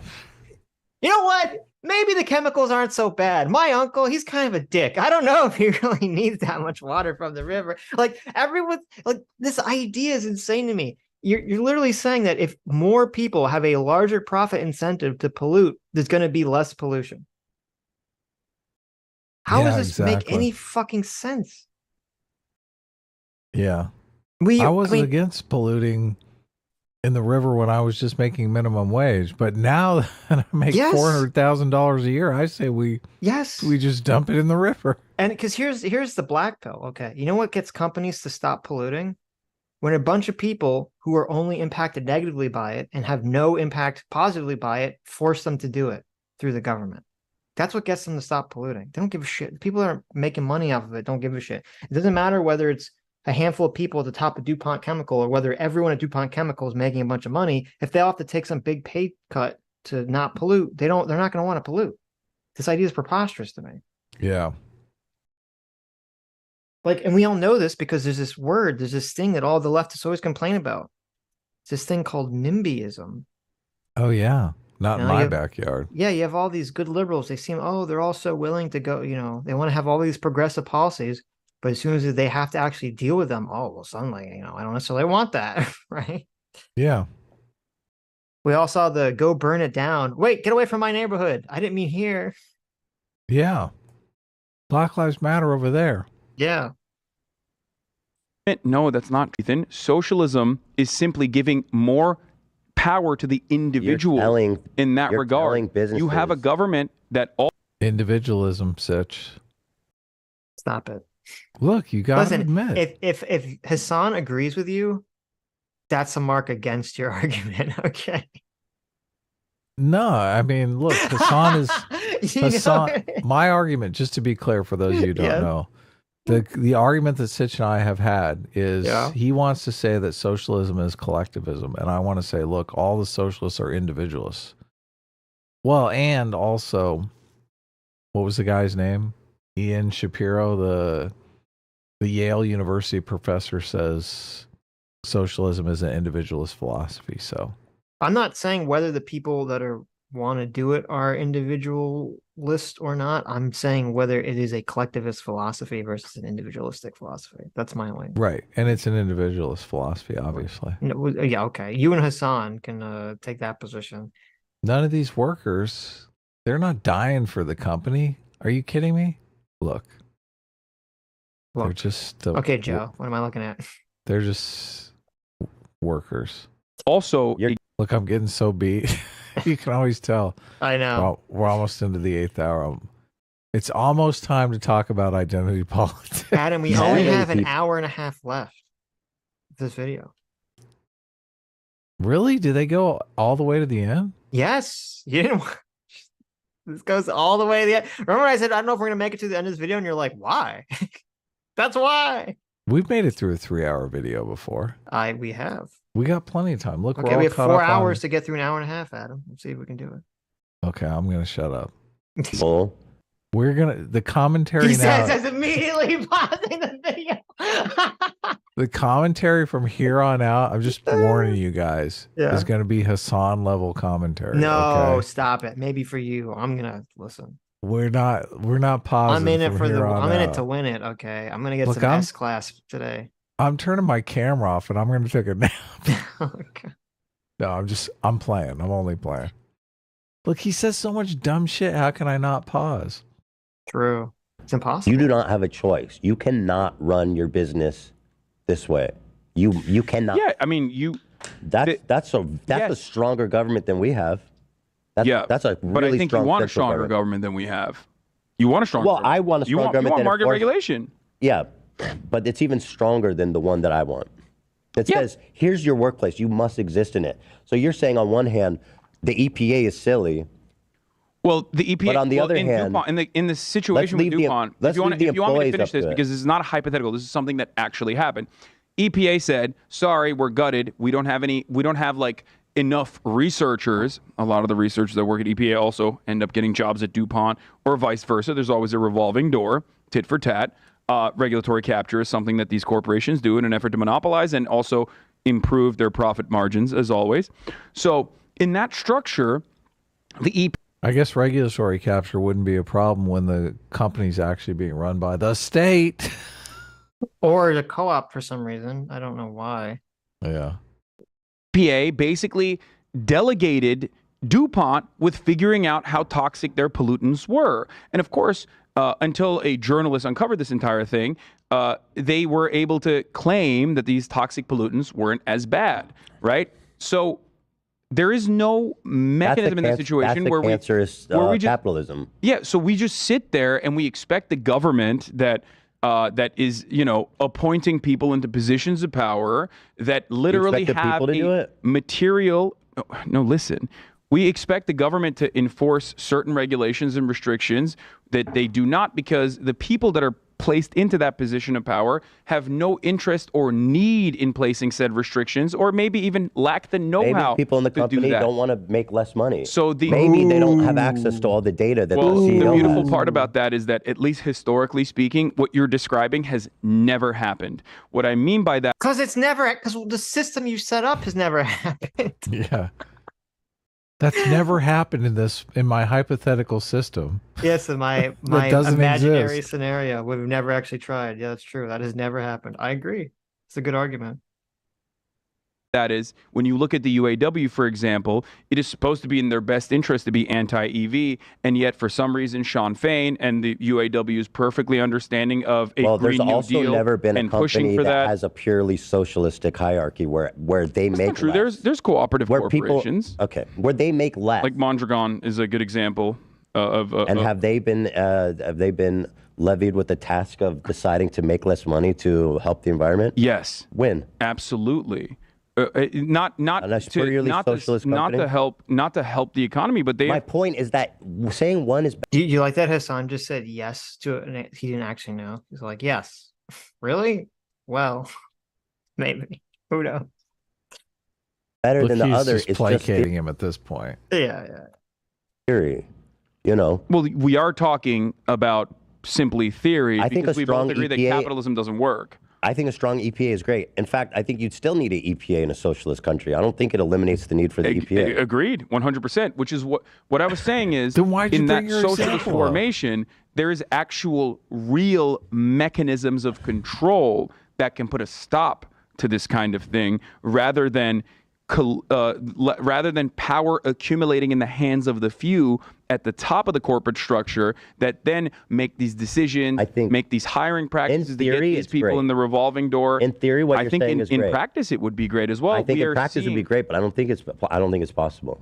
But okay, so now So let's go back to this idea of greed, first right? you said 'Cause you're first you saying- said the theory doesn't work. Now you're saying in practice it won't work. No, because it's not. And what I mean is that you can't organize it that way. It won't work. And you know what I mean. But I'm, we are. Ethan is totally shitting on his cult, and he's so pissed I about it know. right now. It's so great. He's like, look, none of this is going to work, Hassan. He's like, stop saying that, Ethan. You're hurting my feelings. This is a pipe I mean, dream. is that Totally, but he's totally invested in this pipe dream.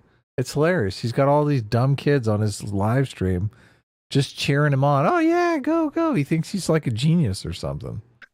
We do see different. You and I are in agreement that higher degrees of socialization is a benefit. Okay, we're in agreement. You Yeah. like unions. You want workers to have more Yes. control. You want workers to have more power, more Yes. say. Socialization means something completely different. It doesn't mean more socialism.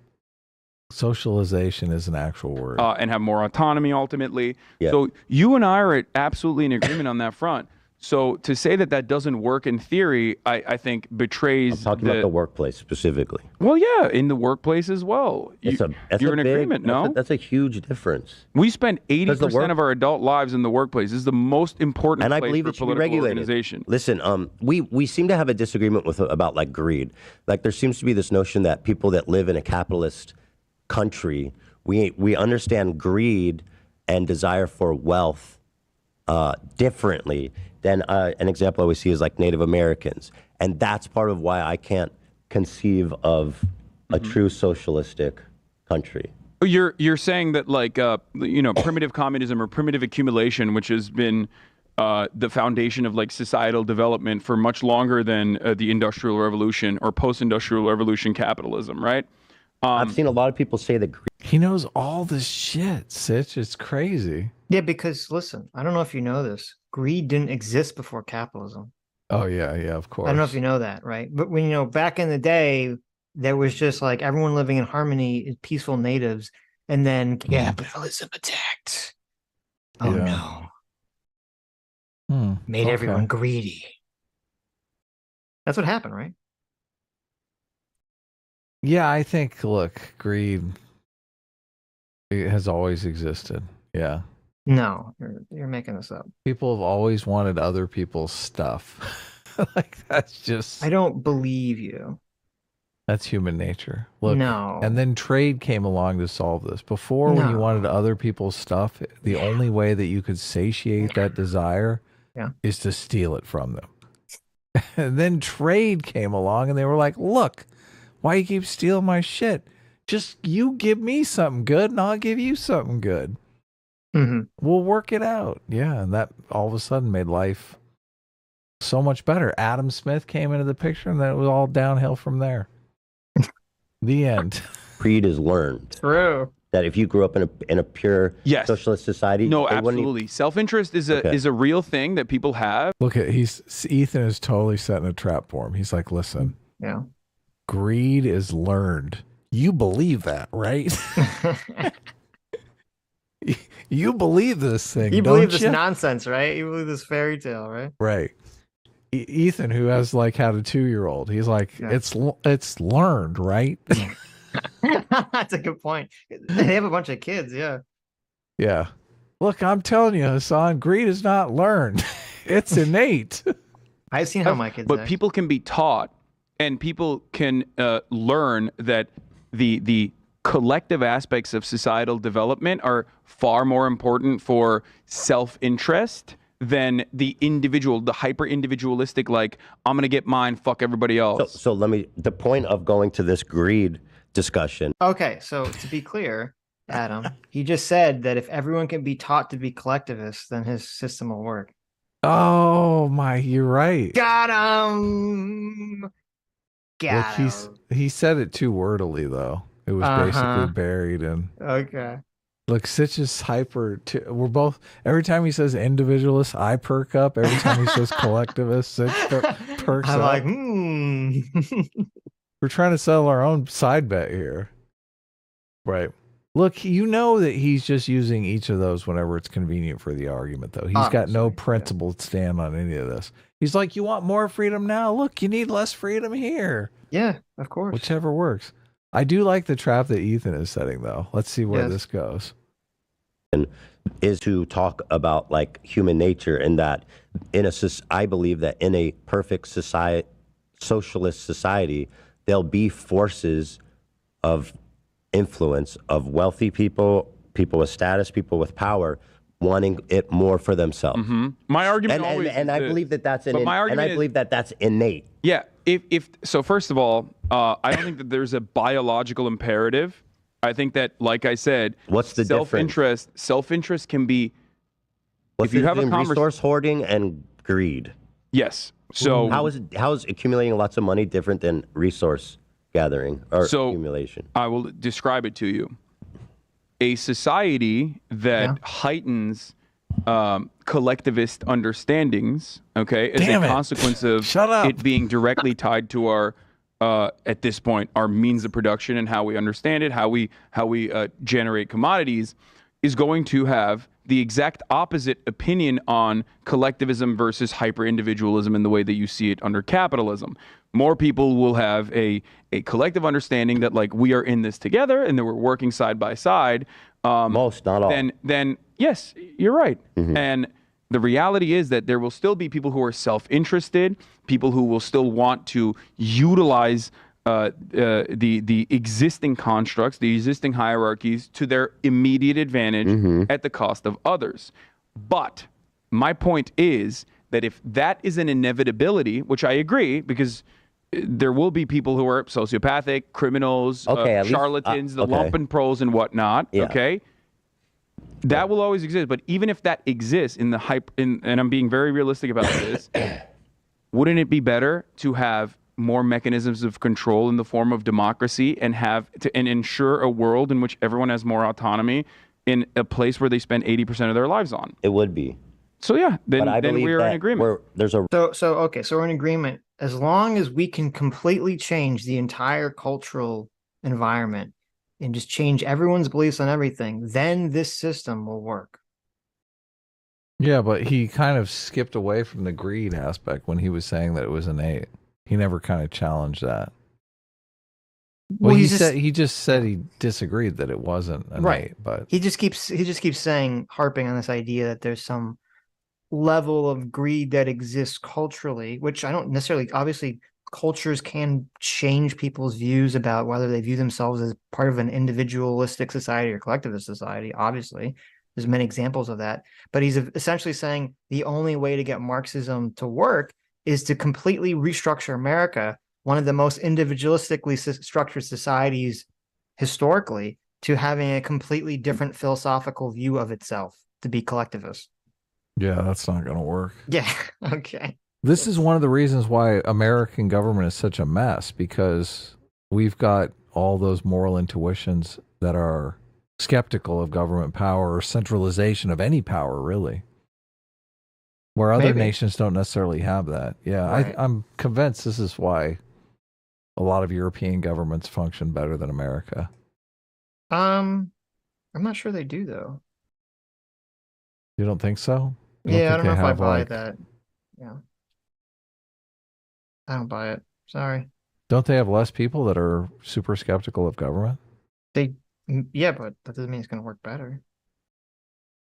It's kind of ingrained in our history, this federalist versus anti-federalist factions. It's kind of I been understand, but I'm playing saying out we- for like 200 years. We have America is the best society in the entire world. Okay. So I Right. don't buy that these stinky Europeans have some magical better government than we do. Yeah, but like France, Bunch of France French- doesn't really have a state system. Like America is so big that we had this, like the federal system Yeah. is a complete different governance style. Yes. Yeah. I don't feel like the French have the skepticism of government that Americans have. But, I don't know. you know, we're just both kind of going off our gut intuition. here, Sure. but Sure. I have a really interesting thing to talk about, but we have to get through this video. And it's not Okay. related to identity politics, but Okay. look, they're both just bullshitting, right? I mean, yeah. Where did the Well- greed thing go? Where are we at on that? Well, let's see. Rubber band, you know, it's pulling us, the center of gravity is social democracy. Capitalism, socialism, and the rubber band's pulling us in both directions towards the center. That's what I believe. Okay. And my point always is that while marginal incremental reform in social democracies were made when there was actually a counterforce in the form of communists, trade unionists, anarchists, and the like, okay, they have been thoroughly eviscerated both in this country and in Europe as well, which is precisely the reason why you see Europe following the American attitude with its own conditions getting worse and worse year over year. If you're willing, He acts like they got eviscerated because the capitalists went in and like pants them. They got eviscerated because there were all these natural experiments in the world that ended up utter failures. It's like, that's why they got eviscerated. Well, no, he doesn't think that. He thinks it's because the capitalists basically prevented all these countries Right, from yeah. He functioning. thinks we basically cooed them all. Yeah, that's Yeah, his belief. Because he's an idiot. Yeah, bullshit. to at least acknowledge that there are going to be innately, just as a product of the human condition, people that are born greedy with a desire to want to hoard resources. I don't know why you're afraid to say greedy. They're hoarding resources. If you're willing to admit that bad they're going to be people, bad people, Yeah. then that's okay for me, because there was some takes I saw No. that pretended like that. Don't have a conversation with okay. people on Reddit who also themselves will probably change their ideas. There's people are very rigid, especially under the guise of anonymity online. It's not reflective of the actual conversation that you could be having that's productive. Okay, good. I'm glad to hear that. But So let's move on. I fall into this trap too. I yell at fucking people in my chat all the time because I sometimes lose sight of like sarcasm, and I can't get an accurate assessment because I don't know where I you're have to coming pee from. really bad, Okay. but I want to continue this. If you okay? go to pee, I'm fucking everyone's a communist after this. I'm just letting you know. It's okay. You can have. While you're peeing, I'm just gonna. Okay, so let me jump ahead while they're doing this stuff. Oh, really? We get to jump ahead? Yeah, but not that much. 7 hour left. realities of it, noting the prominence of capitalistic practices, the wealth gap, and the absence of political freedoms as challenges to their characterization as a transitional socialist state. But isn't that just like, okay, but we kind of agree on that. So let me ask you this. One of the reasons that China is able to govern so effectively, and we agree, they get shit done fast. Yeah. And that's how. Now we're going to get into all the China apologia section of the conversation. Okay. Right. There's a lot of weird. It's funny. I'm glad I watched this because at first I'm like, oh, I'll just stop it when Ethan goes to the bathroom because then I kind of go on this tangent. And I'm like, you know what?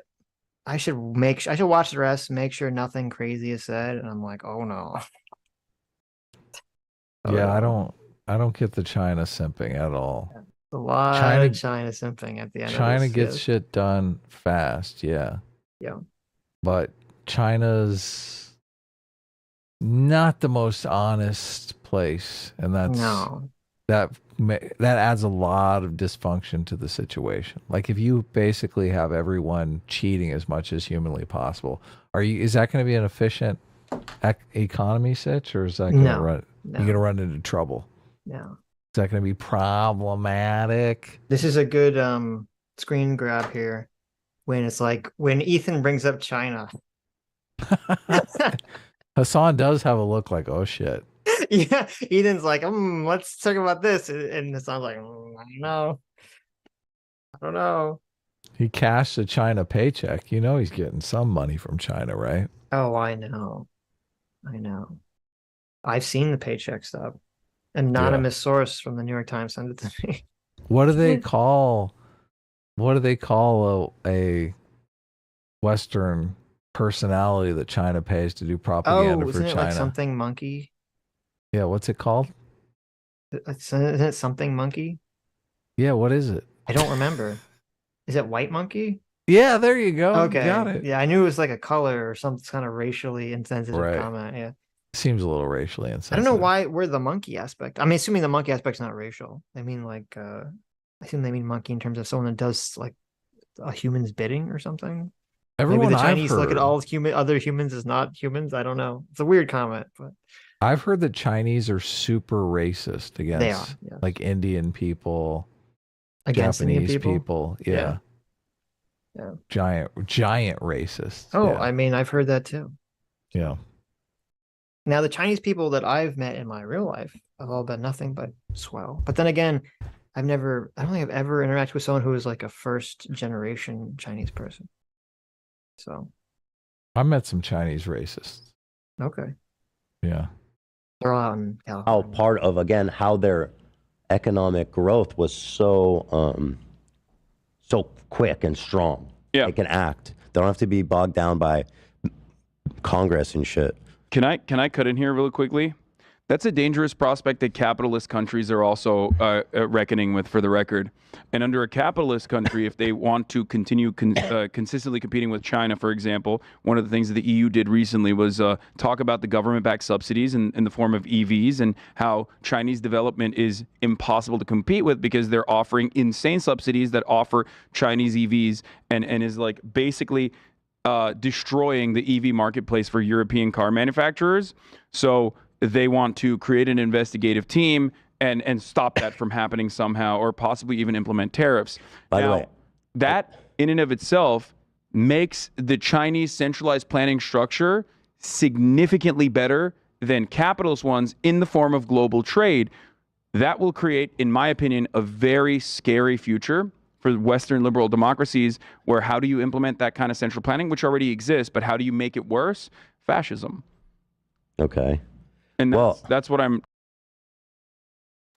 Okay, so if you didn't track the argument, because he kind of went about it in this very bizarre roundabout way, so Hasan is basically hitting the old chestnut that guess what, everybody, China is going to be better economically than some other country or some other group of people like the EU.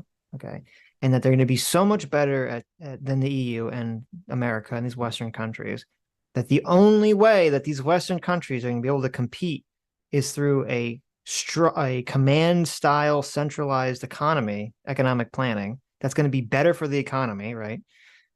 And the only way for these Western countries to compete is to adopt fascism. Okay. How do you feel about that?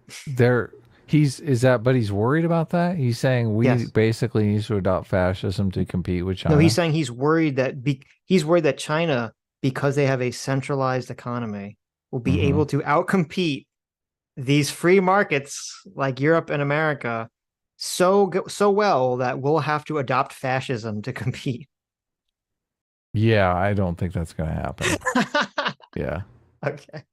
I just sent you an article from Bloomberg. Yeah. China's abandoned, obsolete electric cars are piling up in cities. This is from August 17th, 2023. A subsidy-fueled boom helped build China into an electric car giant, but left weed infested lots across the nation brimming with unwanted battery power vehicles. I've seen other reports on this that their battery technology is not as good, so the cars tend to like blow up in people's driveways and shit. So they had a lot of trouble selling these EVs in like Western markets because of the safety concerns with them. So it looks like, look, here's what we're competing with. Wait, so actually, I wonder. Okay, so Hasan's big evidence of this is he's like, listen, the government of China, they basically subsidized it so well that the EU can't compete, right? What do you mean? That was his argument. That was his argument. Western EVs can't compete. That is a lie. That's why I brought up the article. Well, no, he said, okay, so because there's an article. Okay, here's what he's talking about. This is from September of this year. EU to investigate flood of Chinese electric cars, weighs tariffs. The European Commission launched an investigation on Wednesday into whether to impose punitive tariffs to protect the EU producers against cheaper Chinese electric vehicle imports, saying it benefits from state subsidies, which obviously it does. Global markets are now flooded with cheaper electric cars, and their price is kept artificially low by huge state subsidies, the European Commission president's not American name said in her annual address to the bloc's parliament. The commission will have up to 13 months to assess whether to impose tariffs above the standard 10% EU rate for cars. Okay. Okay. So we look at that article, and then Hasan is saying, well, see, this shows you how effective the state capitalism or the state regulated market, state controlled market that China has, right? Then we look over to the previous month from August to the Bloomberg. And what has the Bloomberg said? Bloomberg says, China's abandoned obsolete electric cars are piling up in cities. And I don't know if you want to bring up the article. I have it up, yeah. Okay, so you have that graphic where it shows all the yeah, it's amazing. Okay. Like, this totally makes the point. Like, Hasan's so full of shit. So, so here's your new EV right here. Right. Brand new EV. Yeah. 0 miles. Yep.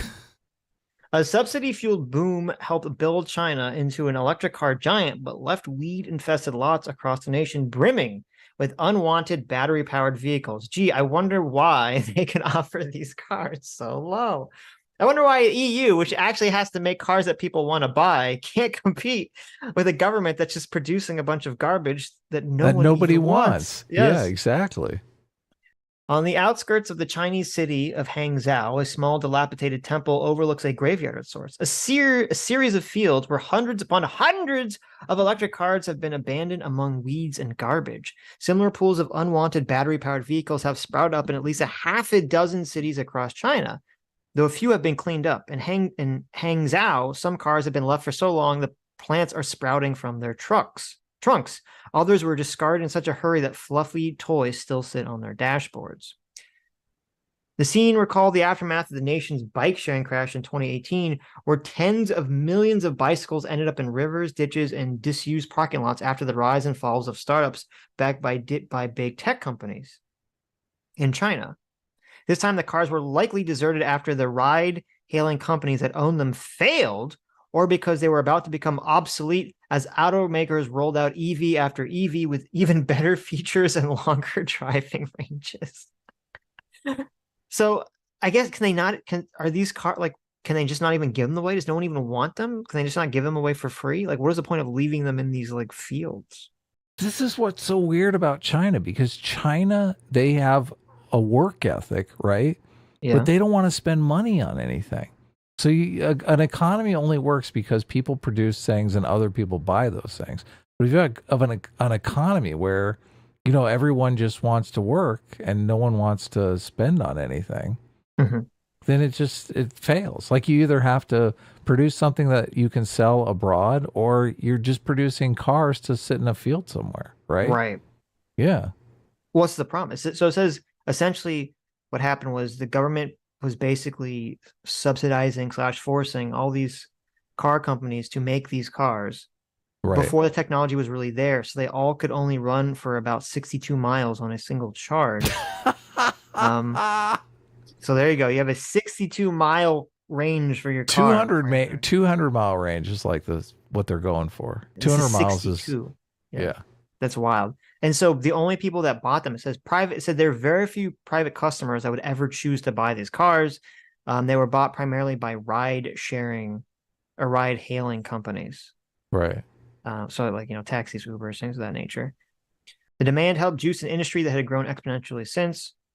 Blah, blah. China is now the world leader in clean cars, producing about 6 million EVs, but it accounts for 60% of the world's current electric fleet, but also was the most government support. But the lightning fast development also left behind plenty of casualties. Many of the ride-hailing companies that were early adapters of EV have all gone out of business. There are now around 100 Chinese electric car makers, down from 500 in only 2019.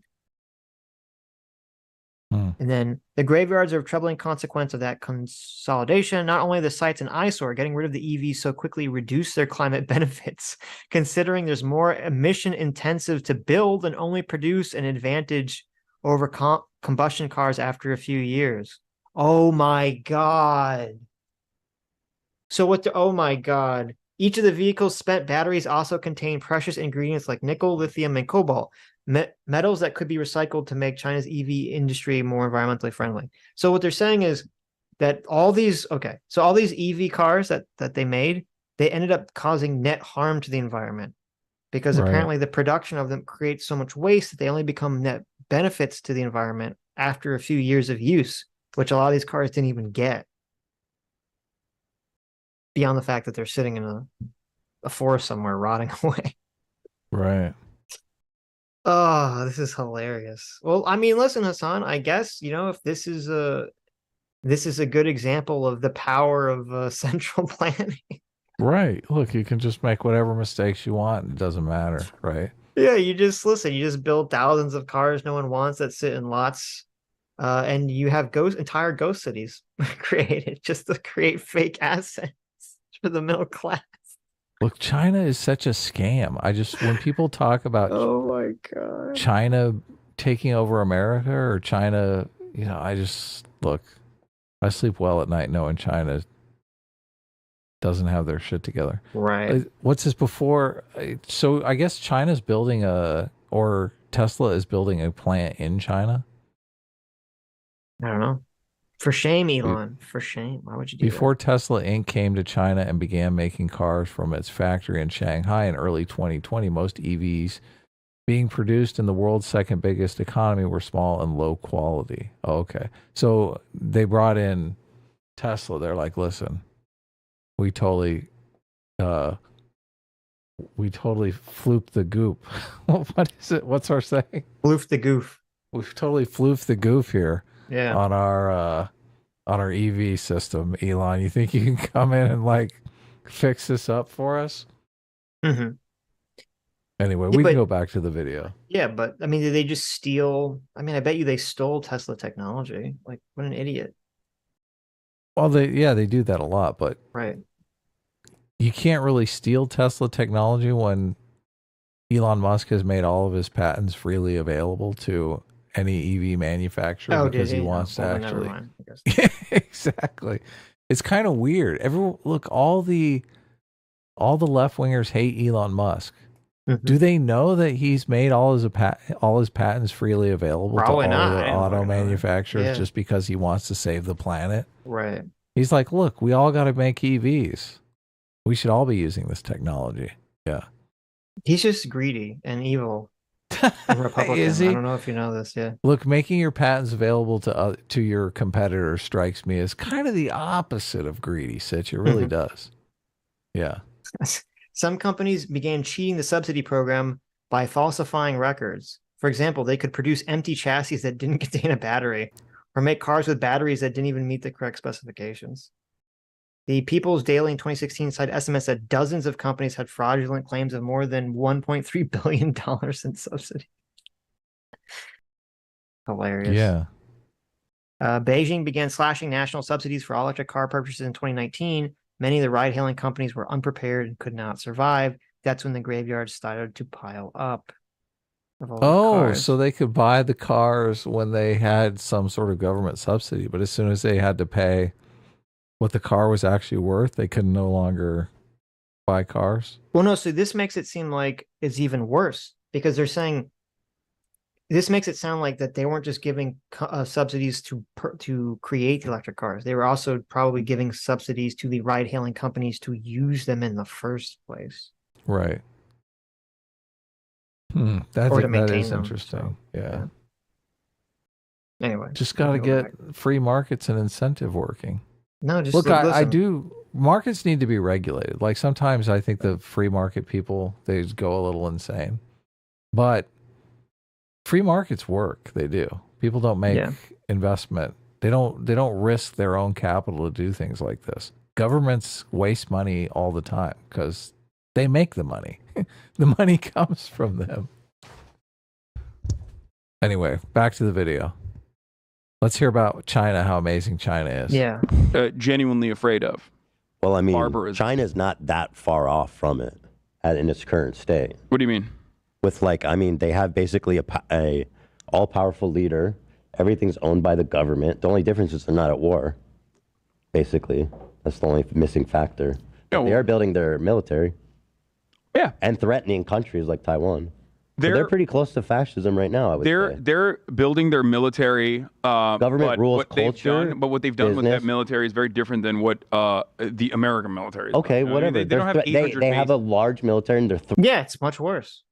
It's always a hypothetical. I'm just saying, China's not that far from fascism. It's the same with... It's like right China's there. not that far from fascism. America is literally 10x the Nazi Germany fascism, though I you have to disagree. admit. China's close. What are you talking about, I Hasan? know. You're insane. I know. What And does that even mean? And I don't think we ever really get like a Hasan definition of what fascism is. Right.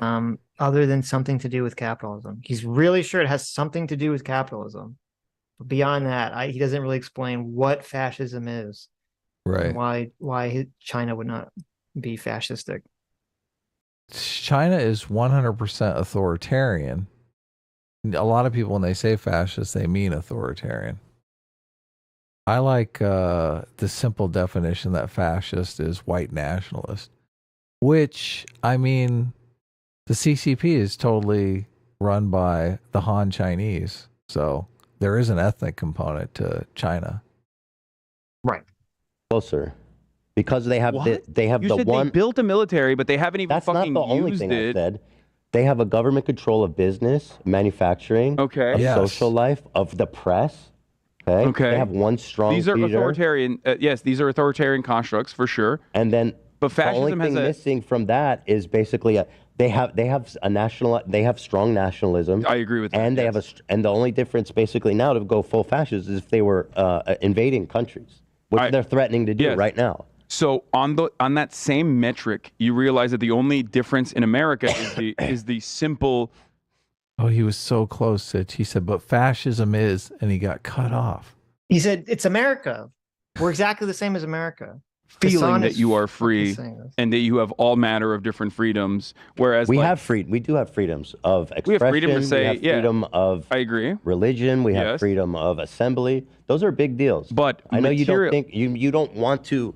No. Those this are is a huge deal. Big deals, of course, it's a. Okay, of course, sorry. it's something I don't want to put words in your mouth. No, of course, it's something. No. Wait. Let's go back. You're not putting words in his mouth. Fuck Hasan and his fucking simping, disgusting China and America the same. Listen to what he said. Invading countries, which they're threatening to do. Wait, let's go back to Ethan laying it all out. Because they have They built a military, but they haven't even That's fucking not the only used thing it. I said. They have a government control of business, manufacturing, of social life, of the press. Okay. They have one strong These are leader. authoritarian. Yes, these are authoritarian constructs for sure. And then but fascism the only thing missing from that is basically they have strong nationalism. I agree with that. And they have and the only difference basically now to go full fascist is if they were invading countries, which they're threatening to do right now. So on that same metric, you realize that the only difference in America is the simple feeling that you are free and that you have all manner of different freedoms, whereas Okay. So Ethan says fascism to him is when the government controls culture, business, and the press. Right. Hasan agrees with that and says that that's America. The government right now controls the culture, the business, and the press, according to Hasan PIKER. Right. If that was the case, Trump would still be president. Well, did it control it when Trump was president, or was it only under Biden being president? Look, obviously, I think the press played a huge role in getting Trump thrown out of office. So, yeah. Like, what the fuck? So if the government controlled all these things, why would there be even a fear that Trump would ever win again? He couldn't win. Right. Yeah. No, right? This is just if the government ridiculous. controls everything. Yeah. This is ridiculous. Now the Democrat government. This is so ridiculous. Yeah. Is there a social credit score run by the government in America that I'm unaware of that happened, Hasan? You know, when I wasn't looking. Not only that, it seems like nationalism is at an all-time low. Yes. Yes. Yeah. And then Hasan, being a total shithead, says metric. You realize that the only difference in America is the simple feeling that you are free and that you have all manner of different freedoms. So the only difference is that we have a feeling that we're free. The only difference between us in America and in China is that we feel that we're free, but we're just as oppressed as in China. And Hasan could say this, being a total scumbag that he is, says these words full well knowing that his entire existence and how he makes money literally could not exist in China. Yeah, exactly. They'd put Hasan a stop to PIKER it. in this podcast and his Twitch stream and all the political content he does could not exist in China. I mean, maybe it could because he would just fucking simp for them. But I'm saying the version of Hasan PIKER complaining about America could not exist in China. And he dares to sit here and say, well, the only difference is that you feel free. And that's why Ethan should not have backtracked, is 100% correct and says, well, I know you just don't care about freedom of speech and religion assembly. Those aren't big deals to you, apparently. If you think that these are just illusions compared to what's going on in fucking China. Yeah, it is ridiculous. Remember when that woman accused Donald Trump of rape and she got dis-fucking-peered by the government and then came back to like a month later and said, actually, Donald Trump didn't rape me. It was a misunderstanding. Sitch, I don't think you got that correct. She sued Donald Trump, I think, and won. Oh, a defamation case against him. Wow. Okay. Huh. Remember when Monica Lewinsky got black bagged because they wanted to make sure no one found out about that? Monica Lewinsky is on Twitter right now, and I think she has like 1 million followers. Right. Oh wait, you know how Hunter Biden's penis is everywhere on the internet now? That I'm not happy about, but yes, go ahead. You know how every person that's reported on the Hunter Biden laptop all got thrown into a gulag somewhere and never heard from again, and we never actually saw Hunter Biden's penis pictures. Yeah, no, we saw. Look, I never saw them personally. I heard other people had seen them. Okay. I'm just saying, I don't know. None of these things would happen in China. This whole, there's no difference. We're all just as free as in China. It's just an illusion. Just an illusion, guys. Look at this. Yeah. Monica Lewinsky. Yeah. 1.1 million followers. Wow. And just so you're sure. Yeah.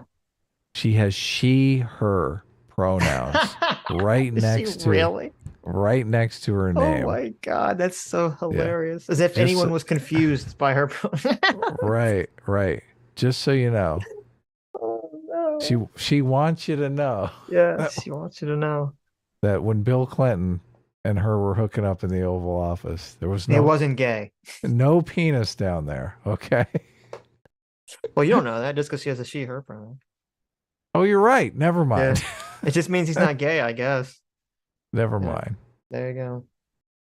Look, she's got a YouTube channel. We should check that out. We should. See what old Monica's up to. How do you like that? Yeah, look. Oh, look, she has a picture of a blue dress here. What is this about? Oh no. No, I'm just kidding. Whereas we do have freedoms of expression. We have freedom to say, we have freedom of I agree. Religion. We have freedom of assembly. Those are big deals. But I know you don't think you don't want to.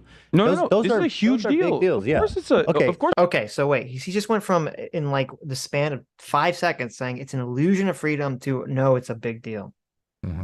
Okay, just make up your mind here. Sorry, I don't want to put words in your mouth. No, of course, this is I'll something take I that willingly back. recognize, Yeah, which I'll is why I take that say, back. like, I'm not living in fucking China But right now. It's I not like don't- there's. How did he reverse his position so quickly? Because he got called out. Look, Like, he's in full an of shit instant. and he knows it. We have the illusion of freedom. Well, no, you don't care about freedom of speech, assembly, religion. No, these are big deals. That's why I don't want to live in China. These are big deals. What? Come on. Your argument was eviscerated. In And 0.5 he knows it. seconds. I've never seen someone turn around their position that quick. There's got to be a record. You know how there was the record of Hasan longest response to any video? We have Hasan changing his position in real time Shortest faster than turnaround. shortest turnaround rate in any fucking political conversation. Yeah, you're right. Look, America's great. He can't go back to his live. I think he live streams like 30,000 people who hate America. Right. They're probably all Chinese. Oh my God. I don't It's not think like it's they're on tier one fair cities. to say, well, America is. Yeah. And I'm not being an American simp. I'm just saying that The you idea brought that up like American fascism. What is that? What's an American simp, Sitch? I never heard that term before. Someone who is a patriot. Okay. What's wrong with loving your country? Nothing. Yeah, exactly. It's not simping to care about your fellow American, care about fellow American citizens, care about the health of our nation. That's not simping. Mhm. Simping is something you do for an OnlyFans model on the internet. You should love your country. Ethan, I'm ashamed of you. I hope Humongous doesn't see this video where you're being a big piece of shit to America. Okay? Mhm. Like China fascism is better than okay, American here's fascism. the difference, because fascism, okay, fascism is supposed to be a means of control with a oftentimes capitalist understanding of the economy and effectively to organize the economy and continue organizing the economy. Capitalism doesn't have a lot to do with fascism, I don't think. Capitalism is Fascism is white nationalism, 100%. Yeah. Well, not Ethnic quite. nationalism. You're talking about Nazism. Well, okay, even that's not even. I don't. It's more complicated than that. We had the whole conversation with that about fascism. Yeah, but Fascism look, is more of a complicated structure than people want to give it credit for, because it's kind of vague and amorphous what exactly fascism is. So ethnic nationalism will do. I think it's a kind of Has right-wing, nothing to do with authoritarian capitalism. nationalism that's rooted in a kind of populist framework. But Yeah. but yeah, it has literally nothing to do with capitalism. In fact, corporatism, which was the official economic system of fascism, is not capitalism. Right. It's kind of like a mix between capitalism and socialism.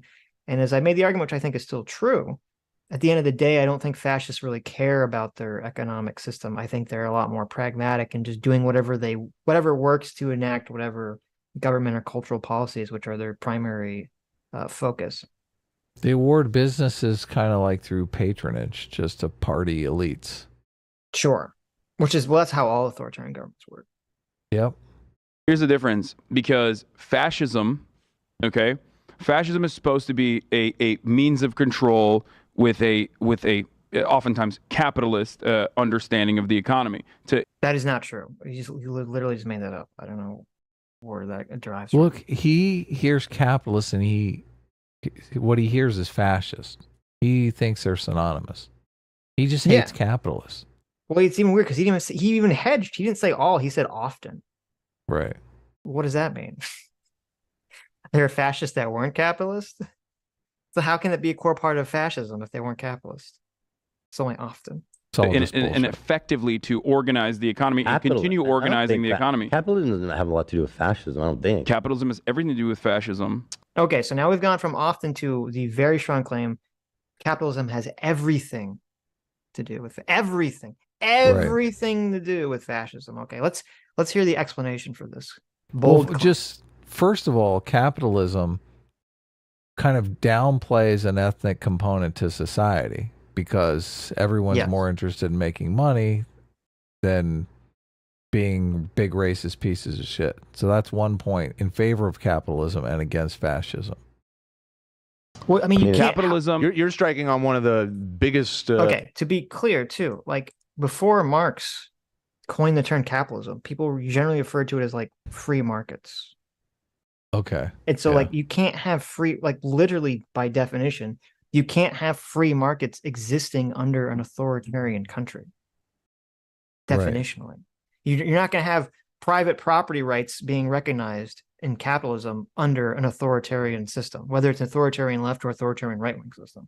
So this whole idea that there's some foundational or fundamental aspect of fascism that's tied into capitalism is complete. Like, there's a bunch of socialist shitbags that have just propagated this idea, and they all just gobble it up, essentially, to just propagate the idea that, you know, the fascists are bad and we get to call right wingers fascists because somehow it has something to do with capitalism. Right.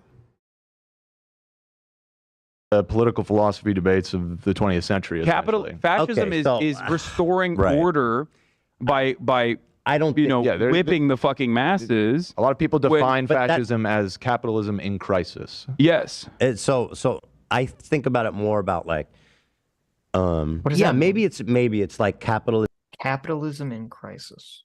A lot of people, and by lot a of lot of people. people, I mean socialists. Capitalism in crisis.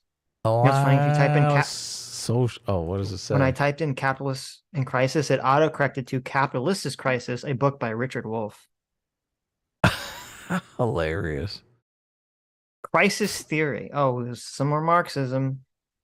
Crisis theory concerning the causes and consequences of the tendency for the rate of profit to fall in a capitalist system. That didn't really happen. So when they say capitalism in crisis, they just mean essentially capitalism produces a crisis which allows the fascists to take over. That's what that would mean. Like, it would cause an economic collapse. But that wouldn't mean that fascism. That would mean that fascism basically uses capitalism to enact itself. It doesn't mean that fascism and capitalism are like that. That fascism uses capitalism once it's actually in power, which is a completely different claim.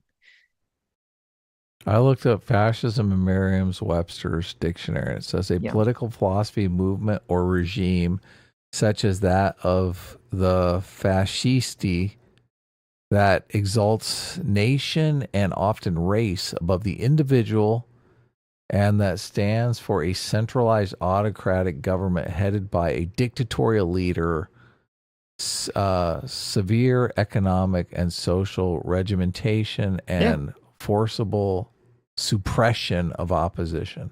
Yeah. Okay. And here's what's wacky too, because I don't even know how you could argue this.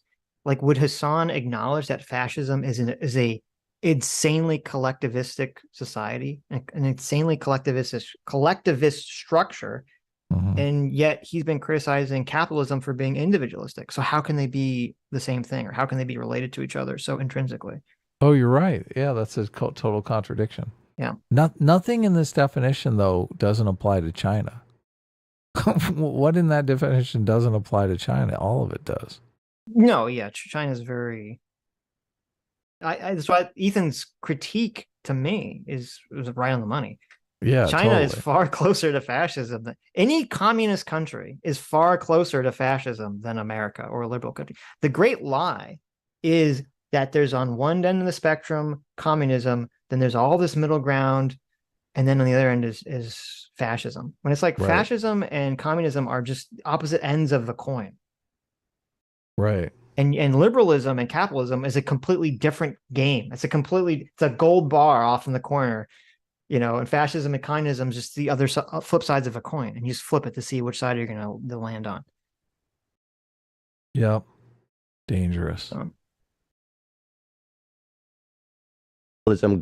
You have Hasan here simping for a fascist nation. On fucking totally off the rails. Maybe, yeah. Because fascism. No ethical. If fascism had nothing to do with hang-up. capitalism, then all of these supposedly But populist they're leaders getting like money Hitler to and do war. Mussolini, I mean, who that's started off as like supposedly quote unquote socialists, or even like interested in higher levels of socialization, would not have worked alongside capital owners and destroyed trade unions and communists in general. Those were the first people that they fucking butchered. Okay, well, first of all, wait. Okay, So much stupid shit that he says. It's like insane. And he packs it all together. So his first argument is that the reason that he knows, remember his original claim was that capitalism has everything to do with fascism, right? Mhm. Everything, that they're intrinsically tied together. Now that has been walked back and weakened to, well, can you explain why the fascists didn't abolish all capital ownership? So, well, wait a minute. That's a completely different claim. Never said fascists would tolerate to some extent capitalism, because it will. It will tolerate it to an extent. But you're the one making the claim that they're everything, that they're tied in together intrinsically. Okay, number one. And then the second claim he's making is that, well, the reason that we know it's tied into capitalism is because they went after the communists. No, they went after the communists because they're their number one fucking competitor. That's why they went after the fucking communists. Yeah, politically. Yes, because they're authoritarians who believe in will to power and to just use their power to just demolish their enemies, and they see the communists as their number one threat because they're the alternative market that's being sold. You have a bunch of populist politically, energy, though, not economically. Politically, yeah, yeah. Politically, because you have a bunch of people in a country who are pissed off because there's some problem that they don't feel like their country is addressing, and they're like, listen. Because they are. Right, because they're not, because either it's a monarchy at the time, or maybe it's like a failing democracy, and they're like, okay, we need to get rid of these monarch cucks or these lib cucks. We need to replace it with something stronger. And the two options are like, well, you can either become a communist or you could become a fascist. So obviously, when one's in power, they're going to make sure that the other side is just completely eliminated, because that's the alternative to the revolutionary energy that's being perpetuated in the country. Yeah. Next election, you can vote for the fascists. Hey, where'd all the communists go? Right. God. Yeah. Okay, I guess we're voting for the fascists this year. Okay, fine. I don't care about capitalism. I mean, I'm a social democrat. So, or in terms of like how fascist, I just saying, I don't think talk about social democrats in Germany. There's also contention there, but I don't think Chinese fascism is better or worse than American fascism. Why is that funny? Because I don't think that I do not think that China is fascist. I think that they are authoritarian. Close. I don't think China is closer to fascism than America. I mean, not because the This is so stupid, Sitch. It's painful. I know, isn't it? China. It's China simping. Is that funny? Is that funny? Because I don't think that I do not think that China is fascist. I think that they are authoritarian. Close. I don't think China is closer to fascism than America. I mean, not because the hypothetical, because the most significant part, but like the most significant part that you're mentioning is like, oh, they're building their military and they don't have freedom of assembly or freedom of speech. Well, they control the culture. Yes, this part is correct. The manufacturing. Nationalism is the best part that you can actually identify they are nationalistic. in the problems with China. You can absolutely push that. I don't see where push that part where it is nationalistic. Okay. Okay. So far we have all of these things, these massive things that make it seem like they're far closer to fascism.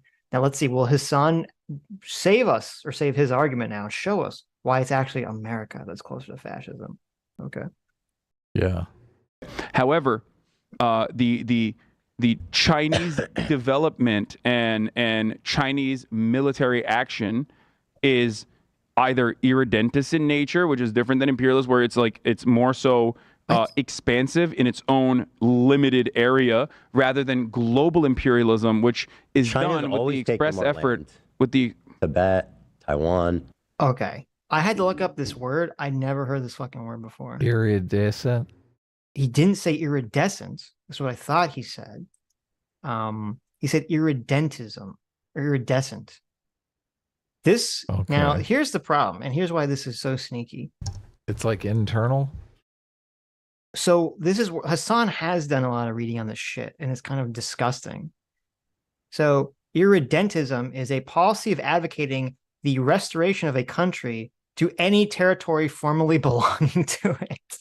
Oh wow!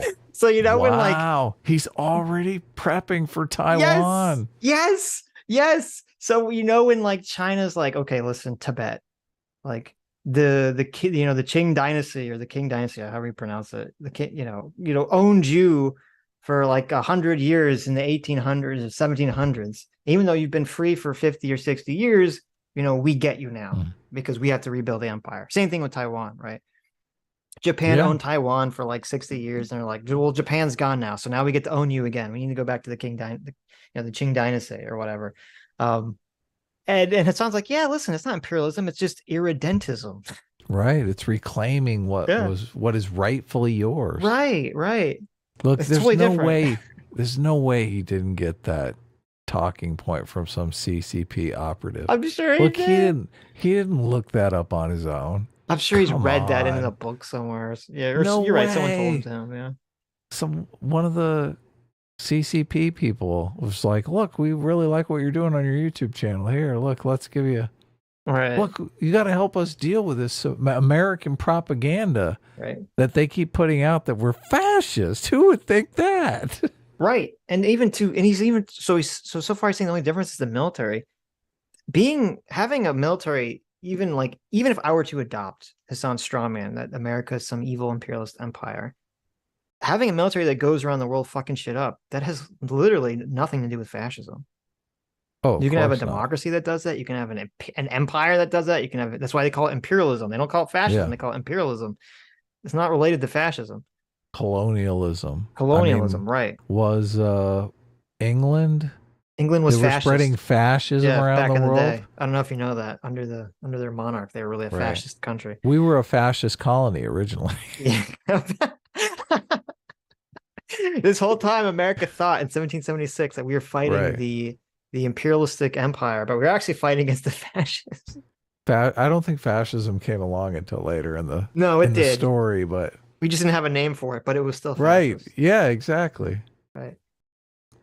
Anyway. They're always okay. expanding. Well, if we're going to talk about Tibet, if we're going to talk about Tibet and Taiwan, you think it's okay because it's their territory seems. Do you want me to? Do you want? No. Okay, so not only Ethan has heard this argument so much, he even knew what the fuck that word meant, and he knew it was related to Tibet. He's like, Taiwan. Not again. He's like, not again, Hasan. Oh my god. Oh, you used the dentist word, the irredentist word. He's talking about it's okay to take Taiwan. How dare you? Oh, no. No. Do you want me to describe it? I don't want to get into the Taiwan thing because I don't want to get say Tibet and Taiwan and then not expect me to explain the nuances. I'm not ready for this tangent. Because Ethan, but like go ahead. Tibet wait, literally. It's just like us. Look, he just wants to explain custodial voting to the guests, Sitch. Let him do it. Yeah, but see, this is also sneaky too because I don't think they ever get back to this. So the question was, how is America closer to fascism than China? Right. And it was, well, the military, something about the military, and then we get sidetracked into Tibet and Taiwan for like 40 minutes. You can't call soft power fascist. I know. Look, you can't call advertising America's greatness to other nations saying, look, you should have a trade deal with us. We'll help you out. We'll make you a better deal. Right. That's not fascism. That's not That's like saying the car dealership is fascist because they want to sell you a car instead of the dealership next door. It's not fascism. Hey. A fucking feudal slave mandate like autonomous zone. China did them a favor. That was one. I mean, in America, when I say something like this, people get very upset. You know, we talk about the Dalai Lama saying "suck my tongue" or whatever, but like that's not far from the norm in fucking normal Tibetan existence before the Communist Party came in and so China took over. Unilaterally took over Tibet. Like these are their culture. They basically are trying to, homogenize the culture. If your culture, they're trying to spoil the religion and the identity. The part of feudal warlords and slavery, abolishing that. I love Ethan. He's like, listen, China marched in, they took over the entire country. They're going to destroy their culture, and they've done them a favor. And it sounds like yes. I know. That's what's so great about this, and he's doing it with a bunch of Tourette's tics too. It's hilarious. Oh, so the whole "suck my tongue" thing was like fake news? Was it? Yeah, so apparently, and I didn't know this until like much later, there's a saying, some Tibetan saying or something, about when you tell someone to like eat your tongue or suck your tongue, it means like, like I've given you everything I have and you still want more. Like, what else can Okay. you take from me? Like, it's not like literally meaning. He's not literally telling a child to eat his tongue or suck his tongue or whatever the comment was. It was a Right. saying. So, But isn't there was like a picture going around of some kid sucking on the Dalai Lama's tongue? You didn't see that? no, there was a picture. There's a picture of him sticking his tongue out of the kid. There's not a picture of the kid sucking the Dalai Lama's tongue. Really? I feel like there was. Kid sucking I can't believe you're typing Lama's that. tongue. I thought I get saw like a an clip AI of that. picture. I thought I saw a clip of that on Twitter, and I was like, "What the? This guy's a pedo.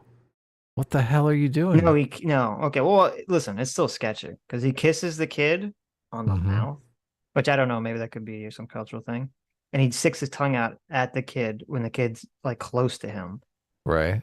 So, Okay. I'm just letting you know what suck tongue means. Okay. Yeah. I mean, listen, you greedy pig. Yeah. I've already paid for everything, and look, you still want more. So the whole so the whole claim about the slavery thing, because I mean, I did look into the some of these claims, and yeah, like Tibet wasn't a great place.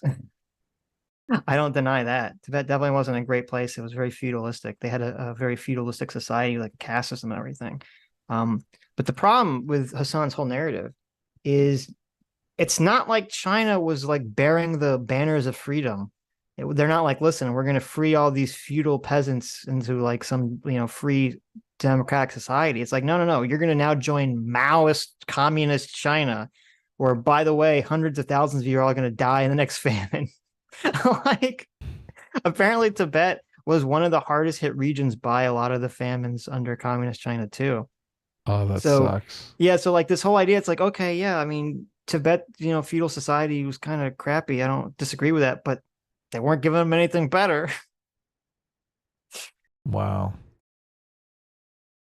Yes, I do think that is good. No, China did them a favor. I think that, yes, I will be on the record Just to like state, America. And by the way, that is imperialism, what Hasan is saying. He's literally advocating for imperialism. He's saying if you think that your culture and your society is better, you get to march into a different country and just take it over and destroy their culture. Wrong. How I mean, can you say such a thing? Maybe. I'm just saying, for a lefty to say that, that's very strange. Look, I think you got to use soft power. You can't do it by force. We're all civilized now. Okay. The way that you compete in a global market is you just make your country look amazing, and people want to copy what you do, right? No. Listen, it's wrong when America invades a foreign country to try to spread democracy. That's bad, right? I agree. China, that is bad. Right. But when China invades a foreign country to try to spread its culture and its cultural beliefs of communism, well, that's base. That's iridescence. Yeah, that's not irredeemable, iridescent. It glows. Okay. Right. It's got a nice shine to it. Yeah, nice communist glow. Yes. It did it. that while the Chinese government, I'm not going to say it. well, there is no equivalent in American intervention that you can point to in a similar capacity, unless you're talking about. Okay, so and I think this is a good way to describe Taiwan as well. The American federal government going into the fucking South and killing, unfortunately not all of them, but a decent amount of slavers and defenders of slavery. Wow. So wait, fucking Hassan PIKER, okay, being a scumbag that he is in this conversation, is comparing China invading Tibet as the American Civil War. Right. Okay. Well, and Taiwan, basically saying Taiwan says that is like later. the Yeah, Jim he says Crow that later. South. Yes. Yeah. Right. Okay.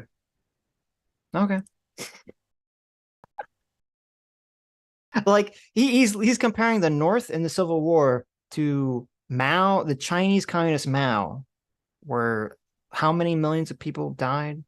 How many millions of people were taken political prisoner? How no freedoms whatsoever. Okay. God, his hatred for America is so strong.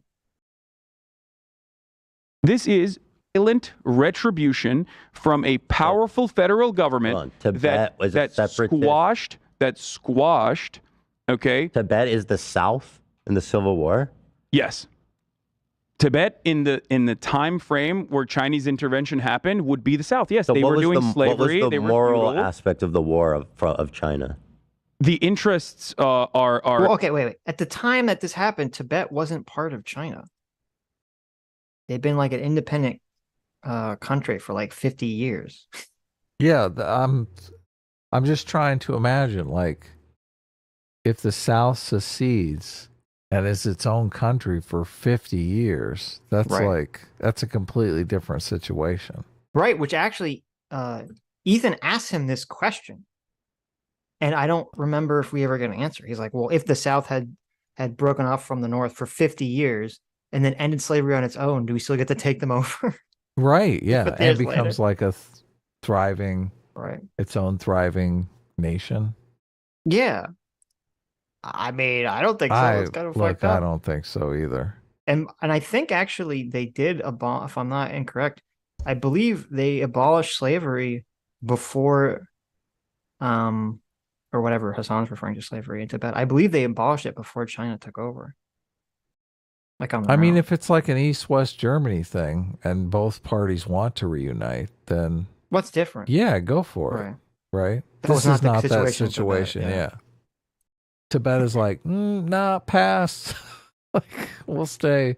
Independence seems good with us. Right. Obviously, like national security or whatever the fuck they claim, but ultimately the reality was that beyond the material benefits, that yes, they were a feudal, oppressive, slavery-backed state, autonomous region. Mm-hmm. So just like Russia's denazifying Ukraine. No, I don't agree with that.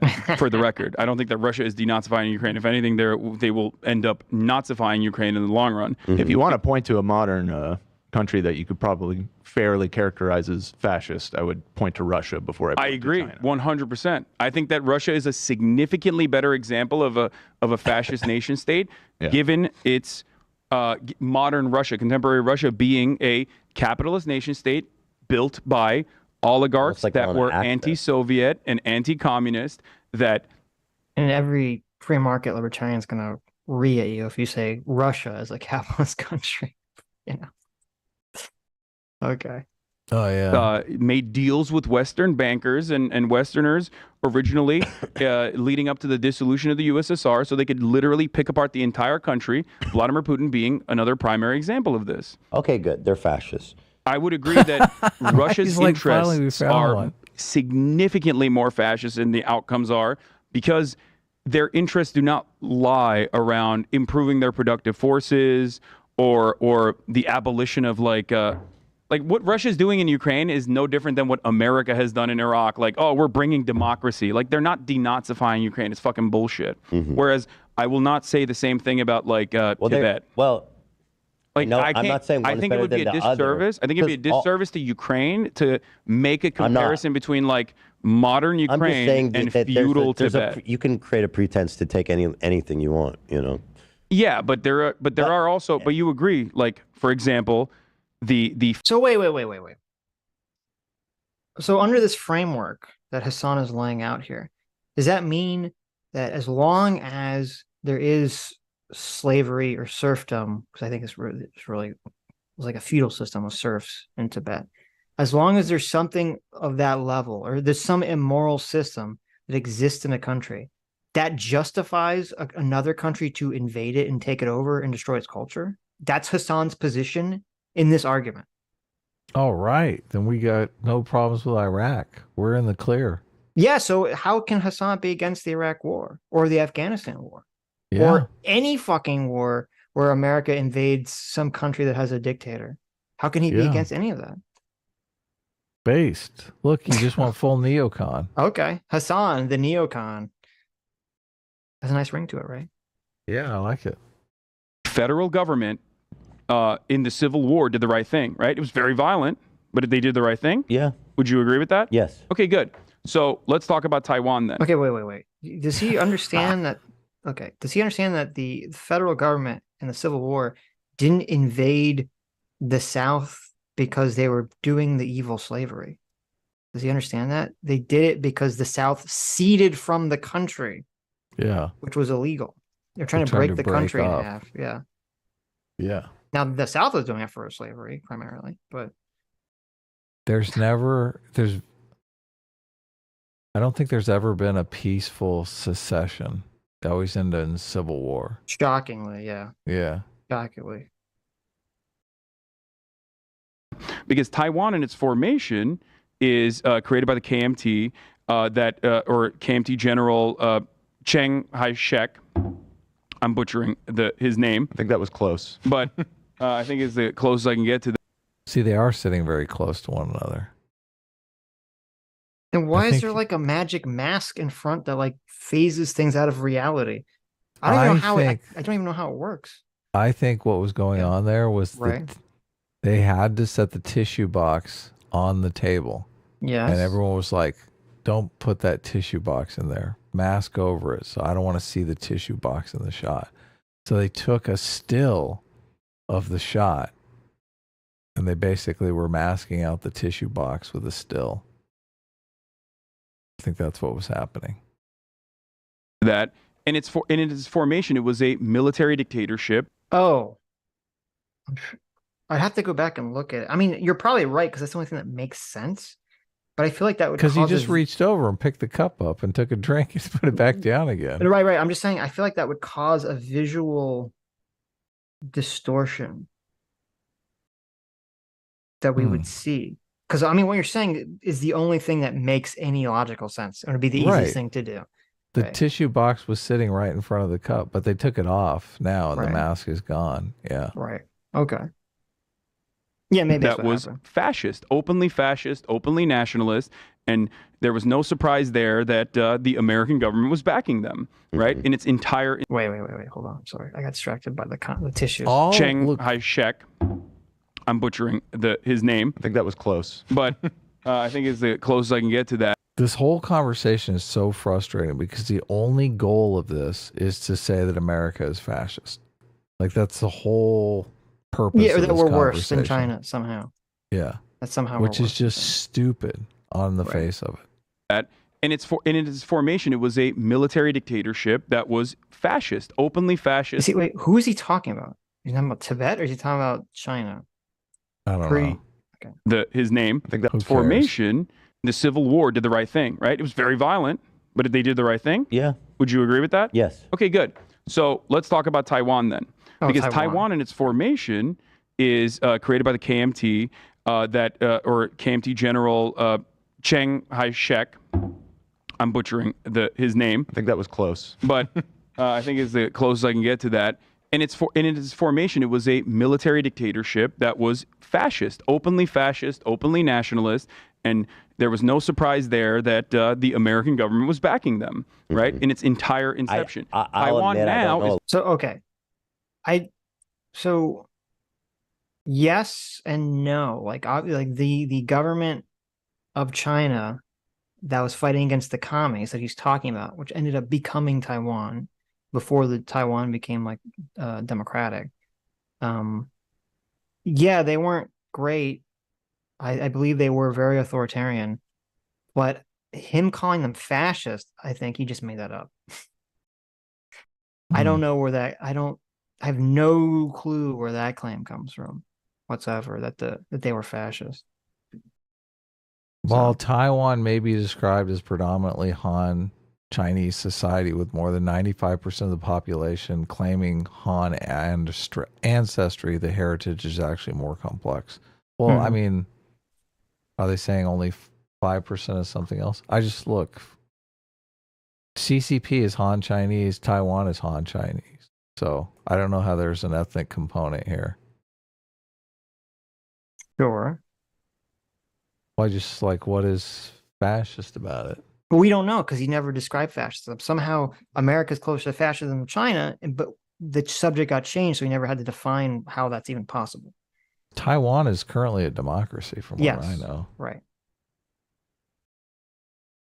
So it looks like all that American support ended up working out, huh? Yeah, of course. Look, we twisted their arm. We said, look, we're all happy over here and we're democratic. Why don't you give it a shot and see what happens? Right.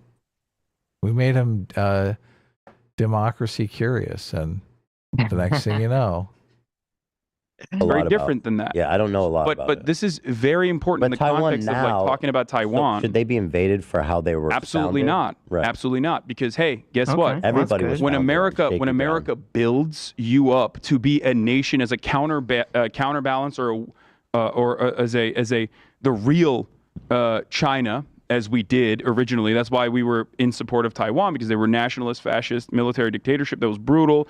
oh, this is, oh God, Sitch, it's so painful. Look, we love Taiwan because they were brutal. The fuck? Comprised of dudes that got owned by fucking Mao overall, right? At a Butthurt time when, losers. and at a time when, yeah, 100%. At a time, and they were butthurt losers that believed that like Mongolia is also a part of Republic of China. They have more expansive desires, more expansive territorial They ever desires than attacked Mongolia. that. Well, they they can't invade? do anything. Well, their yeah, their military, who according cares? to American generals' assessments, was fucking dog shit. I think Taiwan's a better example then. So Taiwan. But wait, I'm not ready. But Taiwan in its This inception. tangent is out of control. Wait, but like you want me to We'll go back to it. these things don't happen overnight. If you assume that it's like a war between good and bad, or that it happened overnight, it materialized out of nothing, then yes, that is infinitely more susceptible to Western framing, to be like, these are the good guys, these are the bad guys, they want to do this thing, and then you make comparisons to like reasonable wars or whatever, and then all of a sudden, we are not factoring in the understandable, whether I agree with it or not, doesn't matter, the understandable desires of national security from the Chinese nation state that is in an openly contentious yet still very favorable trade relationship with the Western world. Why the fuck would they want a American military base in a nation state that was developed by America, originally a fascist, nationalistic, brutal military dictatorship? Why would they want that This to is be an so American base? Okay, this is so disgusting. He's like simping so hard for China. Why would they want an American military base in this Taiwan country that used to be a brutal fascist dictatorship, even though right now it's a Democrat country that's far more free and productive, and people are happier there than anything that's going on in mainland China. Oh, but they have an evil American military base there. Oh, can you really blame China for wanting to take over the entire country? Can you blame them? Can you? Yeah. Like, what the like? Yes, Hasan, I can blame them, you dumb idiot. Do you think that China honestly thinks, or does anyone honestly think, that there's a world that any time in the near future where America is going to launch an invasion on China from Taiwan? Does that seem feasible? I mean, we do have just nuclear submarines and stuff that we could just like go over there. Right, but I'm Seems just saying, ridiculous that Taiwan is the essential piece that we need to invade China. Does anyone think that, like, oh, well, that's the real reason? That's the real legitimate reason, is because, you know, America's going to launch a fucking invasion of China from Taiwan. That's in the script. Okay. Yeah. Like, come on. This is stupid. Totally ridiculous. I mean, we just launched it from 1 mile Japan. off their fucking coastline. Okay. You're right. Brutal fascist. So that is precisely the reason. Look, I want to say, Sitch is like 1,000,000,000% better co-host in this. Dodgy McDodgerson here. Yes. Who won't answer any fucking questions, who just keeps changing the topic. This is so frustrating. I can't imagine. How does Ethan deal with this guy every week, Sitch? Like, the only reason he's on this He gets paid a tangent lot is more than you do. That's how. Oh, well, I'm sure they both make a lot more than we do, but Yeah. I can't imagine, like, this whole entire tangent is being gone upon simply because he doesn't want to answer the goddamn question. Right. Look, this is the tangent from the greed thing. We never got an answer on the greed thing. Is greed innate? I don't know. We'll never know. Mm-hmm. Nationalistic, brutal military dictatorship. Why would they want that to be an American base 1 mile off their fucking coastline? Okay. You're right. So that is precisely the He's giving in. He's Hey, like, so- oh, fuck it. He keeps saying, he says this multiple times. I don't know if he's intentionally exaggerating or what. He keeps saying a mile off their coastline. Taiwan is 100 miles away from China. Is it really? Yes. That's Like hilarious. it is like the closest thing, like closest big island to it, but it's 100 miles away. There's a Oh, 100 yeah. miles, chunk of ocean between China and Taiwan. 100-mile channel. Right. He's making it sound like I don't you know can, about you, Sitch, but I swim 100 miles pretty quick. Oh, I mean, okay. I'm Okay, just like Taiwan. straight across that thing. Yeah, right. Like he's making it sound like you could go to the coast of China and you just like look over and oh, there's Taiwan right across the canal, it's just a mile Right. away. If You I just- drive 100 miles an hour, how long will it take me to get from? China to Taiwan? Yeah. Well, you probably die because there's just water there. So I don't think the speed would make any difference. If I have a speedboat and I travel Okay. 100 miles an hour, Let me do some math. how here. long Let's will see. it take me? 100 miles away, you're driving 100 miles per hour. Per hour, yeah. You would Carry the one. let me get out my phone calculator here. Look, you're I- taking too long. It's 1 hour. Are you sure? Go back to school. I don't know, but I reason- think you're wrong. So that's precisely the reason why the Look, we still have 1 hour left on this video. We still have It'll 100 miles on this video, Adam. It'll never stop. Just answer the greed question. God damn it. people of Taiwan who recognize that reality, while they yearn for independence, they recognize that reality that it will never happen as long as China has a military or a powerful economy, and as long as America has a legitimate interest in Taiwan being an American base of support to inevitably control China, dominate China in some ways. Okay, hold on. What? Let me go back because we did like the monster. So Taiwan is a way for America to control China. Is that what he just said? Look, if we had a big button Yeah. that America could press to say, just neutralize China. China will not be a threat. China will never invade another country or any. Right. Hasan would be like, no, America, you're fascist. Don't press the button. Let China do whatever they want to do. Mm-hmm. Hasan just loves China that much and hates America that much.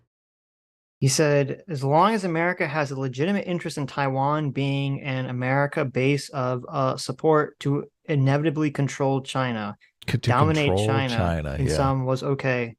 Hold on. Yeah. So how is America supporting Taiwan inevitably going to lead to America dominating China? Well, we do How does that want. happen? Look, we are interested in having a Western-style democracy existing there. Yeah, but how does that dominate China? How does that control? He's making it sound like there's some massive military threat to to Taiwan, being its own independent Look, country. those are China's the talking shaking his points boots he over got. there like, oh, they're going to invade us from Taiwan any That's the second. talking points he got from the Chinese CCP. Oh, okay. So Gotcha. look, he just has to say that. Right. I Hasan I needed would- some new organs. He knew who to call. Okay. I personally would be Yeah. afraid that an authoritarian regime Yes. would not necessarily. I mean, they would break Taiwan. Taiwan would not work. The Taiwan dynamism and productive economy would immediately be stifled if the CCP came in. They Right. would. They would basically whoever's in charge of any companies in Taiwan, they'd give over to party leadership. And then it would be massively less productive. Mm-hmm. China's kind of just, Sucks. China's not that great. No. It really isn't. Tangent here. Okay. I was saying one of the reasons China's so effective is because of their one-party state. Without opposition, they're able to move fast and effectively. So, do you think this is a good Move fast and inefficiently because they make so many mistakes. model? Do you think the one-party state is a good model? Because the outcome of that one-party state is also massive human rights violations across the board. I mean, I don't think that. I think that America is a one-party state. I don't care about America. No, but it's Oh, important to no. understand because, like, Oh my God. He did it again.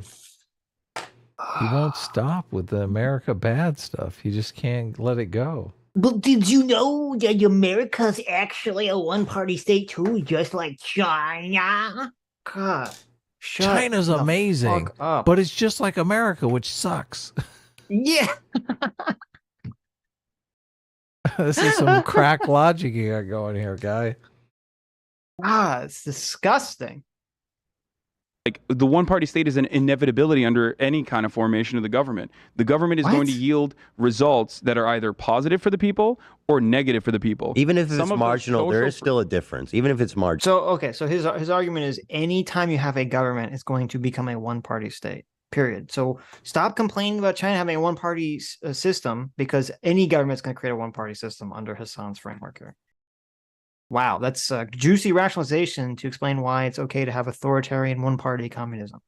Great. I'm so glad this guy won a Streamy for best news program. Yeah. Right. I feel so much more informed now. Marginal. There's still a difference. For example, abortion, which I consider a human right. It's marginal. I agree but with there's a you difference. Stop on saying that. it's I think marginal. that It's not. But I don't want to talk about America. I want to talk about China. Well, the reason why we're talking about America is to put it into a framework that is understandable. Like that's the only reason. If we had a, if okay, first Did of all, he just go lay fuck- out the America bad framework? I feel He like he did. did. Okay. First of all, if it was true, if Hasan's dumb fuck comment about America being a one-party system state existed, do you think if we truly only had a one party, okay, Oh. do you think we would have free speech in America? Like in the Constitution? You think that would exist anymore? Well, no, obviously, because if the Democrats were the one party, it would be like mandatory pronouns or you're going to jail. If the Republicans were the one party, it would be like taking the Lord's name in vain, Blasphemy you're laws, going to right, jail. Yeah. Burning the flag, you're Sure. going to jail.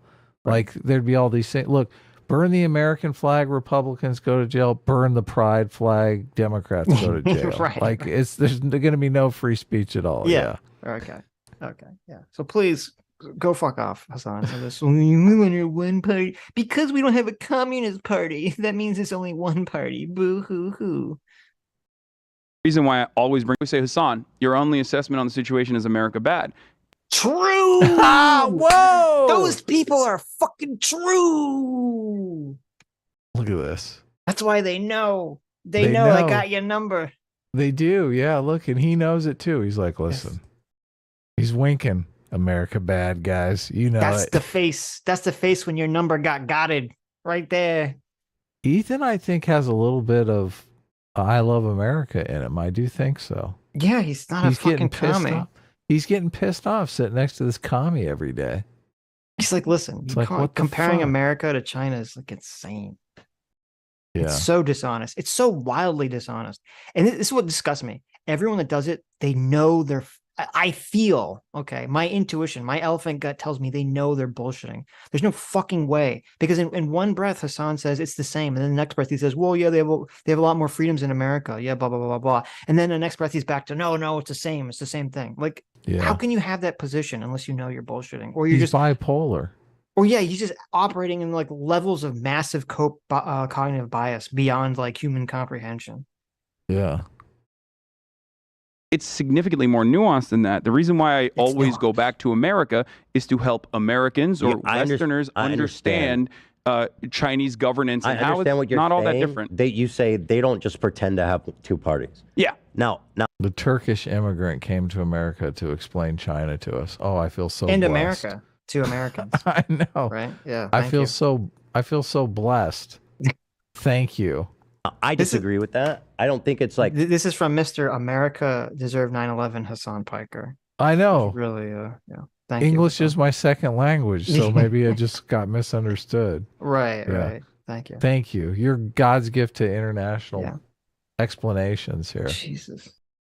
super wrong. I think there are marginal differences in the parties. And I do think there's space potentially, although it's super unlikely. It's happened in American history for a third party. It's probably never going to happen again, but it has happened before. Yeah, the Civil War.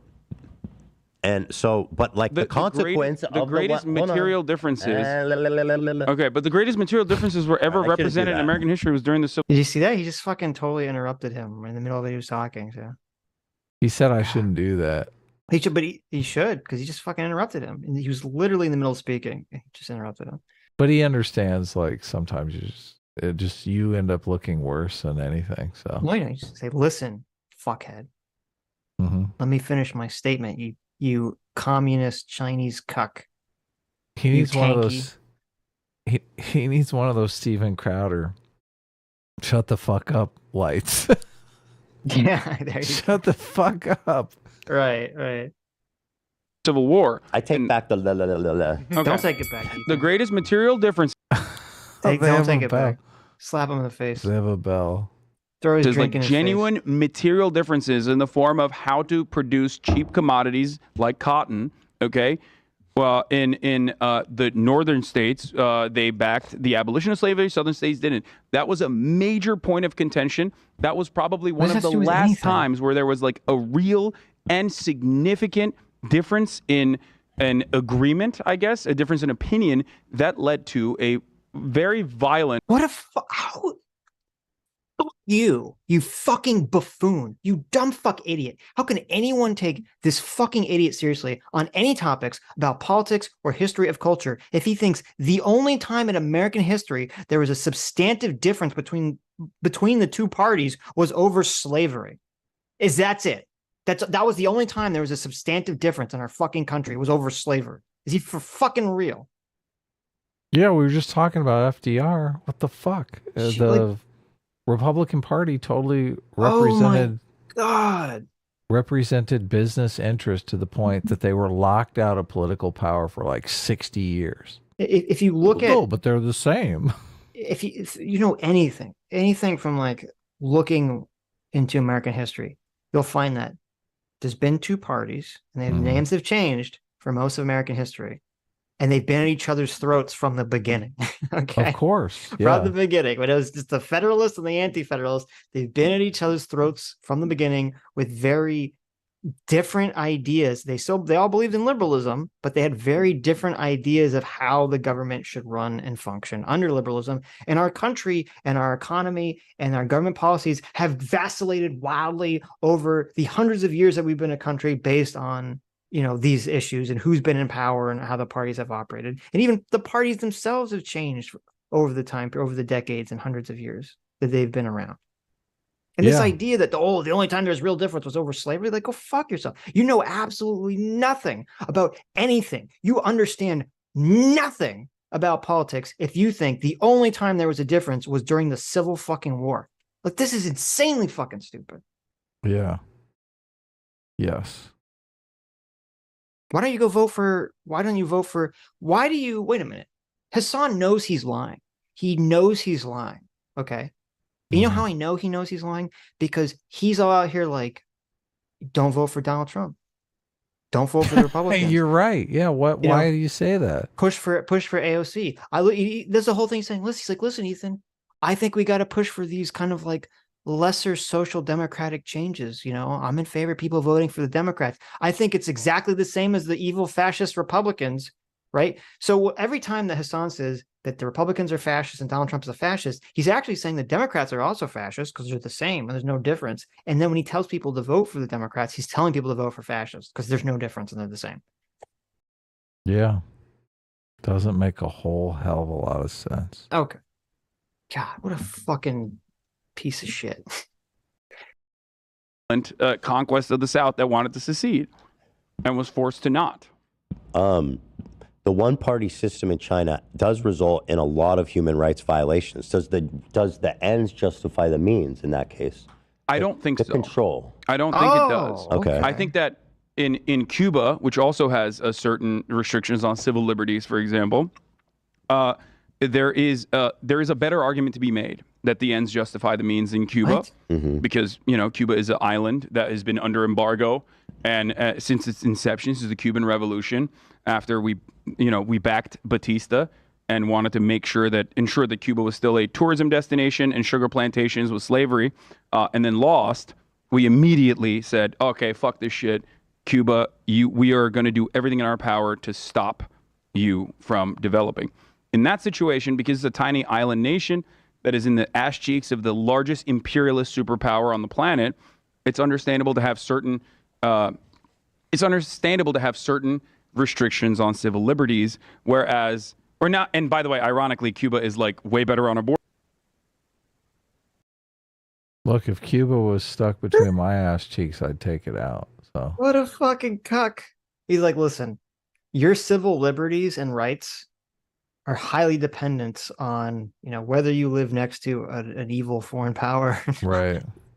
Yeah. He's like, listen, it's totally fine. It's totally understandable. There's an argument being made. It's fine for Cuba to, you know, not have freedom of speech and other civil liberties because, you know, because America's there and we've been embargoing them. And for some reason, when we embargo them, that means you can skimp on civil liberties, right? I didn't know that. If you want to skimp on civil liberties, just get embargoed by America. Then it's totally fine. Because America's a threat or something? Right. So doesn't make a lot of sense. No. But see, this is why, you know, when people say, oh, no difference between Marxism and liberalism. Okay, so Hasan is laying out why he doesn't actually believe in natural rights or the validity of the concept of why we should have or government should conceptualize natural rights at all. Because it's dependent on, you know, these circumstances like this. Like, oh, you live next to America and they're embargoing you. So you just throw your civil rights in the trash can, right? Who cares? I do. Abortion, gay rights, and whatnot, which we can get into if you want. No. But that's a consequence of direct democracy, even though Cuba is a one-party state as well. Okay. Like, I mean, there's plenty of I know plenty of I'm not, and again, I'm not super familiar with the politics, so I don't even want to speak on it necessarily, just because I don't know a lot. I do know that a lot of Cubans that I've met fucking hate the Cuban government. Yeah, because they're in America. They're not like rich. They're like no, it doesn't matter. They're okay. So they're like they don't have to be rich. But they're in America, which means admittedly, I don't know. Like they had a disagreement in the lightest terms. They either were forced to run away or literally had, in the lightest terms, a disagreement with the Cuban government. So of course they are not going to be fond of the current Cuban government. So he just said that Cuba's better on gay rights issues. I don't know. So Cuba, you know, when Cuba adopted same-sex marriage by law? 2018. Last year. Well, damn it. Okay. I mean, so I don't know. 2022. I was close. A little behind America on that one. I don't know what the great Cuban gay rights he's referring to here, but okay, sure. Whatever. Was it because of the embargo? The embargo actually, listen, Cuba in 1967, they were like, we want to adopt gay marriage, but we can't because of that embargo. That embargo, man, that's really just stopping us from allowing the gays to be gay. I thought the embargo was us trying to make them be okay with gay marriage, and then it turned. It took like 50 years, but finally it's worked. No, the embargo was us trying to make Cuba gay. Right. Gay but not communist. Yes. Yes. Why are we embargoing Cuba? You want to know the answer? You want to know the real answer to that question? Yeah. I mean, we did it originally because Cuba was basically, we were afraid Cuba was going to get missiles and support from the Soviet Union. Human rights abuses? No, we did it because we were afraid that as they were going to put missiles, which they did, in Cuba. Right. And we didn't want to we got those out of there. We were like, look, we're going to invade Cuba if you don't move those missiles back to Russia. Right. But you want to know why we still have the embargo now? Yeah, I do. Okay. We do for one reason. Because a bunch of Cubans in Florida will vote for Republicans. And if they like it, that's why. That's the only answer. Oh. It's stupid. It's a stupid fucking thing that we still embargo Cuba. It's retarded. We shouldn't be doing it. It's completely cynical political reasons. So we basically just forgot to turn it off. We left the embargo running. We left the embargo running, and there's a bunch of people that like it. Right. Still running for stupid reasons. And that's the only reason. In the Florida local politics. Right. And Florida's an important So the state. embargo only matters in Florida? Yeah, where else would it matter? Well, I mean, I guess some you're right. industries Look, I'm not somewhere, shipping anything to. Right. I mean, we'd probably make more money because we'd have a whole new place to sell shit to.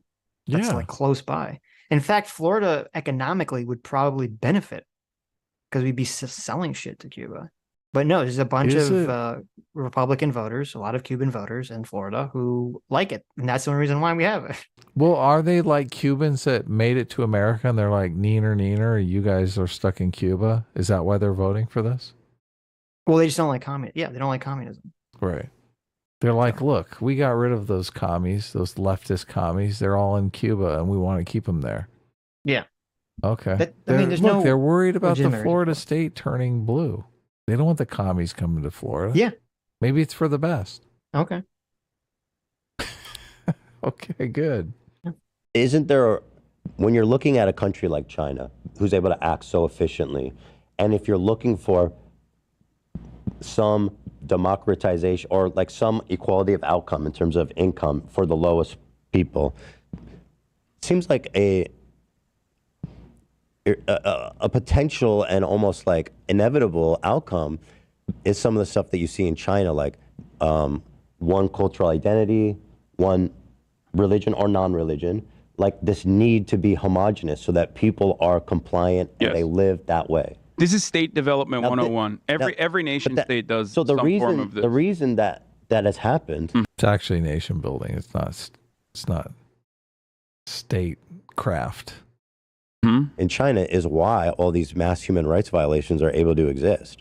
Like re-educating people, mass detention for people who are religious. You know what I mean? Forced labor camps. They fucking, and I know you deny that they are organ harvesting, but I do believe that they do that or did do that. Maybe they stopped. Organ harvesting did happen in China. Yeah. What you're talking about is like Falun Gong propaganda, which is that No, I'm like not. they have a no, well, there's two different types. What we're talking about is like, were there criminal components and certainly It was state-sponsored organ. No, I Yes, don't it know. was. If it was state-sponsored organ The evidence harvesting, suggests that it was. The state actually, but watch out. She's right behind you. It's okay.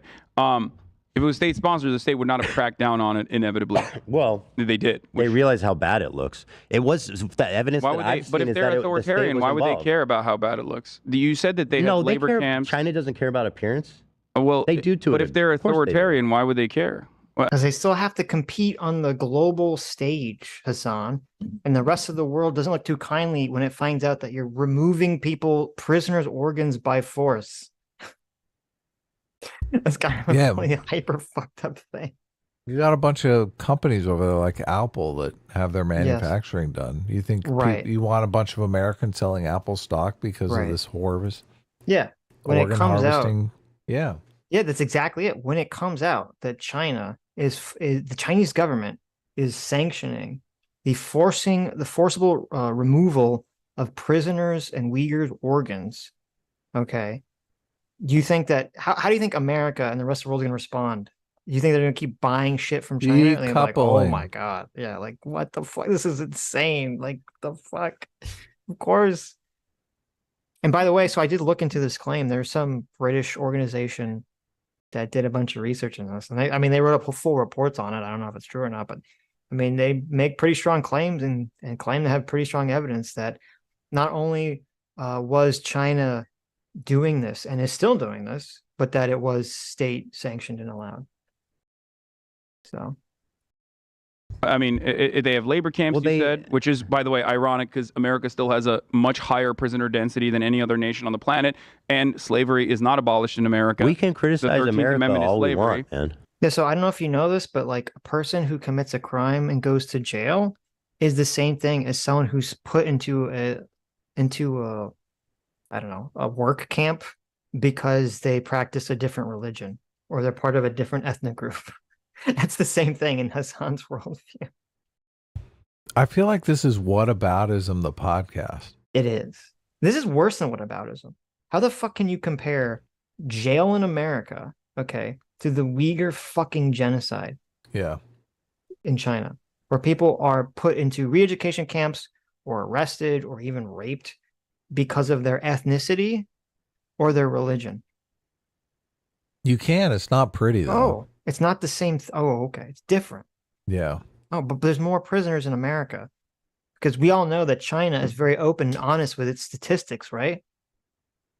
China's course. never lied. China's never lied about statistics. How many people died because of COVID in China? Remember when they were like, yeah. "Oh, no one's died in China. Please ignore like the millions of cell phones that have just been randomly discontinued service out of the blue in China this year." That has nothing to do with Those no one people got a died. different cell phone operator. Yeah, they all just got different cell phones. Oh my God. Because China's just so, oh yeah, because we really trust China to tell us what the prison populate, what their prison population is. China is the picture of honesty, Sitch. You're too skeptical. Oh, okay. Okay. You're right. Yeah, they're doing everything right. Look, it's America that's the fascist, okay? We're the ones telling people that you can't buy houses in West Hollywood. Well, my point is, yes, it's wrong in China as well, but of course it's wrong in China as well. Okay, forget about that. I mean, like, what about, for example? Now you're doing whataboutism, by the way. No, I'm not. Look at that. He knows he's doing whataboutism. He totally caught him. I'm gonna tell you why. I'm specifically, let's use this example because it's the best one. The Uyghur, I'm sorry, I don't know how to say their name, detention camps where they re-educated and eliminated their cultural identity and religion. Yes. And also, frankly, it's almost impossible to do that and not like think of them as others, where they also, are under horrible mass surveillance, even including like certain representatives living with people and families. Like some of this is like people will say, "Oh, this is Adrian Zen's propaganda," and some of it is very real, 100%. Don't you think it's Chinese propaganda to be like it wasn't as bad? I'm not saying it wasn't as bad. Okay, good, because I thought maybe you said that. But hold on, no, I think that my analysis on the matter is fairly nuanced, but still incredibly critical of the Chinese state. I have never said that mass surveillance, mass imprisonment, even execution in certain instances, and China's development, this is the outcome of their homogenous socialist society. So here's the weaselly tactic here. He'll say, like, when you ask him about all these things independently, he'll say, "Oh, it's awful that China does all these things." But then when you say that there's no difference between America and China, and you're in America, you're like, "Well, I don't experience this thing, so I guess it's not so bad in China." Like, you're downplaying it by making that comparison in the first place. Yeah, you are. Where's the Uyghur genocide in America? He's going to point to like the prison system. It's all the black people that are killed by the police. Just the Uyghurs, the black genocide. It's like the Uyghurs, Adam. It's the same thing. I don't buy it. You don't buy it. So China's, you know what China's official death count for COVID was? Let's hear it. Just guess. I want you to guess. 10,000. No, it's a little bit more than that. 15,000. 83,000. 83. Look, they didn't even crack 100. Didn't we lose like 1 million people? Yeah. China officially says out of their entire country, only 83,000 people died. Now, look, I think our COVID count was 1 million, and we only have 330 million people. Yeah. China has like 1.5 billion people. Yeah. You think, does anyone buy that? Does anyone think only 83,000 people in all of China died? That's, I mean, they have like 5 times our population. Right.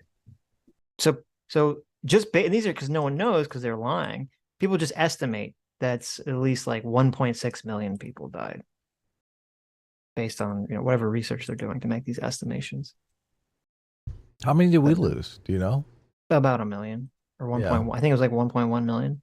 But even to me, 1.6 seems low just from how is that possible? Just based on the population size. You'd think they lost 5 million because of the population difference, but yeah. I mean, they probably did.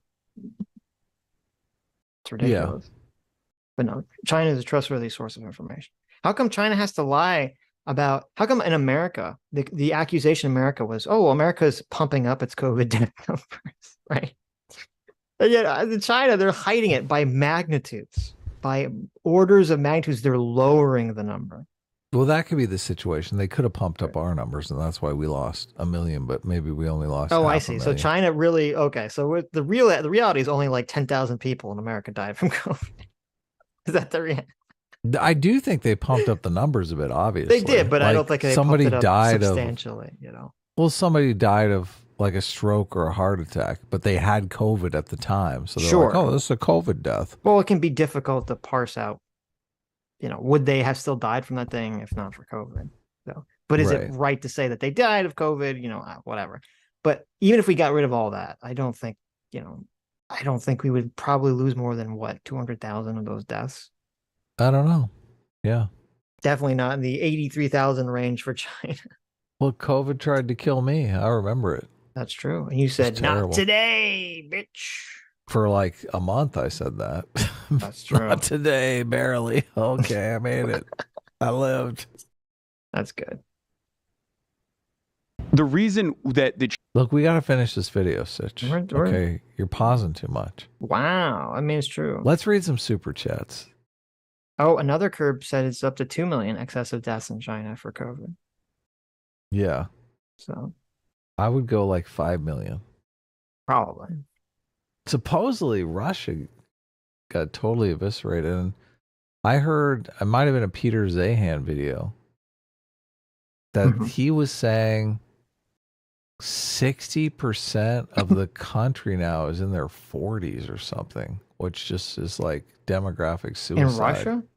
No, in China. Oh.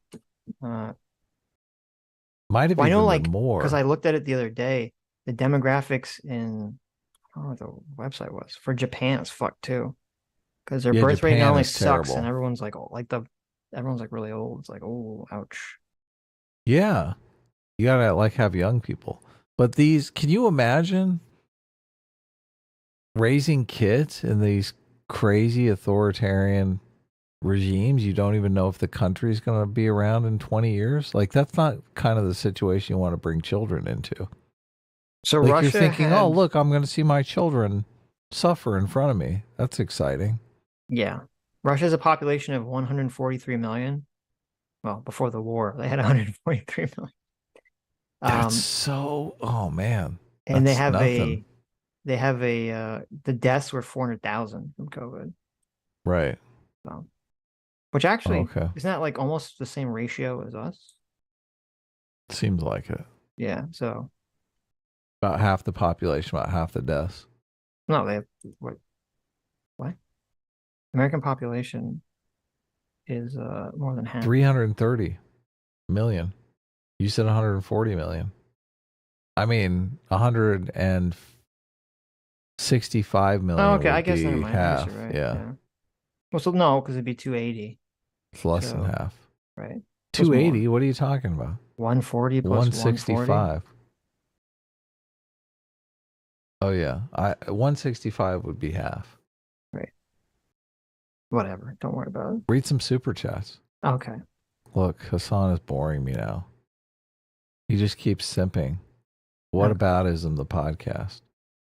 How did I miss these? Oh, look, we're at the bottom. Twitter Sucks for $20 says all of socialism is a theory because to socialists, real socialism hasn't been attempted yet. I'm losing my mind. True. Are you Twitter going Sucks back for up? What? Where was that one? Don't worry about it. Twitter Sucks for $20 says 2 words that perfectly describe the left: solipsism and Jesus Christ. Fuck you, Twitter Sucks. Allodoxophobia. What does that mean? Is the fear of expressing opinions or being contradicted. Oh, well, there you go. Never heard of that before. Allodoxophobia. I like that. Allodoxophobia. Jay for $20 says, could you imagine having to have a town hall meeting where the entire company votes every time a decision can be made? It would take an attorney to do anything. Very true. And who would want that? You'd get like a certain faction of people would be like, let's take over this meeting. Of course. That's what would happen. You would count the number of people in the room. You'd be like, okay, there's 100 of us here. As soon as we get 51 people in our coalition, we rule this place. Yep. Twitter Sucks, our surrogate god uncle, for $20. Thank you so much for Sucks, making it rain today, as usual. Says socialist, quote, owners don't do shit. also socialist. You think the janitor can be the CEO? Bro, pick a lane. You either believe these mysterious owners are secretly manipulating their workers or they're clueless monkeys. True. Yeah. True. Twitter Sucks for Depends another upon- $20. Twitter Sucks is the CEO. Okay. Right. It says innovation requires ambition. These people think that they can make you implement socialism for everyone. Socialism will never work if every single socialist says, I'll start the revolution tomorrow. Duh. That mean, is I officially agree. what's saving us from socialism right now. True. Bunch Their of own lazy kids. laziness. Right. Twitter Sucks for another $20. Thank you so much. Says, what stops the people who want more power voting away democratic rights away from those that they disagree with? Oh, wait, German Third Reich. Yeah, I mean, that's this whole, is one party really so bad? Is it really so bad? Right. Casey Anderson for $20 says, I was dead asleep and the fire alarm in my building went off. Pretty sure it was because someone was smoking weed in their apartment. So glad you guys are still going strong. We'll be catching the rest of the show now. Hasan is a clown. Happy to help, Casey. Happy to help. Twitter Sucks for $20. Thank you. Says Russia when irredentism bad. China when irredentism good. Yeah, what the fuck? Oh, What the yeah. fuck? Giant contradiction. Yes, Ethan called him on that, though. he And did. He just said, well, but they had slavery or feudalism, so it's okay to invade people, I guess. but I'm glad we learned the word irredentism. Irredentist. Mm-hmm. It's because dentists are Dentism. irredeemable. Irredentism. Irredentism. Yeah. Twitter Sucks for $20. Thank you, Twitter Sucks. Says, quote, Taiwan is fascist because there aren't the communist utopia I want them to be. I don't know. That sounds pretty fascist of you to say, Hasan. Yeah. Leave Taiwan alone. Come on. Yeah.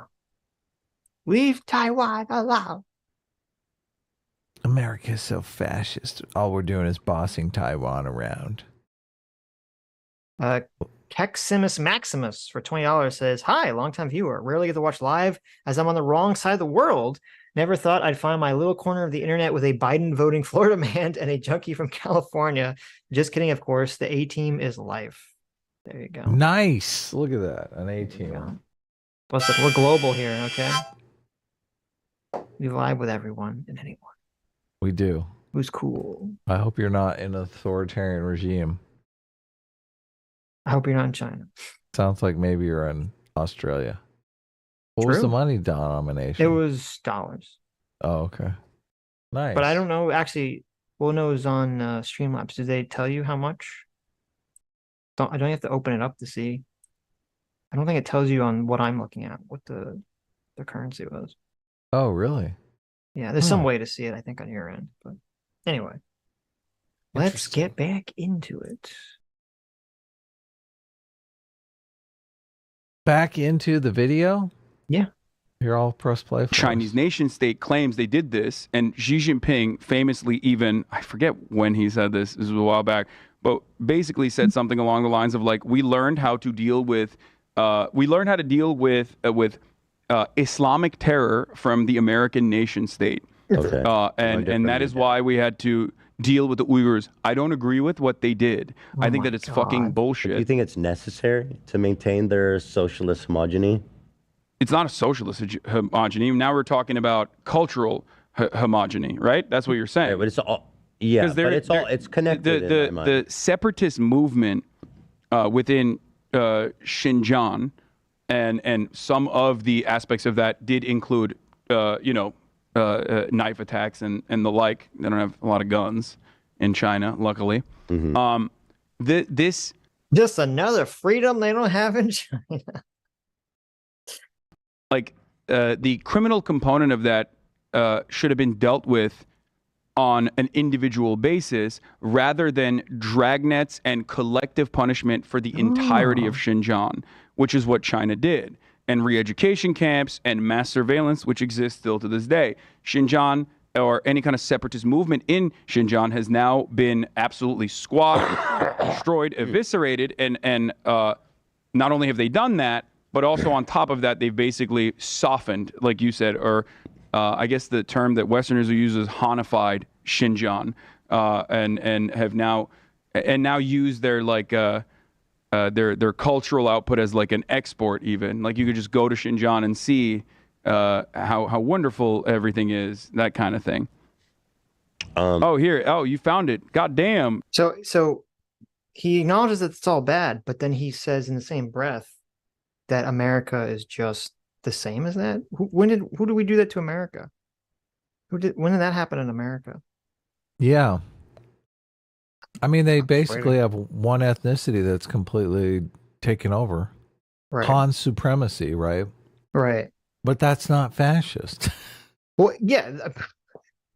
It's like, and he even said, well, it's not socialism, it's a cultural dominance. Oh, so like fascism? No. You don't understand. America's closer. Well, oh, really? Okay. How? It's ethnic dominance too. Yeah, of course. Of course.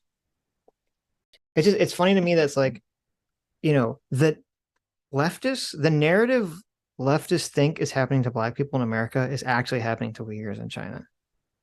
100%. Yeah. And it's like, it's the meme, it's the Shaq meme of like, I sleep. It's like Uyghurs like being rounded up in China. It's like, I sleep. It's like, unarmed black man in America. Ah, wake up. Oh my God, we live in a fascist country. Yeah. It's disgusting. That's so funny. Mr. Xi urged the party to emulate aspects of America's war on terror after the September 11th attacks from documents leaked in 2019. Just to frame this for people Like that that aren't familiar with the whataboutism? history, the Well, they did that because the Uyghurs were Muslim. Right. So they were like, look, what you guys did with the Muslims is what we should do. Yeah. Although we didn't round them up and put them in re-education camps. Yeah, remember after 9/11 when we just started rounding up all the Islamic people in America and put them in the camps like it's like in World War II again? Remember when we did that Yeah. in No, I don't. 1940 and that's where China is today? I don't remember that. I remember even when we did that in 1940, we did it like 1,000 times. As fucked up as that was, as horrific as that was, it was still far more humane than what China is doing today to the Uyghurs. Oh, yeah. Jesus. crackdowns over there were a result of a rise in terrorism in that region. There were bombings and stuff going on. And so all those That makes it camps okay. and the re-education, all of that was a response. It was essentially a crackdown. And Yes, but it was a completely, for the record, completely unjustifiable, I mean, that's way what over the Israel's top, about fucking Palestine. dragnet. Yes, right, exactly. Yeah. Or what the United States did in Afghanistan after September 11th. I mean, we Or Iraq. rocked that country for 20 I'm not years as a defending result America. of a Y'all terrorist think I'm attack. defending America or something. That's really Weird. funny you should say that, because that is the automatic position of people in the West, though, is that like whenever I make a comparison to America, like if I compare Russia to America, people think I'm doing that to defend Russia. And it's like, no, that is the worst comparison I can make for a country's actions, because my opinion on American, the American superpower is that it is incredibly bloody and incredibly unjust. So you're just so fucking dumb, is what you're saying. You're saying, oh, it's not the simp for Russia or China. I'm just so dumb that I think America is just as bad as Russia and China. Okay. That makes it so much better, Hasan. Thank you. Yeah, But the it reason does. why people immediately go and say, what the fuck? Why are you bringing up America in this situation? Is because they inherently, without recognizing it, will defend American foreign policy because they are under the understanding. I agree. Most people would do that. Yeah. But so my question is, do you? Wait, what the fuck is he talking about? Half the country doesn't even want us to support Ukraine right now. How many, if you ask the average person now, do you think the war in Iraq or Afghanistan was good? Like everyone, like overwhelmingly, No everyone way. says no. Okay. 80% of Americans would say, no, we What are all shouldn't have these- gone into yeah. Iraq. Like, what the fuck is he talking about? Like, what foreign, what is the foreign policy? Like, that's why they all have to go back to the Cold War era to like make these For stupid approval? arguments. Yeah, no, to make these arguments. Oh, America was this imperialistic foreign power going around the globe, knocking over communist countries like 60 fucking years ago. Meanwhile, China and Russia are doing this horrific shit right now. And still doing it. And then it's like, well, what about America? America bad. America bad. Rock, rock. You believe that this cultural homogeny is is required in a socialist or communist society. Yes, I think that some form of positive social cohesion needs to occur if you are going to build a nation state. And this happens in public education. I think that public education is very valuable, and I'm 100% in agreement. If it's being done in a more positive way through public education, then it's great. Right, but if not like erasing their ethnic identity. Yeah, if they're doing it in a negative way in that situation where like education moves to re-education, a positive component would be something that we unfortunately do not have in America either. Would be to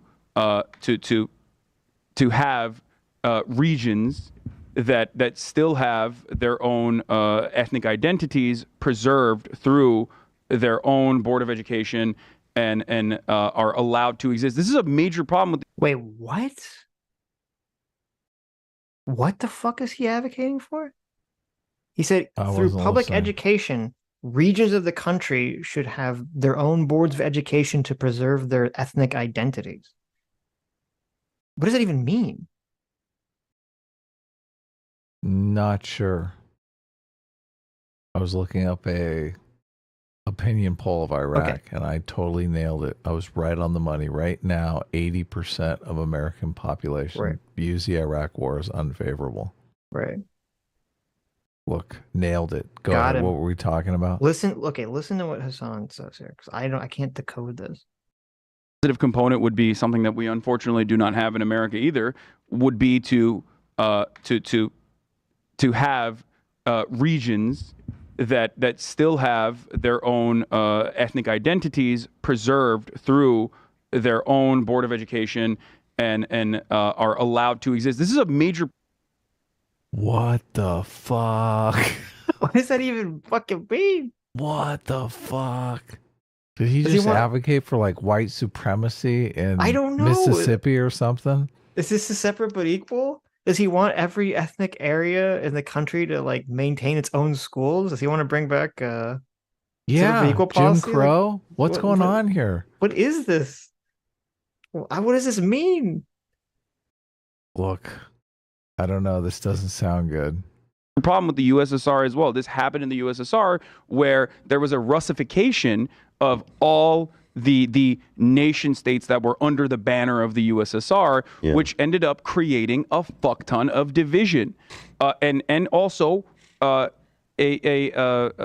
suppression of religious freedom. Religion is something that is so personal and so important for human beings. The Russification though was because Russia was sending a bunch of Russian citizens to these Baltic states to kind of boost the population of ethnic Russians there to gain political power. Yeah. But this argument, right, and the reason they did that, this is why this is retarded. That wasn't going on anywhere in the United States. Like Texans weren't sending people out to California to gain political power in California. Well, it would be to a different country, so it'd be like, Mexico the United States, but he's using the different states as an analogy, which really doesn't work. Like, yeah. But this is what this argument is that he's making now is even so stupid, because early in the conversation he kept making his central argument, which was a song. Like Ethan would say, listen, you're just going to reproduce all the same problems under communism, under your system that we've been arguing about for 2 hours. You're going to reproduce all the same problems under communism that you're going to get under capitalism. And Hasan's only defense, his only argument against that was no, because that's only because we exist in a magic culture of capitalism, and when we exist under communism, we're going to have a completely different magical, non-greedy culture where we teach everyone to something better, to not be greedy, right? That's why said that's an 8, or Ethan said that's an 8, and Hasan said no. Right, and yet in this same token, in the same conversation, now later, Hasan's like, listen, I think all these different areas of the country should preserve all their individual culture. Well, and if they're going to all preserve their individual culture, how the fuck are they going to have their magical non-capitalist culture that you're supposed to stop and prevent? That your entire system can only function under your magical communist culture. That's why the Russians and the Chinese do all this fucking shit, Hasan, because they agree with you. They know that their dumb fuck ideas and their dumb fuck power can only exist if everyone has this communist cultural idea that they want to force on everyone. Yeah, that's a good point. their theory, identity. isn't Marx's theory around like we have to get rid of a religion? That's No, I mean communism. no, and also Is I it don't even not? care what Marx's own personal perspective on religion is ultimately, because I'm saying I'm looking at real implementations of socialism throughout historical materialist socialist nation states. So you don't believe and I'm it's- saying it's that that's required. bad. How many communist countries have like had like a big religious population? Communist countries? How many Uh, communist countries? communism was generally anti-religion. I know. That's what Ethan said. He's like, no. Yeah. I mean, I know in China, they're completely pretty hard against religion in China. So I don't I don't believe this. I don't think the Soviets were too kind on religion as much either. Yeah. I don't know what communist countries he's referring to. Yeah, I know Russia, the Soviet Union had a lot of religious oppression. So I don't know what communist countries he's talking about when he refers to these material conditions that they're like, oh yeah, religion's fine.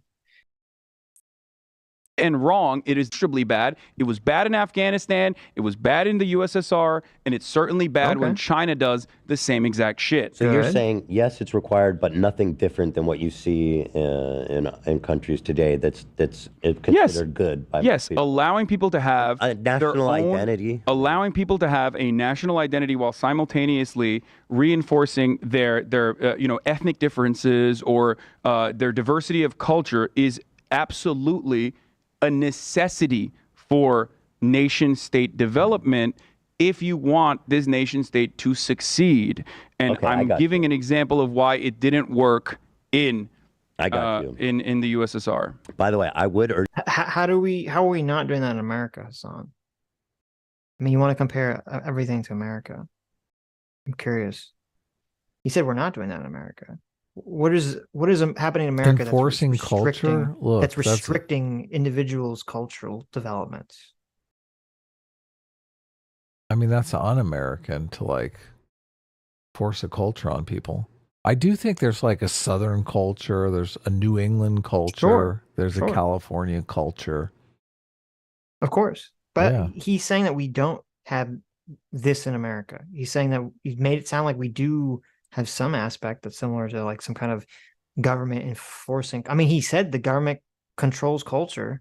Ethan said government controlling culture is an element of fascism. And Hasan said, yeah, we have the same thing in America. What is he talking about? Wrong. Citation, please. I urge you to look more into the organ harvesting thing, because I do believe that did happen by the state. They were harvesting the Muslims' organs, man. Like the wait time on the You're saying in modern China? No, not in modern China. I don't think. Well, it was modern China. It wasn't that long ago, but I don't think they're doing it. You're now. saying the state was harvesting the organs of Muslims? Yeah, who were in that detention camp to give to their citizens. That dude, the wait time. Give to their party bosses. Let's be honest here. Not Right. just citizens on the street were getting some organ. They had to be wealthy. Time for organ here. Listen to this. One of the most cited pieces of evidence is the rapid growth of China's organ transplant industry in the early 2000s, with much shorter waiting time for organs than other countries. Chinese government has attributed this to the use of organs from executed prisoners, but the critics argue that those numbers do not match up. The prisoners of conscience, yes. Oh, maybe they were. Maybe they were doing like medical tours. That's crazy. Well, it's crazy because in 2000, then it was also, I forget what they were called. They were people that China was imprisoning for their own religious beliefs too, back then, in 2000. And they were taking their organs. And now they think they're taking the organs of the Uyghurs. So it's crazy. Wow. Can you imagine such a thing? I can. Like you're incarcerated and someone steals your organs from you? Fucking disgusting. That's crazy. But America's a fascist. Hey, America bad, Sitch, look up, find me an article where America is harvesting people's organs. Harvesting the organs of prisoners. Yeah. Okay. That'd be like, Hey. I can't imagine such a thing, but that would be such a giant scandal. Yes, and most people be in jail. Elon Musk. Right. You know, he has pancreatic cancer. He's like, look, I'll just buy a new pancreas. Well, I mean, you know, a good place to get healthy organs is a prison. That's where you get the quality organs. Okay. It's from all that toilet wine that they drink. Right, right. Keeps you healthy. Look, if you can live in a prison, you probably are pretty healthy, though. There you go. So, I believe crackdowns literally came. I'm sorry, if it was in the early 2000s, it would have been before the crackdown on the Uyghurs. I don't know when did. So it sounds like it was just the general prison population. There was a criminal component. I'm not saying that organ harvesting did not happen. Organ harvesting certainly happened. There was a black market for organs, 100%, not just for Chinese citizens, mind you. That is like literally massaging the narrative to fit the Uyghurs being harvested for organs. I like because it. Well, that's Uyghur is how you're. They're Turkish. Funny about so this? yeah, they're fucking Turkic. Yeah, like it's called East Turkestan. You know what I mean? Right. Like, it's not like the other side of my family. My mother's side is literally their last name is Uyghur. So this is not like random individuals that I like. I have no affinity towards. That I'm saying like the Chinese nation state should oppressively fucking crush I'm just them. saying. It's always additionally funny when some fucking dumb fuck from Iowa is trying to tell me about fucking Muslim oppression. Why don't you care about Muslim oppression in Xinjiang? It's like, what the fuck are you saying? Anyways. Yeah, why don't you care? I don't understand. Or I'm sorry, you care, but you think it's just America's just as bad somehow. Okay, gotcha. Right. Sorry, I get very heated about this because like people are so merciless. Just like people are merciless with you when they say you're a fucking tyrant or you're a capitalist pig dog or whatever the fuck. People are infinitely more merciless when you deviate from the foreign policy norms that have been mandated by Americans through our mainstream media. Okay. First of all, number one, you're making fucking insane comments that are fucking disgusting. Okay. Number one. Number two, you regularly insult the fuck out of other people, Hasan, and label them all sorts of horrible names and attack people without mercy. Oh, that's true. You don't get to sit on your giant platform, attack all sorts of people without mercy, and then go, oh, the comments are so mean to me, Ethan. Why are these commenters so mean to me? Well, like say that America and China are like basically the same levels of authoritarianism. Anything else is just an illusion. As I sit in my multi-million-dollar mansion eating chicken nuggies. Right. Yeah. People should be mean to you if you say that. And no more chicken nuggies. Okay. So in short, I think I got my answer on that, which is, you know, no, you the didn't. China Tribunal. Okay, whatever. I want to move on to Taiwan. So last time I just want to point out it's 1 o'clock. We're pretty far over already. The end. Yeah. Okay. I mean, it's fine. We can. I think this is very valuable and very good. So I'm perfectly fine talking about this. Okay, great. Love that. So last time we were talking about Taiwan, you had mentioned one country, two systems. What did you mean by that? Because I didn't know anything about that when you said it, but I've read about it now. So since the Nixon era of normalizing relations with China, America's understanding of China has been that it is one over-encompassing nation, and that Taiwan, which certainly does want an independence movement or has a robust independence movement, is simply Chinese Taipei. The American understanding and the global understanding is the same, that there is a different autonomous organization inside of Taiwan, an autonomous government inside of Taiwan, but it's still under the Chinese umbrella. My opinion on the matter does not deviate away from the American foreign policy on the matter. And the reason for that is because it also does not deviate away from the collective Taiwanese understanding on the matter, which is that if there's two different forces here at play. Taiwan independence is not something that even Anthony Blinken or the American state backs. Why? Because it would be incredibly disruptive to our largest trade partner. Great. The people of Taiwan want independence in the future, possibly in the future. The reason why they take that position, well, if you were to ask them without any sort of Chinese influence, like without any sort of like mainland China influence, would you want independence tomorrow? They would say, yes, that is the majority opinion. Well, what they say is that we already have the independence. They say we already... China has no influence over Taiwanese economy or government. And yes, they don't and yet, it. but and yes, And yet, from a global perspective, they are still considered to be Chinese Taipei. Right, because people doesn't want to rock the boat. Exactly. But the Taiwanese and that is people my perspective believe as well. that we are already in. Yeah, but okay. The problem is in the conversation, which we also watched, when he was saying, "What is your opinion on Taiwan?" and then Hasan looks at the camera and smirks, and he's like, "Well, you know, it's, two systems, one government. That's America's position. That's my position." Yeah. Wink, wink. Right? It's like, well, wait a minute. That's retarded. You understand, as you've even acknowledged, that that position only exists because essentially no one wants to provoke China into a war, right? Right. You, Hasan PIKER, the streamer, are not going to provoke China into a war if you so say you could tell us the truth. Yeah, right. You could tell us what you really actually fucking believe. Right. Independent. So, but Okay. you believe that this is China's statement? So then one there's country, two So systems. then there's no additional need for state intervention from Western forces. Then Well, but China is you know, China is what? it is being a little bitch. provocative What are they doing? towards the Taiwanese. What are they doing that you would consider to be provocative towards the Taiwanese? I mean, they have military stationed around. They're doing war games and shit Do like that. you know where Taiwan is in proximity to mainland China, right? It's 1 mile off their coastline. Okay, So whenever people well- say, He must honestly, he said this like 3 times. He must actually literally think that Taiwan is 1 single mile away from China or something. I mean, 1 mile is not very far. No, it's like, Yeah. Okay, how does he think? If I drive my speedboat 100 miles an hour, how long is it going to take me to get 1 mile? Yeah, exactly. If Taiwan was literally 1 mile away from China, how the fuck did China not conquer them like 60 years ago? Look, you can build a bridge that's a mile long. Yes. Jesus. Like what is this argument? They're literally it's just 1 mile away. Literally 1 mile away. People at the shore of Taiwan wave to the people on the shore of China. You do a drone attack. Yes. You just swim there.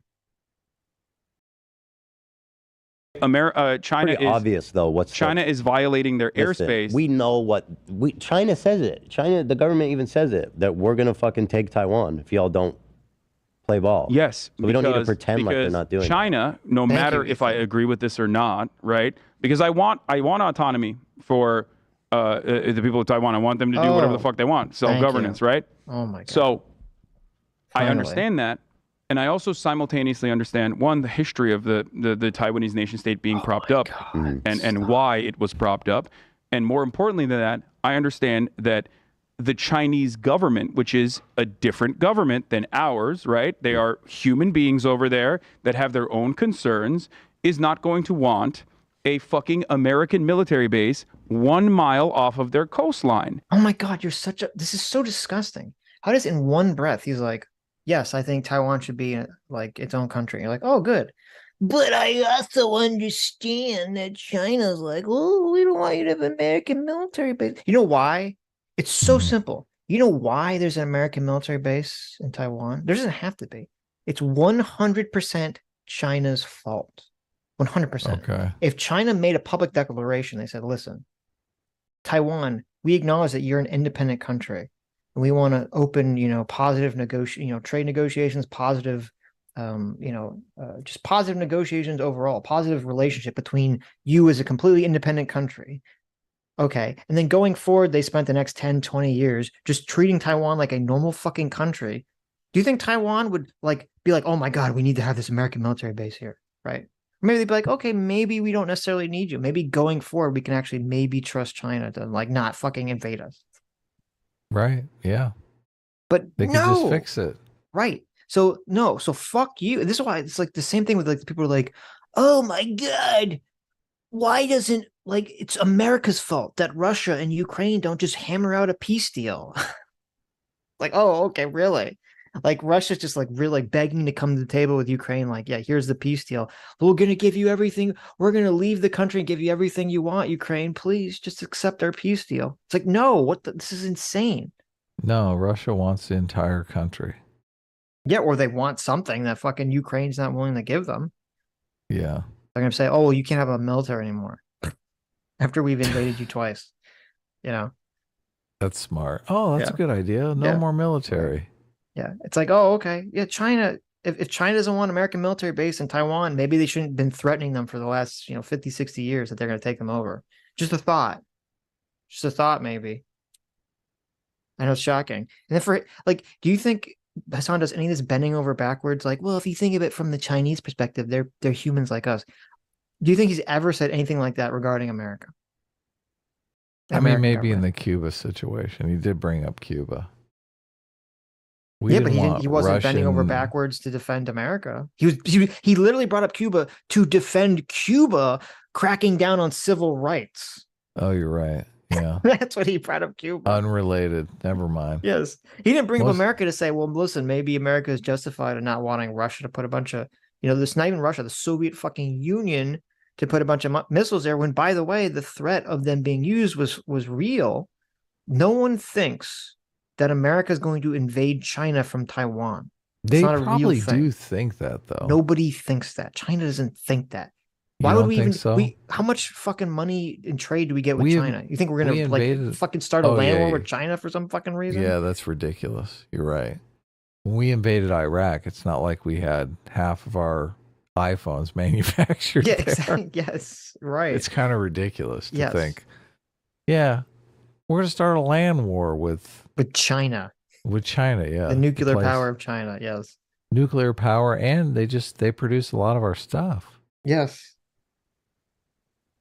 That is a perfectly reasonable thing to never want.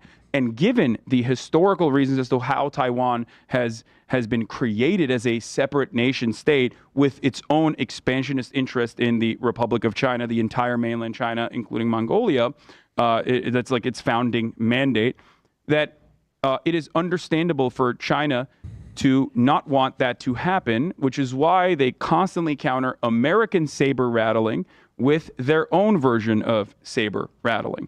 This does not mean that the Chinese state is nice. This does not mean that the Chinese state is genuine or wants to implement communism in Taiwan. What? 30 U.S. troops are stationed in Taiwan. There's no way you think that is the I don't know. That's hilarious. That's hilarious. That's true. That's hilarious. After all of this, they don't want us American. Boo, boo, boo, boo, boo. We have a military base that has 30 people. How many? Oh, that's hilarious. American. That's hilarious. We don't even have 100 guys over there. In Taiwan. Material I don't know to the what you Defense Manpower Data Center. 30 U.S. Taiwan's troops. entire standing army would not exist. I mean, that's what it says. It says 30 troops. I wonder how many. I mean, half the military is in San Diego.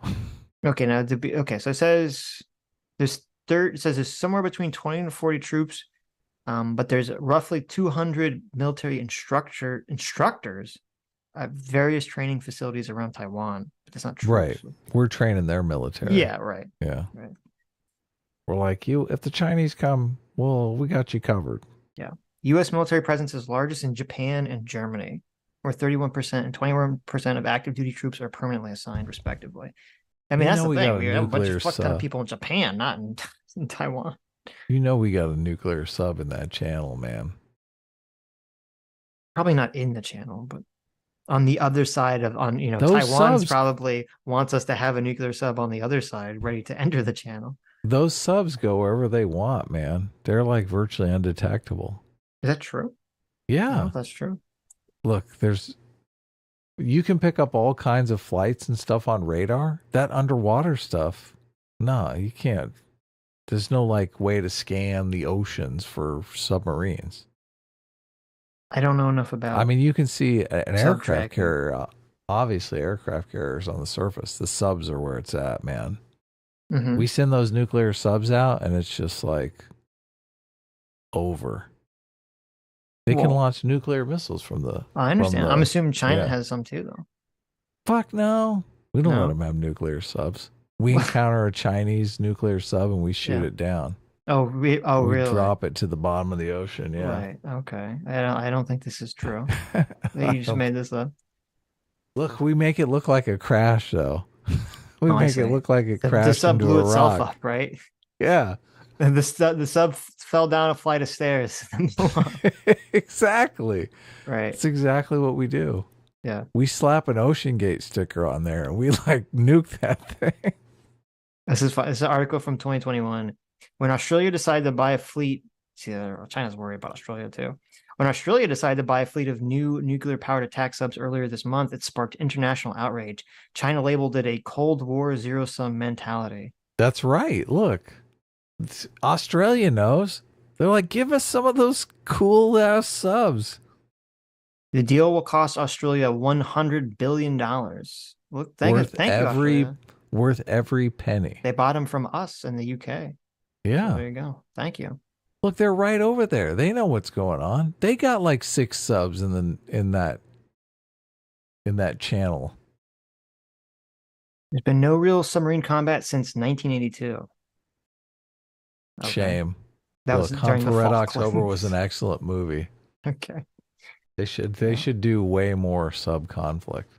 Mm-hmm. Don't you think? No, I would never want to be in an active submarine. Did you see Hunt for Red October? I did, and I said, and the whole time I'm like, I'm so glad I'm not in a submarine. That's my entire time. I'm the not entire built time for, you're watching that submarines. movie. Okay. Can you imagine water's just coming in all around you? You're like, oh my God, we're all gonna die. I'm in a fucking coffin. Yeah, totally. Like a sinking coffin. It's awful. Jeez, it's funny. Like, there's so many people that, and I have like one of my best friends is like, really, he loves that movie. He's really into like submarine combat and all this stuff. And I'm like, no, fuck that. Nothing. I don't want anything to do with that. Did you read any of the recent reports on the Ocean Gate thing? No. It's so horrifying. What happened? They evidently heard the creaking of the submarine for like an hour before the thing imploded. They dropped their ballast to go to the surface, but the thing wouldn't go up. So they're sitting there, just like sitting ducks for an hour. Yeah, it's just going. Yeah, as you're the whole crunching. Yeah. You're like, oh my God. Do they still think when it actually pops? Didn't they think it happened pretty instantaneously? Like, obviously, the hour lead up is fucking like the longest hour of your life. Yes, brutal. As you're waiting for the thing to go up, why is it not going up? Well, we dropped all the ballast, but I guess we're just equilibrium. Why didn't it go up? Can we like reach out and maybe scoop some water in our hand or something and kind of go to the surface? Why didn't it go up? Because the equilibrium wasn't there. They had like a crappy ballast system. Oh, okay. Yeah. You mean they don't just have like a bunch of diving weights on that they just drop? That's what they do. That's exactly what they do. Then why Yeah. didn't it work? It didn't work. Not enough weight. I don't know. Some sort of malfunction. Right. Yeah. Oh God, that's so brutal. Oh, Does, that's so brutal. Let's see. Says once detected, submarines can be destroyed. Hull breaches are catastrophic, and in the case of a nuclear ship, the damage to a nuclear reactor cannot be fixed like a diesel turbine, but they survive because they are fiendishly difficult to find. While there's occasional talk of radical new technology to make the seas transparent, the best tools are still sonar and magnetic sensing, both of which have limited range. Yeah, very limited range. Roughly, magnetic is 1 kilometer or 2, and sonar can be 5 to 50 kilometers depending on the submarine, the sensor, and the ocean conditions. You can't look. It's 100 miles, and it's first of all, it's 50 kilometers, and kilometers like half a mile. So you're talking, if you're even in that 100-mile trench, you can't even detect it with sonar from the shore. You just got to stay away from the shore. Look, they have other. I think they have other subs that all just look around for. They're playing Marco Polo all day. They are. That's exactly what's going on. Yeah, right. Marco Polo all through the water. But look, it's not an easy game to win. Well, also, they're gonna have little tiny. It's not even gonna be. They're gonna find it because they're gonna have tiny drone subs that are gonna be like impossible to fucking detect. The drone subs, yeah, the drone subs are where it's at. That's hilarious. Do we have those yet? They probably look like sharks. I'm sure they do have them, but looks like just a regular Mako shark, but it has a nuke in it. Though I don't know how much more useful a sub drone would be versus just a flying drone. Yeah. But anyway. Subs are where it's at. Those are the bad boys of the ocean blue. Get me out of there. This without U.S. support since its inception. Okay, but they're America. You say America has a military base there as one of the, and that would be a good reason, but I don't. They don't have I don't want it to turn. I do not want further conflict. The people of Taiwan do not want. Oh, do you see that? Okay, now that he reversed Ethan, himself. Right. No. Now that Ethan is like, well, you said that it was justified because there's an American military base there, and there's not, or there's not one that's substantial. Hasan's like not addressing that, not addressing that he was just wrong about that. Right. Want further conflict, which is why the overarching assessment is like, we're independent. We want to maintain independence. We want to be fully independent, but we don't want to rock the boat. But it seems like if China was to just invade Taiwan and like, look, we're over it. It would be devastating. It would be awful for Taiwan. It would be awful for China. It would be horrifyingly bad. Mm-hmm. It would be disastrous. Mm-hmm. We are in agreement right there, right? Yeah, like, okay, so we both want no. I mean, listen, I think we should have a bigger military base in Taiwan. I think we should have like 20,000 American troops in Taiwan at all times. I mean, we have like 4 nuclear subs in the channel, so what do you worry about? We need just mass presence. I think actually we should conquer Taiwan for America. Make them all Americans. 51st state. Wasn't Canada part of America at one time, so we could just do incandescent and really just... Let's irredentist some Canada. Yeah. Let's take it back. Under Hasan's theory of why it's okay for China to invade Tibet, can we invade Mexico because of all the horrible shit that's going on with the cartels? And just take it over? Yes, yeah. You know, to stop all that? No further bloodshed to happen. And that's what the people of Taiwan also say they want as well. You also kind of see where China's coming from. I absolutely understand why China would feel like this is a major issue with their national security concerns. The example I will give you is this. Let's say, just like England and France tried to do during the Civil War because they had material interest in the cotton trade continuing with chattel slavery. Let's say they offered material support to the southern states that wanted to secede, right, in order to continue slavery, okay? And they were actually successful to a certain degree because third parties like Imperial Japan were also invading mainland America, okay? In this process. So the Civil War ended in a way where chattel slavery continued in the South, and every abolitionist was executed, and they called it, instead of white terror, let's say they called it black terror. Okay. This is so dishonest because it's literally the reverse. The communists were the people that rebelled against the existing government of China. Right, and chased them out to Taiwan. And then they rebelled. They basically moved away from the country after they'd been fighting, or they moved to certain parts of the country. The war basically paused during World War II. And then at the end of World War II, the war started up again. The people, the rebels, the communist rebels won. And, you know, as you said, they chased the government that was the existing government to Taiwan. So he has it completely backwards because he just wants to put Taiwan at the South because, you know, they're bad, because slavery bad. Right. Okay. They mercilessly and ruthlessly any abolitionist that lived in the South. And then after years and years of this fascist white supremacist implementation, hyper-nationalist implementation, the southern states that had successfully seceded, okay, kept building a robust military apparatus through surplus military supplies and weapon systems that other countries that were foreign adversaries to the United States of America started giving them even more and more of this, and then also said the real America is the South America. Southern states are the real America, and they will one day take over the rest of America. You're saying, and that they will inevitably take over the rest of America, and that's going to be the real America. We're going to help them do that. And then you're saying Taiwan is comparable to the South seceding. Taiwan in its inception is identical to the South. How long after the South seceded did the war begin? What do you mean? How long between the South seceding and the Civil War happening? I mean, there was I don't think a it was very period.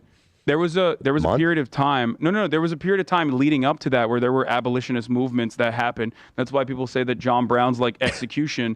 He listens to Ethan's like, well, wait a minute, how is this comparable? If they've been a separate country for like 60 years. Yeah, he's totally dodging. Right.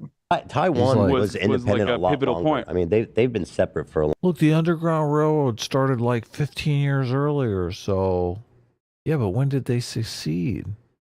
Long time now. Yeah, no, Like I understand. 1950. Which is why I'm saying, like, imagine if the South was able to successfully secede. Yeah. Right. And America wanted to take it back. Northern America wanted to. No, Northern America is like, we're worried about our own shit. We can't fucking deal with South America right now, right? Like Northern America, the Federation, let's say, okay, is now working on improving their own productive forces, doing trade deals and whatnot with the rest of the world, and they start rapidly urbanizing, rapidly developing, okay?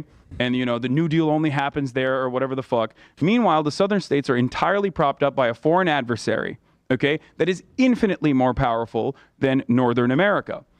And he's got to pull that America bad in there. Like Yes. Taiwan didn't do it on their own. It's all America. Right. That's the face. The face Yeah. when China bad, but America's still bad. Right. and they keep saying, we're going to take over the entirety of America. It's one America, okay? And Okay, but because the northern states are able to improve their conditions, have favorable trade deals with the rest of the planet, they inevitably get to a point where they want to maintain their hegemony, they want to maintain their security, their national security. Do you think it would be appropriate? To rock the boat per se and allow the South to continue developing and continue having a massive military? And inevitably, like you send envoys like Nancy Pelosi to Southern American states to fucking say, hey, look, they're democratic now. Like, yeah, sure, they were designed around slavery, but they have a democracy now, and I think that it's okay and appropriate to fucking keep building their military, make it as robust as possible. The South seceded just because we were talking about it. It was like 3 months between the war and the. But leading up, the build up to that was significantly long. So, I mean, Hasan's analogy would be comparable if, the people that became the Taiwanese government were the ones that rebelled, even though they weren't. If they wanted to rebel, even though they weren't, because they wanted to maintain slavery, which was not the purpose, the disagreement between the two different factions whatsoever. And if there was a war that was fought and then immediately ended, not immediately, but ended when the war, the war starts and then the war goes on and then it ends and then that's the end of the situation. Right. Mm-hmm. So besides all those key factors, it's exactly the same situation. Very comparable. No, not really, but yeah. Oh, and also different. another huge key factor that I missed here. Also, if we were to compare the communist China, which led to the death and extermination of millions and millions and millions and millions of people, and it still exists now as an authoritarian state, we're comparing that to the North in America. Right. Which was the industrialized North who had already abolished slavery. Right. Yes. Right. Yeah.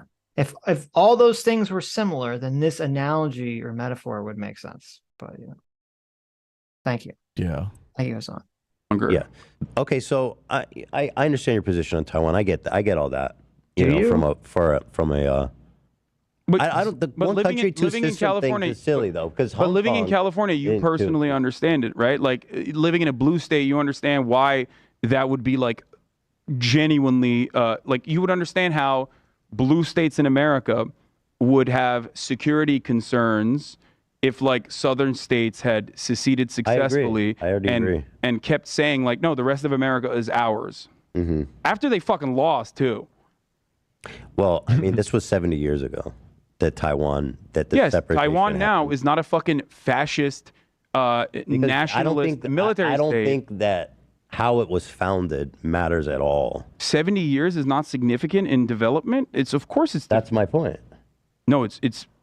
What do you mean? I don't think that you should be like, oh yeah, Taiwan was a bunch of losers that went and started their own country, and like So they're not entitled to to a national identity. I don't think that matters. 70 years is a blip in time in as far as talking about a fucking empire or a history that spans over like. I don't care, but that doesn't matter, right? We're talking about human beings. Yeah, and now they are democratic, which is great, and I understand they're 70 years is just a blip. That doesn't mean you get to keep it. Oh my God, how dare you? 70 years. Meanwhile, America is only 200 years old, but whatever. Whatever, you know. Want in autonomy and not being under like some form of crushing civil liberties that the Chinese state will bring. The one country, two systems isn't real. That's not a real thing. What do you mean? It's not a real thing. It's one country, one system. Like at Hong Kong, that's what they want to do. They say Taiwan, we'll do the one country, two systems, but that's propaganda. No, but that's the American policy, which they did with China. They have America said that they would not support an independent Taiwan and that Taiwan is a part of China. But internally, Taiwan still has autonomy, which is what is currently happening. And the Chinese state sees it as a autonomous region that is still under the Chinese banner that ends up getting military support from, Western forces. Let's talk about Ukraine, and then that's my final. Yeah, but okay, Ukraine is my final offer. I love it. You understand when Ethan says it's not real, he means it's just a fake position that everyone knows is fake in order for China to save face. Yes. Because they want to keep making the declaration that Taiwan is part of China. That's what he means. And Ethan knows that's what he means, but then, we have to obfuscate. So final one. Okay. So we were talking about Ukraine, and your position was that the support for Ukraine is 100% manufactured. No. That's what you said last time. No, I think that all matter of American foreign policy is greatly influenced by manufactured consent because of our interest in, doing whatever the fuck we want to do there, whether it be like bringing Ukraine into the Western sphere of influence or it's not genuine. Speaking of retardation, right? Our good friend Michael Knowles, right, said something about this. Look, on Twitter. Yeah. I fucking hate this manufactured consent argument because it's completely unfalsifiable. Anything that people seem to want politically, you can always say, oh, well, they were just tricked into wanting that. They don't really want it. But how do you argue against that? You don't. It's a conspiracy. Everything is a conspiracy. Right. Yeah. Like if they legitimately want that, you're like, what do you do? Do polls? I mean, they legitimately want. Well, they've just been tricked into wanting it, so that's why they want it. Right. So dumb. What's Michael Knowles saying? Michael Knowles is taking a page out of Hasan, saying, "I'm beginning to suspect that Joe Biden is far more evil ruler than either Vladimir Putin or Xi Jinping." Oh wow! Did he manufacture that consent or what? James Lindsay has a pretty good video recently that's about Christian nationalism. Kind of like the danger. Scary. Yeah, kind of like the danger of kind of the authoritarian right that is kind of it's kind of rearing its head in certain spaces and kind of poking and prodding to see, I think, testing the waters to see what is accessible. And I really do think that Michael Knowles and Matt Walsh, I don't think Ben Shapiro is even aware of this or fixated on this. I think Matt Walsh and Michael Knowles are kind of like a vanguard of a poking and prodding of this like insane far right shit that kind of push this stuff in our society. Kind of figure out how far they can go before the populace just kicks them. I constantly think that both those guys completely undermine the credibility of the Daily Wire. They do. They completely do. Yeah. Yeah. Matt Walsh saying that the right to vote should not be a guaranteed right. So why does the Daily Wire even have these people?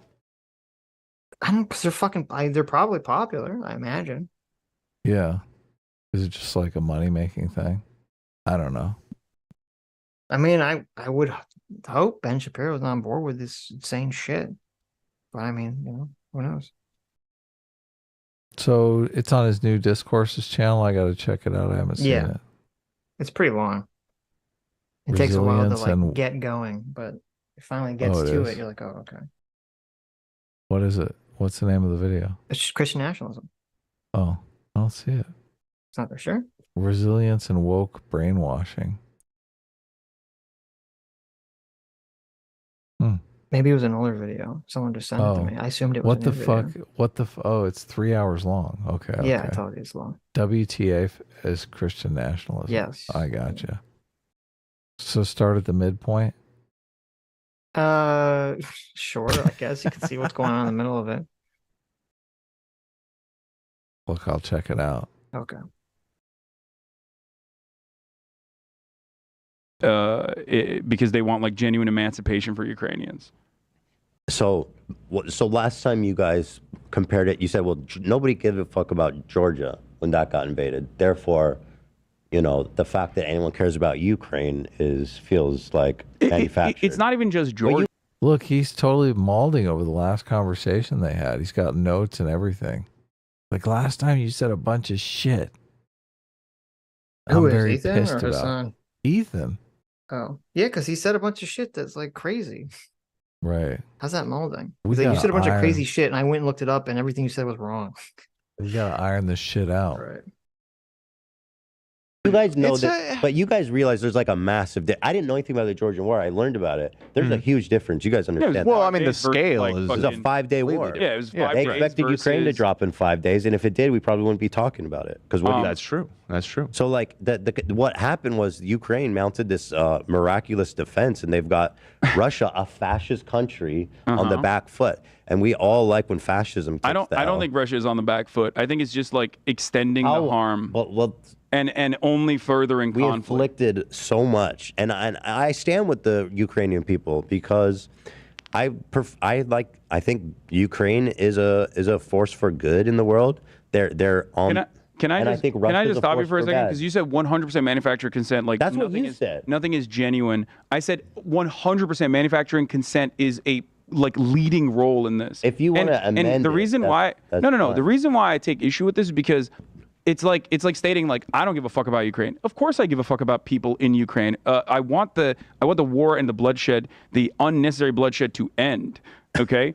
My assessment on the situation might deviate from NATO like bloodthirsty NATO defenders or whatever the fuck. You feel like we shouldn't even be doing anything in Ukraine? No, I don't. Nothing. No, I don't. I think you don't think so. I think that of course there's a necessary intervention that must happen. I'm not saying that at all. I mean, I fucking raised hundreds of thousands of dollars for Ukrainian refugees. Like, I'm sorry, this is such a silly fucking thing that not from you, but I hear so much from dipshits online who just want to fucking cut propaganda. So you can say exactly suck my what you mean. dick. You know? So you believe that America's actions in Ukraine are the right ones? I think that America's actions to a certain degree in Ukraine is understandable. It's reasonable, certainly what the Ukrainian people want. But I think America's interest in Ukraine is not genuine. It's not genuine emancipation. It's more so a continuation of the bloodshed, which is demonstrated not by me, but by American politicians like Chris Murphy, who have openly said on the record that for 5% of our military budget, we've been able to cripple a foreign adversary's military budget without a single American service member dying in the process. I would say that that is profoundly successful. What are we doing in Ukraine? We're sending our refurbished old weapons. Okay, this is so stupid and dishonest. Like, when you have these conversations, especially with around what a government is doing, especially in our government, you have a random senator who makes a comment where he's trying to persuade some group of people that don't want to be invested in Ukraine for the reasons that everyone knows. Right? Everyone knows the humanitarian argument, right? Everyone knows the moral arguments. Everyone knows the ethical arguments. So someone brings forward a different argument and they say, hey, well, if you don't care about any of those arguments, here's another argument, right? We're able to cripple their, Russia's military. Yeah. Without any American lives being economic lost, argument. right? Yeah. Or just a geopolitical power argument. And then dipshits like Hasan point that and say, aha, we have discovered America's true motive because this random senator speaks for America. Right. Now, as I said, I think the real motive, even though I do think we're 100% morally in the justification here, the real motive is because we've sunk shit tons of money into Ukraine that we want back. Yeah, exactly. They're on the IMF. These loan guarantees, yeah. Yeah, loan them a bunch of money. Yes. Which we don't want to be on the hook for. But also, I mean, I do think, I think that's part of it. There is just an idea that is true, and I think people neglect this, which is we feel, and this has actually been, borne out in reality, the more countries that are moving towards liberal democracies, the better it is for our country in terms of our safety and our trade relations with other countries. Like, we're not really afraid of getting into a war with Canada. We're not really afraid of getting a war with Europe because they're all liberal Western democracies. Right. And we kind of, if every country in the world or all the major countries were Western liberal democracies, regardless of whether you want it or not, the world would definitely be far more stable. There wouldn't really be a concern of like the Western liberal democracy of China invading its neighbors. Yeah, be awesome. Or at least not invading another Western liberal democracy. Maybe they'd go do their terrorist action like we would in Iraq or something, but and we'd be like, whatever, who cares? Whether we're right or wrong, we would just hand wave it away, wouldn't care.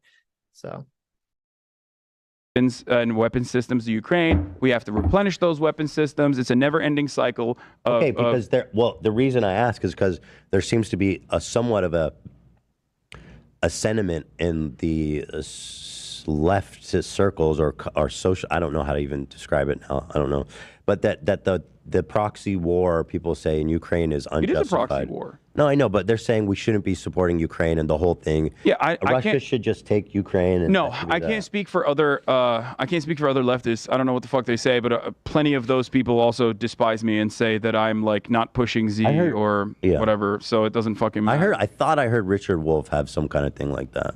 I can't speak on Richard Wolff either. There's disagreements that I have with Richard Wolff. He had so you're down with what's happening.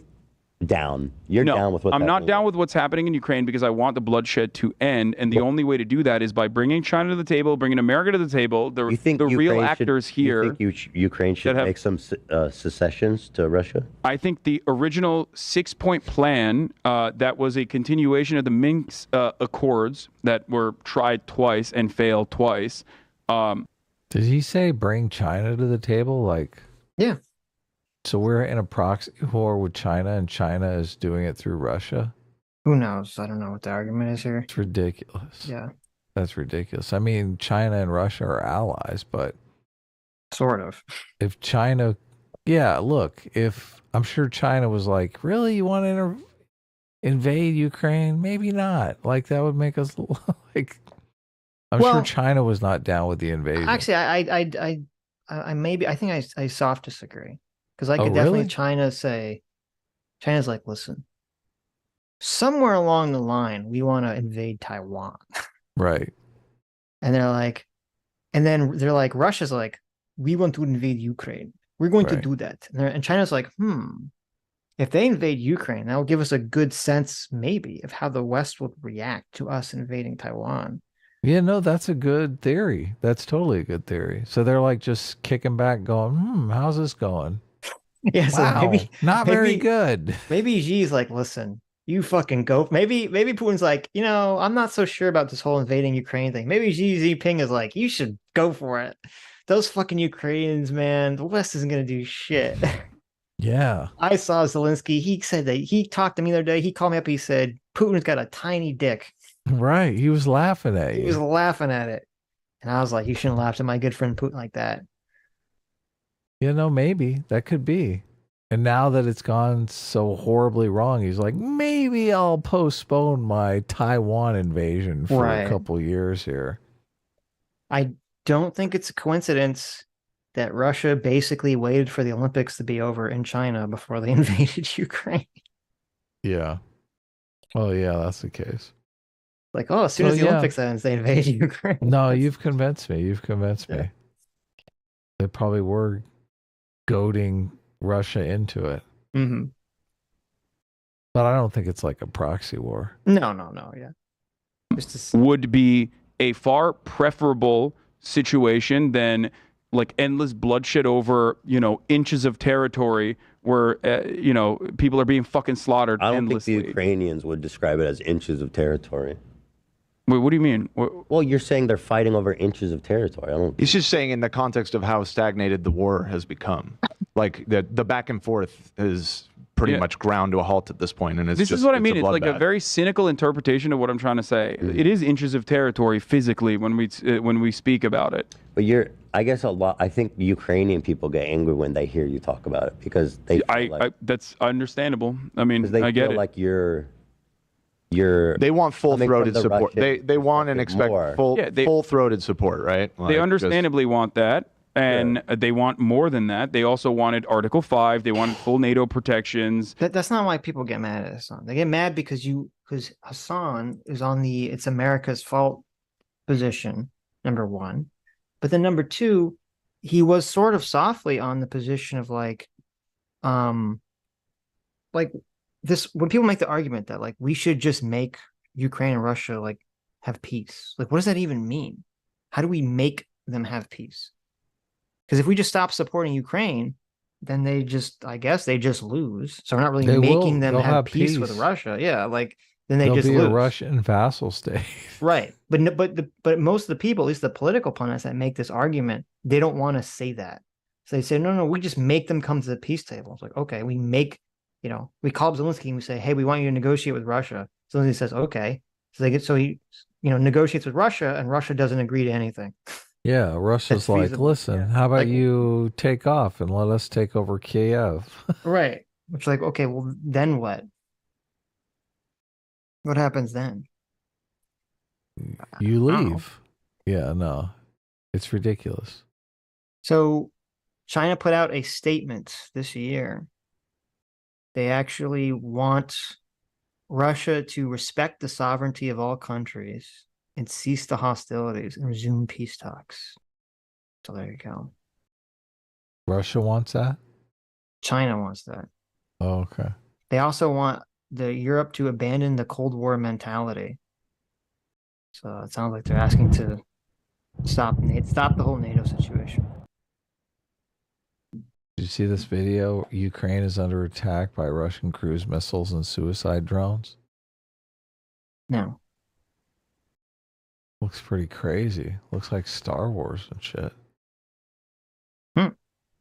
I'll send you a link. And nations. They don't like that you say that they should secede territory to a fascist invader. It's not even secession of territory. It's like prior agreements that neither party has held on to. The real Ukrainian criticism in this situation comes from people who say, well, Hasan, how can you say that when Russia has not held on to their obligations? And that is true. Russia has not held on to their side of the bargain on the Minsk Accords, but neither has Ukraine. And my point is, ensuring that with an international cooperation. I don't know anything about that accord. What is that? The Minsk Accords were, so this again goes deep into fucking history, and you can't always say like, oh, I don't know the history, so I don't know, and then repeat like mainstream media propaganda, you know? Well, I don't. Okay. I don't know anything about it. Ukraine is. You, on the other hand, Hasan, you seem to be. Hasan is very knowledgeable about all the fucking talking points, the American bad talking points. All the mainstream media propaganda. I will give Hasan the shred of credit here, because usually when people bring up the Minsk Accords, they pretend like, oh, it was only Ukraine that didn't follow it. It's like, at least he said no one followed it, which is true. No one fucking followed that shit. Well, he's got somewhat of a pro-Ukraine position, I'm assuming, because the left, he's just adopted other people's position on Ukraine. Well, the left is divided on Ukraine. It's like, because the mainstream left is like very heavily pro-Ukraine, but a lot of like the further leftist commies you go, the more the Ukraine support wanes. Right. And so since like Hasan Jimmy has like Dore is the Ukraine America bad. Sure, Jimmy Dore's his own thing though. He's just on like whatever the mainstream says is wrong. That's his worldview, I think. But So Hasan is kind of in this weird place because he has a lot of like more mainstream oriented left people that probably watch him, but he also has a lot of like really far left commies that watch him. So he's like kind of split between them. So he does this dance of like, well, I support them, but The nuanced position dance. yes, Sweet. he's doing the safety dance. Do do do do do do do do.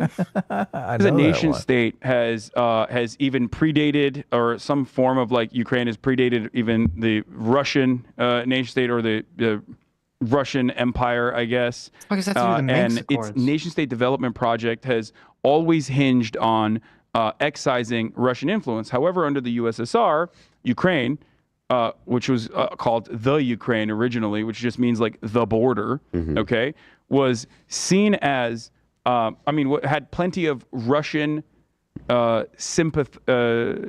sympathetic people that lived in the eastern regions. And that sympathy only grew the further east you went, the closer you got to current existing Russian territory. How did those people get there, Hasan? How did all those sympathetic Ukrainians get there, Hasan? Russia sent them there and made them and bought them houses and stuff. Oh, okay. How Yeah. did why was there land and houses and places for Russians to even live in eastern Ukraine that were sent there by the Soviets? Because Russian military took over the area. Because they were all starved out by the Holodomor. Oh, yeah. That's why. It's like, oh, they intentionally starved out, starved to death millions of people, and then sent a bunch of Russians, quote, ethnic Russians to go live in that area. I'm like, oh wow, now we have to support our people. It's like, okay, great. I mean, this is what we're doing, like minus the Holodomor part, but Remember when we did that to Mexico? no, Oh, this is wait. this is what California's doing. Look, we're sending our Californians look, you got a To bunch of new Texas, Californians To Florida, in Florida, yeah. right. And in I see. Texas. Look, we're taking over. I say Californians are tired of this Mhm. whole, like, we have all these votes that are not being well distributed in Right. swing states. So now we're branching out. It's You don't true. know this, but California is doing we have the Russian strategy right now for taking over America. You So, think I'm like- joking, but like this is true. So like 5 years from now, California is going to be like, listen, we're tired of the Californians in Texas and Florida being disenfranchised with their votes by the evil Republicans. It's time to Exactly. invade. And they're gonna Exactly. start invading other states. Have Okay. you heard of West California yet? No. We'll have You know how Southwest there's- California. Look, you know how there's a North Dakota and a South Dakota? Yeah. We're going to have East California and West California. Well, and Texas West will become- California is going to be Florida. No, we'll have South. Yeah, we'll have Southwest California, which will be Texas. Look, I heard you guys already have a Hollywood out there. We're We do. interested in that. And a Universal and a Disney World. So we're practically Right. halfway there. No, we're interested. We're Yeah. interested. Look, I mean, ours interested. are better, but than yours. Look, we are proud to be a coastal state. We would like to be, a bi-coastal state. You want all the coasts. Yeah, I understand. Yeah. You have East California, East Coast Yeah. California. Yeah, It's going to okay. be great. Right. It's going to be awesome, Okay. man. I can't wait. We'll see. Now that is no longer the case. Make no mistake. I'm not saying that at all. And that is no longer the case almost entirely due to Russia's actions in that area. Like blowing the shit out of Kharkiv is going to make sure is the fastest way to make sure that there is no sympathies for your government whatsoever ever again for the rest of your life. So that's all gone away. But originally the contention was LPR and DPR through Russian influence, and this is the Ukrainian assessment of the situation, these two areas wanted autonomy and were getting backed by the Russian government, and Western involvement that wanted to keep Ukraine in the sphere of the West did not want to give the actual protective assurances to Ukraine, but wanted to play the delicate balance of like saying, you know what, yeah, maybe we'll get you into NATO, with no real interest in getting them into NATO, maybe we'll get you into the EU, So how did with no interest in Ukraine getting them violate into their the EU. What? How did Ukraine violate their agreement? Wait. Maybe we'll get you in the NATO. Maybe we'll get you in the NATO with no real interest in getting them into NATO. Maybe we'll get you into the EU. So how did with no interest in Ukraine getting them. violate? Yeah, but that was literally to placate Russia. How can you can't have it both ways? Because if they did get into NATO, then Russia gets all triggered and says, "Oh, we have to invade you now," right? Or we have to invade to prevent you from getting to NATO. And it's like, okay, there hasn't been really any movement for Ukraine to join NATO for like 10 years or longer, really like 12 years. And yet, oh, well, we're still going to invade Ukraine. Yeah, what's going on? It's so ridiculous too, because like when NATO voted to not let Georgia join NATO, Mm-hmm. when they voted not to let them join NATO is when Putin invaded Georgia. It's like, I oh, heard you're not going to let them join. Well, now I have to invade you. It's like, wait a minute, it's not the exact opposite. I heard that Putin invaded Ukraine because he had waning political support at home. And the quickest way to just boost his political numbers was to invade Ukraine. I heard that Putin invaded Ukraine because Xi Jinping told Putin that Zelensky said he had a tiny penis. Well, I heard that too, but like I've heard both, and I think the first one is more credible. Okay. Well, I heard mine from my own mouth, so I think it's more credible. You sure? Yeah. That sounds believable. Sounds realistic. It's that time of the night that sounds like a realistic thing that could have happened.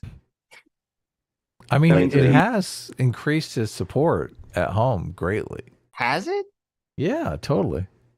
How do we know? From polls, from polling data from Russia. Yeah, okay. I rest my case. I mean, it's got to be accurate.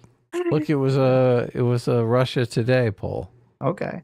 I mean, when millions of Russian boys sent back in body bags missing limbs, how much is that support how long is that support gonna go for? Do you think support is down? I don't know. I would Maybe guess. it is. If you asked me to guess, I would say yes. So he's actually lost support from the war. If they invaded, now I could believe the narrative or the idea that he's trying to restore Russian dignity is what he's doing. Yeah, I could believe the idea that originally the thought process was, I'm going to invade Ukraine, and I'm going to I'm going to crush them and get this easy victory, right? And that's going to raise my support. And if but that it actually turned out not being easy. And if that actually happened, if they did invade Ukraine and they did win, pretty easily, I do think it would have boosted his support in Russia. But since they invaded and it's been a fucking clusterfuck, right? I don't know. I think you lose that. Same thing like with Iraq or Afghanistan or Vietnam or any of these things. If you get that easy win, everyone's like, yeah, and if you don't, not so good.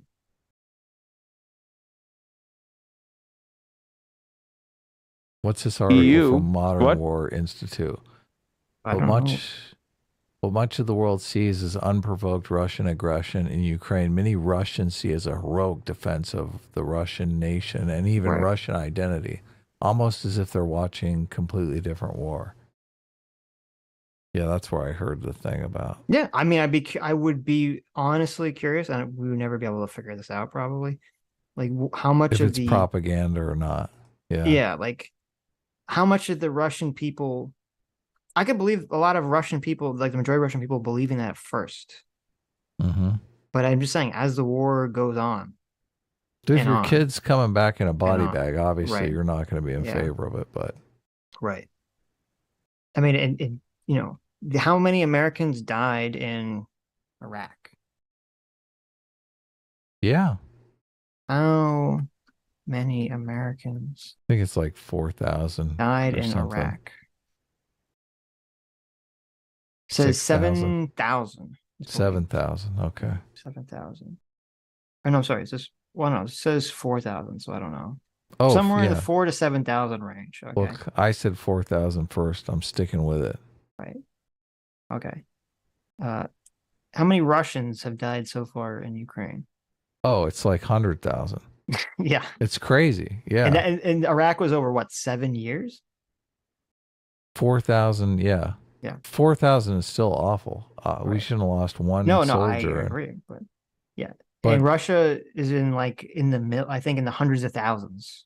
Yeah. Of deaths. Yeah. Yeah, and we're like 1 year. I mean, it says they have at least 500,000 injured. Yeah. So pretty It's bad. so crazy. Yeah. It's so crazy. Can you imagine?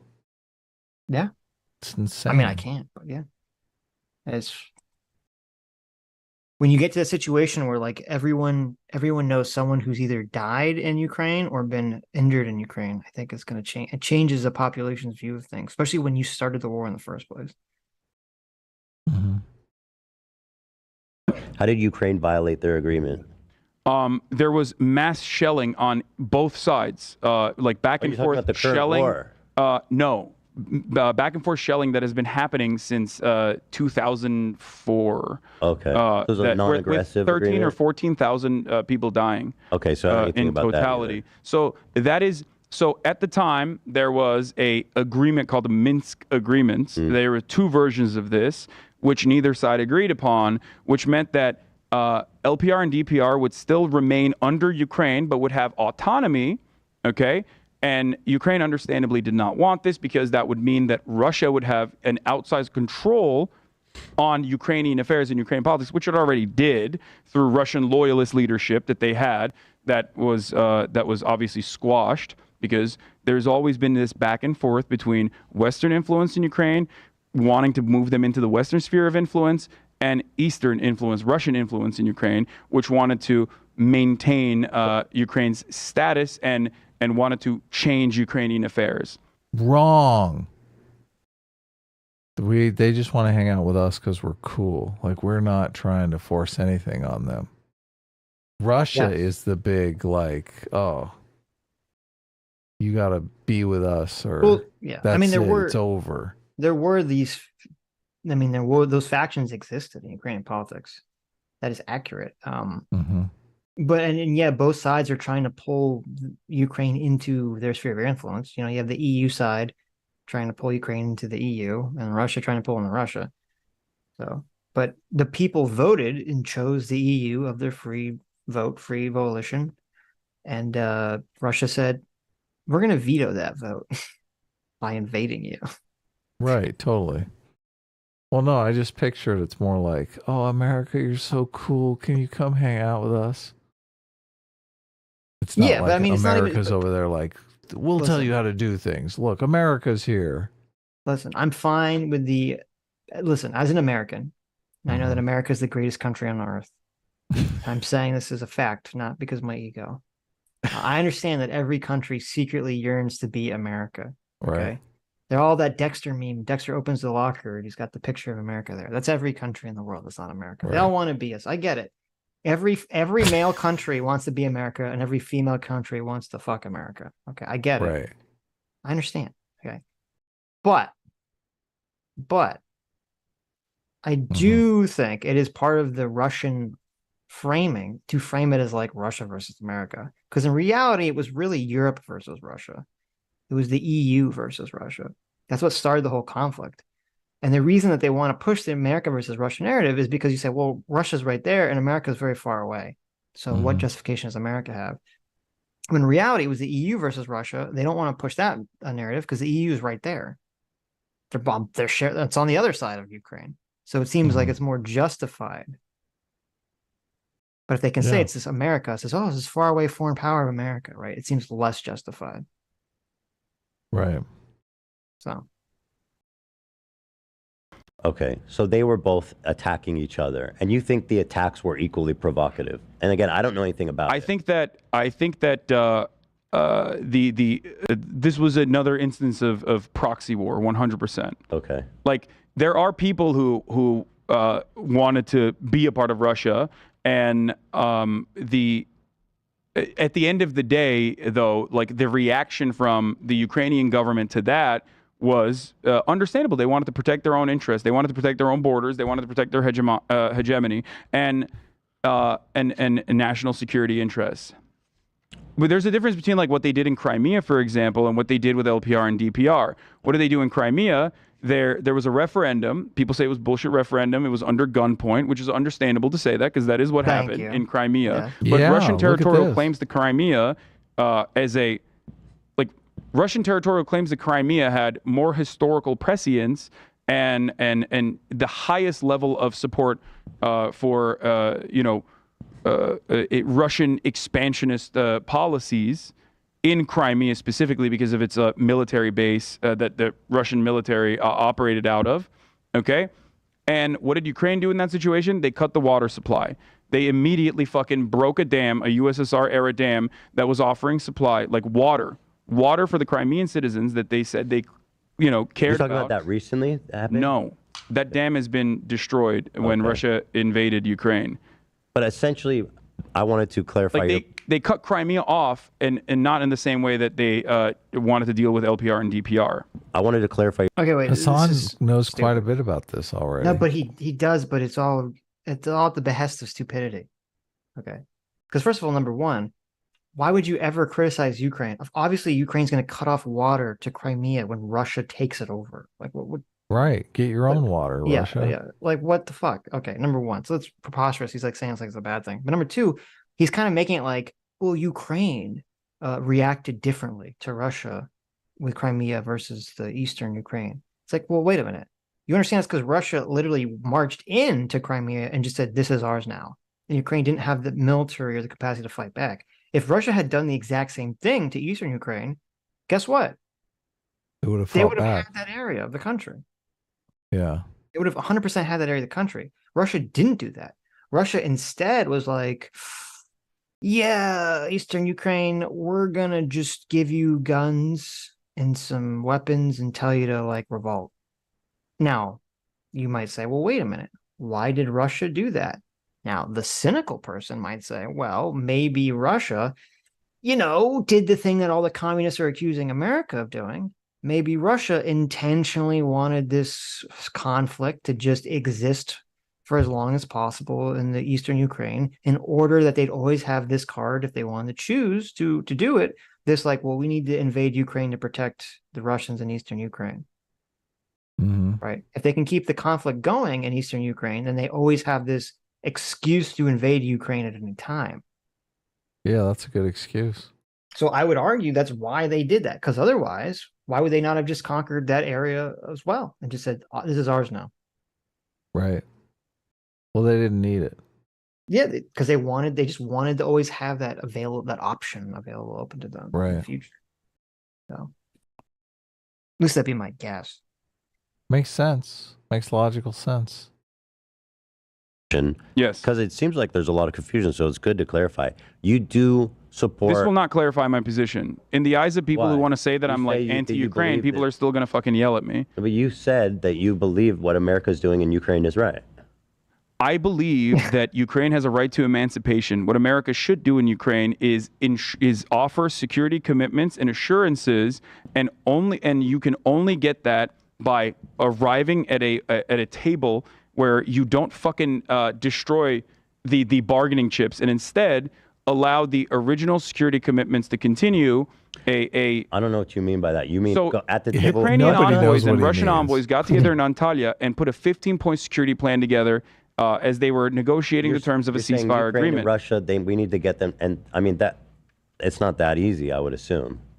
Well, there was moves that were being made to arrive at that. Seems like Putin, as like a year ago, he's kind of like a fascist leader. Is yes, Putin's interests are take the whole thing. Putin's interests certainly are nationalistic. There's obviously material benefits to Ukraine because Ukraine would be a competitor to Russia as far as like oil and gas. You think the Ukrainians should go to the table and make concessions to the Russians? I think that Ukrainians went to the table and made concessions to the Russians originally. Yeah. And it was actually a very clever move by Zelensky to, like, for example, push the Crimean referendum 15 years down the line in order to not deliberate on that aspect right now, because Ukrainians want Crimea back as well. They want LPR and DPR to be Ukrainian. Mm-hmm. And Zelensky knew that that was going to be an impossible thing to deal with, because he's right now, on the one hand, you have Ukrainians with interest in emancipation, ridding the Russian scourge from their borders. and taking back all of their territory from Russia, which includes Crimea as well. So he has a delicate balance where he has to make sure that those guys are not pissed off and overthrow him, and then or that America somehow gets involved and overthrows him, while simultaneously ending the war. I'm assuming where people get mad. Wait. Does he say Zelensky is worried that America is going to overthrow him? Is that what he just said? I was like reading something. I was trying to find this 15-point peace plan. I wasn't really like 100% listening to what he just said. America. Yeah. You weren't listening either. I wasn't. All of their territory from Russia, which includes Crimea as well.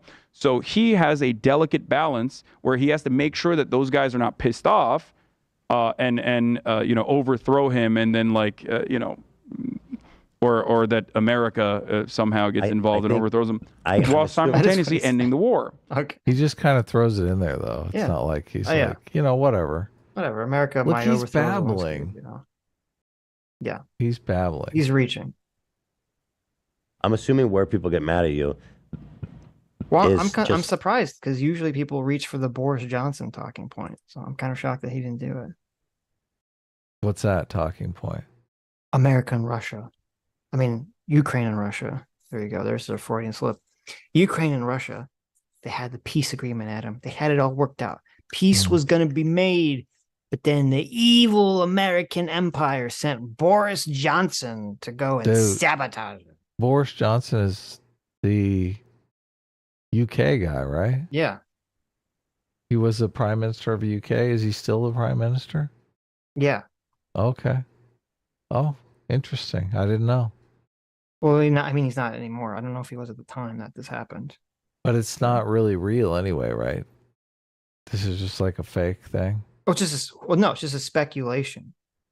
Because they're Boris like, Johnson did it. Here's that's why I hate all this shit. It's like, okay, Ukraine and Russia, they are trying to hammer out some peace agreement. Okay.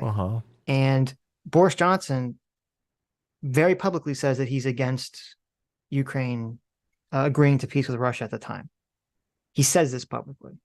Right. Then he goes over to Ukraine to tell them this. Okay. Ukraine ends up not agreeing to the peace agreement with Russia at the time.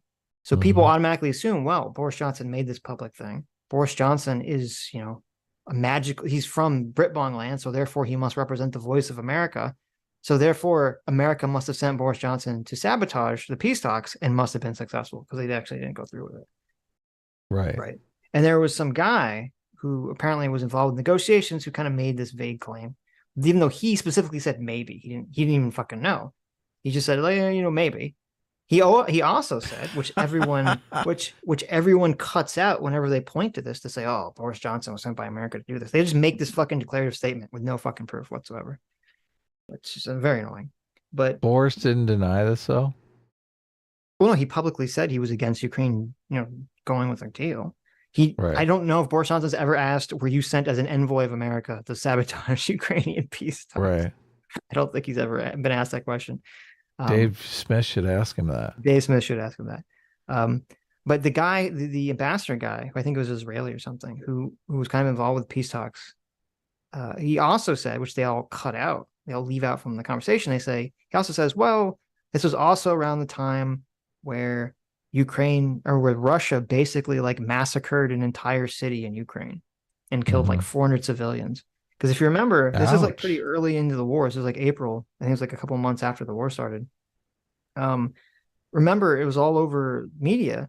There was a city where Ukraine found it, and there's just a bunch of civilians with their hands tied and all just assassinated. Yeah, I remember that. It was awful. They all just had their hands tied behind them, and then they were just taken out. One single shot to the head, taken out, and left in the streets, left in their homes, and people were grotesque. Yeah, there's I think it was something 400 people were just left killed like this.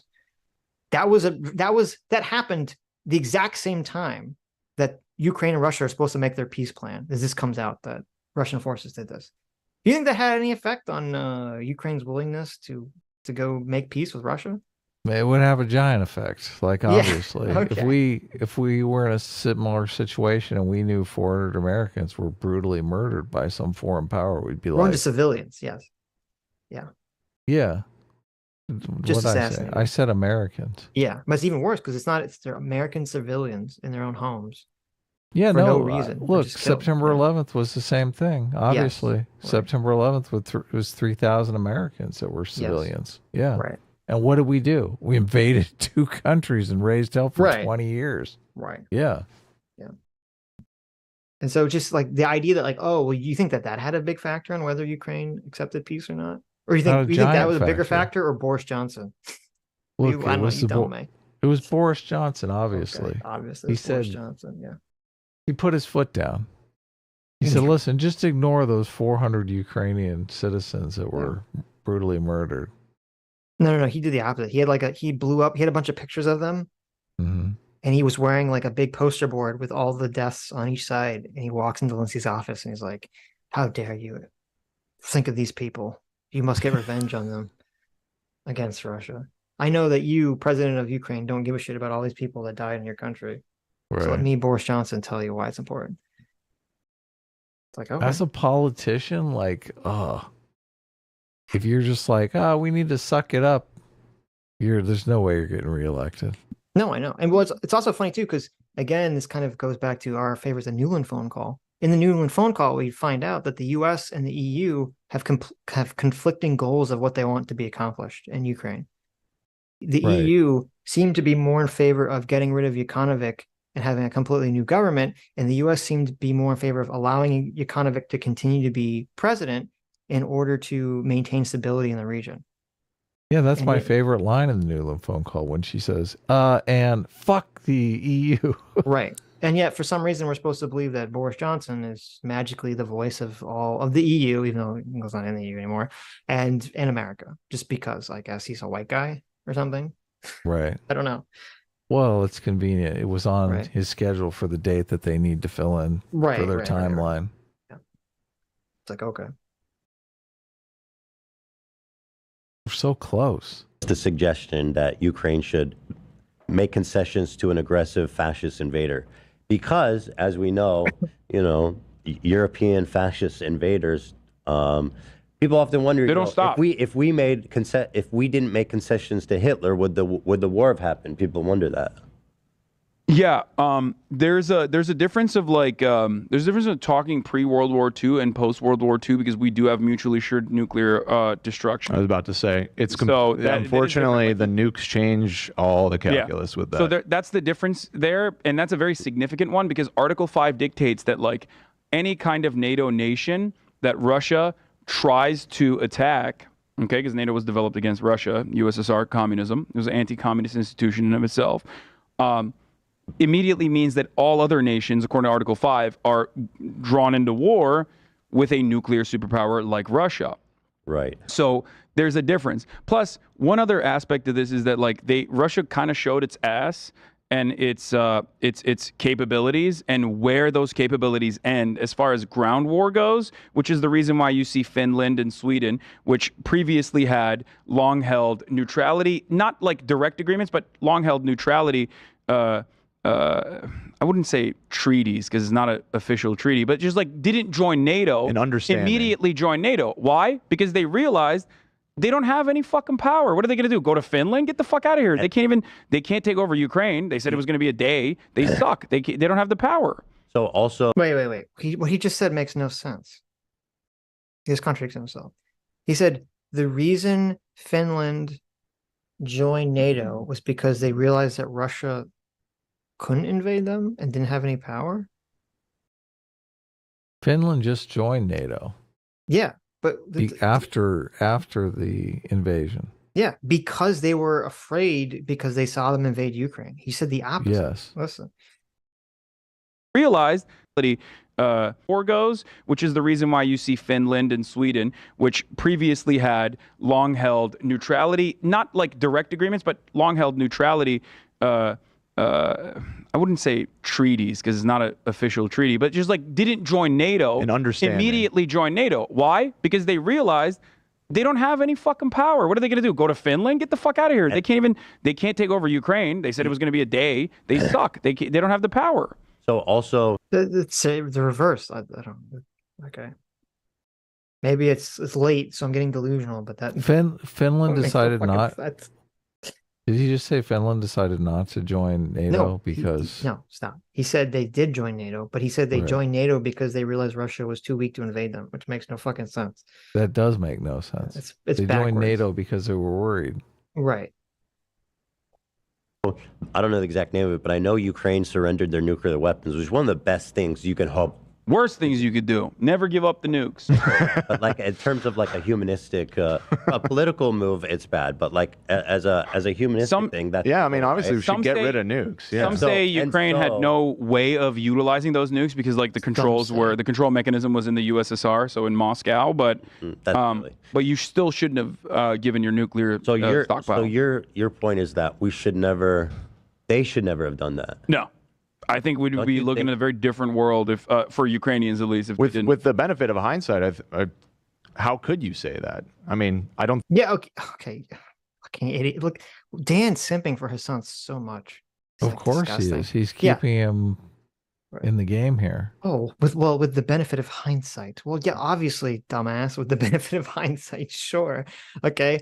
With the benefit of hindsight, we should have, not let those people board those planes at 9/11. Like, I don't know what with the benefit of hindsight, we all should have invested in real estate as soon as the 2008 housing crash happened, right? Mm-hmm. In the benefit of hindsight, we all should have bought like 1 million shares of Amazon and Tesla stock when COVID hit. Like, what are these? This is a stupid point. Obviously, Ethan's question is not in the benefit of hindsight. I know you're saying a lot of things that I actually did, though. Yeah, well, good for you, fuckhead. I don't think they would get invaded right now if they had nukes, right? I mean, well, if you have nukes, you don't get invaded. That's just kind of how it works. Anyway, we made a guarantee to them that you give up your nukes and we'll got your back.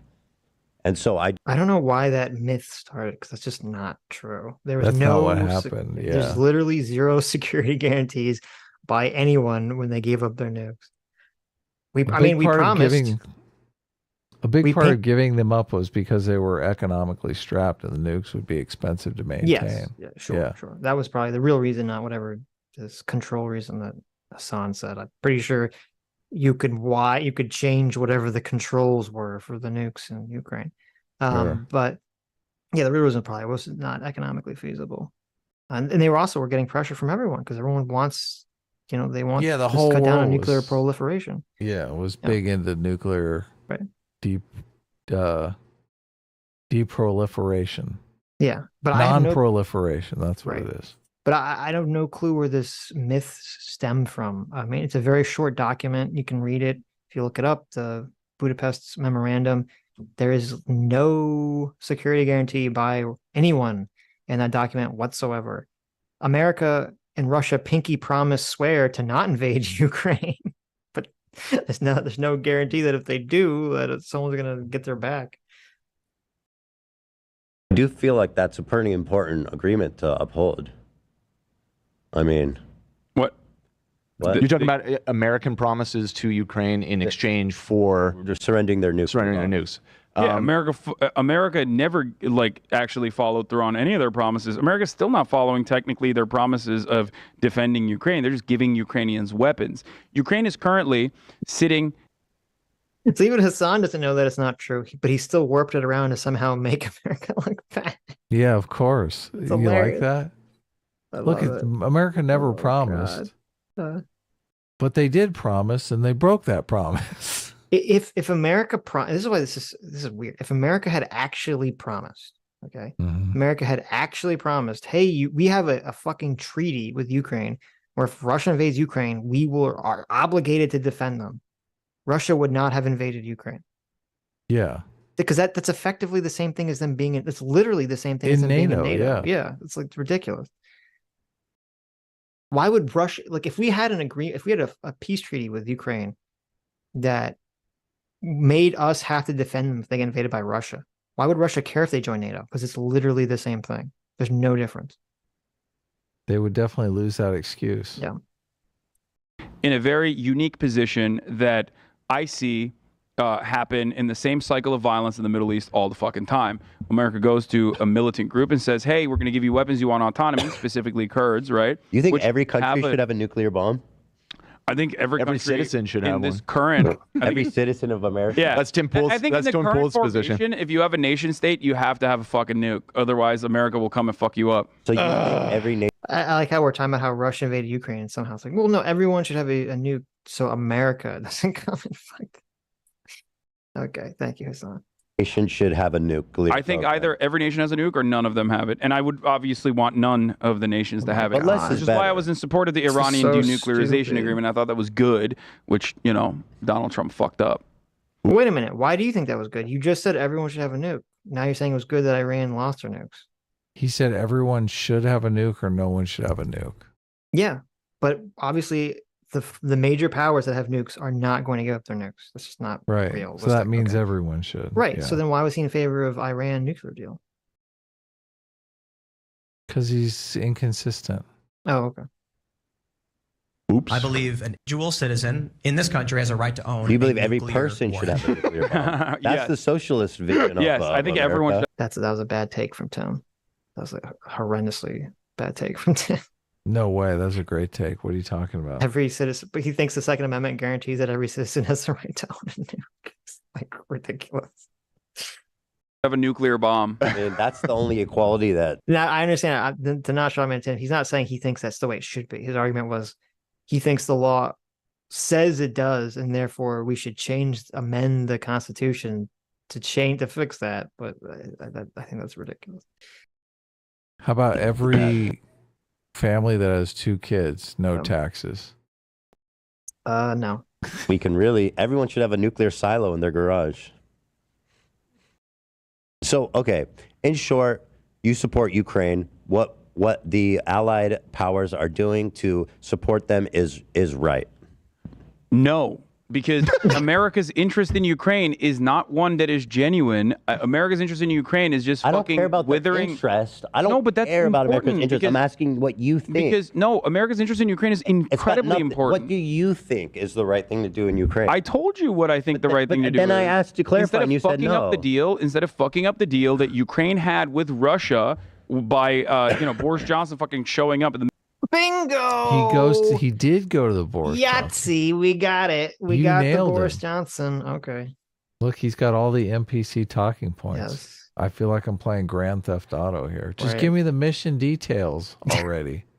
Jesus. Just give me the objective markers, okay? Yeah, I Tell don't me care how about many your wolves' Boris tails I need. Johnson story. middle of that, going to Kyiv directly. Dude, do and- you think what's happening there is right? If not, why?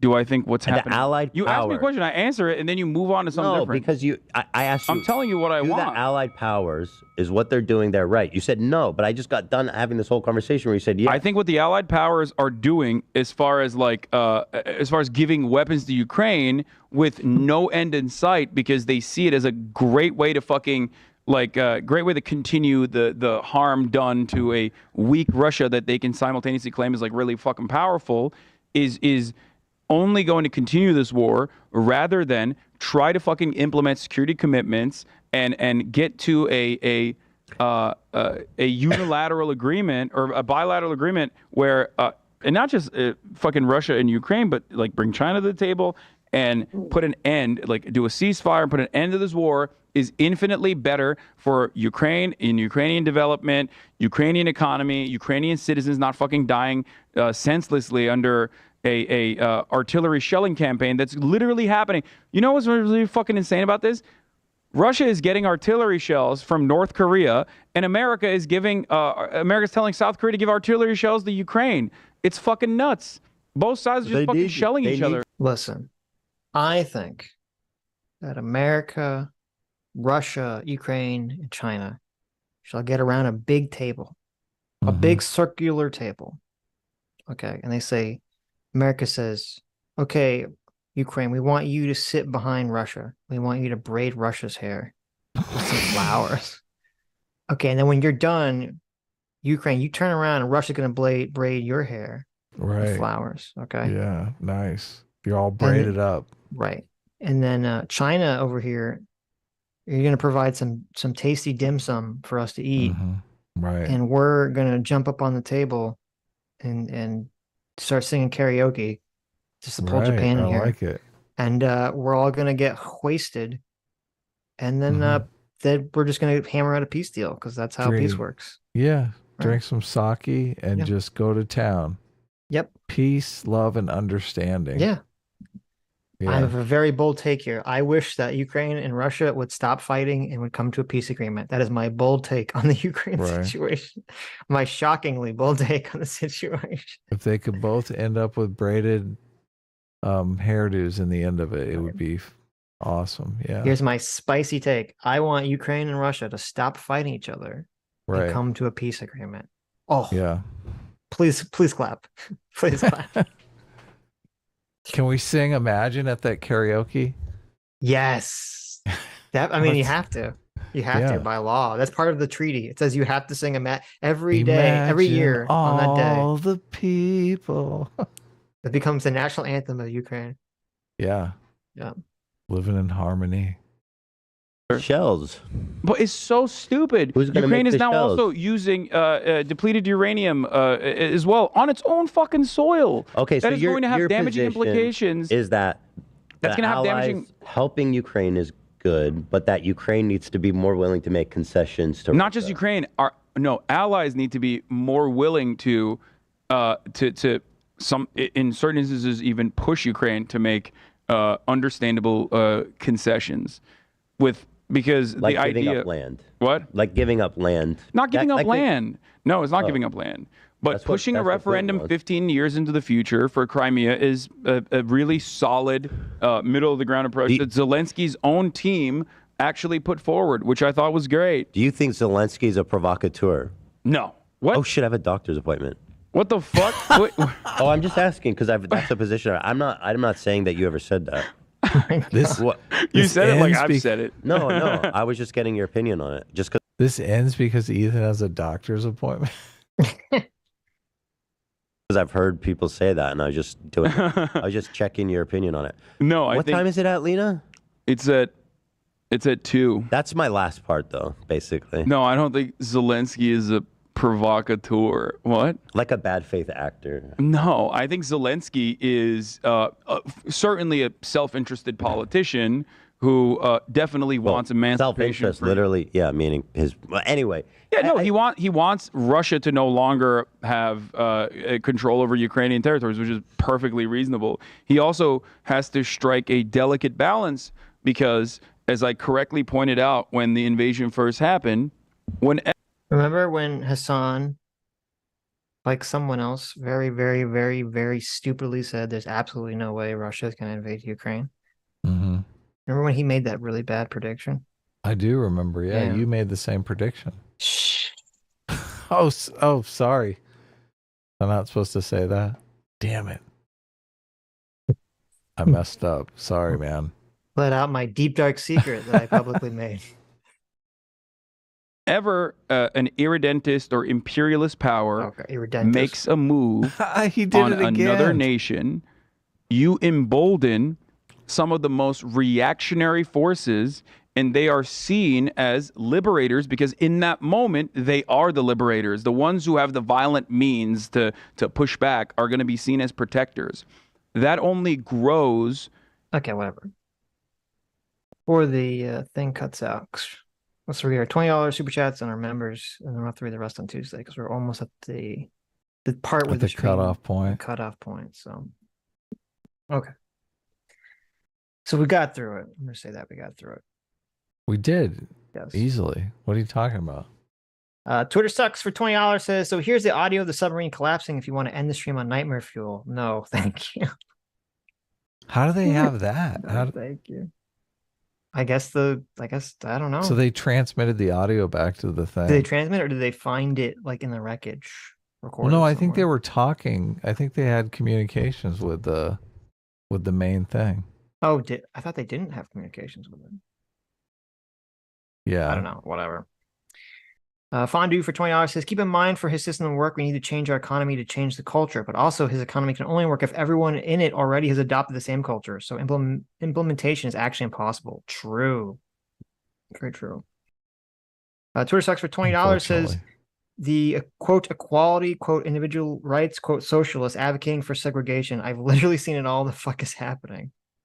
Yeah, I didn't understand what his position was on there. So A lot of dodging and weaving. yeah. At least Sitch and I try to make our positions clear, and we're You not just like try, yeah, completely fuck. hiding the ball. Yes. And if we don't have a position, we try to figure it out. Yeah. This is just insane. Insane levels of gaslighting, I feel. Yeah, that's what it feels like. But Look, my position's totally clear.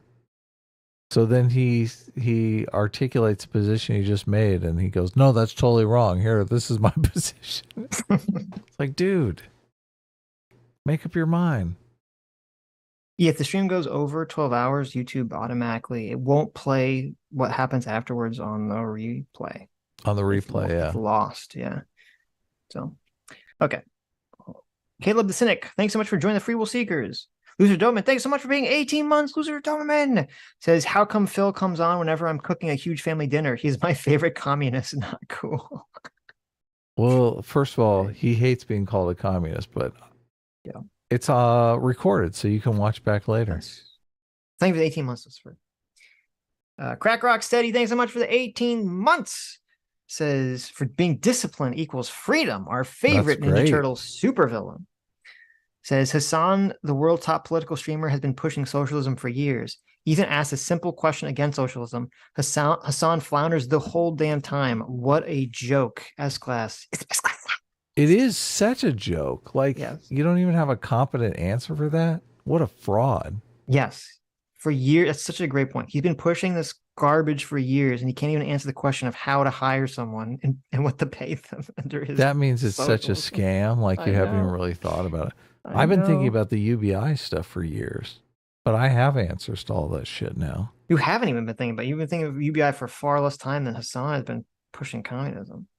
Yeah. And you still have better answers. Yep. Oliver Stone, thanks so much for joining the Free Will Seekers. The Alaskan Knight, thanks so much for joining the Free Will Seekers. Yeah, thanks. Val Van Gogh for 14 months, thank you.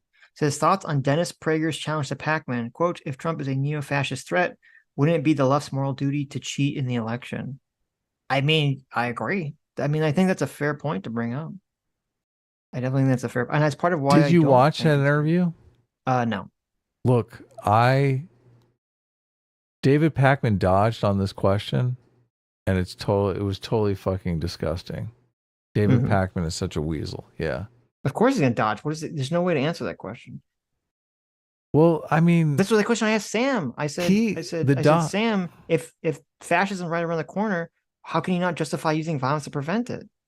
And he totally dodged on it. He dodged too. Yeah. Remember, he was like, Pac-Man said you'd have to ask a Trump supporter, and I'm like, what does that mean? Yeah, fuck you. Look, you can't. This is a hypothetical. Like, well, obviously, that also doesn't even make sense. He's saying as a not Trump supporter. Well, you can do it. Just imagine it's your party. Like, obviously. Right. Yeah. Okay. I don't know. Angry Man, thanks so much for joining the Free Will Seekers. Raiders Cat, thank you for being 1 month and for all the wormy emojis. Look at that. Sweet. Caleb the Cynic for 4 months. Oh, that's weird. Said you just joined me. Also 4 months. Well, thank you. Said, I paid for this membership, guys. It wasn't a gift or nothing. Thank you, Caleb. S-Class is the best class. I think if you buy a membership and you don't renew it and you get a membership again 4 months later, it lists you as 4 months. I think that's but there's a significant time from when it said he joined, and then it was 4 months. Right. So I don't know. Maybe it's just a lag time. Cameraman 502 for 7 months. Thank you. Says some of the newest developments in medicine are weight loss drugs like Osmanpic that may actually lower healthcare costs. Well, that's good. Oh, that would be great. That's great. Yeah. I don't know anything about that, but I mean, I'm sure it actually has horrible side effects and will, like, make babies not have limbs or something, but I hope that's not the case. Nimgol girlfriend haver for 2 months. Thank you. Says JMac, I really should like to thank you. I'm not sure if it was you that gave it to me. Could have been another, but I'm just a lurker. A-team for life. Well, there you go. Sweet. Don't just lurk. Be a proud A-team member. No, if you're the A team, you should lurk. Should be embarrassed. Neoliberal shill says, Sargon of Akkad. I don't know what that was a reference to, but thank you, neoliberal shill, for the two months. Zero Fox, hey Zero Fox for 12 months says lots of people are calling Ethan smart now, but they're just patting him on the back for remembering to wipe. Remember, he's just sitting next to Hasan. True. That's true. That is true. That's fair. Right. Monkey V for 4 months says, quote, Hasan reacts to 10 hours of silence. I wonder how close to 10 hours he could get. Calvin Pretty Paffer close. for 4 months says, oh, Phil's a New Englander. I suddenly no longer think that all that remains is trash. Wow, Calvin. Really? That's what it took to change your mind? Jeez. Phil's band is great, and Phil is great, so how dare you? Yep. Majin for 14 months says, a lot of socialists seem to assume things like independence will exist in their society, not the relentless, feverish butt pounding of state control. Yeah, and they shouldn't assume that, considering how they're all fucking acting right now, like massive authoritarian pricks. Yep. That's what they want. Yep. Guru Ralph for 14 months says, Phil, you are 100% correct. Don't let Sitch's TDS sway you, buddy. Mueller had to clear him, or the GOP who knew it was false would have lost it. I don't really know what that comment is even supposed to mean. Yeah, I don't either. Oh, the Mueller report, right? Yeah, because I said if the intelligence deep state had it out for Trump, why wouldn't they have used the Mueller report to basically get rid of Trump? Right. Saying the Republican who knew it was false would have lost it. That doesn't even, what does that mean? Is the GOP part of it? I thought the GOP was part of it, or are they not part of it? Only some of the GOP is part of it. Why would the GOP be against it? Wouldn't the classical neoconservative GOP, which is the majority of the GOP, wouldn't they have much rather preferred Pence, who is just a classical Republican guy, to be president instead of Trump? Sure. So I don't find that argument persuasive. CT for 18 months. Thank you, CT. Look at that. CT for 18 months. Says, happy anniversary. What did you get me? Yeah. Well, we got you the same thing we got you last anniversary. Right. More work for you to do. The satisfaction of knowing that you made it to 18 months. There you go. Merlin for 12 months. Thank you for being 1 year, Merlin. Thank you. Says, I can't wait for the Destiny Ethan arc. That'd be interesting. Yeah. Equishinox for 16 months. Thank you, Equishinox. Says, I find myself copying Sitch's well in casual conversations with family. Watch out. Get That's you in amazing. trouble. I don't think it goes over as intended. That's hilarious. That's so funny.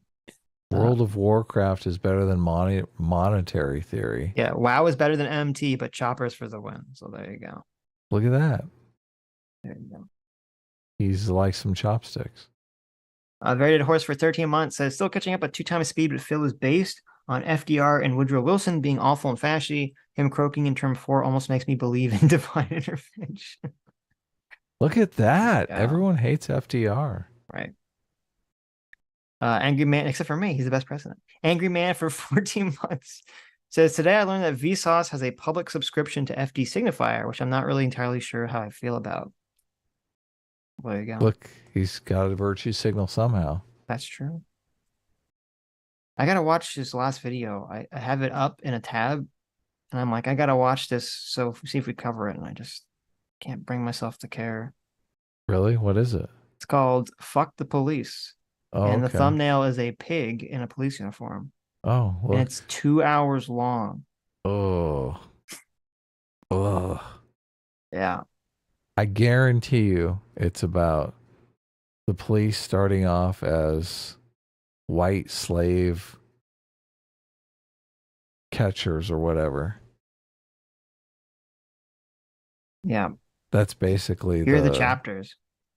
Intro, how and why we give police power, why the police need to go, why prisons need to go. Oh my the God. hidden agenda of prisons. A bunch of prison slavery comments, probably, I would guess. No. Though he did say he likes Madoka Magica, so I think Lucy's got good anime taste. Bra moment for 10 months says, stop being a bad friend, Sitch. Visit Carl. He's crying. Wait, what? Yeah, what the hell? Carl's crying about what? Who knows? Send him a DM. He's in Florida. Be cool. Desert Runner for 18 months says Sargon is in the USA. Get him on live. I want to see Fist fly. There you go. It is true. When he comes on, it usually gets contentious, but. Well, because we're always talking about like something, and he's like, let me come on to talk about some different topic and say like something very contentious. And it's like, oh, okay. Yeah. It's entirely his fault. Sammy G for 18 months. Sammy G, thanks so much for being 18 months. Order of the Enlightened. Thanks so much, Sammy.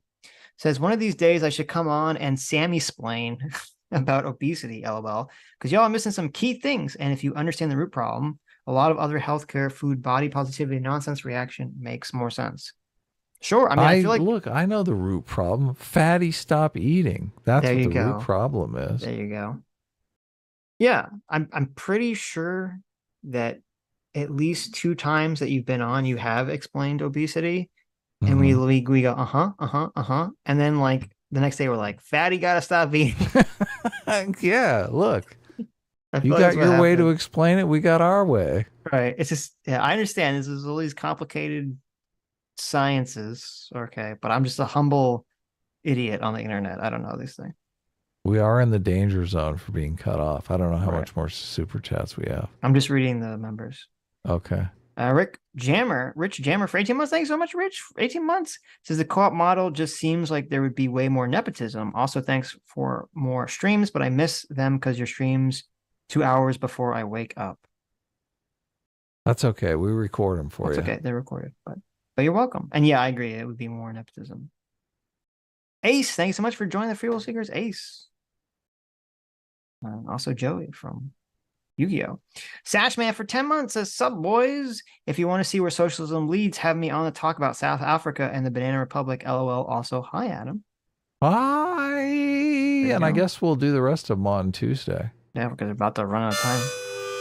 Anyways, thank you all for coming.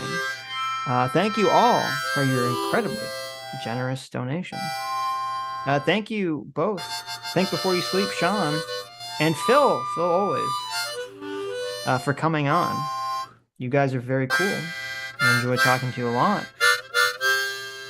Thank you, Ethan, for holding Hasan's balls a little bit closer to the fire in this conversation. Make him say some of the dumb crap that he's been thinking this whole time. But thank you. You who have made it to the end of the stream.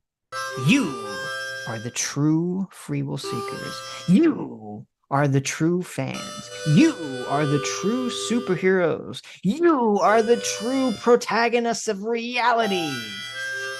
And we will see you all on Tuesday. Bye-bye.